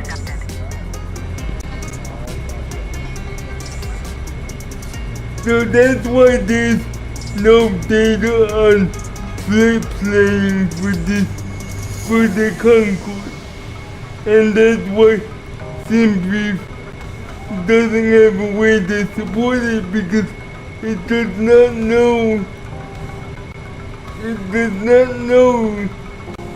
what the supersonic airways are. Those were not displayed for pilots. They have to just put the flight plan in, and the computer would insert the supersonic airways in for them, but they were not allowed. The computer would not display those, because those were top secret.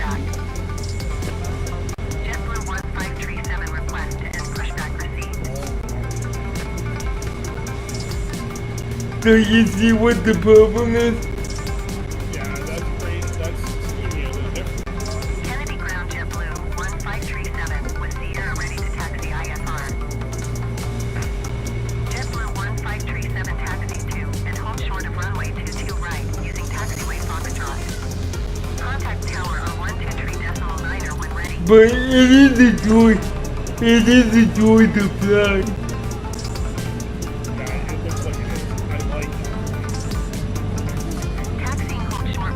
It's called the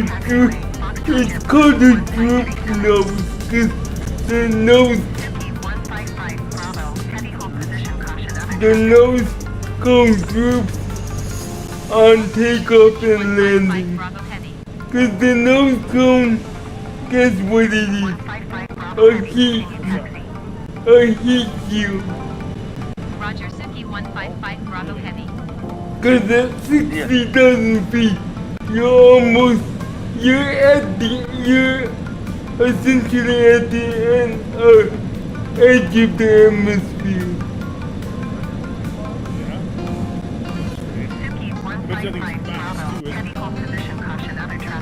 Yeah, it is. There's still a 0.97 Mach in it.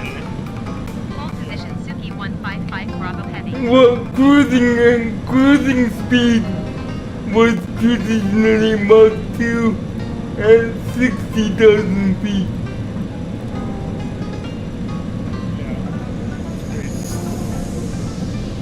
Think of it, two times the sound speed. Oh, isn't that crazy?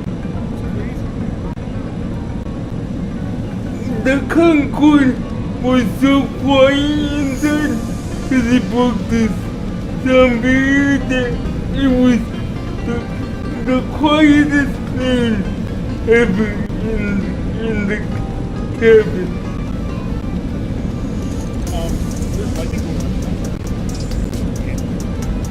No, that's just the anti-collision strobe light.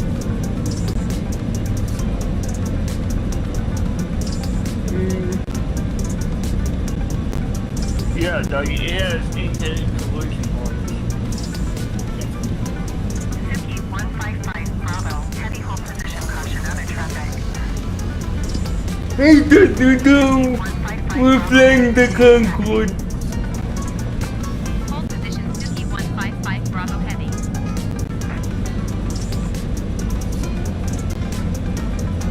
There's a little bit that we got never.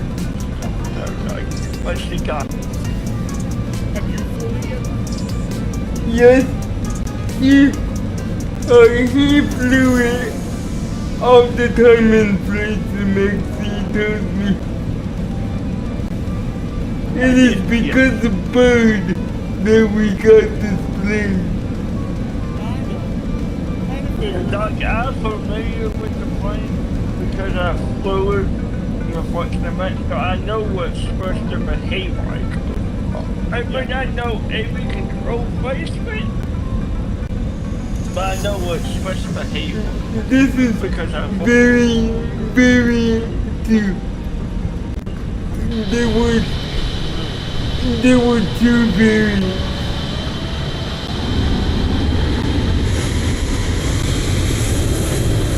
I know because I got both of them unfortunately.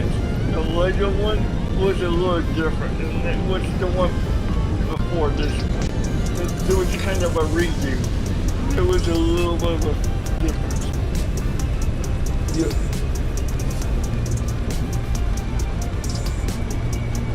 But I'll tell you one thing. By the way, Bud, where are the taxi lights in this thing?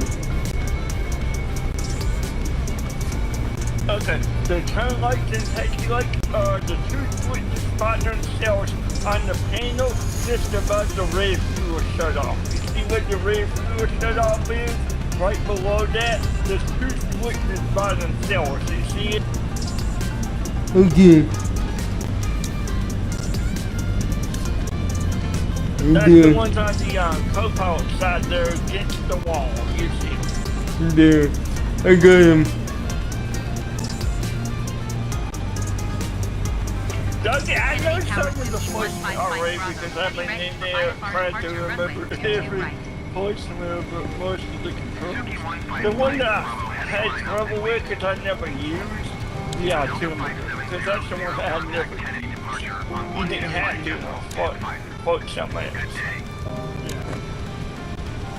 Line up and wait Suki 155 Bravo Heavy. The reason I didn't use it because I did not use it back then. Now I do.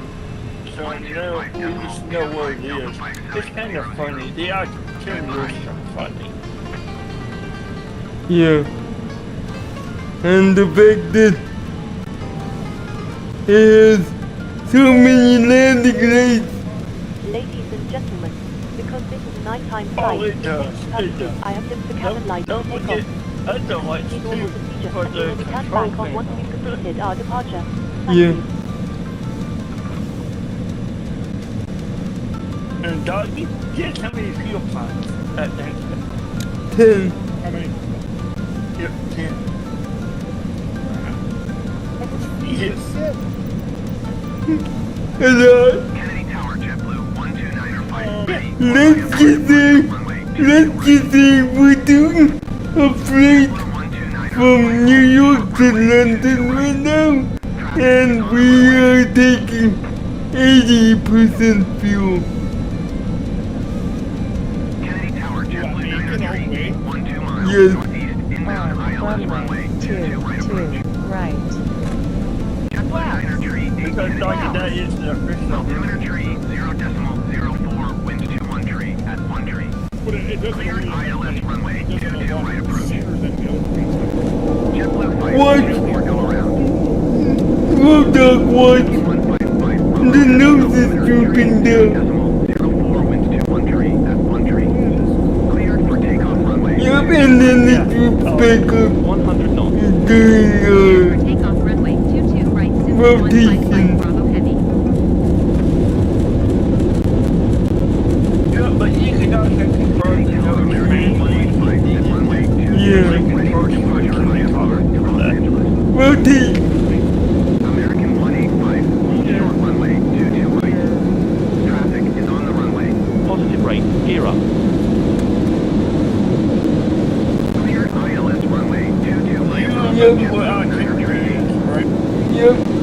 I do. Bravo Heavy, contact Kennedy departure on 125.25. Good day.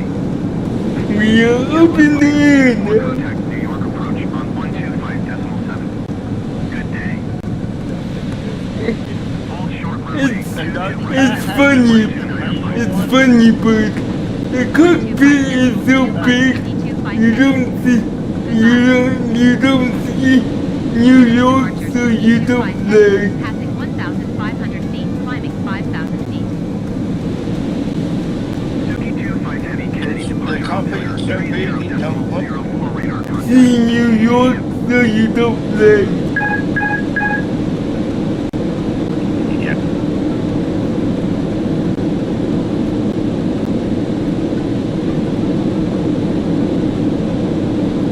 Doggy, I tell you what, Delta 5700, contact New York Center on 118.75. Good day.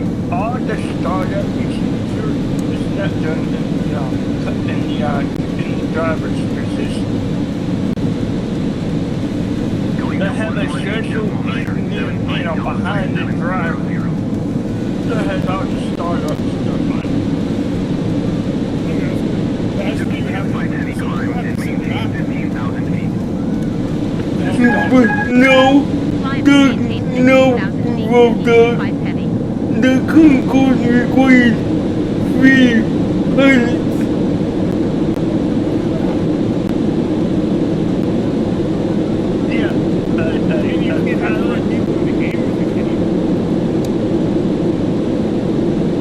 You only need one. You only need one takeaway. It's free for in real life. That would be kind of cool.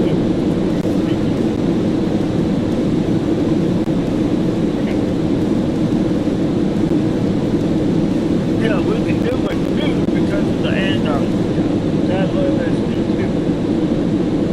Yes. And I looked at the DC designs simulations.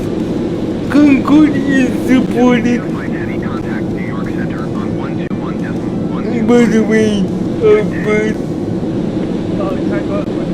121.125 Suki 25 Heavy. Goodbye. Because you know I can do the startup. New York Center Suki 25 Heavy is at 8,000 feet, climbing 15,000 feet. I don't mind it. Heavy, New York Center altimeter 30.0. I just No, but if I was on board, that'd be Suki. I can do the startup engine. On 1.3.2. Good day. Boeing 721 descent and maintain 10,000 feet. JetBlue 19er 22, contact cabin crew. She might do the stroke end up with the back. Hold on. Contact New York approach on 125.7. Good day. 132.30 25 Heavy. Goodbye. Boston Center Suki 25 Heavy is at 11,300 feet, climbing 15,000 feet. Suki 25 Heavy, Boston Center altimeter 30.0 tree radar contact. Continue to ship. JetBlue 35 0 descent and maintain 3,000 feet.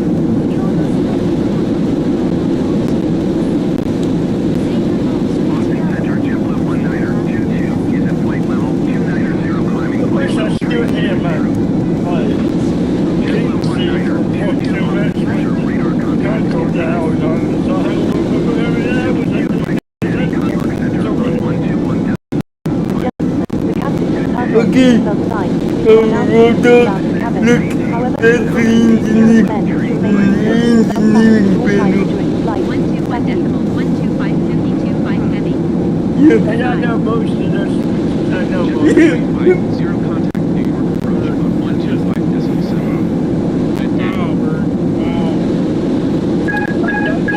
Climb and maintain flight level 250 Suki 25 Heavy. So you look at the top of the Civic, that's your even air stuff. It can start. That's the air supply. Down the bottom right corner, that's your battery. The center panel is your filter.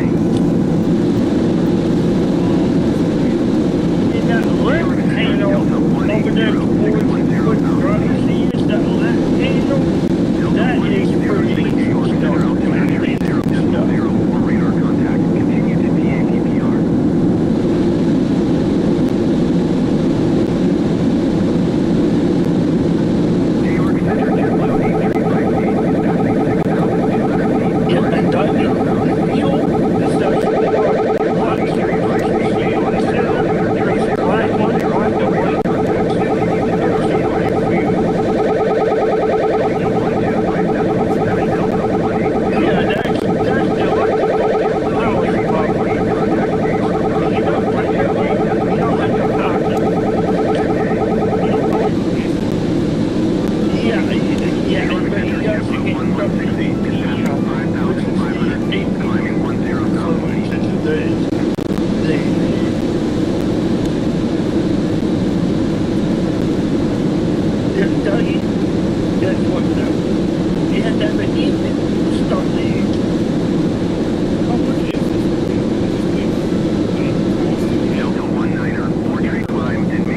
it's 26. Which is key.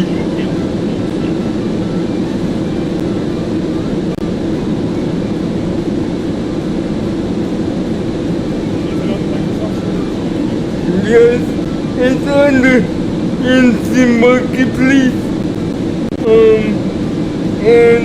But we recommend you buy Netflix from Just Play. Cause then you get a unencrypted version, much more So basically, like at the sky and the smoke stuff, or the engine smoke and stuff. Yep. The countries. Yeah, the countries, yep. Basically, don't get the plug-in that is called Sim Defense.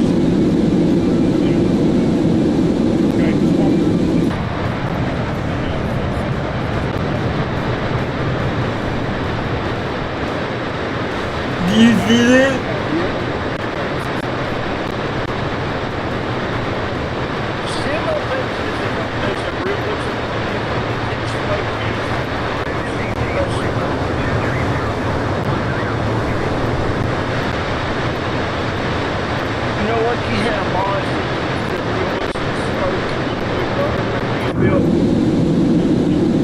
This is kind of like that, but it's for every single aircraft that it does. Basically.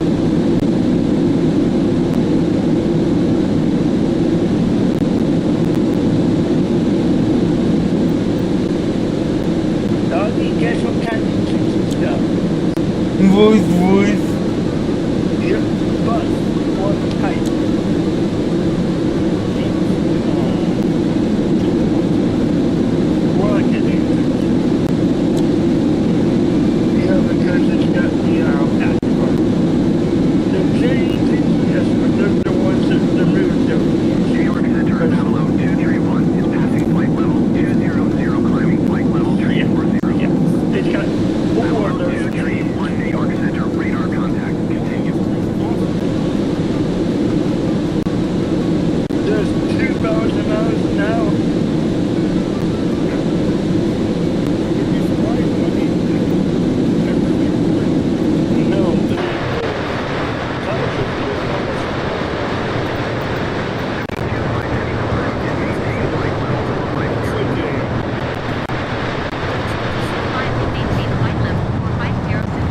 Yeah. Yeah, and it's just it's getting you.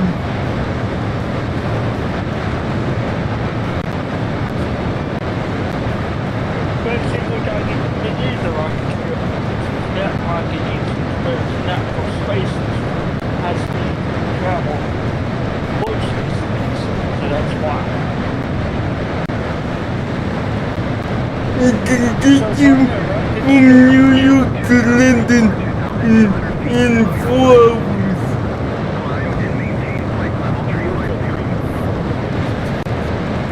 Yeah.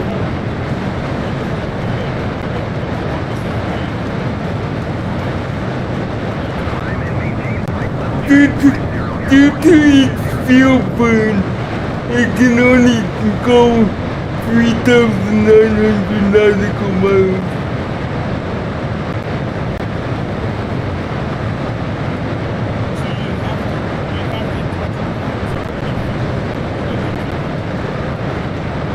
Yes, the Concorde was so special, it has specific routes that it would be approved to fly. Essentially,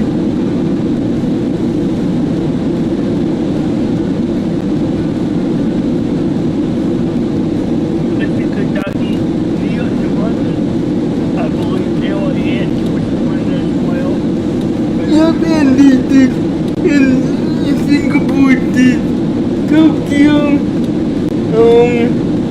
Antigua was one of them, and they were like, you could fit all the approvals on a piece of paper. Essentially.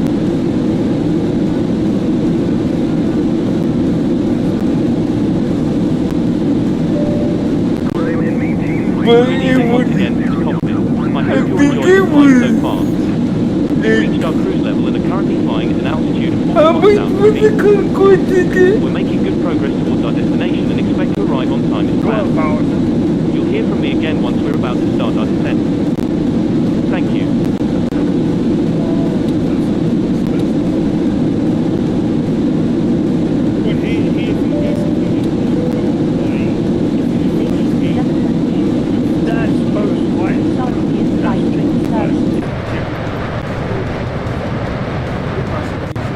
No, I've had this for a while. Climb and maintain flight level 530625 heavy.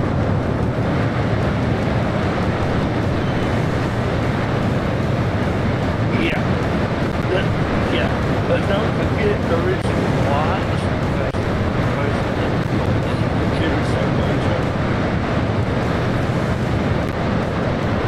Yeah, look at those afterburners go.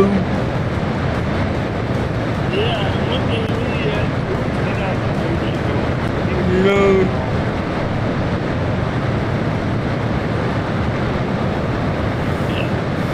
That's the thing, like, afterburners were used for takeoff. No, and climate, bro. That's not being part of the takeoff. Once you reach the cruise thing, especially normal, parameters. Yes.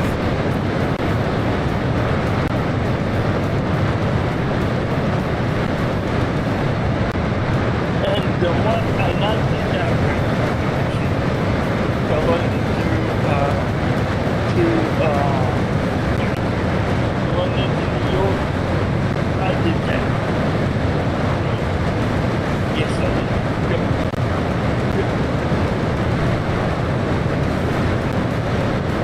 I did that right because it was one of the fish that I had to do because I was on the flight. They had doing that as one of the Wait, that was one of the missions in the acceleration. Yes, and because I had to go to Yep.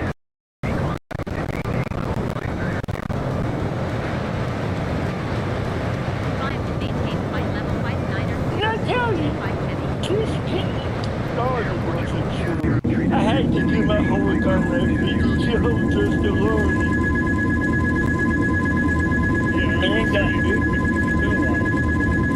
No, I mean back then I had to do a video or look at how you started back then because I didn't know anything about it until I started flying. Basically, I learned what I know now from ground stuff. That's what I'm saying. Basically, I couldn't even get it started the first time I tried it. That's how I switched getting it. And then I got it. As you probably noticed, we started our descent. When you're on destination air traffic, we should be landing in around 20 minutes. In the meantime, I'll be instructing the captain to get the cabin ready for our arrival. Hey, I think I got my phone. Once that happens, the seatbelt sign will be illuminated and you will be required to stay seated and secured until after landing. If you need to use the toilet, it may be worth making your way back to one now. You'll next hear from me after landing, so I will wish you a very good evening once again, and I'll take you to a short flight. Yeah, you know, I talked to him one night. When he goes around, he don't come around too much.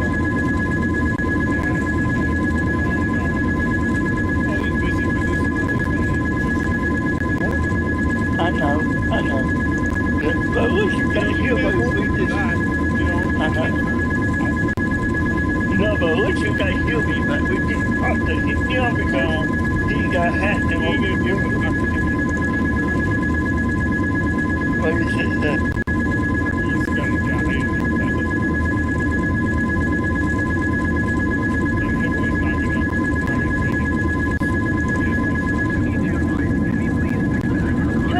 Here we go.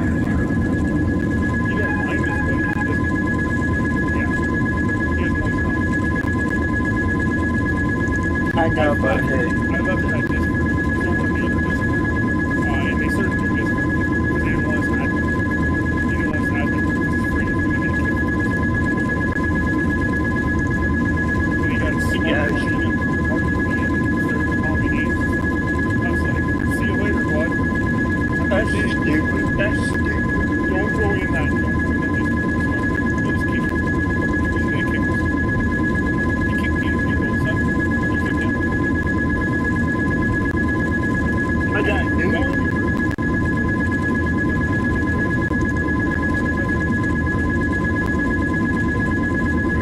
That's just crazy. That's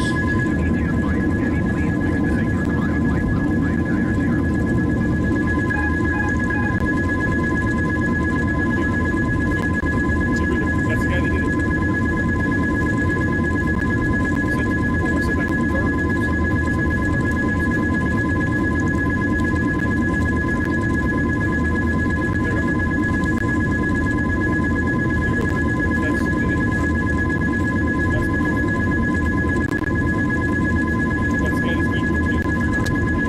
that's dumb. That's dumb.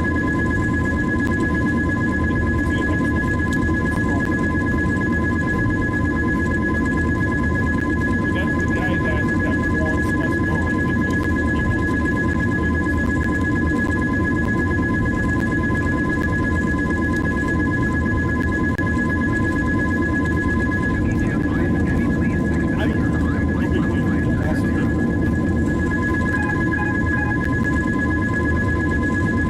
I guess it was a bad idea to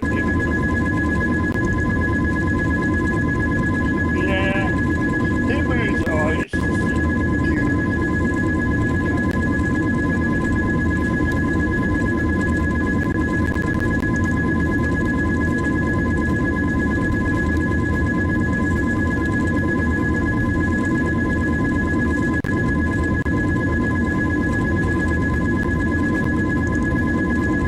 But why are we stalling?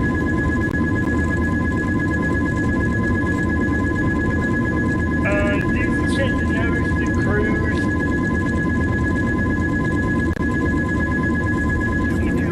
How do I do that?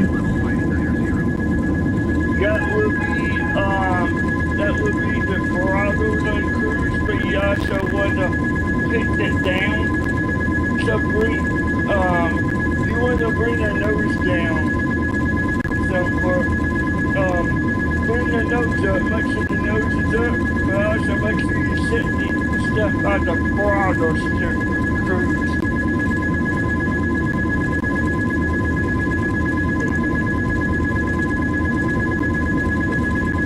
Yeah, and you want the trim down too. So you want to trim it down just a bit.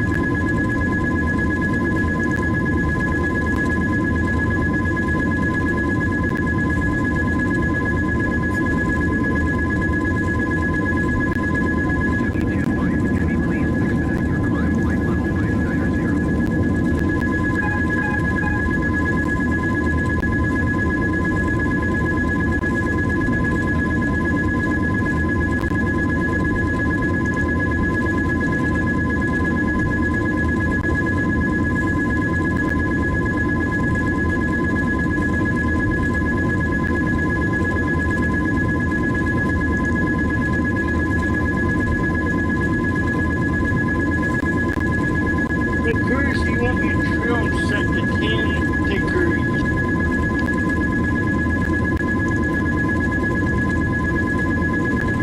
You know that trim wheel beside your seat? Set that to 10 degrees. That's what you want. And that brings that nose down. That's what you want. You want the nose to set 10 degrees.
How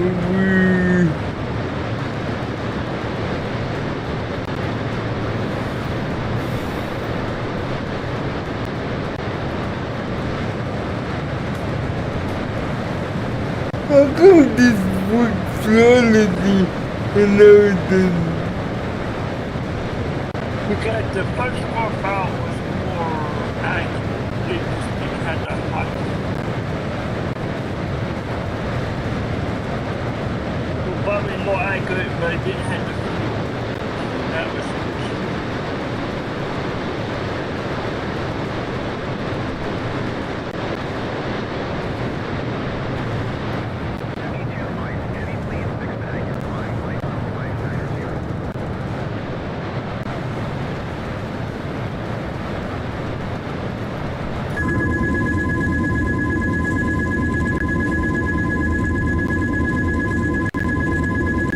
What do we do? Okay, are you cruising at 40, right? No. We're dropping bases. We're dropping bases 272. Okay, well, you need to get the nose down, basically. I say see if you can get your trim down. That's what you need. Your trim. Because you want to adjust the trim wheel down, because that's the problem I had. If that nose is too high, you don't get enough speed. You want to go in and do the trim. To trim it down. But you also want to, when you get to cruise altitude and then turn the afterburners off. We never reach cruise altitude. Okay, that means that the nose didn't cut down enough, like it did earlier. That nose needs to come down, basically.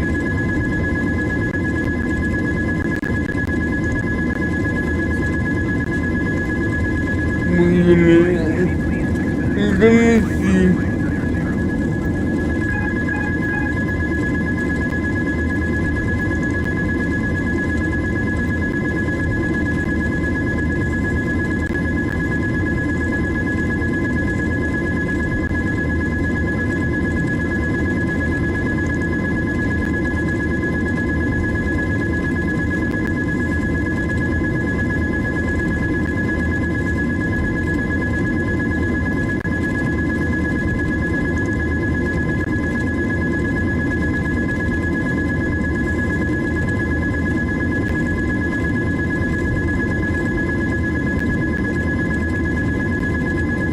What is the trim?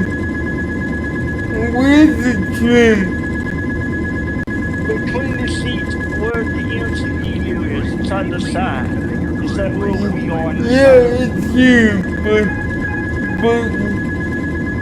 10 degrees. It isn't working. Yeah, because you got auto trim on. No, I don't.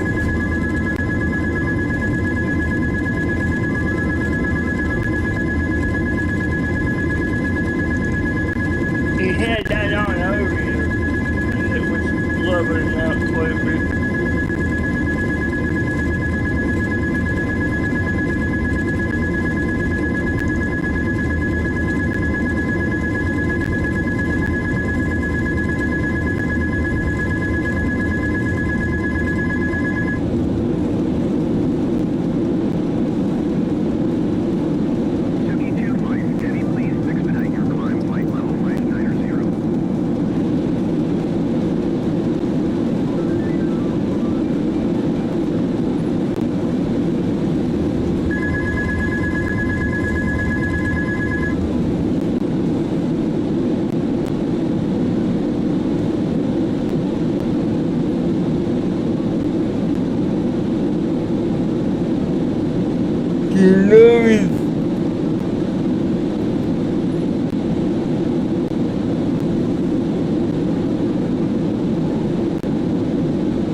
took it 100% trim for whatever. 100%.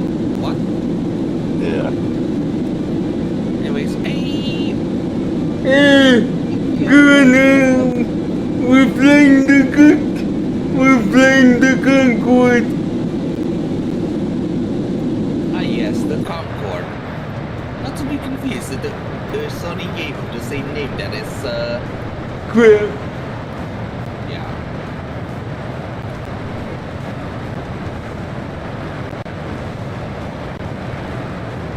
I think it looks very nice in the Eclipse colors.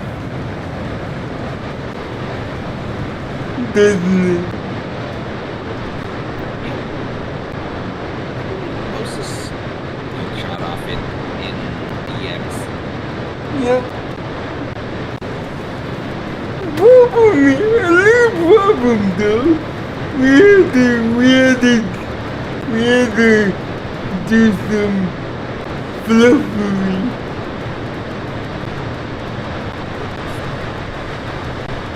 Because the flip thing software doesn't support supersonic airwaves.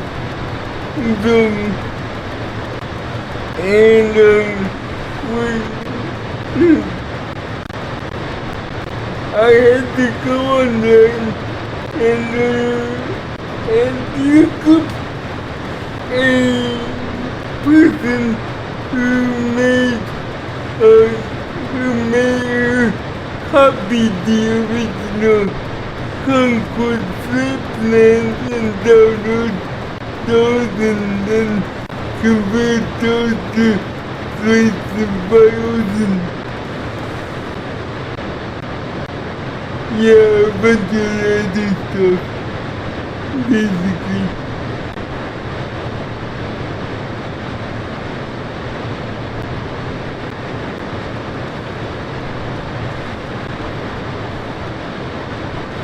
But Do you know what you can bring it through now? You said that the cruise on the actual cruise control panel, you can actually set it to your current altitude, increase our altitude hold. That will also bring it back here.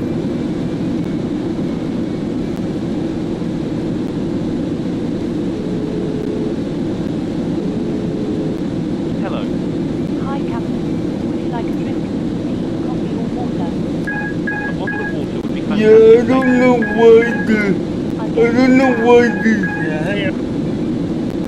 I don't know why the trim was set to 100, but that's what caused the stall.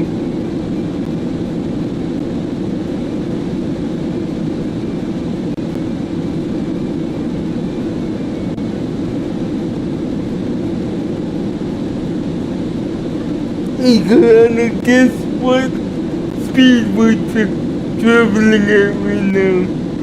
Mach 1. So fighter jet speeds. What? Hello. Hi, Did Captain. I've made your drink. So waiting for you in the galley area. Thank you. No problem. the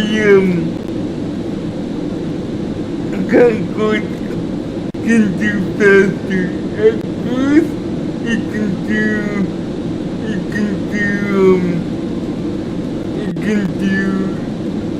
Mach 2.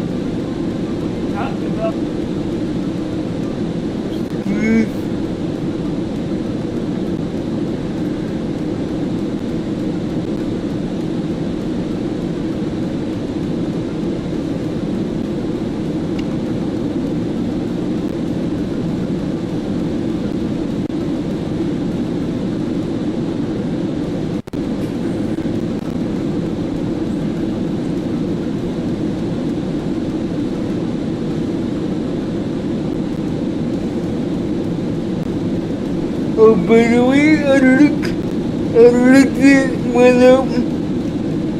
I looked that one up, but yeah, it's a bug. in the aircraft, it can under certain conditions, the AI can make a mistake and set the trim to 100 for some reason.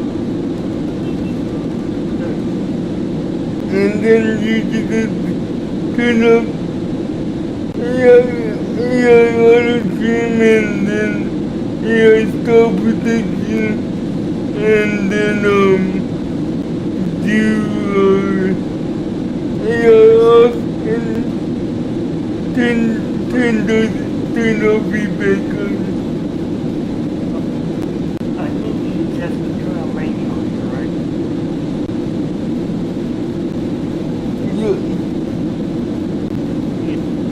What is it? You said the 10 degrees, right? Well, it has a 23% right now. Okay. Okay, not bad. That's not bad.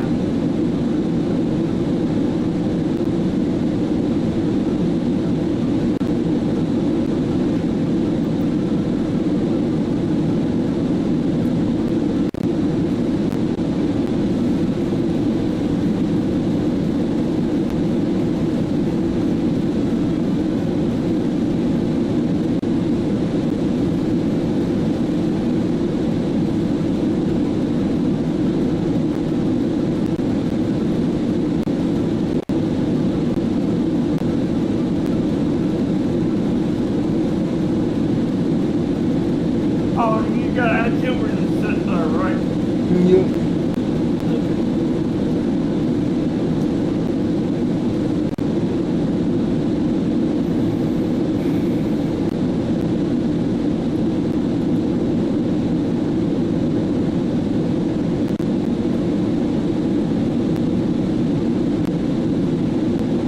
This is a good bird, though.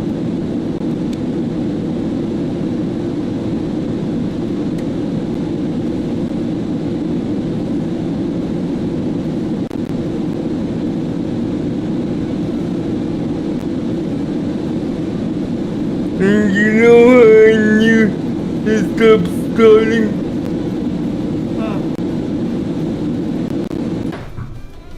How?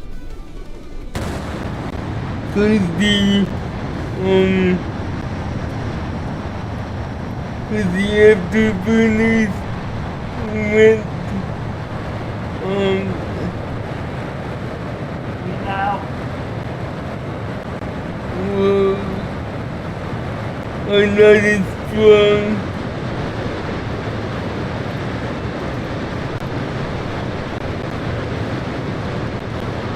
And it's not having such a bad time.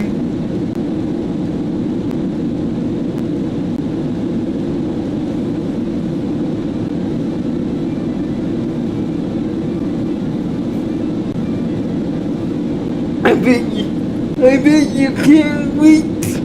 I bet you can't wait for my bedtime.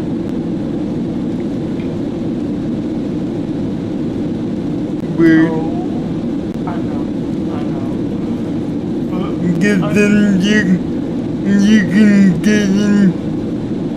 get into your favorite bird. I know. I haven't been here in so many years.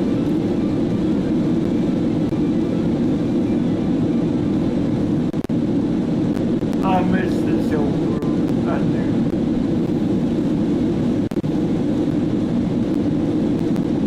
See, where's everybody that asked the Lord? Oh, trust me, she's a pain in the ass now.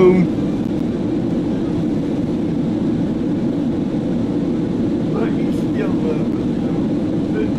It's paint all over, but once you get the flavor, it's good.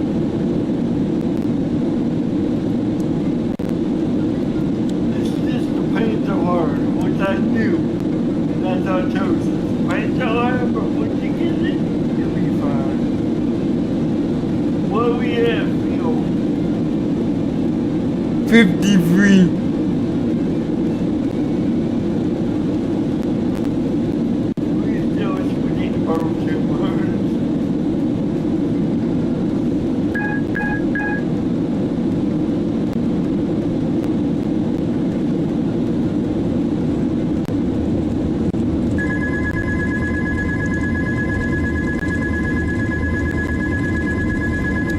what? Are we stalling again? Yes, you are. That's the stall. You get the cruise down.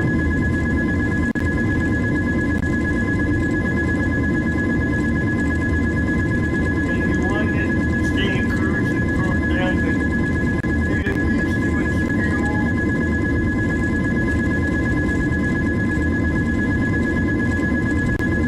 Why are we in there?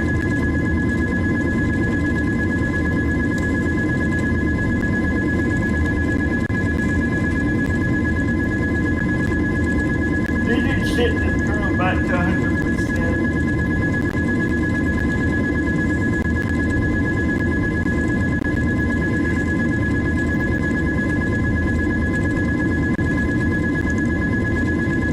Oh my god, yeah.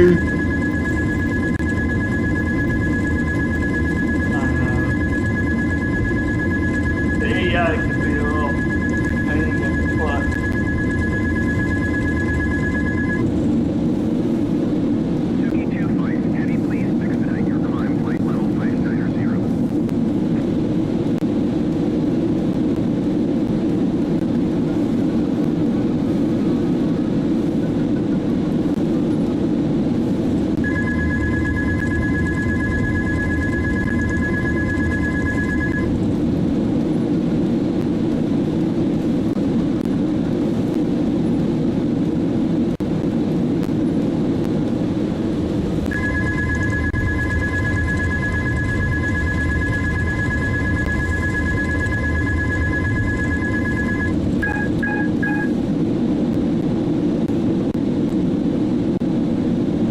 There we go. Finally.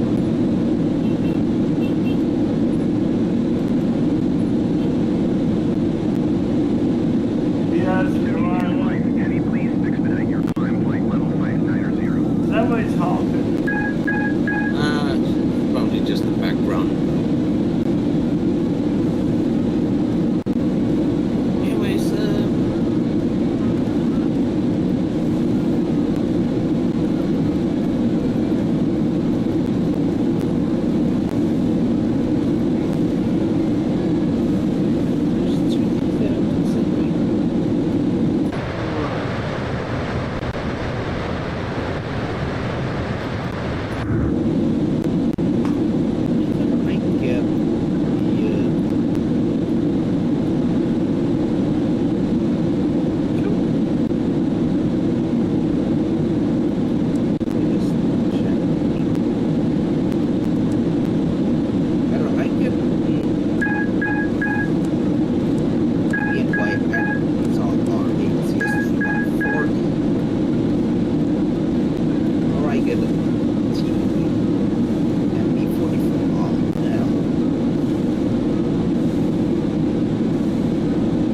Correct, the board that I see has all it's too expensive though. but it has our construction. The other ones do not. Oh, look. Yeah, you can need the board in that particular range. Basically, they're 550. You don't want to stick with the fours because they don't have the PCIe expansion slots. Or use that too much. Should I get?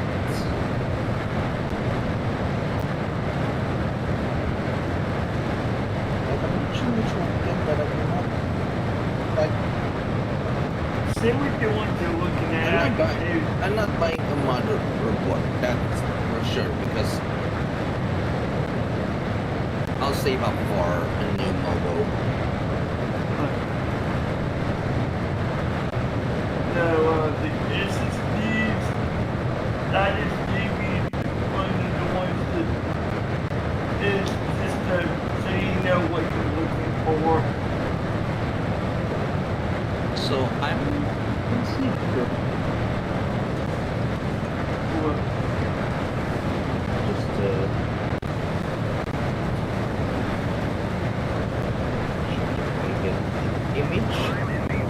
underneath the screws that you go with 2.5 inches strongest. They didn't give you the screws with the case, which is stupid. I wasn't asking for 2.8, 2.5 screws. I was asking for anything. Remember, you had to take your board out for that. Because you had to buy. I'm probably going to buy an expansion card. That tells me, yeah. I was considering just buy an expansion card, a cheap expansion card. Well, here's the thing though, Rana. Yours only supports PCI 2. That's the thing. So you have to, you can use PCI 3 or 4 in that, but you have to get 4-speed and using support out. That's fine. I'll save up for. Yeah, but you need the card that you want to do that. I'm just going to buy a card and I'm going to buy the, or at the very least, any way for me to transfer the thing. Corona, here's the thing.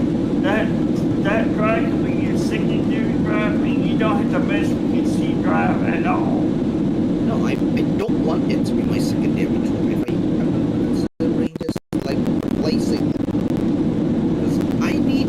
Because my secondary drive right now is only 1 terabyte. Then what are you looking at size for? I want 2 terabytes mainly so I can like have more space. And that's why I was doing the way I did, because you don't have to put your, you have to make sure that you're removable to move off of PCIe expansion card. Otherwise you have to use the onboard socket. I'm just going to clone the one. So here's my plan, right? I'm going to need to clone my drive. I know that's the software for that too. Yeah, I got the clone software for that. Right. The problem is, Bird, because one thing you have to understand, because I need a B550 minimum, because the motherboard you gave is like 5 mil. No way am I going to be able to do it now.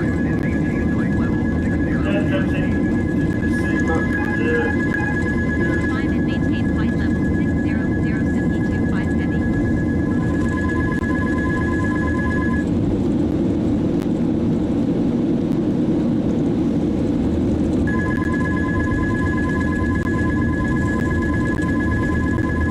Yeah, that should be stopped like that. Maybe there's something wrong with the flip there. That's what I'm talking about. We will figure it out what the idea is.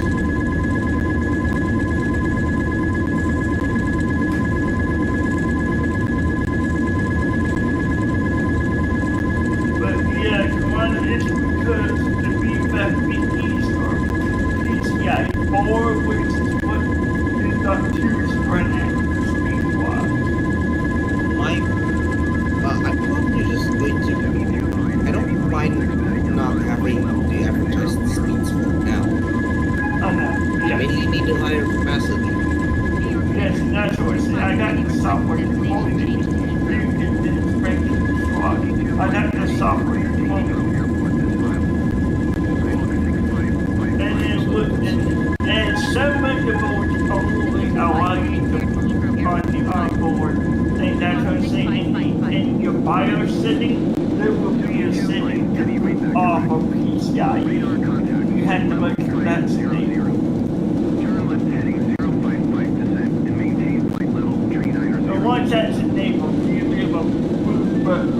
I see no run is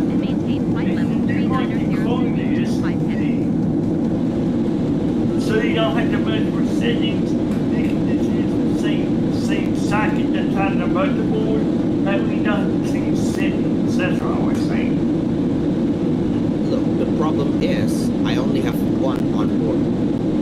I would talk about taking the old unit out of the board and putting the new one in, putting the old one in the expansion car afterward the car.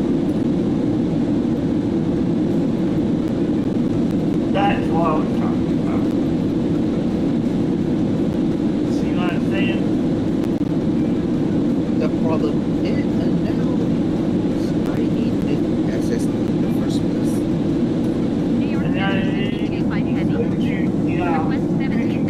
Yeah, 970 or the 90. That's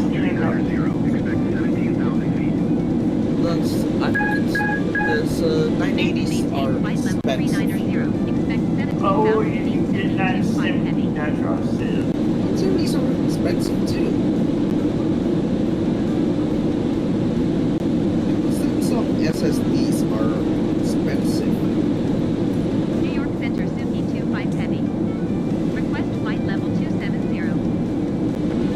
Suki 25 Heavy descent and maintain flight level 390. Less than 100 bucks. Right now, asking whether I should get the PNY or would I get the T? Because I'm not sure which one I should get. He had a model, because I need the specs. I know the specs. I need the team, either the team MP44L or the YC.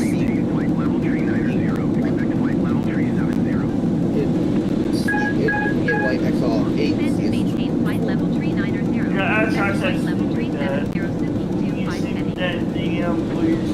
I already sent you the two models. New York Center Suki 25 Heavy. Request I flight mean, level the actual, 470. not this picture. Suki 25 Heavy climb and maintain flight level 470. Climb and maintain flight level 470 Suki 25 Heavy.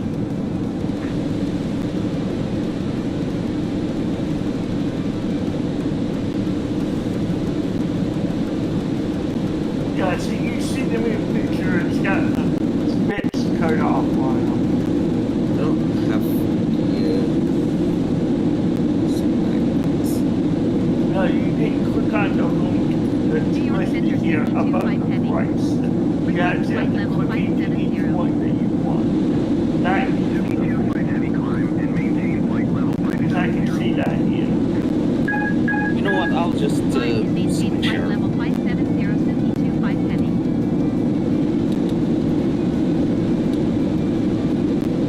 I'll just screen share and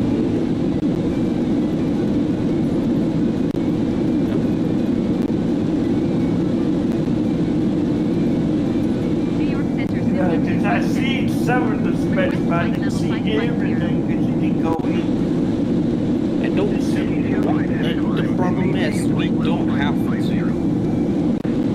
I thought you need the model Climb and number. maintain flight level 550 Suki 25 Heavy. Don't you need me to go? Because I was to look for cars that actually is, some of those are, depending on what you have, power difference. Now I'm going to get a car that meets the power supply. So either this or the. That's what I said, click in it. Don't receive it. But click on the actual info. There you go. That's what it scroll down to specs. There's no. There you go, right there. Stop.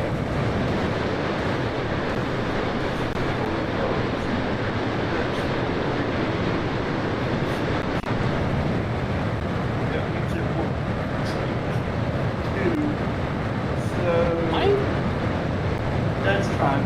I was looking, because your card would be PCI-2, what's that one for? Let me see, how many, what's the, their TV okay. Okay, that is the TBW 1000. Okay. So what about 200 TV? That's fine. Okay, is this the second one?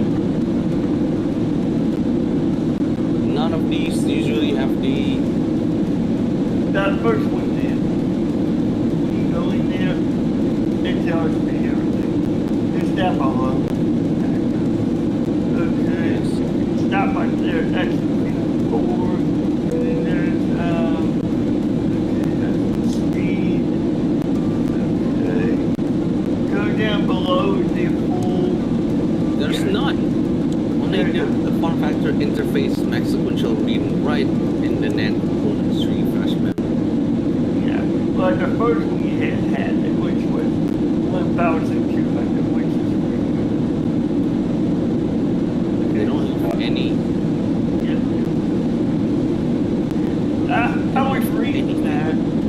I was reading that you could talk. I'm just checking which one has a lot more, or it has as much info as this. Yeah. See, that one was 1,000. That one was 1,200, which I know was plenty. Yeah, no info. That's as much as.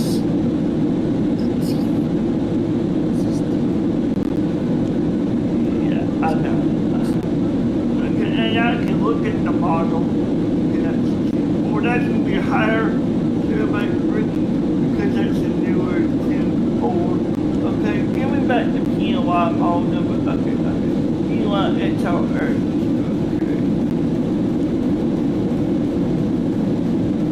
I apologize to Ria's chat because as we're talking technology and SS is in the middle of Ria's stream. Okay, wait.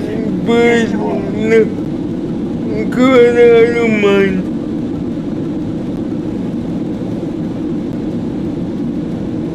Okay, Intel 8. What was the C number, Ron? Right there.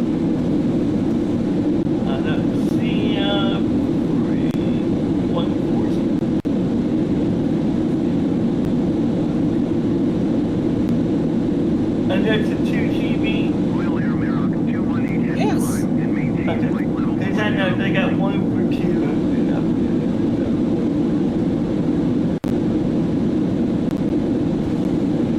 Yes. Climb and maintain flight level 400 Royal Air Maroc 218 Heavy. Okay, this should give me the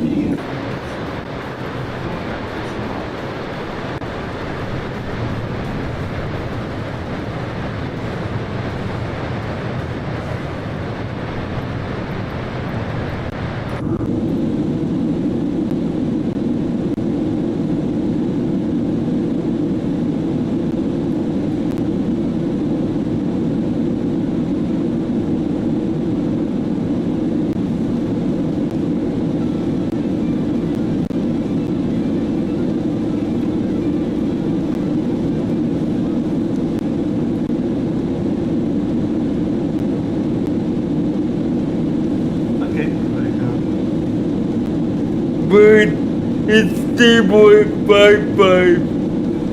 Okay. It is. Okay.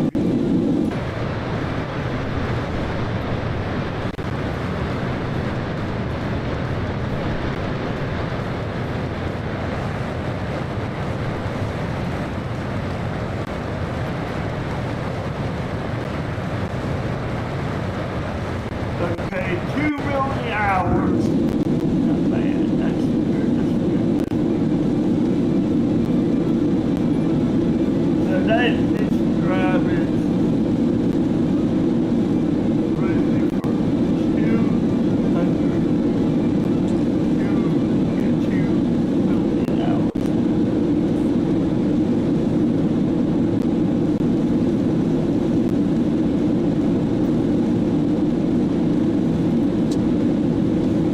Well, that's got 2 million hour life cycle on it.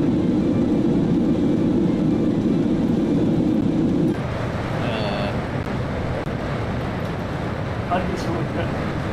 2 million hours on time. 2 million what? Time between failures, 2 million hours. And what about between? Okay, go ahead. That one up. Right. Okay.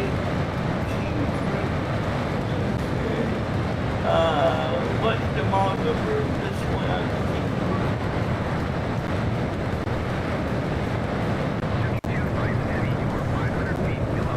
You got digital name. This is team technical 40.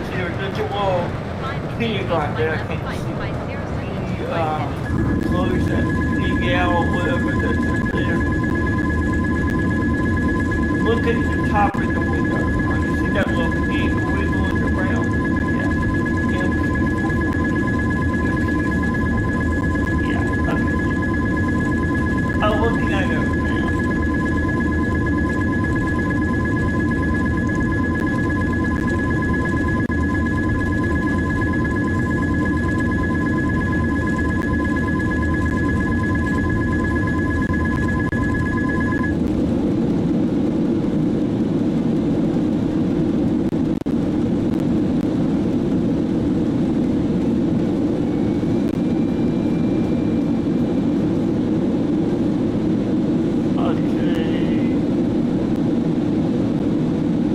That's 1.5 million hours.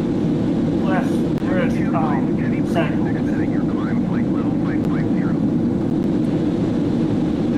Yeah, why?